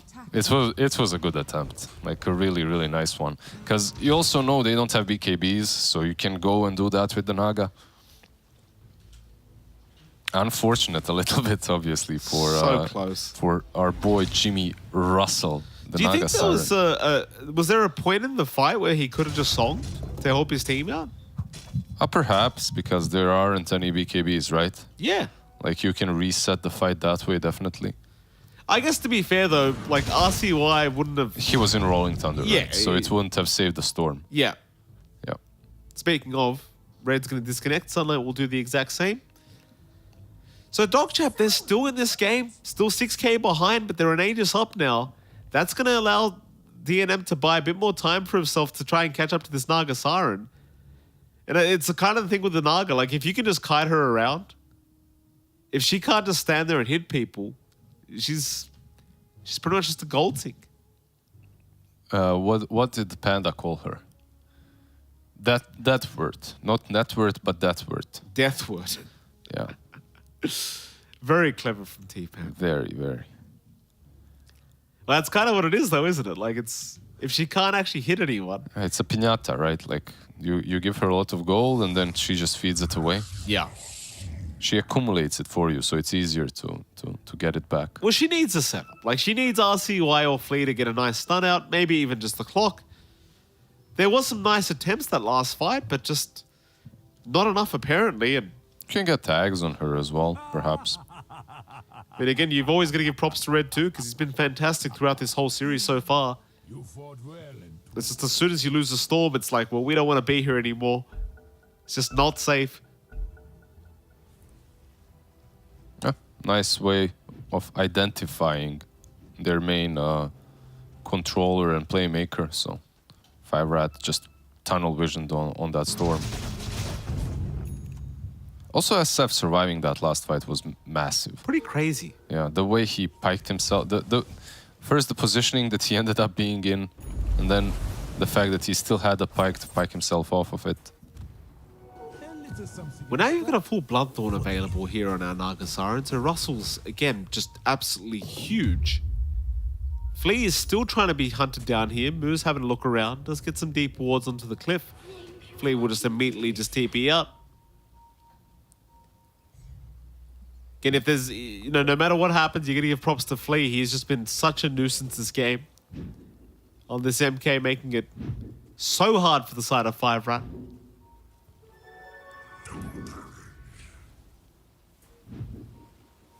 Dota Plus was still giving high odds the way of Dogchamp. I believe it was, 77% the way of Dogchamp, even with that Aegis being given the way of 5rat.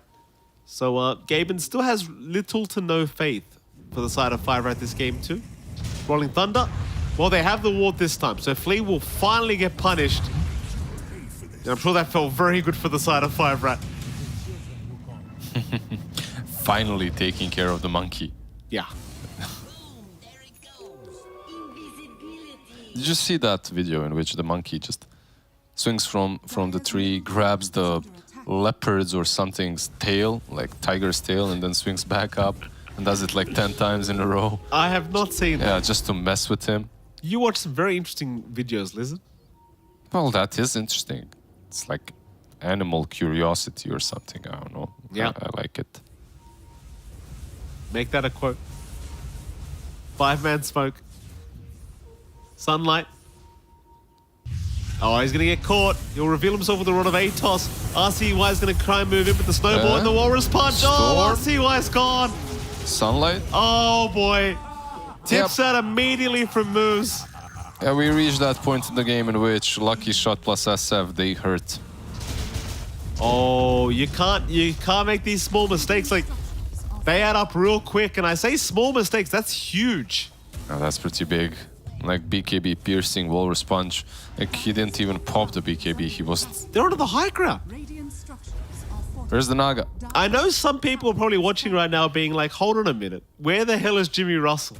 Where's the Russell? I mean, even I'm asked the same question. How much more farm does Jimmy Russell want? Where are the illusions? Like, right now, I feel like it's not enough even anymore. Like, the SF is a bigger issue. What's Jimmy doing?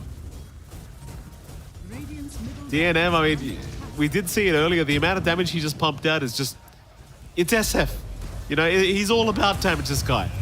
Mid-Rax is gone. I mean, I can't believe 5-Rat 4-star that quickly. Make a comeback, take the first Rax of the game. And it was literally just that one small little mistake. Well, not small, like you said.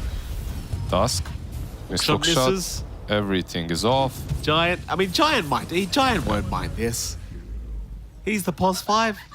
He's all right with that. Has a giant heart. He will die for his teammates. It's all fine. There's a Satanic, by the way, being purchased by SF very soon.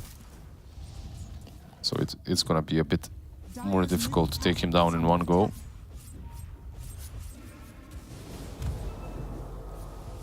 Flea again, trying to get back that information for his team. 20 seconds left for the Aegis at the very least, so that's going to be a little bit of an opening here for DogChamp. DNM probably won't feel quite as confident, but you made the comment. You don't seem to believe that this Naga Siren has enough anymore. Yep. You already think we're at that stage where DNM is just the bigger carry. Yep. I feel like there's some mid-game period in which you should be closing the game or at least getting a huge advantage for your other teammates as Naga. So it shouldn't be only about you any longer. And I feel like they might have missed it on DogChamp. Smoke up. Monkey has a BKB though. Maybe they can fight with that. Hook shot, Bloody 9. He's gone very deep for this. DNM will just show himself. RCY once again going to move in, trying to get the Tusk down, and does do so, but they have lost Bloody 9. A 1-for-1 trade. They do get a tier 2 mid tower while they're there as well, so DogChamp getting a bit of extra value for themselves. Not finding any huge pickoffs quite yet, but I suppose RCY feels a lot safer knowing that Tusk is down. But with that, they probably just have to back out of here. Yeah, Lycan and Hoodwink were lurking on the sidelines around the triangle. They still are. Oh, nice bushwhack. They're trying to set up and oh my where did god! You go? That is so much damage. What happened? A little bit of lucky shot, swashbuckle, and DNM hitting real hard. 1.7k damage by Moose on the Hoodwink. Yep. Song out. But it's just a TP away. Jimmy Russell wants none of this. I think he agrees with you. I think he thinks the SF's getting too big. Definitely. Satanic now.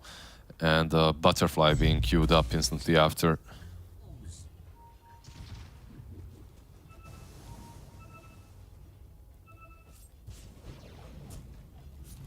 T2 tower, maybe the objective here for the side of 5-Rat. DogChamp. I mean, you don't contest this. There's no Storm. Without him, it's literally impossible.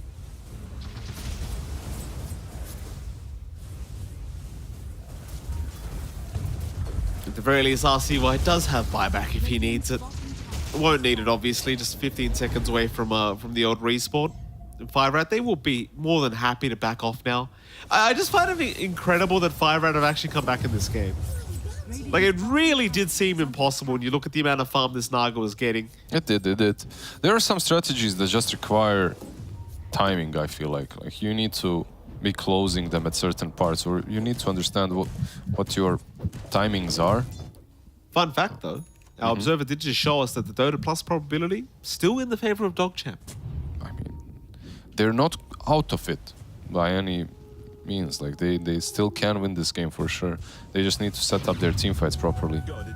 58% their way. If Storm can survive that initial burst somehow,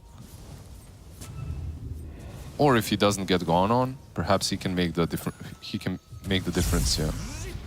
Oh, zip in, Red. Quick to swashbuckle out of there, knowing it was coming. I mean, Moose has just been so good on this Hoodwink. Like, there's a reason why they keep just giving this man this hero. Sets up perfectly every time with the blink initiation and... Yeah, both him and Giant are actually doing massive work in the game. Yeah. Like, Giant was saving SF in the first portion, fed quite a few times just to save him. And now, is he initiating now? What's he doing? Let's see. Nothing. He's doing nothing, just running around. Yeah. But when he isn't doing nothing, he's setting up with Walrus Punch as well, making sure that Storm falls. 5-man smoke. DogChamp. Rocket Flare going to give a lot of vision here over the side of 5-Rat. They are still waiting. Sentry ward down. DNM going to move right in onto Flea. Flea's still fine. Jump in from Giant. Meanwhile, RCY, he'll get onto the SF. DNM in a massive trouble. He's going to drop. That's how you want to initiate here if you are DogChamp. 2 down. And now RCY, he can get right to work, knowing they won't have the damage to take him out, even if they catch him. Though I say that, maybe I'll be proven wrong. Holy crap, that's a lot of damage from Moose. Not quite enough in the end, but my God, it was close. What can they get from this? Because the lanes are all pushed in. Roche will respawn in 50 seconds. So you just want a pretty big, significant team fight, but not really anything big that you can take off of it. Just control of the map, obviously, which is pretty good. But you saw that fight, right? Like, just what we were talking about. It's still simple. It's still possible for DogChamp to take these fights. SF is a glass cannon. If you can initiate on top of him, you should be able to take him down. But the main reason why they managed to take him down is Tusk was silenced and controlled. There was no save. No snowballs, no force stabs from the Tusk, nothing. Oh, DogChamp. Back into this game too. I mean, they were never really out of it, to be fair. Like, that one mid-Rax doesn't really do anywhere near enough. Yep. Maybe Giant should start thinking about staying a bit more defensive in these next fights. Like, instead of being the one that is searching for the initiation. Oh, Roshan gonna get started. It does get scanned out here by 5-Rat. But without their Pango, it doesn't really feel like you can even think about fighting this. They don't even have they have a smoke, but they're waiting on the high ground for it. They're gonna pop it, it's just too late. Yeah, not even close. They get the cheese. Refresher orb actually on Monkey King. Oh, side device as well now coming out on RCY. Big itemization. They've got all 5 members up from 5-Rat now, but you are fighting into some Aegis, some refresher shots, some big items. So you're kind of hoping for DogChamp to make a mistake if you are 5-Rat at this point. Yeah, but they smoke up. DogChamp. Their initiation now is pretty sick as well. Like you mentioned, the Hex on RCY. If you manage to jump to the Tusk or the SF with that. Even the Pango, obviously.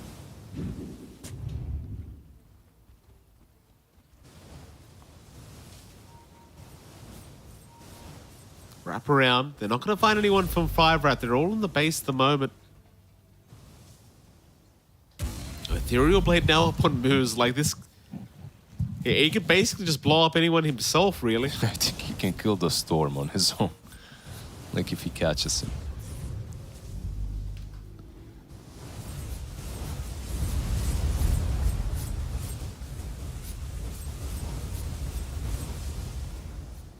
You see kind of DNM, he was having trouble just dealing with the illusions of the Nagasaran at this point. So much evasion from that butterfly. Butterfly, Trickster's Cloak. Oh, even better. Yeah. I believe he is building into an MKB on the SF though. So he strayed away from the Butterfly build. That's what he had queued up before. But he wants to be able to hit the Naga instead. Yeah.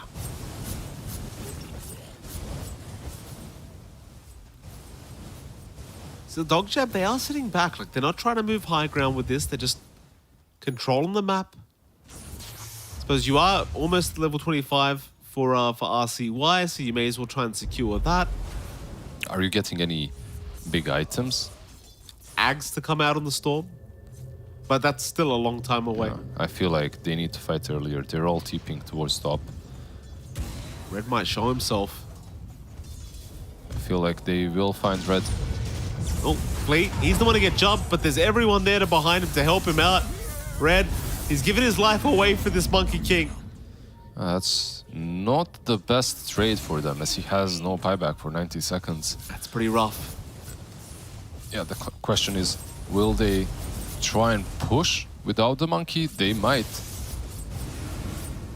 I mean, it does feel like they should almost.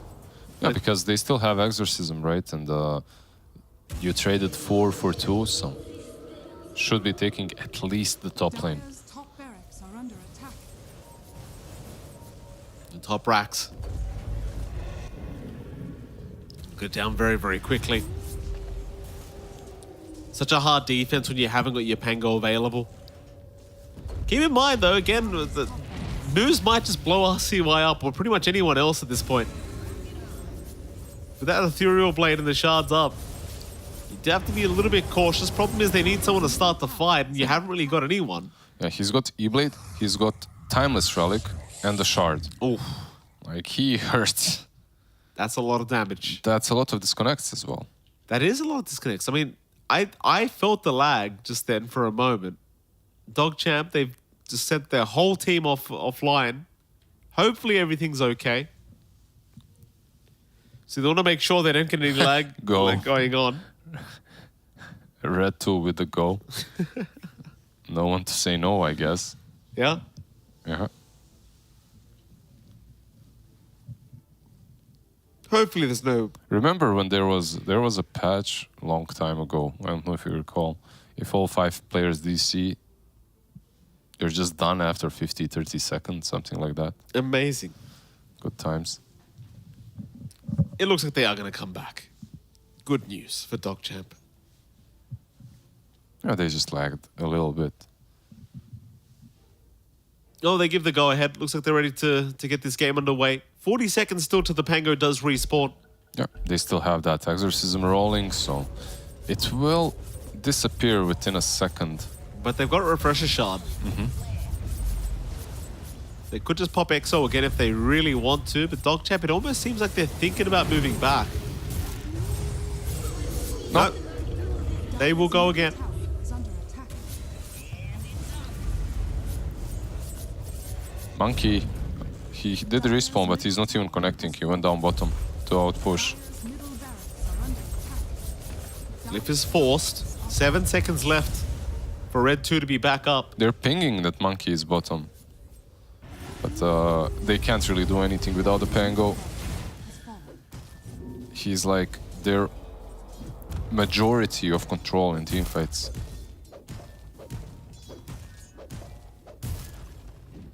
Well, that'll be it. 2 racks is up now, is DogChamp. 19k advantage. Age is going to expire in 30 seconds, but that's not too big of a deal. They can always wait for the next one. 5 rat not out of this game yet, but a very tough scenario now for them. Like, it's not even just the super creeps coming in, but these Naga illusions have been so hard to deal with. Like, DNM is practically the only person that can really deal with them at the moment. And even then, he's finding himself in...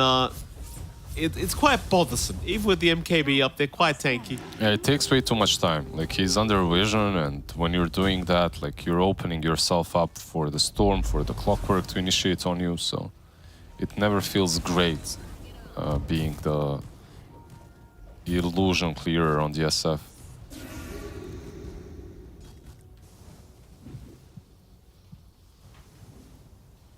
$42.5k net worth on this Narcasar. Just a tiny little bit, yeah. Not a lot. That's without an Axora shard, by the way. I mean, if you wanted to, I'm just saying for the sake of the net worth, if you wanted to really just bolster it up for no reason. Just give her the next Aghanim shard, yeah. True. Loaded to the gills. She's got 10k gold. Just sitting in the bank account. Yeah. And this is the thing with Naga players, right? Like, they'll be 6 slotted, and they'll be like 40 plus k net worth, but they'll still farm the whole map. Like, nobody else is getting any creeps on the team. Gotta continue farming. Buying that Aghanim's. Aghanim's blessing.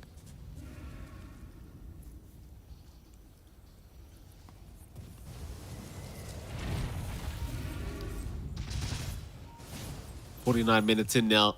DogChamp just trying to avoid the side of 5 rat for now. Just secure that area around the Roshan pit. Wait for next Rosh before you get going, though it is going to be a bit of time before we do see the next Roshan. But I do believe they just want to play this one very, very safely. Yeah. We saw DogChamp earlier, like, you make one little mistake and suddenly they're back into it. Yeah, we saw in game 1. both sides trying to push high ground and then failing and almost throwing the full game. So it's something similar in this one. Moon Shard purchased by the Naga.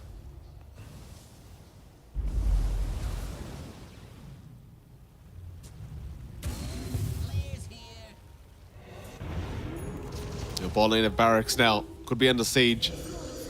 Exo is back up, they'll move it. Mid-racks is where they'll go first. There's still a melee Barracks to aim down. There's a 4-man smoke up here from 5-rat. One of them already broken here on red.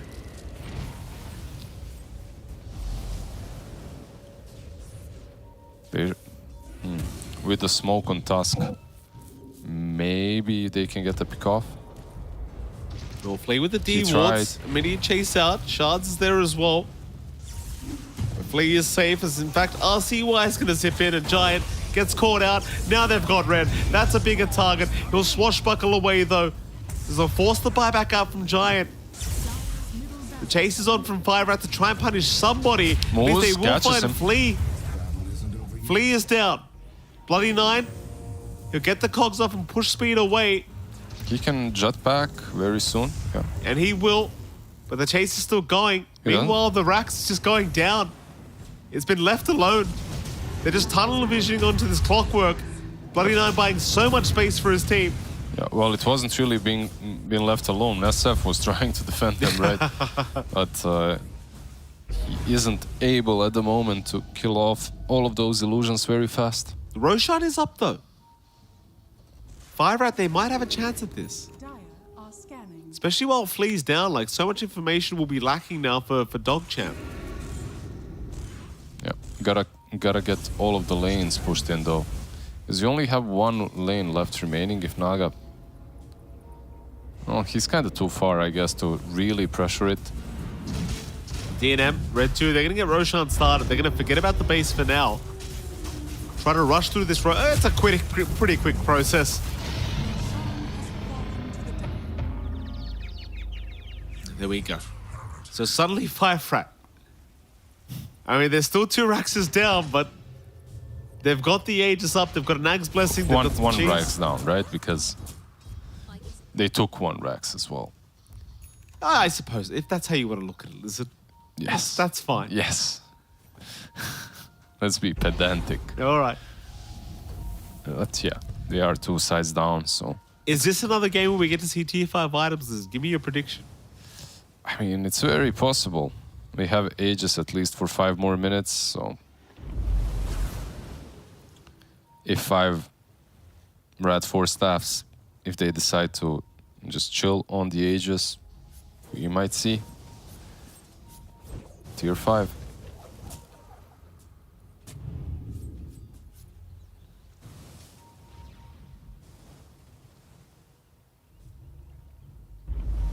Four-man smoke here from Dogchamp. With Giant, you kind of talked about it. You want to see him play a little bit more defensively in these fights. He has still been rather aggressive, trying to initiate every single time. See what he does this time around, though, because Dogchamp are the ones that are looking to initiate themselves. Or DNM, he'd be a massive target if they could find him. Take down that first life. Instead, they'll find Red 2, but he gets to roll up first. Rolling Thunder is there. He will be able to initiate it now. They caught RCY, but he got the BKB in time. He's going to be all right. Moose is the one to drop. He'll buy back immediately. Onto DNM, though. They've got the SF control up. DNM trying to fight back, but the hook shot, it's going to stun him up. He will go down for the first life. He's popped the Satanic as well. He won't have it available. Speed in the meantime also going to go down. Requiem, it will be thrown out, but is it enough? There is going to be a Vortex out from RCY, but they've hexed up to the SF. This could be it. And all the control just locking them down. 4 down for the side of 5-rat. So they are still buyback and trying. RCY, he will go down to the storm, but he has his own buyback. He'll come in immediately. Red 2's controlled up here.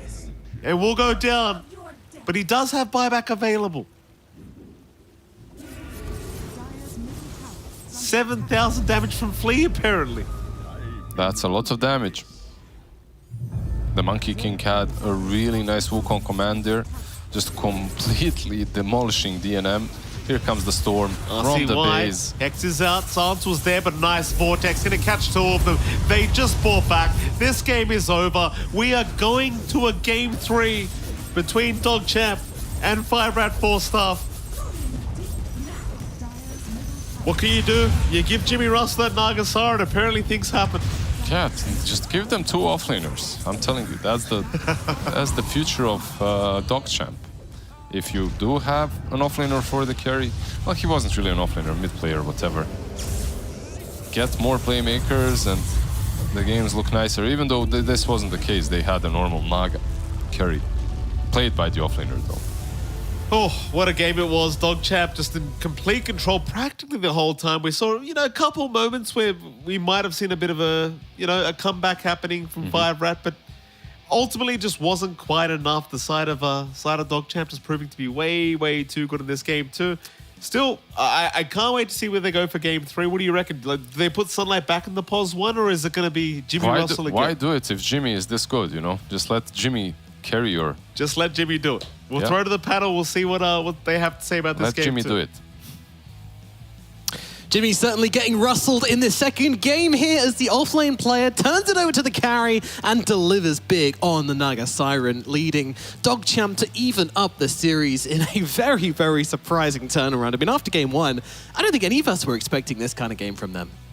It was a pretty surprising end, and it felt like the game could end at any moment, and it could still drag out for another 30 minutes because it was 5-Rat getting some good openings here and there, but DogChamp still able to get it closed out in the end, and good for them. They get the tie and continue into game 3, but what really went down this game is honestly just a good understanding of how does this draft work out for DogChamp? How do they get themselves a good advantage? And it wasn't an RCY show this time.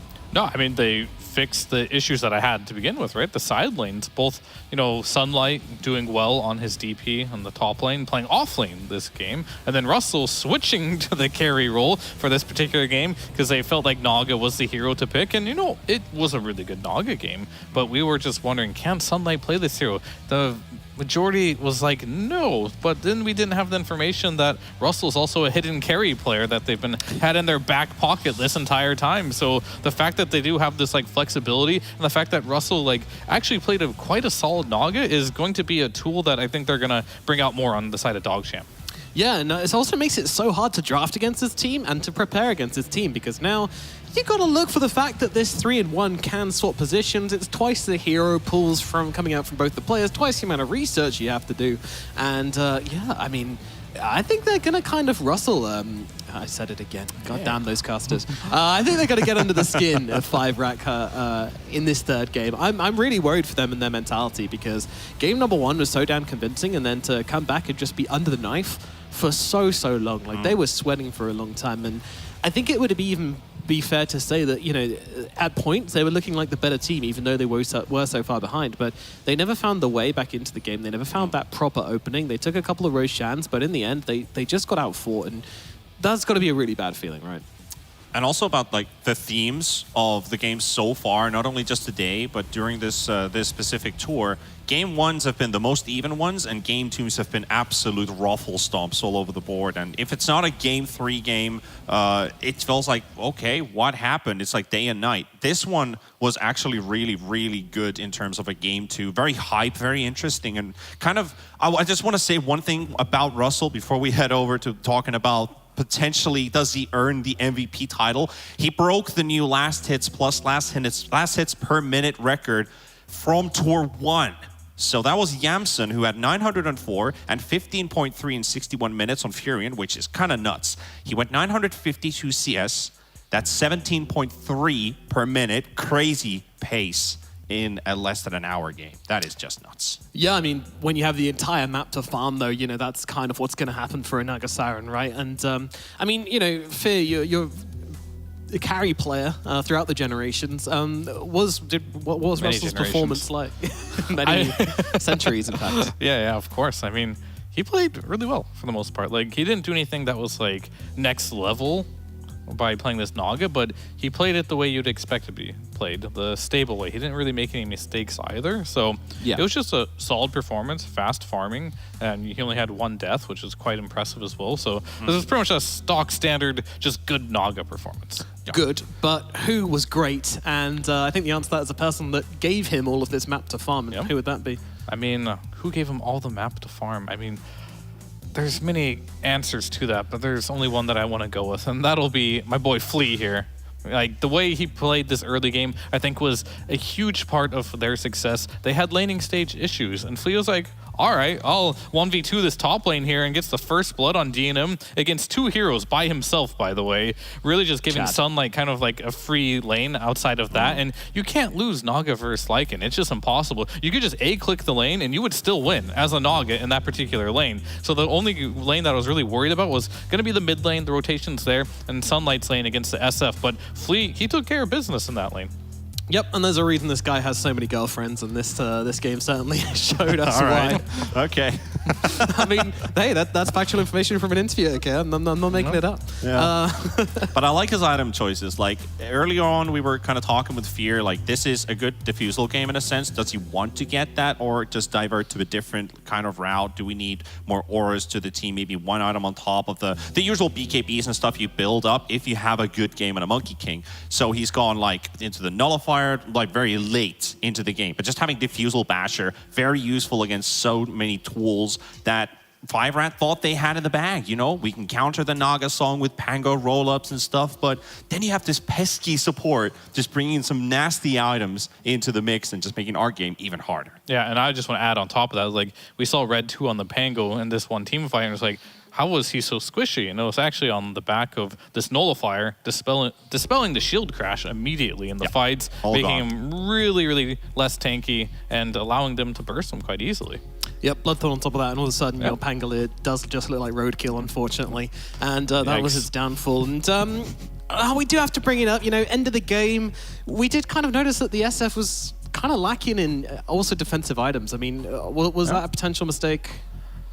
It's hard to say. I think at the very end there, I'm sure he wished he had the Arcane Blink with the free Aghanims, with the Refresher, as we saw in the previous games. But, like, I don't know. He really itemized just for, like, the moment and the situation he's in. I don't want to fault him too much. He already built Satanic. He already built Manta. He already had a lot of tools to, like, play defensively. Adding one more on top of that would have hindered even further because they were also having damage issues. So he needed to fill a lot of roles in this particular game, but unfortunately they're just a little too outdrafted and a little too far behind to be able to have every item in, you know, the game. He probably needed like 8 slots to carry this game. Exactly. And I think to maybe compensate for that would have been the supports getting more items. You look at Hoodwink, he's got Blink E-Blade. That's it. That's all he has. And the same as, well, the Tusk, he's got Blink Force Staff, which are great items, but there's nothing else to go on top of that. Enemy supports having Nullifiers and BKBs and Bashers, and we're like, oh, we got an E-Blade.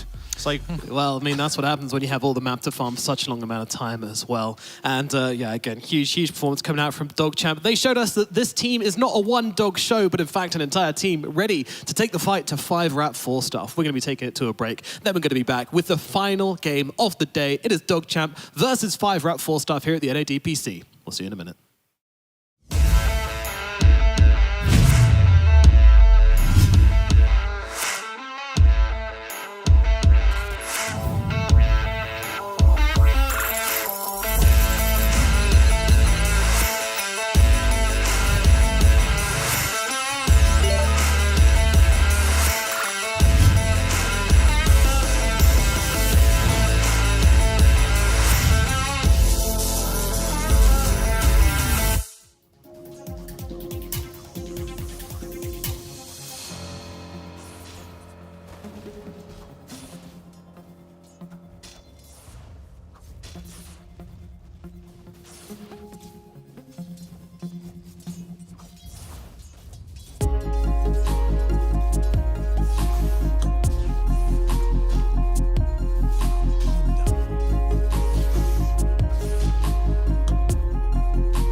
It's time for game number 3 between Dogchamp and 5-Rat Falstaff as these two teams are taking it to the edge. Game number 2 went such a long time, almost hitting the 60-minute mark in this third and final match. Will we be getting the same thing, or will it be a more convincing game? I mean, that's what I'm asking. I'm worried. I was almost like, yes, I mean, do we want to see it? I thought you were about to beat him. How dare you say that? It was a long game, yes, but I think it was a somewhat very entertaining game because 5-Rat had a chance to take a grasp of the game, but Dogchamp just took it away in the end, so it could have been a 2-0 with a surprise comeback. I'm not down. I'm sorry. I am down to potentially see another 60-minute marathon. I mean, as long as it makes it to 60, like as long as it's good Dota. I don't want that disappointment of getting to like 57 minutes and just being that close from getting my neutral items that we almost never get to see, and then the game ending, which happens a lot. Happens all the time actually. You get so close and you get teased, and then you just don't get the 60-minute game. And unfortunately, when you do get the 60-minute games, though, they don't end right away. Like you get all the neutral items, you turtle, and then you go to 80 minutes, and that's where the fun's at. Is there a 60-minute neutral when you see it drop, you get angry? You're like, I didn't want this. Yeah, probably the bookish, like the Book of Shadows. Is it the Necromon? The Necronomicon. Yeah, the Book of the Dead. I think that one is really terrible. What about you? Really? Yeah. Wow, how's it good? What? Are we talking about the Necro 4? Yeah. How's it good? It's great. It Why? shoves out your waves. It rats for It you. just gives free money to the enemy. And Waves are Am I never your controlled? issue at 60 minutes. I mean, it can be. If you're terrible. I am. You said it. Nothing worse than when the enemy sniper gets the Stygian Deathslayer. You're like, well, guess we're going for another 20 minutes here. I mean, lads. those are the good items, right? Like, That's a good item. Yeah. Well, we do have the draft available now for game number 3, so we can see exactly how this one's going to go down. Let's not forget, 5-Rat Falstaff opening every single draft have banned Tinker and Ember Spirit as their first 2 targeting RCY. But last game, it really wasn't the RCY show, so I'm interested to see what they're going to do this time. Let's take a look into the draft for game number 3. At least in terms of bans and talking about RCY, 5-Rat, they targeted his Tinker, Ember, OD, Quap. Those were, out of the 5 bans, the first 4, and the Bloodseeker to make sure that the Pango had a good game. So that first phase RCY pick, I don't think it's still out of the question. Still a big possibility. We've seen that Russell can now also take the mantle of the team, and Sunlight providing a very, very solid, very consistent, basic offlane performance. It doesn't need to be too big, so... Well, they do change things up. They will let through the Ember Spirit, so that's the potential for here for RCY. I mean, Fear, he is your son. You know him the best. Will he be going Should for I this just Ember in the adopt a new first son? phase? All right. Your kids. They keep on piling up for me here, don't they, over the years? Really? All right. So anyway, I think for RCY specifically, in this last couple games, his hero pool hasn't been an issue. Like, I think the Bat Rider was a good bat game, and I think he can play a good bat. I think that was a free Storm game as well, so he got that later in the draft. Like, I don't think he's like, he needs Tinker, he needs Ember by any means, because he can play a lot of other heroes, and he hasn't ran into like this wall where I'm just like, oh no, like this kid only has like 5 heroes. He's proven he can play more than that.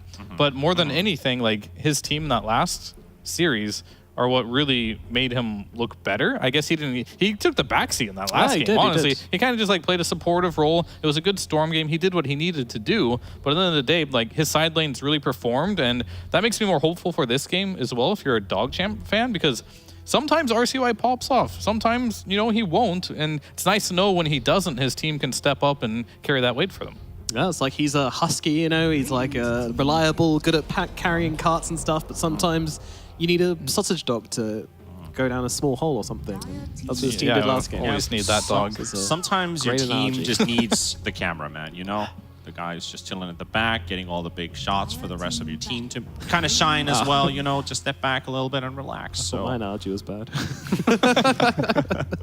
And I'm not going to do one because, Anyway, moving on. Bloody 9, yet again. I mean, he played the Clockwork last game. It looked really good, and that's a hero that they do play a lot. It could be another good game for it against the Pango. You kind of like create like a wall that's really annoying for him to like roll into or get around. And I would like to see it again for the most part. And then I did also see, you know, the Flea Monkey King. We gave him MVP. I was kind of shit talking the Monkey King a little bit throughout this whole tour and how it didn't look good. But Flea, he looked really good on it. And I would like to see him pick that one up again and potentially have, you know, I think Sunlight was playing a lot of the Snapfire last tour in the offlane. True. Maybe I'm just like at this point looking at Sunlight. He's the offlaner now after that last game, which might not be the worst idea of how to look at this. It's like an ace in the sleeve that they can pull off that they did in game number 2, that we're just going to mix things around a little bit of making, like you said, preparation hard for 5-Rat to read that who is going to be going where, especially with this Monkey King flex and now the Snapfire flex. You got 2 flex picks in the first phase, making it a bit hard to read. Yeah, and I think it's especially worth noting in this third game as well, where we haven't actually seen them pull off this flex before, even though they did say in an interview it was possible. You know, you never really know for sure. They could just be throwing up smoke. And now you're midway through a series and 5-Rats suddenly have this whole other hero pool to contend with, you know? I think that's why we did see the Naga last pick, because 5-Rat were like, nah, it doesn't really feel like a Sunlight hero. He's very aggressive in the way he plays carry, so it's probably not going to happen. Russell comes through, delivers a stellar game, and now 5-Rat, yeah. I'm worried for their draft. I'm worried for their gameplay as well, because I think after playing for such a long time under the pressure, constantly getting glimmers of hope, never being able to execute, and then finally being executed, it feels bad, man. Yeah, I mean, I think right now it's a little interesting how they're choosing to draft this just by taking 2 cores right away, when potentially just looking at 2 supports here, right?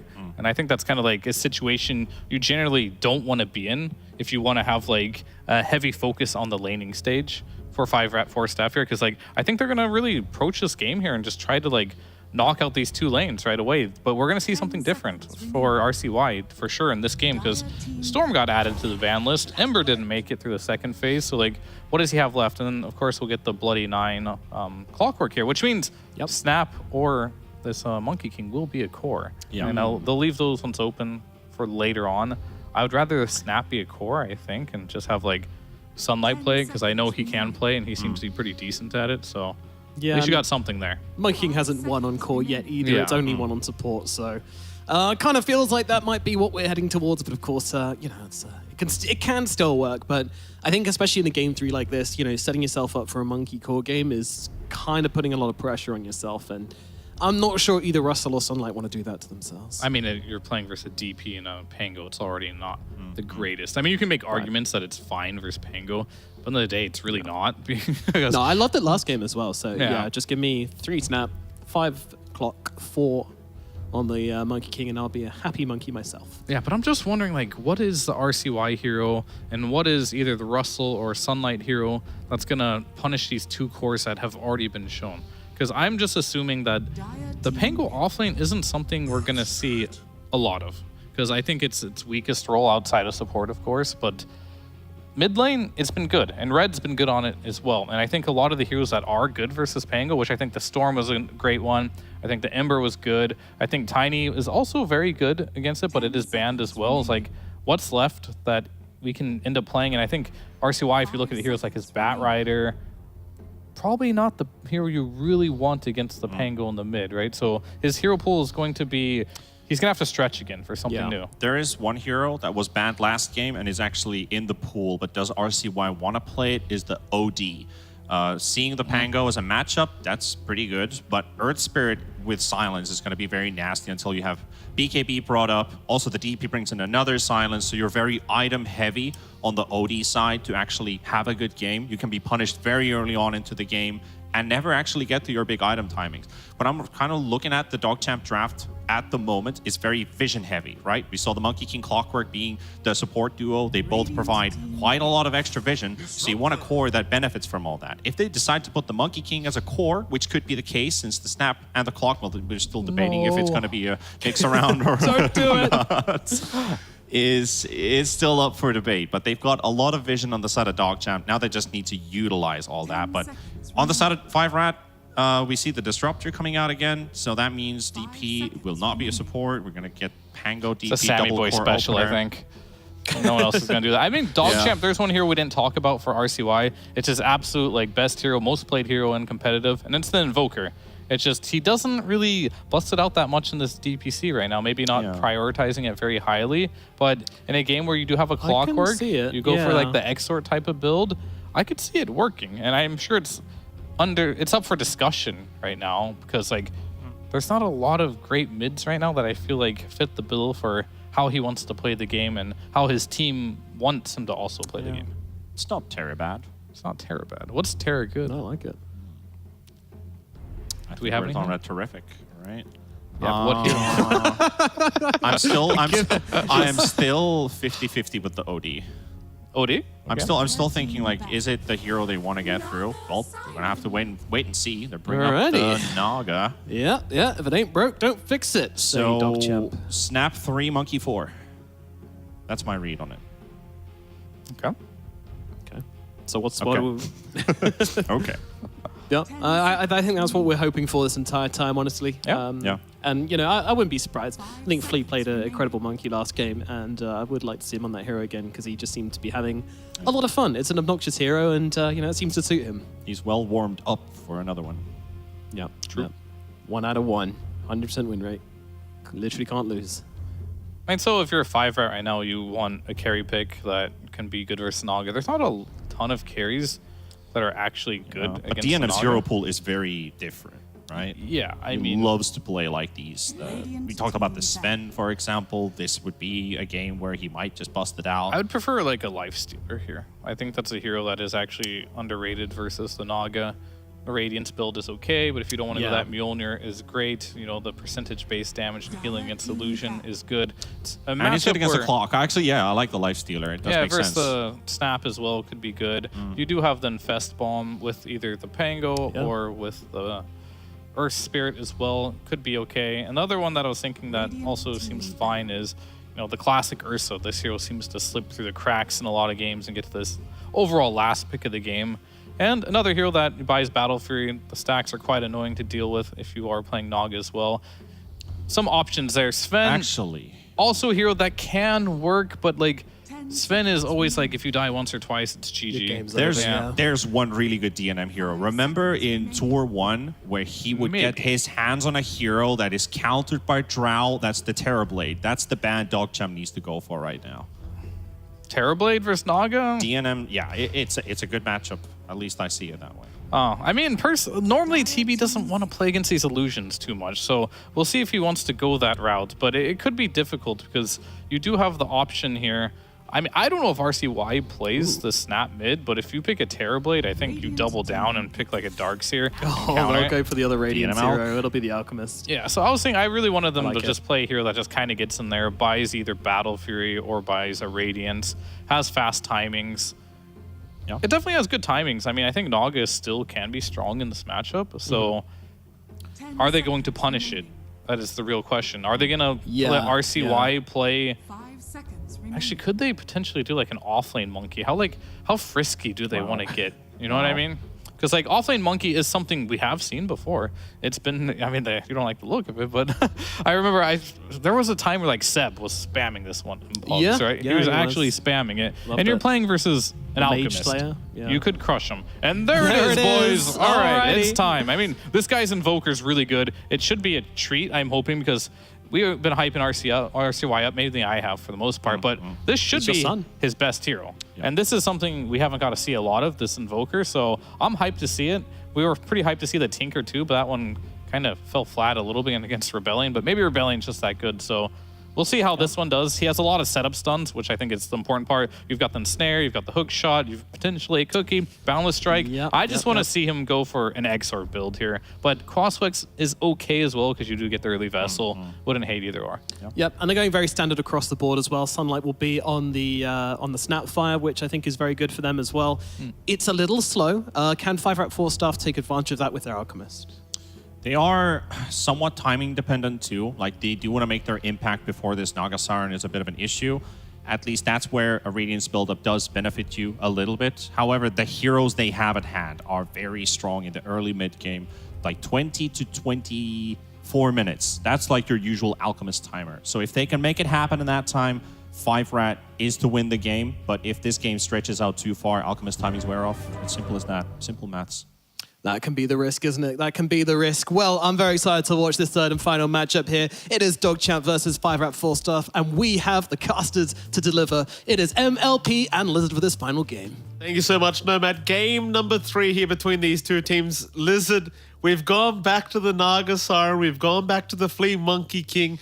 This time around, though, 5-Rap, they do go into an Alchemist. Yeah, they're stepping the pace up a little bit. They are. They're like, you can have your Naga. We're going to end the game in 30-minute mark. I mean, we'll see if they can get it done. Like, based off these two drafts, do you feel like the Alch should have a decent game? Is DogChamp going to have another dominant game here with our boy Jimmy Russell? Let me see. So it's like Alchemist Disruptor versus Monkey and Snap. Dalk. Dalk. I don't know what Speed's trying to say here, Speed. DNM Alk Dalk. I don't know. Oh, I see. I guess. Okay. I don't Very know. clever, Speed. Amazing. Yeah, I think the lane might be a bit rough for him. Like Monkey plus Snap, they can bring in a lot of hurt.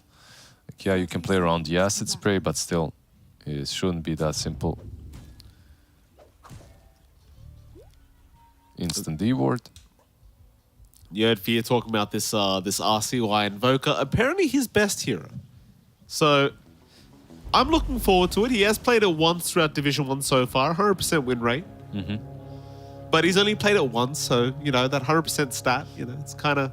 He's got Gloves of Haste and a Magic Stick queued up. We'll see what he goes for. I wouldn't actually mind him being some Quas Wax with an early Vessel, just rotating on the Alchemist, killing him. But when you have a Clockwork, you have some setup across the map, maybe that's good too. Top lane, Flea was trying to get aggressive already onto DNM, almost getting the Jingu Mastery procs. Will turn now to Giant. Just making sure he can't even get to the creep wave here as DNM. Forced to drop the Acid Spray just to be able to get through here and get to that damn creep wave. He's gonna lose one CS at least for sure.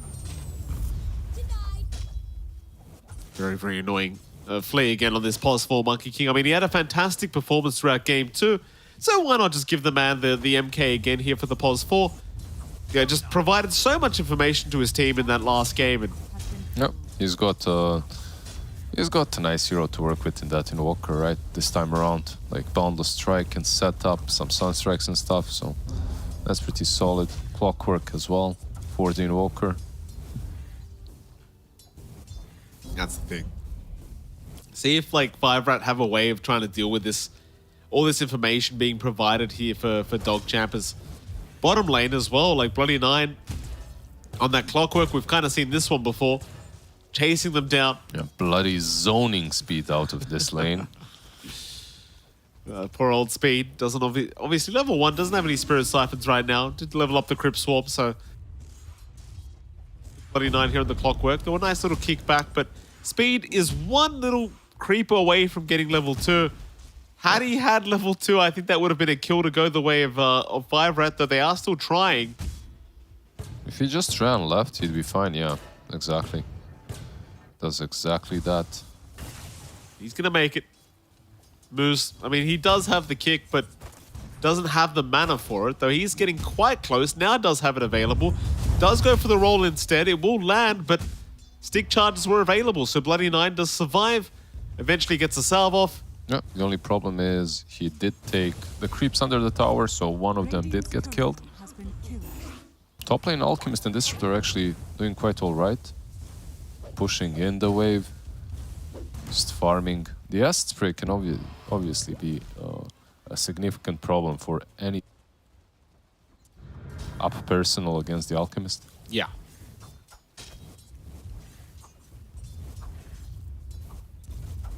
Well, DNM still having a pretty nice time at the very least. How's that mid lane going? Like, that's the one we haven't really mentioned at all. Red 2 and RCY going at it. Very even affair so far. Seems like Red 2 may find himself getting a little bit ahead in this mid lane, but as the levels go up on RCY, obviously things will get a little bit harder for the Pango. Yep. It gets a bit easier for the Invoker. The rotations will be very important as well. Like, both teams have really good heroes when it comes to that. Like the Clockwork on one side, the Earth Spirit on the other. Like, things can definitely be very volatile around this mid lane. And also around the other lanes if Pango decides to rotate. Red trying to get a little bit aggressive here. Swashbuckle does land. RCY still able to get himself out, and he did have the Fairy Fire just in case he needed it, so he was always just fine. Top lane, Channeled Stun is there from DNM. Not really amounted to too much, just ends up chucking it out onto Fleet. Giant already committed the Glimpse, so it doesn't really have that available to use. Yeah, so far, a very quiet laning stage. No kills 4 minutes in. Nothing extraordinary happening.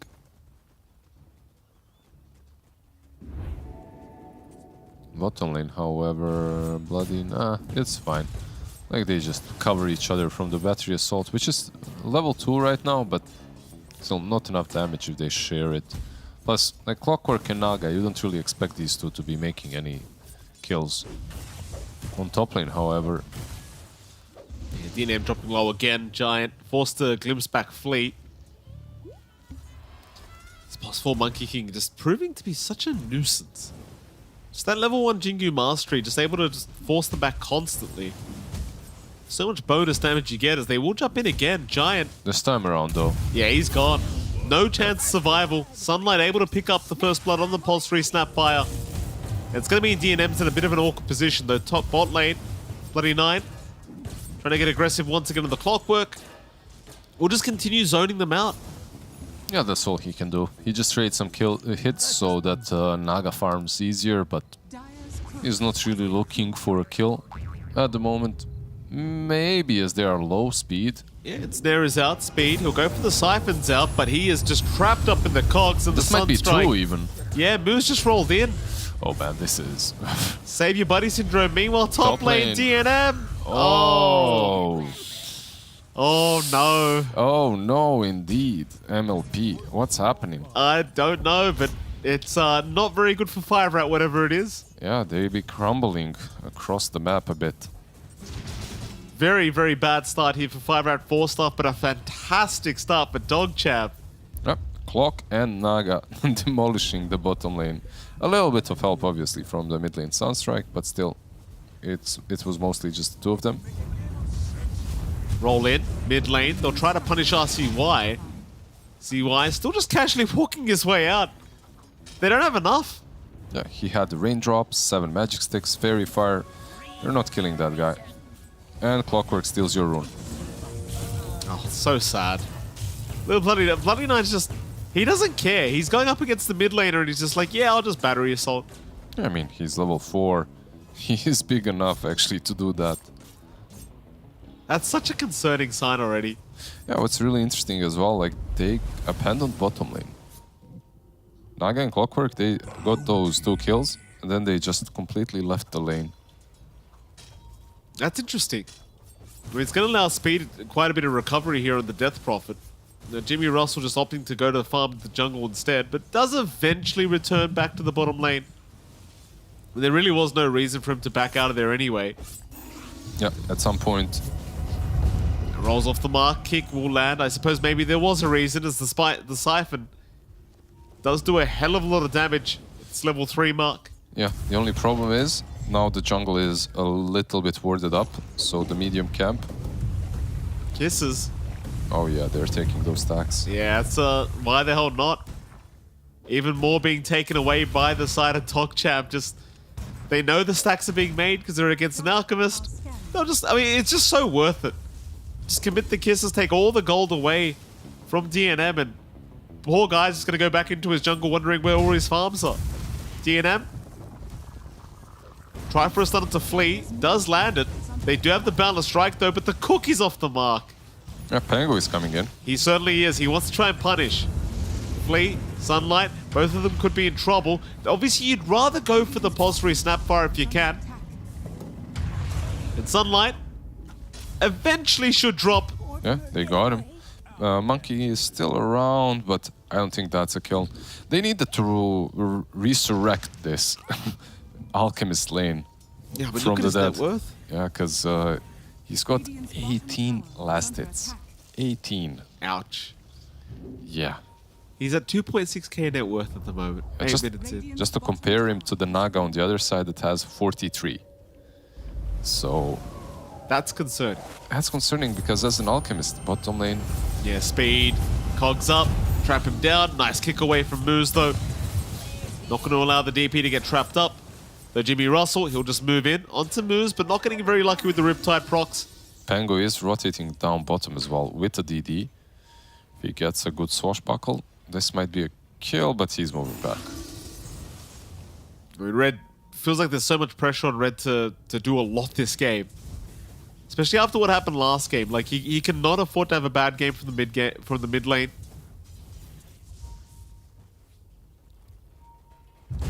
Go after Bloody Nine, perhaps. Bloody Nine. Gets the bounty though. Yeah, I mean, he got the bounty, but he kind of gave his life away for that. Worth it, man. All for that cha-ching. Yeah. Moose obviously just juking out the Sunstrike as well as he does rotate into the mid lane. Not going to stick around. I mean, they've already had this experience with RCY. Still has one charge of the raindrop, so chances are he's probably not going to die even if they do make the jump hit. It's so sad looking back at DNM, man. I look at this guy's net worth and I'm just like, 3.1k. Yes, I like, it's crazy, right? Because the lane didn't start that poorly, and then it just went completely out of control the moment Monkey hit level 3. They couldn't really do a lot, plus all the stacks got stolen. Mid lane. Roll in. They're going to try and go after Jimmy Russell here. Russell. Nice dodge. Very nice dodge on the Rolling Thunder. Chase is still on, but a nice sidestep as well. And in the meantime, Giant's the one to go down. Russell just played them right there. Even hands a tip over to Red. Lets him know about it.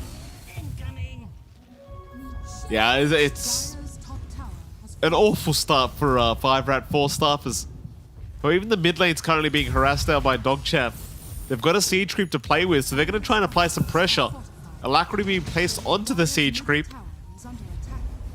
Though it is only level 1 Wex, so... That Prophet is coming, like Speed is hiding around that rune. Here we go. Who are they going to find? It's going to be Bloody Nine. The Clockwork, he will go for a bit of a run. Glimpse back is there, and they will at least find the Clockwork.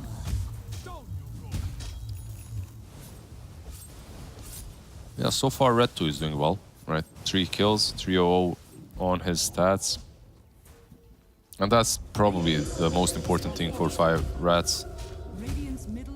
Like, he will be the one to help them through the mid-game. Nice boundless. Moose. Not going to be able to roll away, but Flea may have given his own life away for that, and he has. 1 for 1. 5-Rat, they might still have a chance to push in this mid-tier 1 tower.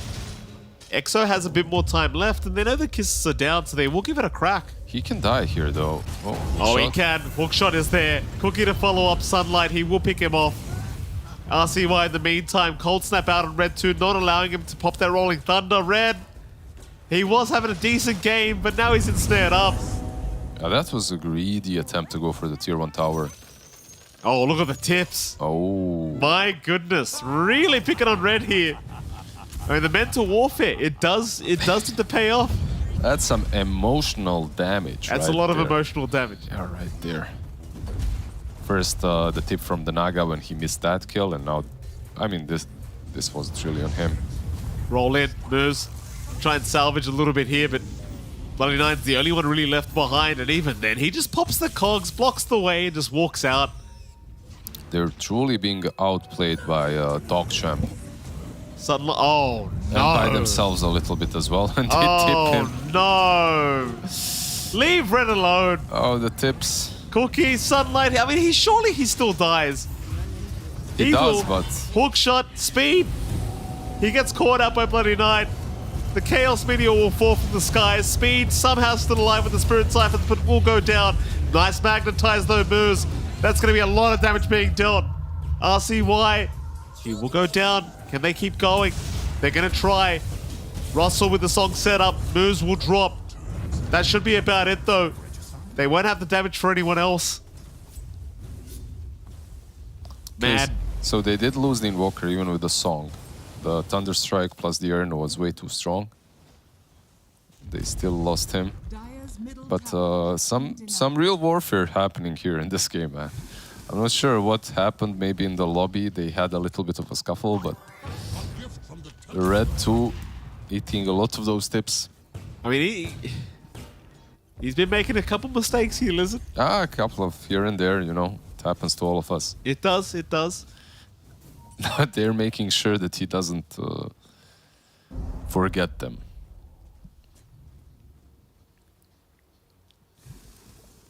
It's the thing with a hero like Pango, right? Like, a lot of his skills are just skill shots, so you kind of get into the mind of the Pango player, and suddenly they just start missing everything. This Giant gonna get caught. Kisses are there. Should have no way out and won't. DNM just casually just having to watch his support go down. Nothing he can do about it. Fleet, you have the cookie of sunlight to help him get away from this situation.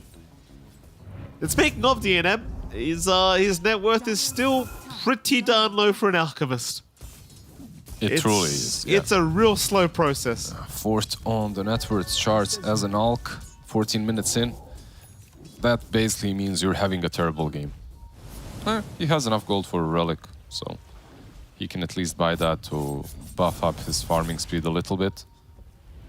And it is a decent alchemist game, so as long as he gets the Radiance, what does he need? Radiance, Blink, BKB, you're ready to fight. Once he gets that Radiance, his farming speed will skyrocket. Oh, shot out from Bloody 90. He's going to be able to escape the gank attempt here from 5-Rat. 12-6. 1k advantage the way of Dogchamp. RCY down at the bot lane needs to be careful. Don't want to show yourself here as you do have Red and Moose just around the corner. I'm just going to back off anyway though. Not going to stick around, and RCY, he just TPs up to the top lane. Yeah. How's he doing, by the way? He's got that Midas straight into the BKB. So, a pretty active build overall. Like, Midas, obviously, yeah. A bit passive, a bit farming oriented, but as he makes sure that he got the late game with the BKB, he'll be able to fight very early on. Yeah, absolutely. I mean, the Midas just comes with the hero at this stage. Like, Yep. can't remember the last time we had Invoker not building Midas.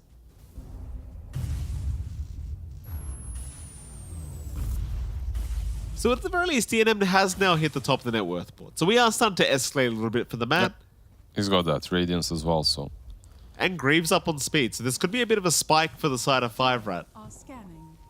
Smoke is out from Dogchamp. This could be terrible timing, though I say that, Red, he swashed right in, not realizing there was 3 heroes around, and now he can't get the Rolling Thunder off.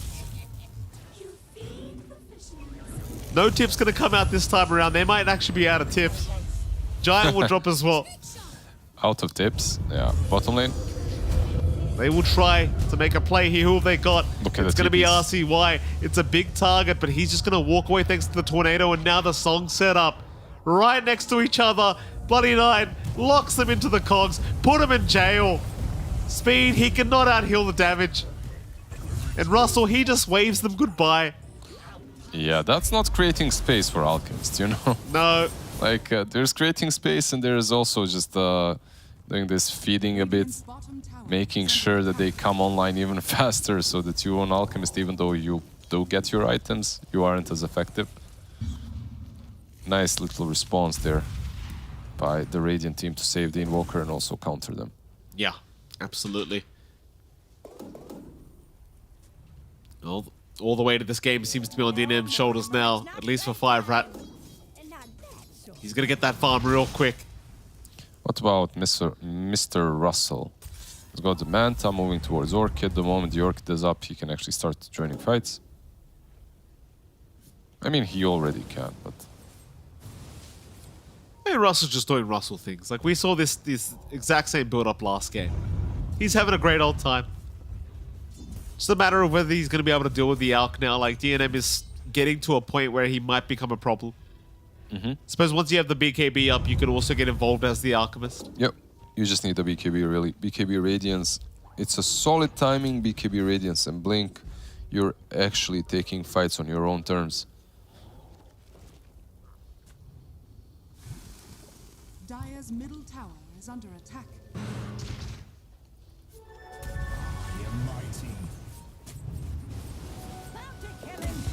both teams just gonna take a seat back, just get that farm going once again.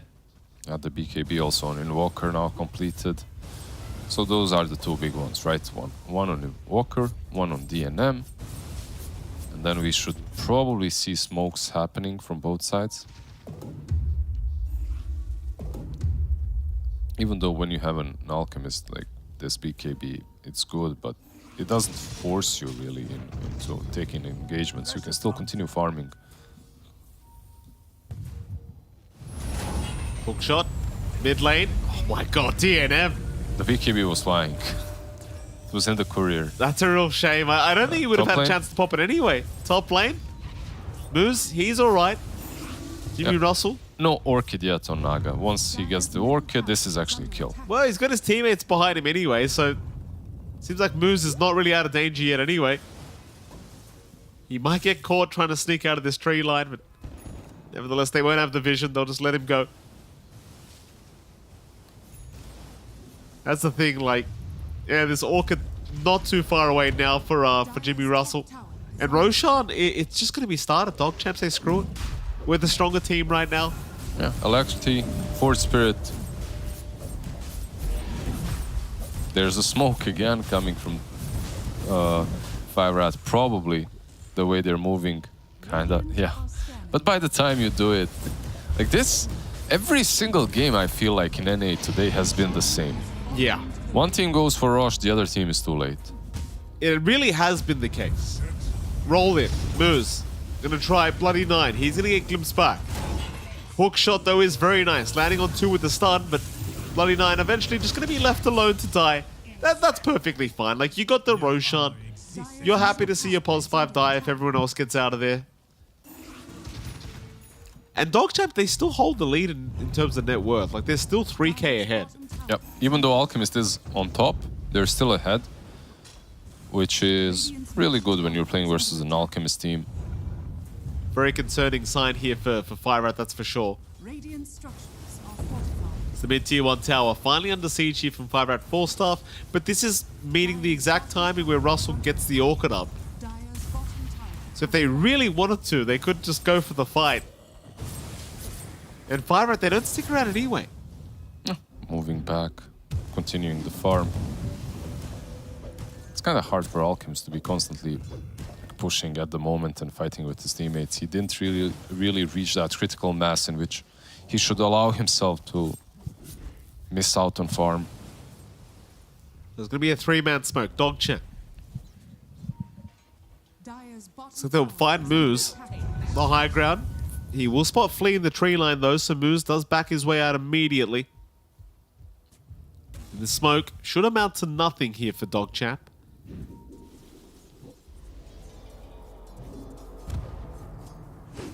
Fire Rat 4 staff, they're going to go for a 4-man smoke on their own terms now. Keep in mind, Orchid up, Blink up on the Invoker. They're only leaving the Alchemist, who's the majority of their damage. They've got double Orchid, by the way. Flea has one himself. Like the Monkey King Orchid to boot. Fire Rat. Interesting, usually he'd not go for Orchid. This time around, okay, he goes for it. Well, he will die first, so it won't matter anyway. Moose still chasing down Bloody 9, but won't bother going that deep. And yeah, I believe Flea usually goes for Diffusal Blade first, Yeah. right? Yeah. Yeah. Radiant's middle tower is under attack. Not this time, apparently. Bloody 9, hook shot is there. Speed being pushed back. A lot of damage already with the kisses. Still barely surviving, but not for long. He is gone. They want a little bit more. Tornado won't land. DNM, he'll make the rush in. It's the Alchemist. Trying to go after Sunlight and the Snapfire with the Rolling Thunder stun. Should have enough control here to take him out. Yeah. 1 or 2 patches ago, Sunlight would survive through that because of the spam. Oh, Jimmy Russell, though. Still going, but he's out of mana. It won't matter, though. They won't chase him down. RCY, he'll make the jump in with the Cold Snap, and Red too, he's in big trouble. He'll try to go for the swash away. Tornado, Regen. it's going to be juked out. Regen popped, Red still running, will be able to blink. He's all right. Yeah, what about Alchemist? He's just farming there. He's completely fine. Getting closer to the blink. But they're still 4K net worth behind. 23 minutes in. Well, they're doubled on the score, right? 20 kills versus 9 as well, so... Plus all 3 cores are kind of farming evenly. Meanwhile, on the other side, Alchemist is getting the most. Hook shot again. 29. Being caught out by Moose. Will be locked down and DNM will take the kill with the stun. It's a common theme is the +5 clockwork always being very sacrificial. Not allowing any big rotations to catch out any of his cores. Yeah, you really have to be playing that way. Radiant's middle tower is under attack. That'll be the T1 mid tower finally going down. It's RCY, he's a big target. Roll is on target. As Dust is there, RCY forced to pop his BKB. Not willing to hand the Aegis over. Dire's bottom tower is under attack. I suppose that is fair enough. Don't want to allow the easy setup with the Rolling Thunder after the Aegis if you did die. Yeah, he gave the BKB instead. 1 second of that BKB. So the Aegis will be reclaimed in 30 seconds, by the way, so... Dire's bottom tower is under attack. This might be a farm fest for a little bit longer, because... Moose? Let's have the hopping coming. DNM, big stun. Sunlight. Still going down. Bloody 9 trying his best to help out, but the hook shot landed on the creep wave still with the Glimmer Cape. He's going to survive. They actually don't have the damage output. Now the turnaround as well. Yeah, nice. Oh, Giant's gone. Sunlight is still juking out Red. He's somehow still alive. Eventually he will fall, but it's cost them so much. Too much. They hold on a minute. Naga. Jimmy Russell. Oh, Jimmy's down. Red will go down eventually to boot, but they lost their Naga. And suddenly Dogchamp might be looking like the weaker team, as they give quite a bit away to the side of 5-Rat. It looked like a decent start of a fight for them as they survive on the snap with that Glimmer Cape, right? But then Naga just goes in and gets demolished. RCY. Trying to avoid any kind of gank attempt here. Moose barely missing out on the Invoker. DNM just kind of taking his time to walk away from the Sacred Shot, burning RCY with that Radiance.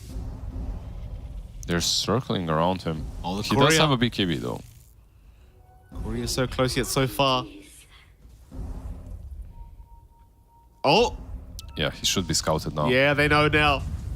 They'll go for the Ghost Walk. Moose. He does have Dust, but he's going to guess and... never mind, RCY, he's already out of there. He's alright. Close call. Yeah, guessed wrong. Bloody 9 in the meantime. In safe position. Hook shot away, trying to get out, but chances are he's just dead. Unstable Concoction will land. And Moose, he will pick up another kill for himself on the Earth Spirit. Yeah, the Alchemist now will have an AC completed as well. One more creep camp, more or less. AC on the Alchemist. And you should be set on 5-Rats. Like, this is the timing in which you've got enough armor on Alchemist, you've got enough damage, enough utility. You should be taking a fight. We'll see if they have any smokes right now. Disruptor doesn't. Spirit as well. What interests these lanes though, like there's constantly Forge Spirits just pushing out all the lanes. You've got the Naga illusions as well. It's very annoying, yeah.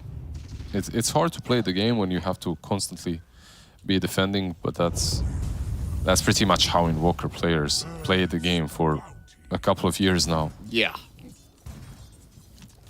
Well, that's how everyone's been playing the game, just constant pushing out of these waves and split pushing, being super annoying. Moose, currently being watched here by Fleet. Boundless is going to land. Sunlight is there with the follow-up cookie, and with the Sunstrike, Moose will get blown up. So many setups on the Sunstrikes for RCY. Clockwork and Monkey King working overtime for their boy Invoker from the mid lane. Absolutely. Alright, they have grouped up as 3. Doesn't seem like DNM really wants to get involved quite yet. Maybe just wants to bash him before he does smoke up with his team. I thought maybe with the AC and blink up, he'd want to try and go, but Still being rather passive, just farming in that jungle for now. I guess they're not quite as concerned about the Naga this game. Like, it's not quite as worrying as it was last game because the Alk is somewhat of an answer.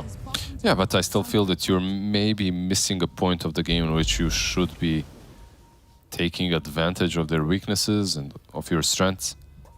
I feel like they could be fighting at the moment, but okay. They're just continuing to farm with an Alchemist. He had a bad start, so he's still kind of recovering for an Alchemist, you know? Yeah.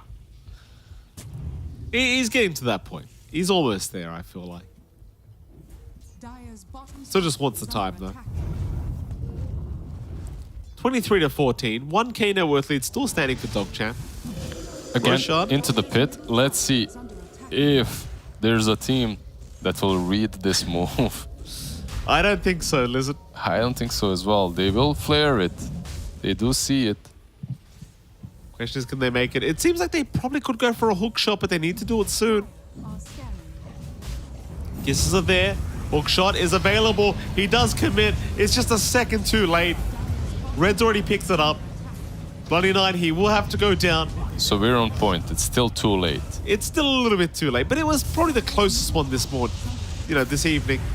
Sunlight gonna get destroyed here in the mid lane, and perhaps now DNM says, screw it, I'm gonna join my team and go. At this point, he definitely should. Now that they have an Aegis on the Pango as well with an Aghanim's Diffusal, they should be more than capable to take a couple of fights. But the thing is, they've got these side lanes to address. Like, we talked about the Forge Spirit and the Naga illusions, but you've also got Flea. Yeah, he's annoying as well. Yeah.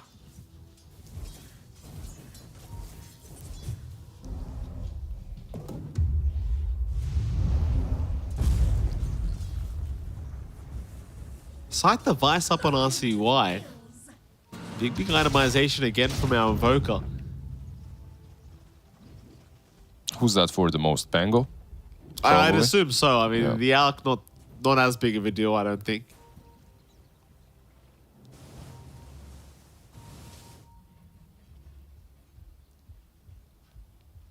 The top tier 1 tower going to take a bit of damage here from the Siege creep wave. DNM is going to show up. They are setting up for a bit of a defense, though, on the side of DogChamp. But it really is only RCY and Flea. It's not going to be the best idea to try and make this happen, I don't think.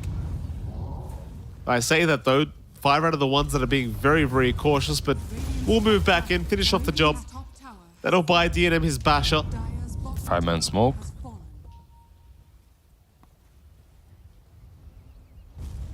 I guess they're drawing it this way. They really want to go and catch the Naga. They also could have just warded up the triangle, started cutting the creeps top and mid. Speaking of that Naga, by the way, Lizard, there's a full Bloodthorn up now in Russell. Still need to find her, and the scan was on point. They're kind of reading these moves always. They are. Russell's going to be just fine to back off. Yeah. He will not get punished. Very slippery Naga Siren Russell is. Skadi is the next itemization for this this Naga, and that's going to be the answer towards the Alchemist, right? Just get rid of that most of that region. Yeah, become a big girl as well. Yeah. With the heart, with the Skadi. Will be extremely difficult to chew through all that meat. Yeah, it goes back to the point you kept making, like a 5-rat being too passive right now. Like, considering that DNM's caught up, he's recovered, like, he may not be having the lead he wants. But he's still in a pretty good spot. Yeah. And his teammates have an Aegis, so. But they did smoke up, and that smoke kind of failed. And it isn't that easy for them. Like, looking at it from distance, yeah, why aren't they doing this or that? Well, they have some rat issues. They are the 5-rat 4-staffs, but they are actually infested by rats. Imagine that. Invoker and Naga and, like you said, Monkey King, they're just very pesky. Like, you need to shove out the waves, you need to get them out, and then you need to push or get some pickoffs. That's why I thought that maybe the triangle would have been better instead of that smoke into the Radiant jungle. Yeah. You hold the triangle, you creep skip. So what if they push one wave? It doesn't matter. We're going to have a quick pause here from 5rat. Looks like Red might be having a few issues. I believe he has, what, like 1.5 minutes left on the Aegis before it does expire. Yeah, he's certainly still trying to find some use for this Aegis before it does expire. I suppose bot tier 2 tower could be an open tower for them to go after. They do have a wave around the area, so... Yeah, they're kind of converging. The only problem is top. Like, it's pushing in already on the high ground, so you need to deal with that. They don't have any travels, nothing like that, so not really that easy to go for the tier 2. Actually, is there an alchemist travel? There isn't, right? So, yeah, not possible. Our dear Scruff showing us all the items. We love you, Scruff. Yeah. Yeah, circle around, circle around. An abyssal blade on DNM, yeah. He's about to get that. What else? What else do you have to show us? Philly stone on sunlight, of course, and the Midas, yeah. Rich boy. Wait, you sound so aroused by these items. My goodness. Whenever Scriff is showing us items, I get kind of excited. Yeah, I could tell. Red, he will be the one to TP up and deal with that wave. Flea is still sticking around. Look at that. Jimmy Russell's also there in the trade line. They're just not going to allow them to do anything with this draft. Flea, Jimmy Russell, they should form a band. That sounds about right. That's what, Red Hot Chili Peppers, right? Basically, I suppose. Yeah. Sounds about right. Top lane. Rotations from 5rat. They really want to try and fight here. But Dogchap, they're just playing this avoid game. It's a game of cat and mouse. They know he's here. They know he's here. The smoke broke. Yeah, but how do you catch him is the question. Good luck with that. Just casual TP away. They can't stop it. Bye-bye. Yeah. So they were kind of going bottom and then just gave up on it because they needed to deal with this top lane push. And now that you've dealt with it, okay, let's go now. Once again. Let's go again bottom. Just rinse and repeat. Rinse and repeat. At least you shove them away. And eventually this Alchemist is going to be no issue. I mean, hell, you may already be there, honestly. I mean, he's always kind of strong now that he has Abyssal. He can definitely jump one of your heroes up. What are we waiting for? Like the Skadi timing is... On the Naga? Yeah. I guess they're constantly waiting on something. He moved away from the Skadi. He's actually building a BKB, it seems like. Okay. Which is an interesting item choice, not something that you see in every Naga game, but... Why is it... There's some Pango, there's some Earth Spirit, there's a ton of control, so... It's okay-ish. DNM. Oh, that's a big target. He is dropping really low. He's a gunner. He a gunner. That's a lot of damage. That's a concerning sign for 5rat. Yeah, just the hookshot and then the Hex from the Invoker. A ton of damage. He ate basically everything Invoker sent on him. Now a refresher almost completed on RCY.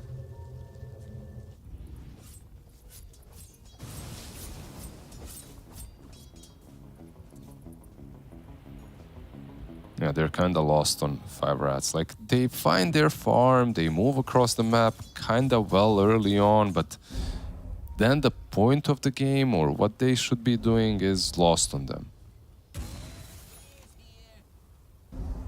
Oh, he's we're gonna look at that. Perfect. A lot of damage being dealt by RCY. Bit of a happy face there as well. I mean, why? We killed a rat. We got him.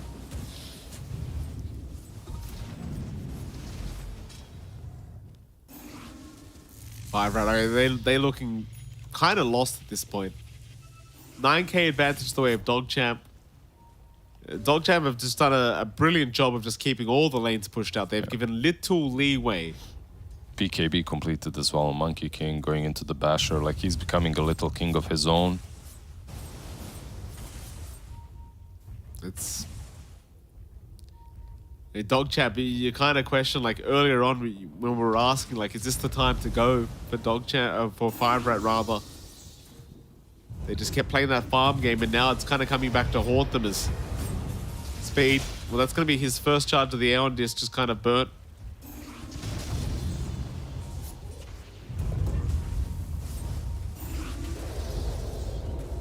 This game could... I mean, they could just drag this game out forever now. Because it's like, you don't have the answers to the amount of split push coming in. Yeah, but I feel like on Dog Champ, Invoker is becoming a big issue as well. Shot. He's there. They found Red for a moment, but they don't have the follow-up for him. And this is, yeah, this is the way. So RCY? Payback time. Yeah, he's gone. Sunlight, he's going to BKB TP out of there. Any bashers? Not quite. Bloody Knight, obviously, is going to be left behind here in the pos 5 Clockwork. Should eventually fall and will. Got him. And that's what you wanted to see here for your 5 Rat. Yeah. That's what you needed. Like the Abyssal on Alchemist is huge. If he can get on top of Invoker. Like RCY wasn't really that careful. With his positioning, he got jumped on by the Alchemist, and that's all she wrote. Like, what I like about these two drafts is the game can't really be called one way or another just yet. It's all about initiation. So far, the cores on both sides have blessed us with imperfect positioning, so they're keeping it very interesting. They are. 6k advantage now for Dog Champ. Yeah, Russell, BKB completed, moving towards his last item, that's Skadi. Then perhaps some Swift Blink or something similar. You're just gonna wait till he's completely 6-slotted before he actually, does anything with his team. Better safe than sorry. Yeah. Like, this series is the complete opposite of the first one when it comes to the pace of the game. Yeah. In the first one, we had Nature's Prophet Beast, just go all in very fast, and the game Brood Mothers, whatnot. Here we have some... Let's pick Invoker and Naga in the same team. Yeah. Buy a Midas and go like 60-minute game. Sunlight actually with the Daedalus, like this guy isn't messing around. And you are getting to that point. He's already level 20. Yeah. 25 is when the fun really starts for Sunlight. Dire's bottom tower is under attack. Smoke out again. 5 Rat, they want the fight. Flea gonna break the smoke immediately. Oh, they're all. Will land perfectly on Flea, so they do find the pesky Monkey King. So he does get his BKB off, but he is gonna drop. Bit of wishful thinking there from Flea to actually try and survive through that. Hook shot in the meantime. Bloody 9, looking to move in. DNM, he got his own BKB off. RCY's trying to chase out of this Disruptor. Nice the 4-staff way is fine. Bloody 9 in the meantime has gone down, but the buybacks are there from Flea, and the Clockwork moves in the meantime. He does end up going down to the Earth Spirit, but he's also brought back. Everyone just committing their buybacks for this huge team fight, because Roshan is up. Oh, they've caught DNM. That's the Alchemist gone. The Chaos Meteor just doing way too much damage. Now Sunlight cleaning up. Buyback on DNM as well. This is full committal now. Yeah, this is it. Speed is down. Does he want a buyback? He's the only one not committing. Sunlight is dead, Monkey is dead, Invoker is dead. Oh, they've got the Naga. They've got the Naga. Russell's trying to run, but he's down. Ultra kill for Red too. All right. The team that committed more buybacks in the end did take the W. Well, it's the same amount, right? 12k damage from Red. That's a ton of damage. Octarine Core, Basher, Aghanim's Diffusal. He's been jumping around a lot, dishing out a ton of damage. Who gets the axe? Yeah, probably. I think so too. He's making space as well. Move in, take it. Om nom nom, very Beautiful. nice. Yeah. Oh, that's a big item. You know, if there's one thing that counters heroes that just want a farm more game, it's a mute. Good old AoE Doom Love to see it. coming from Disruptor. What is it? With the talent, it's like 8 seconds, right? It's a long ass time. 8 seconds right now, and the talent is +2. Yeah, feels good. Rolling Thunder Pop. BKB TP up from Sunlight. Oh, the bash is there though. Red. He bought back, right? Yeah. Yeah, Sunlight, that's a dieback for him. This could be the opening for 5rat. The opening they've been looking for through this this game 3. Oh, and the question mark! Question mark. Hold on a minute, Red. Take it easy, Red. Well, they've been tipping him the whole game. Oh, that's right? true. That's I forgot true, about right? that. If you remember, like 20 minutes ago, Red was... I don't know what the tip rate was, but it was It like was a lot. 3 tips per second against him. Yeah. Good on you, Red. A bit of classic NA salt never hurts.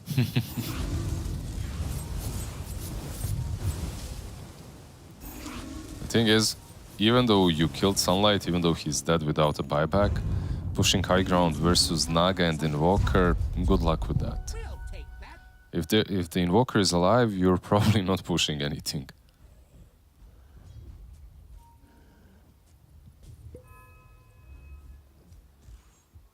Thing is, though, you know, like with these question marks, you know, if you don't win the game, Yeah, you did put yourself in a awkward position right now. Now you have to win, you know? now you actually have to win.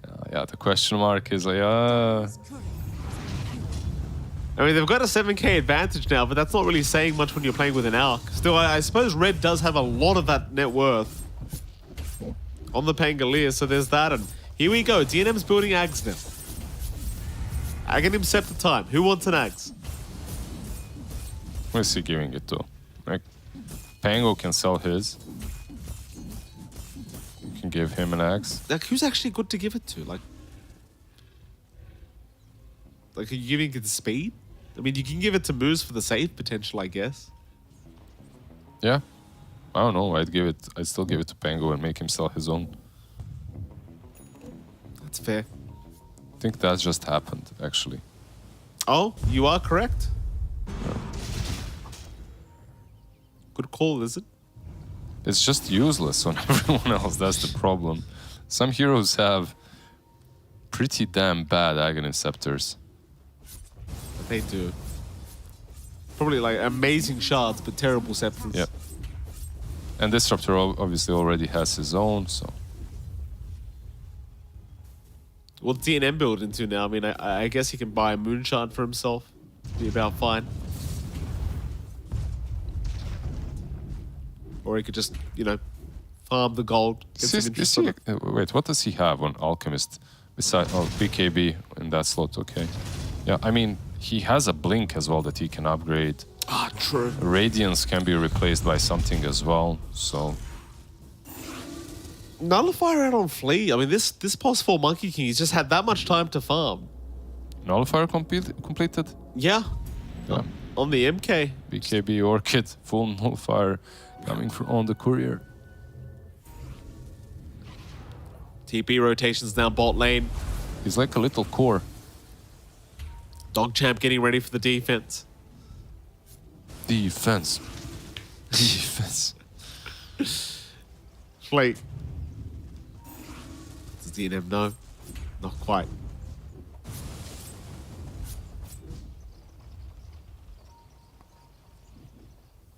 or 46 minutes in almost. Jimmy Russell not having quite as dominant of a game, though he is second in net worth right now, only to Red. Hookshot, mid lane. Oh, they've got the Earth Spirit. Moves. BKB out is not going to matter. He is down. Still, DNM's going to move in, but it's only a pos 5 clockwork left. Not too big of a deal. Yeah, no buyback on Earth Spirit, by the way. For 100. That's So problematic. yeah, so your ages will expire just like that. Yeah, the game is kind of difficult for 5rats to close out or do anything in because of the lane control.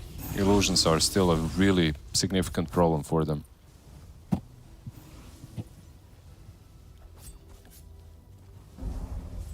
Where's Invoker going? Lincolns. Yeah, just make sure you don't get Abyssal Blade, I suppose. There's just already so much farm on the man as it is. Sunlight's getting close to that 25 mark as well, by the way. Level 23.5 so far. That 25 talent, once you've got it up, it's basically another carry you have to worry about. The amount of damage you can pump out with that Daedalus. Pretty darn ridiculous. And they have, what, Monkey's turning into a core, Invoker, Naga obviously, Snapfire as well with the level 25. On the other hand, Disruptor, that's it, right? Like you get that Aghanims and it can't get much better. No. No, it cannot. Earth Spirit too, like he can get a ton of he can get a ton of utility, but he can't really do what Monkey King is doing on the other side. Yes, we can't actually make Earth Spirit a strong hero because he was strong once upon a time, like 10 years ago. You know? He was broken for a really long time. 10 years ago.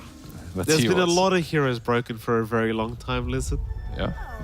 They're all nerfed. It's because Earth Spirit could kick and stun people for a couple seconds. Apparently that's too much. Kick, stun, initiate from 2 kilometers away. Win your mid for you. Be a save. Yeah. Like, definitely. We need to buff this hero up. Don't give me that passive aggressiveness, Lizard. I need some buffs for this hero. I mean, come on. Okay. It's been too long. He's been out for too long. I agree. He's always been fun as well to watch, like just high skill hero. Like how long have we had Tiny in the meta? Tiny's been like in the meta forever.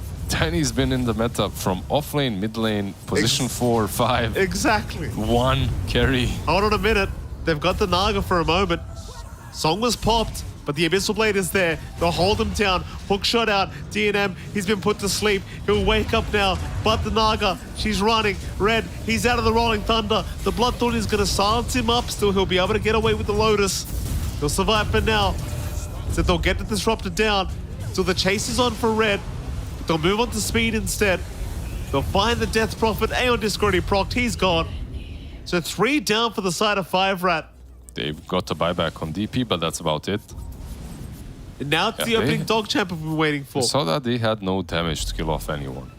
They went in with the Alchemist, but just not hurting heroes. Oh, nice hook. They've got Red too. Red looking very, very dead right now. He's gone. Russell just circling around with his illusions. He didn't hit him once, but he did provide moral support and did get the last hit in the end at least. That top lane of Barracks not going to last very long here. Just a matter of how much more dog champ want to go for. Well, they'll go for more. Pango has buyback though. Oh, they're going for tier 4 towers. They want the buybacks committed. 1 tier 4 going to be down very, very quickly. Red, he's got buyback, but he's not committing yet. Yeah, he's going to have to. Yeah, I don't think dog champ going to give him 70 seconds. Or maybe they do. Interesting. With the Earth Spirit coming back up, they decided not... Oh, okay. No, okay. It's a fake back. Alchemist, hello, sir. Oh, Hex is out. They've got DNM. Chaos Meteors to come down. DNM is gone. He'll commit his own buyback. Red's back in the team fight. Rolling Thunder. They've caught the Invoker, but RCY. He'll get the BKB off. Song is there. That'll be enough to allow pretty much all the cores to get out of there. Yeah, they sacked Sunlight, and the clock got away, forced the buyback on the Alchemist. As good as it can get, really, more or less. Roshan's up. 5 seconds away. That's probably a problem. That's one thing that maybe they left unaccounted for. You did force a buyback on Alchemist, but now he's going to have an Aegis anyway. Well, Rolling Thunder's committed again. If they don't commit, yeah, if they don't fight the Aegis, fight the Rosh Pit.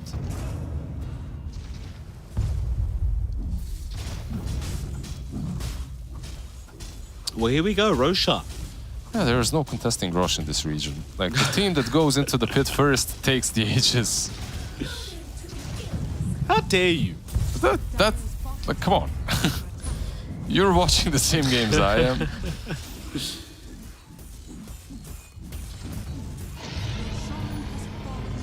Oh, here we go. Roshan to go. I mean, they're just like, who's taking these items? Who wants the Ags? Moose will take it. So you've got the Earth Spirit Axe now. You've got some save potential. You actually have to be a good Earth Spirit player to use this Aghanim Scepter. Do you? Yes. Why? What do you want? It's high skilled, you know? Is it? Yes, it is. You turn someone into a rock. You press on him. Try doing it without griefing your teammate or just dying instantly. Okay. Not that easy, Lizard, let me tell you. Isn't it point and click? Yes, it is, Lizard. Thank you for that. What's the problem, MLP? Oh, you know what I'm trying to say, Lizard. It's fine. I just want to mess with you. Yes, that's very clear. Thank you. 7 a.m. It's always nice. 5 man spoke up for 5 rat.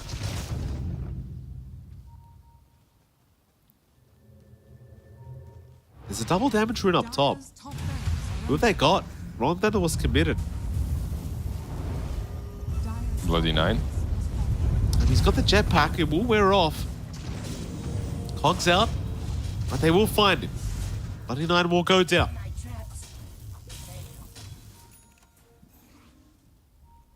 He's not really your biggest problem, though. Does have buyback if he needs it. Jimmy Russell, very confidently just rushing through them. And they don't want to borrow the Naga. They're just going to be like, no, we don't want this guy. We're just playing with them for a bit now.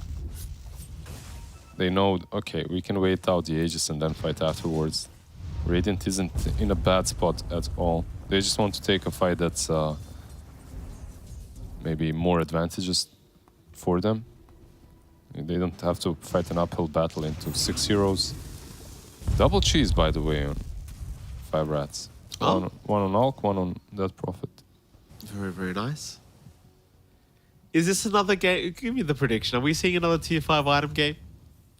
I feel like it will end before. You reckon? This time around, yeah. I feel like it ends when the Aegis gets reclaimed. This is what I've been saying. I feel like these tier 5 items, I feel like 60 minutes is too long to set tier 5 items for, you know? Like, because every time you start approaching it, everyone just wants to finish the game before they see any. Like, why not change it to like 50 minutes? Yeah, they're just messy, right? Yeah.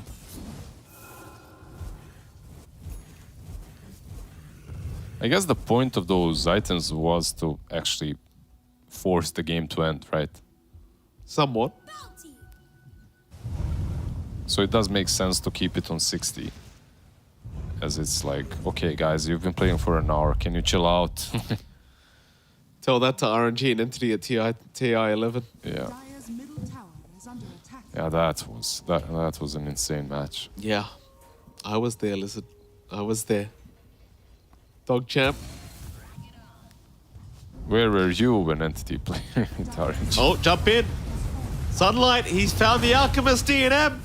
Oh, DNM, he's gone. But that's just the Aegis.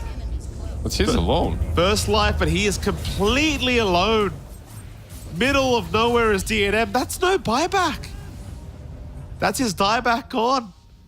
Yeah, what did I tell you? No tier 5 items. I mean, you weren't wrong. 5 rat, oh, they're underneath the Vision of Fleet right now, though he does miss the Boundless, but they've got so much info here. They'll move in. They found the Naga and the Static Storm, but Jimmy Russell, he's such a tanky target, and they knock him out of the Static Storm. He is still fine. Kick him back in, but he's still just going. Oh, it's not looking good for 5 rat. 2 down. Speed's gonna try. They've lost the 3rd now. They've lost the 4th. It's gotta be it. It has gotta be it. Yeah, no buybacks. Oh, and a question mark. Question mark's coming out. Question mark back. And that's why you've got to win the game. Yeah. If you question mark. You should definitely save that question mark for when the throne is falling. Yeah. Make sure. I mean, I appreciate it. Like, it's a Giga Chat move if you question mark before you know you've won. Yeah. You know, if you don't question mark before you know you've won, like it's... No, I agree with you. Yeah. I'm always for trash talking before the game starts. Yeah. Like afterwards, who the hell cares? Like Nobody You're cares. not brave. Yeah, Nobody cares. Still, it was a great game here between DogChamp and 5 Rat. Obviously, two teams that are pretty close to each other in terms of skill, I would argue. It looked very close. Yeah. Especially these last 2 games.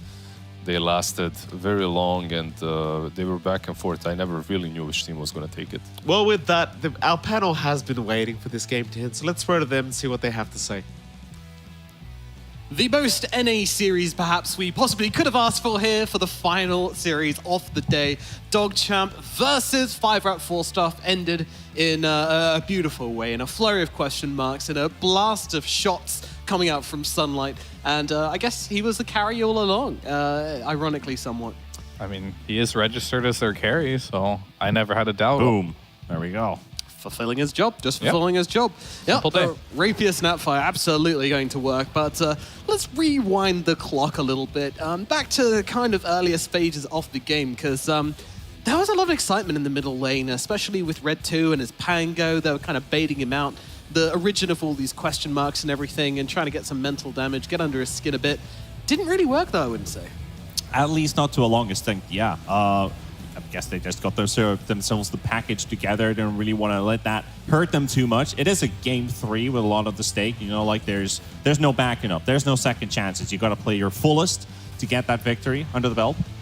And just Fear. You have, yeah. I mean, I think this game was very interesting. They went back for the Russell Naga. They picked it a lot earlier this time, so it didn't have the best possible lane here. But he still did his job, which was great. But RCY picked up a lot of the slack. Sunlight as well had a great laning stage. I think the big thing for DogChamp is they are improving as a team from the Rebellion series is they're realizing what their issue is, and it's mainly been their side lanes, and they made a great adjustment from this game number 2 into game number 3 here, making sure they had the best lanes possible. They didn't, collapse on RCY this time around because they were a constant threat in their side lanes here, and that made all the difference for them in this series. Yeah, they kind of took the focus off him, right?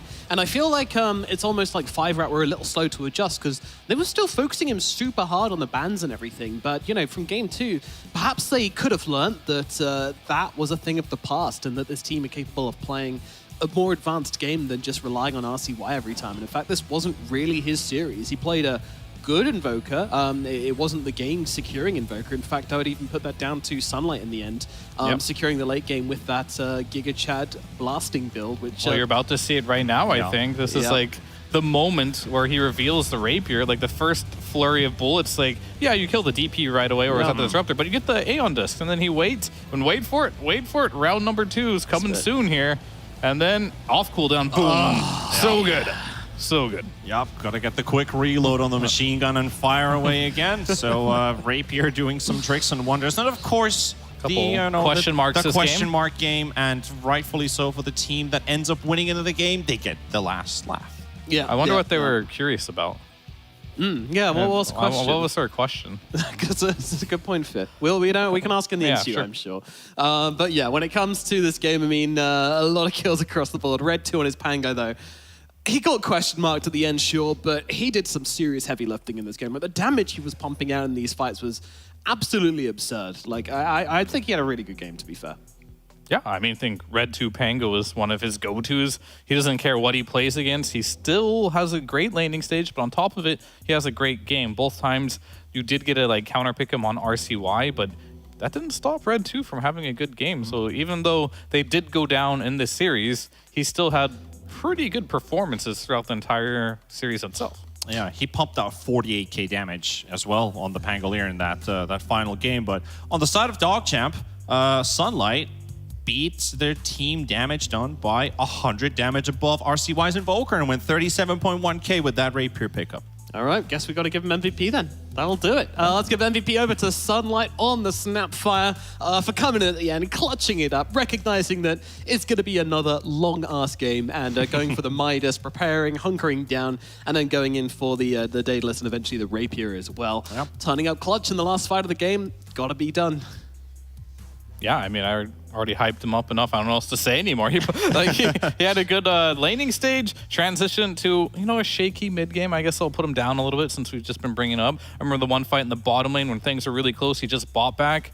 Then he ended up dying, and I believe that's when Red 2 brought out the infamous question mark. Indeed. That's where it all started.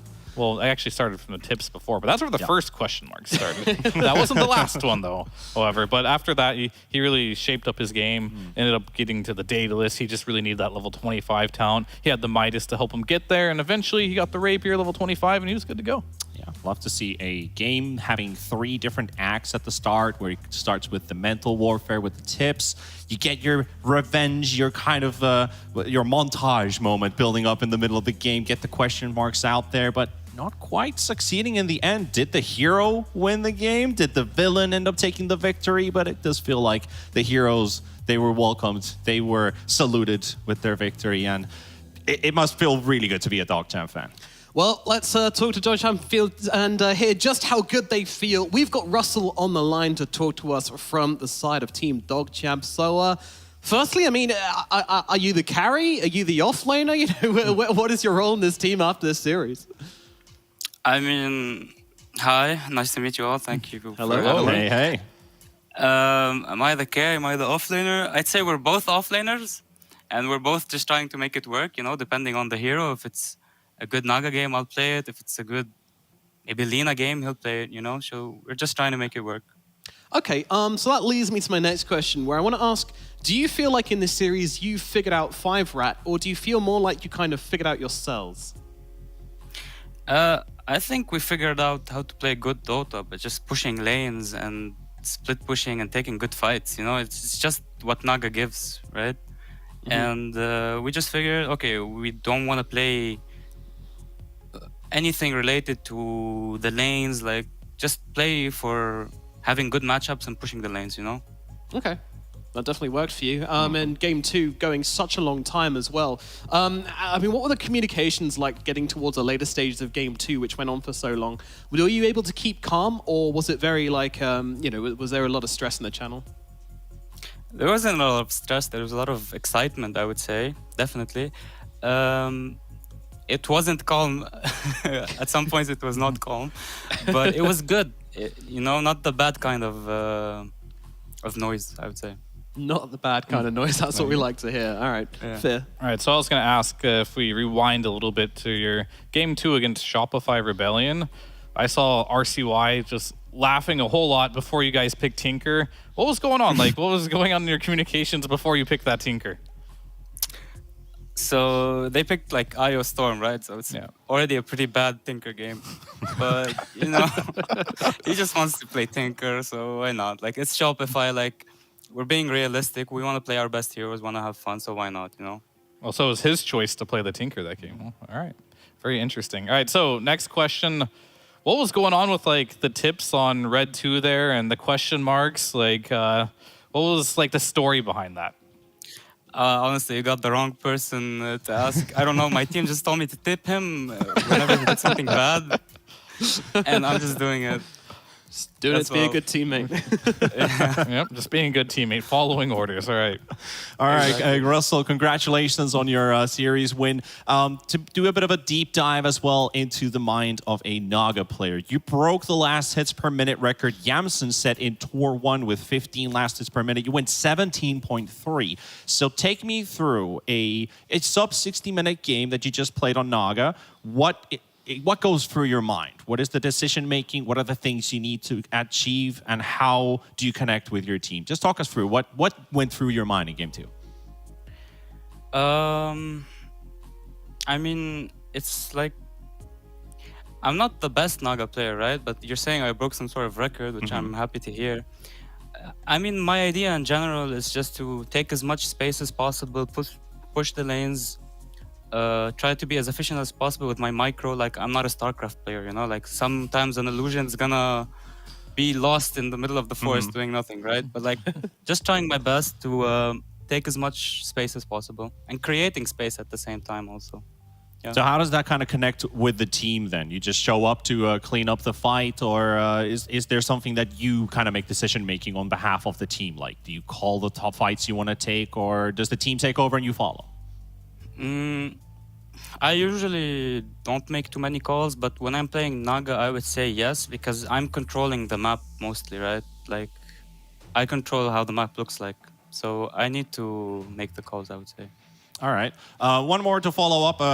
kind of Nomad already talked about like what went down in game 2 and how it led to game 3. Did you guys have any doubts or any mixed feels during game 2? And how did that reflect during game 3? Were you feeling super confident, or to be completely honest, was it something else? I mean, game 2, we basically knew we won right after the lanes. Like, we were feeling really well. Like, I didn't look at the graphs yet, but I'm sure we won like at least 2 lanes. And then game 3, maybe it was a bit shaky, but we also knew like the 2 ages they took, they don't matter. Like, they want to play 5-10 minutes extra, we don't care. We're just gonna keep pushing the lanes until they give up or they get bored, you know? Yeah. All right, that's self-explanatory. Thank you so much. God, what a mentality! I love it as well. I mean, how are you gelling with with your new teammates on like a personal level? I want to ask as the final question. You know, are you enjoying playing with this team? Yeah, it's definitely a cool experience. We have like a bunch of mixed different personalities, right? We have RCY, very young guy, very kind of reserved, but like an amazing Dota player, I would say, in my opinion. Sunlight and Flea and Daniel, like experienced players who are giving us really nice ideas. And this is like my first DPC, so I'm just glad to be able to participate, you know, and bring my ideas and try to improve as well. All right. Well, we've been very impressed by you so far, and we're looking forward to seeing how you progress through as DPC and the future. Thank you so much for coming to talk to us, Russell. Thank you. Thank you. Thank you so much. Goodbye. Peace. Another young hopeful in the NA region, and after that series, I'm sure they're very happy about that one. DogChamp getting the 2-1 over 5-Rat 4 stuff, and you know, I do want to ask, what now for 5-Rat 4 stuff? Because this was a team with a lot of ambition coming into this.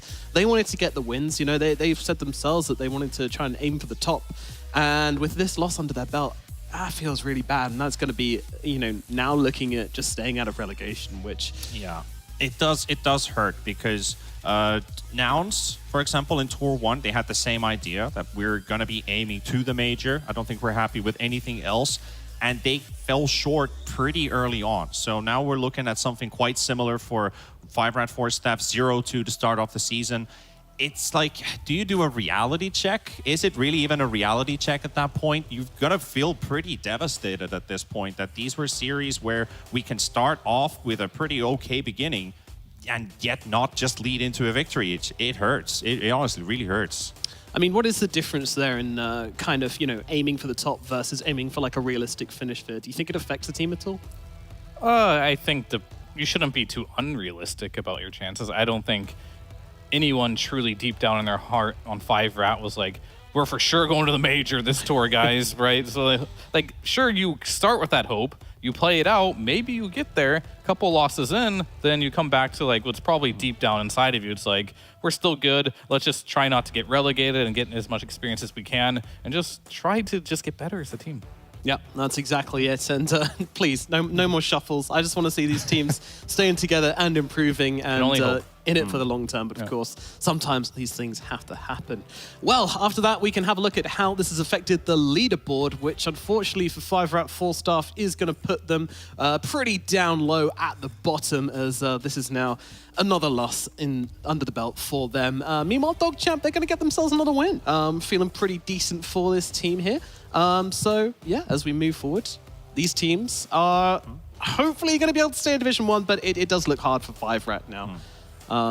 Yeah, that wasn't quite updated with the most recent series results. What did happen was both teams that came from Division 2, they won today, which is always nice to see because, like, I was watching these teams through Division 2, coming up to Division 1. There was always question marks, how well can they do in Division 1? And I think it's really not fun to watch a team go from Division 2 into Division right back into Division 2, right? So it's very nice to see that they're picking up some steam and they are competitive here. The one and only moment we can actually applaud for Mike with his predictions today, because good job, Mike. He believed. Nailed it. He believed and he nailed it, but gotta get it right eventually. Yep. It's at some point. That is, will it happen again is another question. Yeah, absolutely. Well, let's have a look at the schedule we've got because there's plenty more Dota to come here at the NADPC and plenty more teams to play. So let's see exactly what's going to be going down on Tuesday, which will be the next day of games. And we've got Bait versus TSM to kick us off, and then we move into Felt versus Shopify Rebellion. We've seen this one before, I think. We've seen... Actually, we haven't seen Rebellion Felt, but we've seen the other one before, yes. And Bait looks so hopeful on their first series, right? Yeah. They beat Wildcard, but You almost want to smile. It's like... But then it turns out Wildcard might not be as strong as we thought. And then if Bait end up losing to TSM here after losing to Nouns, I'm just afraid they go back into that downward trajectory that they were in the last tour. But who knows? Maybe they have a surprise. Bait was a team that almost beat Rebellion in one game last tour. The one and only. It was really close at the one and only. So maybe they have something in store for us. Yeah, it really is a coin flip with this team. Sometimes, unfortunately, consistency is just not there, but sometimes they can pull it out the bag. Maybe they can bring the flames to TSM. And, meanwhile, Felt, I don't think they're going to be able to pull off a win. However, I do think they're going to make the most of their series. I think this team, as we learned from their interview and from what we've seen from them, they're here to improve. They're here to get better, which is exactly what this region needs. They're taking the approach of being realistic to the series, knowing that this is probably not going to be like a walk in the park. It's not going to be easy. But Rebellion is also the team that never underestimates their opponents. So I think we've got two teams that are very level-headed. We're going to see a very sportsmanship-like game, and take the experience. I don't know, last time I saw Arteezy, he was an enemy fountain with ghost scepters on Ursa, so define sportsmanship. Yeah, but that's Arteezy, Still, as a team, you would look at Rebellion like they're going to be very level-headed. They're going to focus in that game no matter what it is, especially with the scenario of losing a series already. Yes. They can't afford another. Yeah, absolutely. Shopify going to be trying to get the wins as much as possible. We won't see much in the way of messing around and trying to kind of play around too much, other than the occasional toe in the fountain, which we will allow. But that's going to just about do it for today.